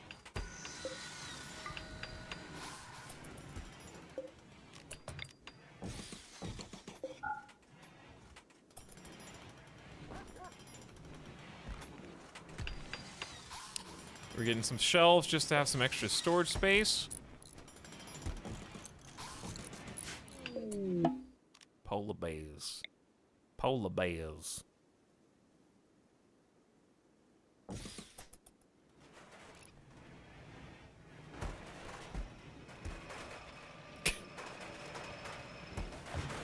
Are we already I heard. Uh-oh. We have a dangerous high explosive stockpile now. It's actually in a pretty good spot. We need to put this somewhere where it doesn't matter if it blows up. So here's what I'm thinking.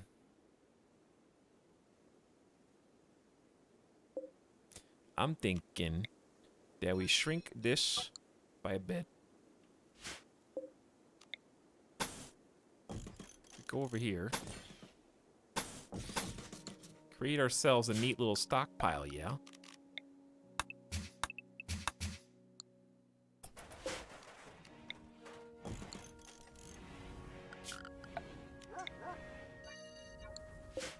For all different kinds of shells, you see? Which I don't even know where they are. They're manufactured and mortar shells. I'm just gonna allow all mortar shells to go over there for now. And if we need it to be more expansive, it's actually, I'm scared to dig in too much. Hold on.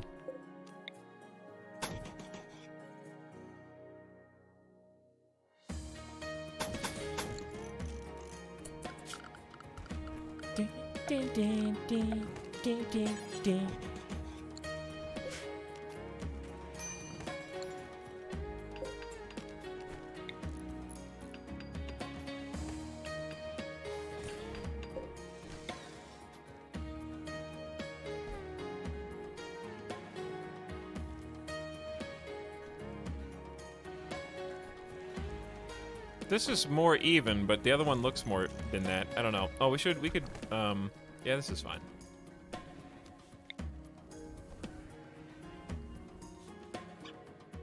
I'm scared to put the mortars too close together if they get a really good shot, but the further away they are, the longer it takes to reload.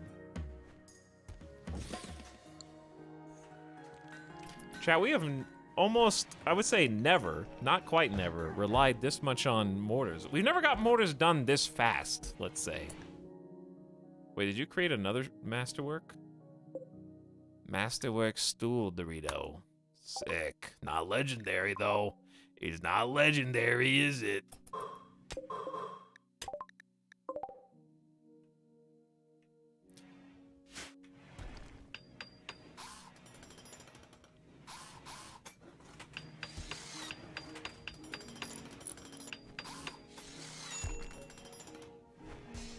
Okay. And then once we have more, if we wanted to, we could build a shelf in there, but I don't actually think that that helps in any perceivable way. Maybe it does. I guess you could set each shelf up for different types of shells. But you could do that for stockpile too.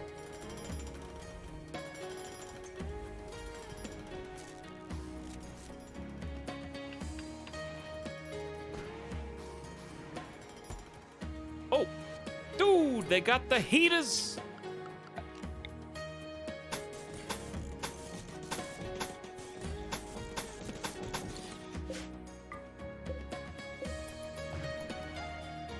All right, I don't know if we have enough power for this. I mean, the power's already kind of going down, but at night when all the lights are off, the power just goes up.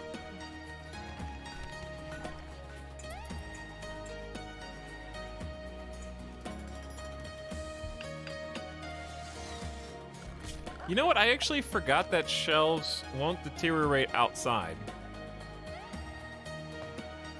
You're right. Yeah, we could have just left that outside.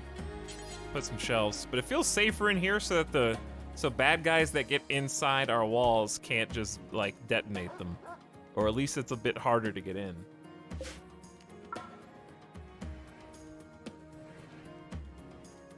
I like shelves because it's a convenient place to look for like guns and you know, warrior stuff if you want to set them up properly. I like them for ready room stuff, but yeah, the deterioration is nice. Or the lack thereof. Cause yeah, at night, look, we got full battery here.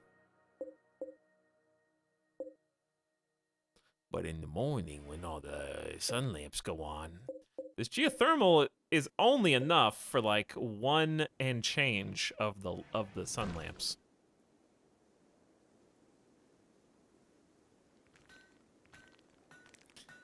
Both, Dark. The shells protect the things on them from the outdoor deterioration, so it prevents you from having to make a thing like this if you don't want to. Bunny is starving.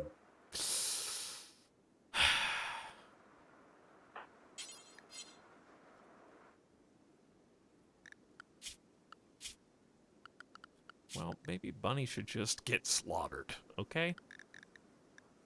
Have you considered that?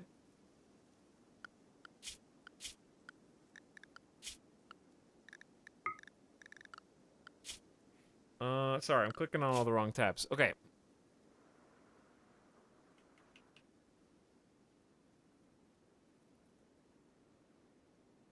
We should just grow hay in one of these.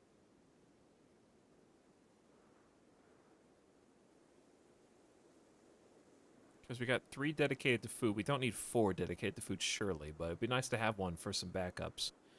Alright, we can't make kibble, because we don't have any meat.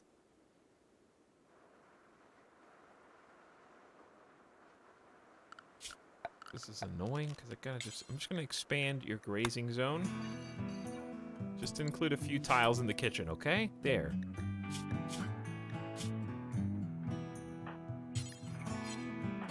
Is anyone gonna feed the animal? I don't even know how to force it.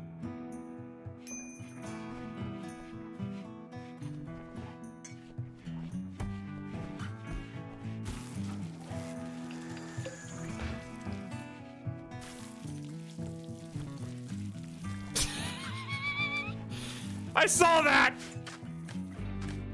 I allowed you to eat rice. That was all just a ruse so you could eat a full plate lunch, wasn't it?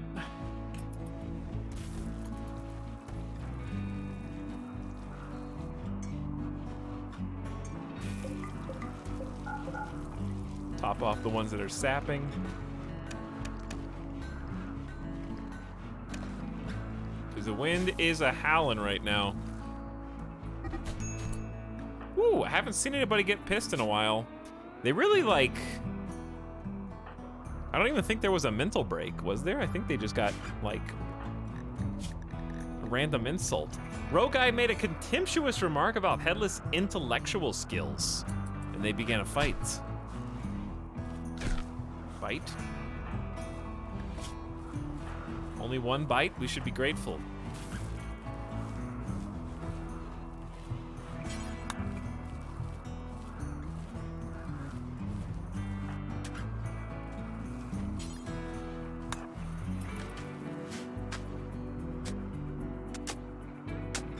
Okay, they're finishing up. There's really no need necessarily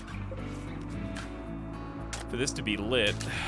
We'll get fancy with the lighting later. Right now it's fancy enough that we even have pavement in here.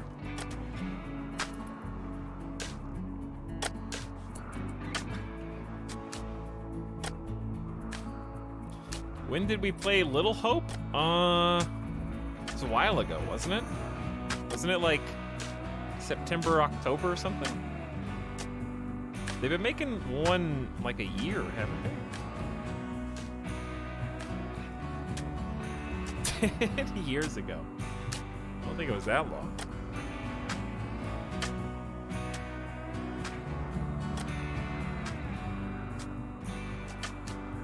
But yeah, they are making another one.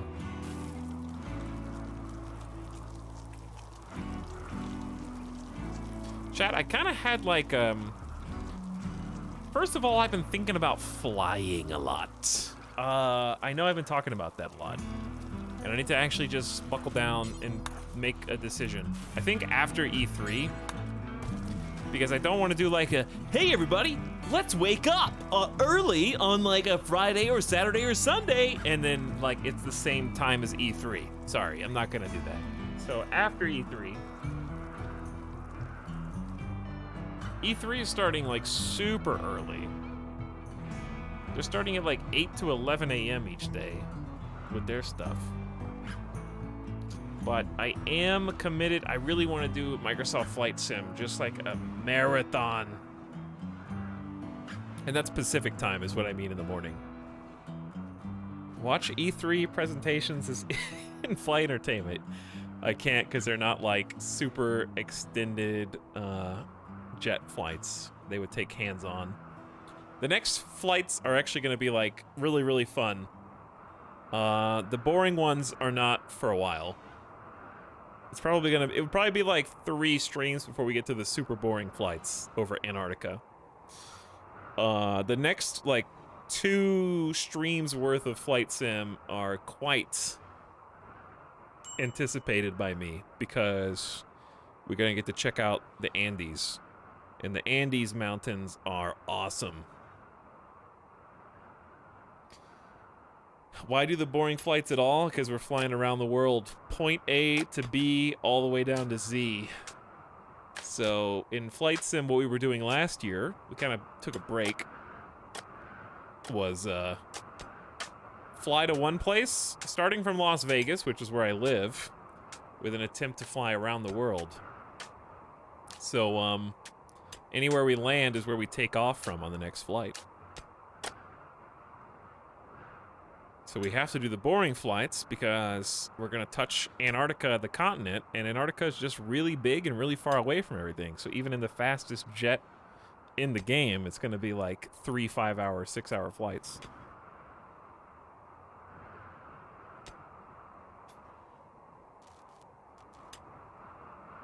But before then, we're doing a bunch of like 1 to 2 hour flights with some of the smaller planes, including one of these really cool ultralight planes I got.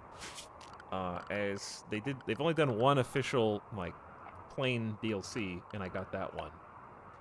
And it's like it looks like a glider almost. It's basically just you floating. There's no windows or cockpit. You're like on a strange looking steampunk contraption.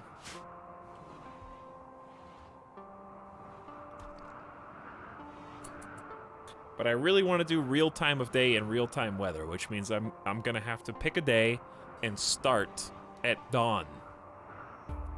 And then we'll just fly all day. Or start really late at night. Like real late, like now. Like turn the stream on now.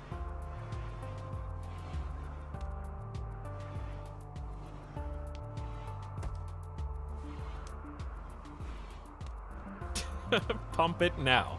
Okay, let's go. Cause like right now at 1 a.m. Pacific time, it is almost 5 a.m. Buenos Aires time.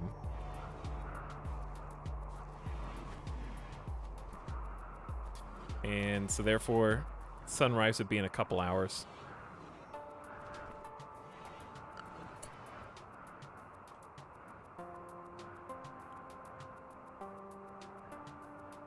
That wasn't even the reason I was going to talk about this. Hold on.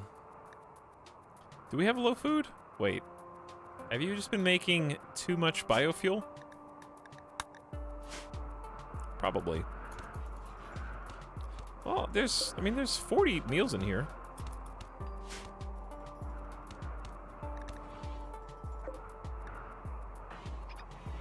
I think we're doing fine. Rebuilding these traps that have been so useful. Oh, we got this all mined out. Which I'm hoping doesn't backfire on me.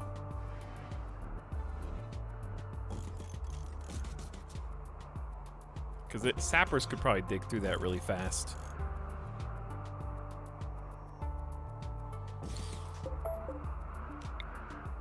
But what it does is create a no cover zone over there. And we can do the same thing on this side, just remove that cover.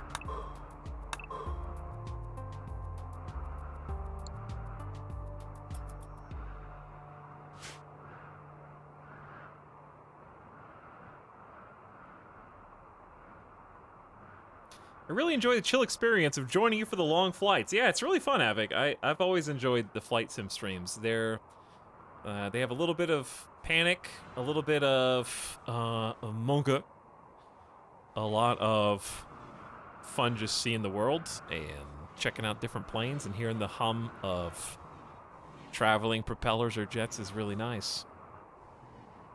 I wasn't expecting to gel with the flight sim content as much. Yeah. I need to get it back. I can't get into it unless it's real time. We tried like 1 or 2 streams doing like offset by 12 hours so we could have more daylight, and I just wasn't as into it. It felt more fake. Obviously it's a video game, but my immersion, my suspension of disbelief. Have I ever crashed? Oh yeah. There's some good clips. There were definitely some good Microsoft Flight Sim clips of aborted takeoffs or landings. I still vividly remember the Cape Town saga. We had some interesting South African experiences at launch. Auto throttle, yep. Professor Durg, not yet.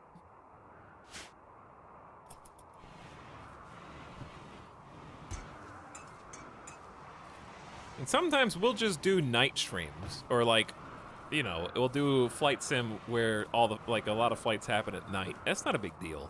But when it comes to seeing the Andes, southern Argentina and Chile are just like really, really cool. Beautiful landscapes. So flying at night would do them very disservice.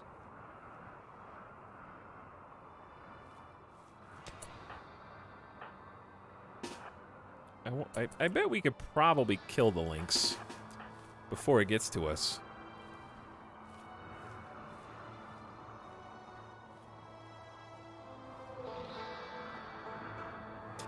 But if and when we make it down to the Antarctic flights, we'll probably just, because since they're longer jet flights, we'll just play another game on the monitor while the flight's going on.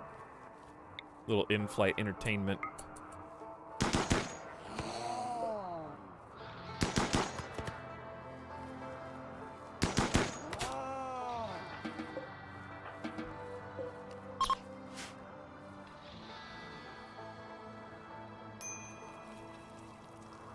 All right, psychoids going in.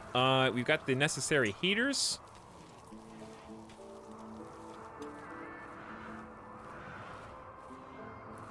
Potato harvest incoming. We've actually managed to get a stockpile of 13 high explosive shells, make it 14. But is it still considered outside? Yeah, these are deteriorating. Please build a single wall. That's all you need to do.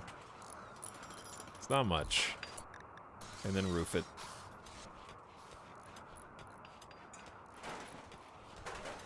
Hey, there you go. All right, now they're safe. Chat, we actually have a little artillery. Isn't that exciting?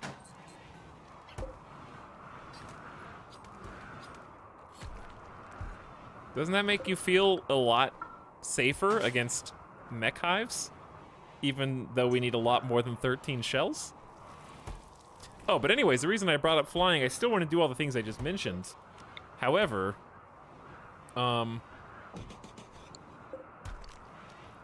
actually, we could just reinstall this one. There's a couple other games I've been wanting to play. Besides, we mentioned Elite Dangerous before. But the one that's really scary and the one that I've been asked about a bunch is DCS World.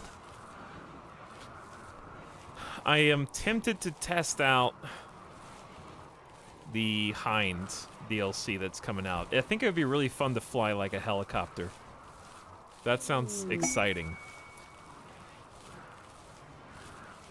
They got a full Hind expansion coming out like soon. But I don't know how like time consuming that would be to even figure out how to do properly. DCS is basically like full milsim made by actual pilots. So like the one that they're famous for is the A-10 Warthog. And the Warthog is so detailed and realistic that it's like almost study level.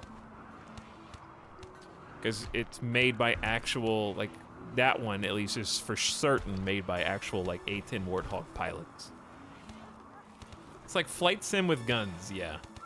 Flight sim with guns, and they actually have like in-game missions you can do to, you know, go take out targets, but it's pretty in-depth. You know how it feels in Escape from Tarkov when you finally kill a PMC? It's kind of like that level of how difficult it is to accomplish, except in planes. Like, oh my god, I was able to kill one other plane! Yes, mission accomplished! Like, that's how it feels. It's not like Ace Combat, where you're just like... just like shredding everybody. Was Etalyx able to just plant straight into tundra soil once he walled it in and warmed it up? Yep. If you click on this button down here that looks like a little plant, you can get a fertility overlay. So you can see that if we were smart, we would have clicked on that button first, and we would have actually moved our plots down like 2 spots. Because we got a little bit of unfertile soil, but it's not going to be that big of a deal. It's like 4 patches. But anywhere you got good soil will look like this, or normal soil, bad soil yellow, rich soil green. So tundra soil is not necessarily worse than any other soil. But wall it in has to be the right temperature, and a sun lamp will let you grow without hydroponics.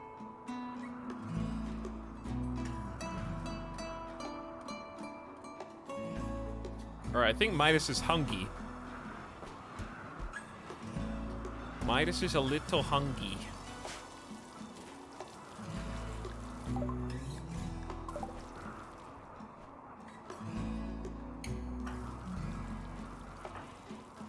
And it's been about 9 hours anyways.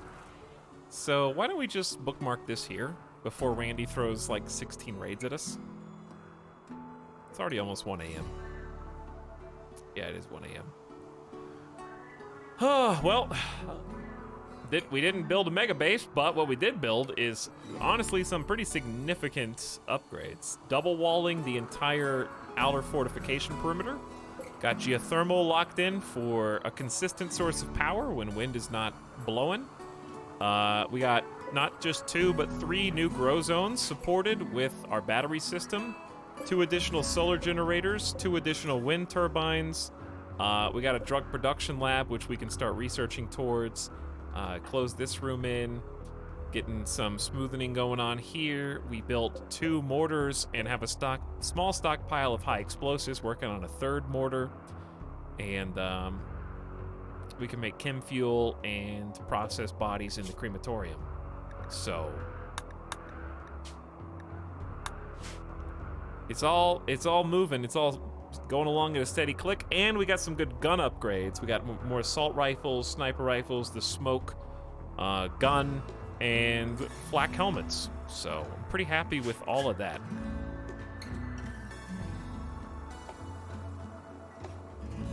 I think we'll be well supported next time. Sim! Thanks for hosting, Sim. Sorry, I just saw that. How's it going, dude? Thanks for streaming, Etalyx. Sorry to bail on the host! How long have you been here? But thanks so much. I'll, not sure if we'll be back tomorrow. I gotta figure out what I want to do.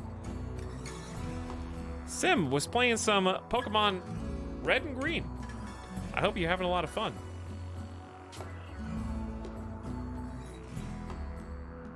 How much, did you get to play much Pokemon Snap, by the way? I need to go back and check that out.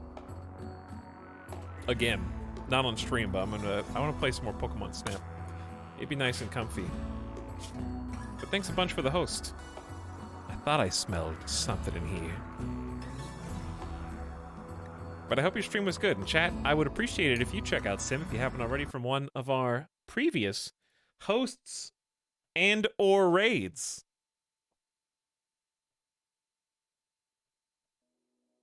A good friend of the channel, and an awesome broadcaster who deserves your attention and support.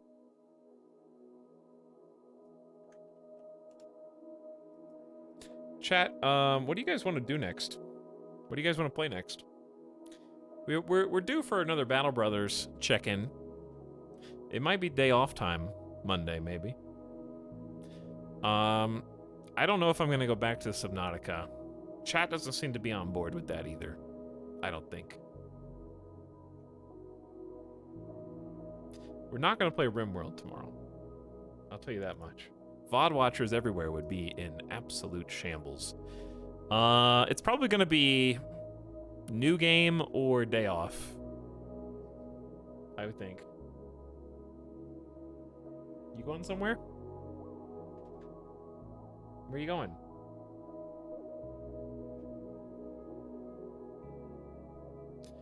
Like, I haven't uninstalled Subnautica. You know? Maybe that card game, possibly. I have been talking about doing some Slay the Spire anyways. But yeah, I'll just keep your eyes peeled.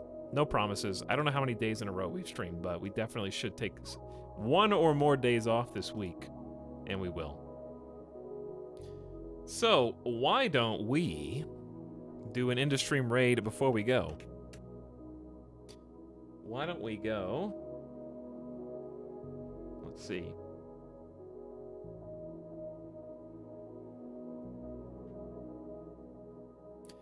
Let us go say hi to,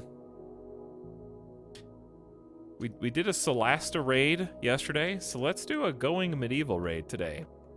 Hippononymous is streaming right now, so why don't we go head over there and, you know, Going Medieval was cool. It was neat. I want to see what Hippo's built.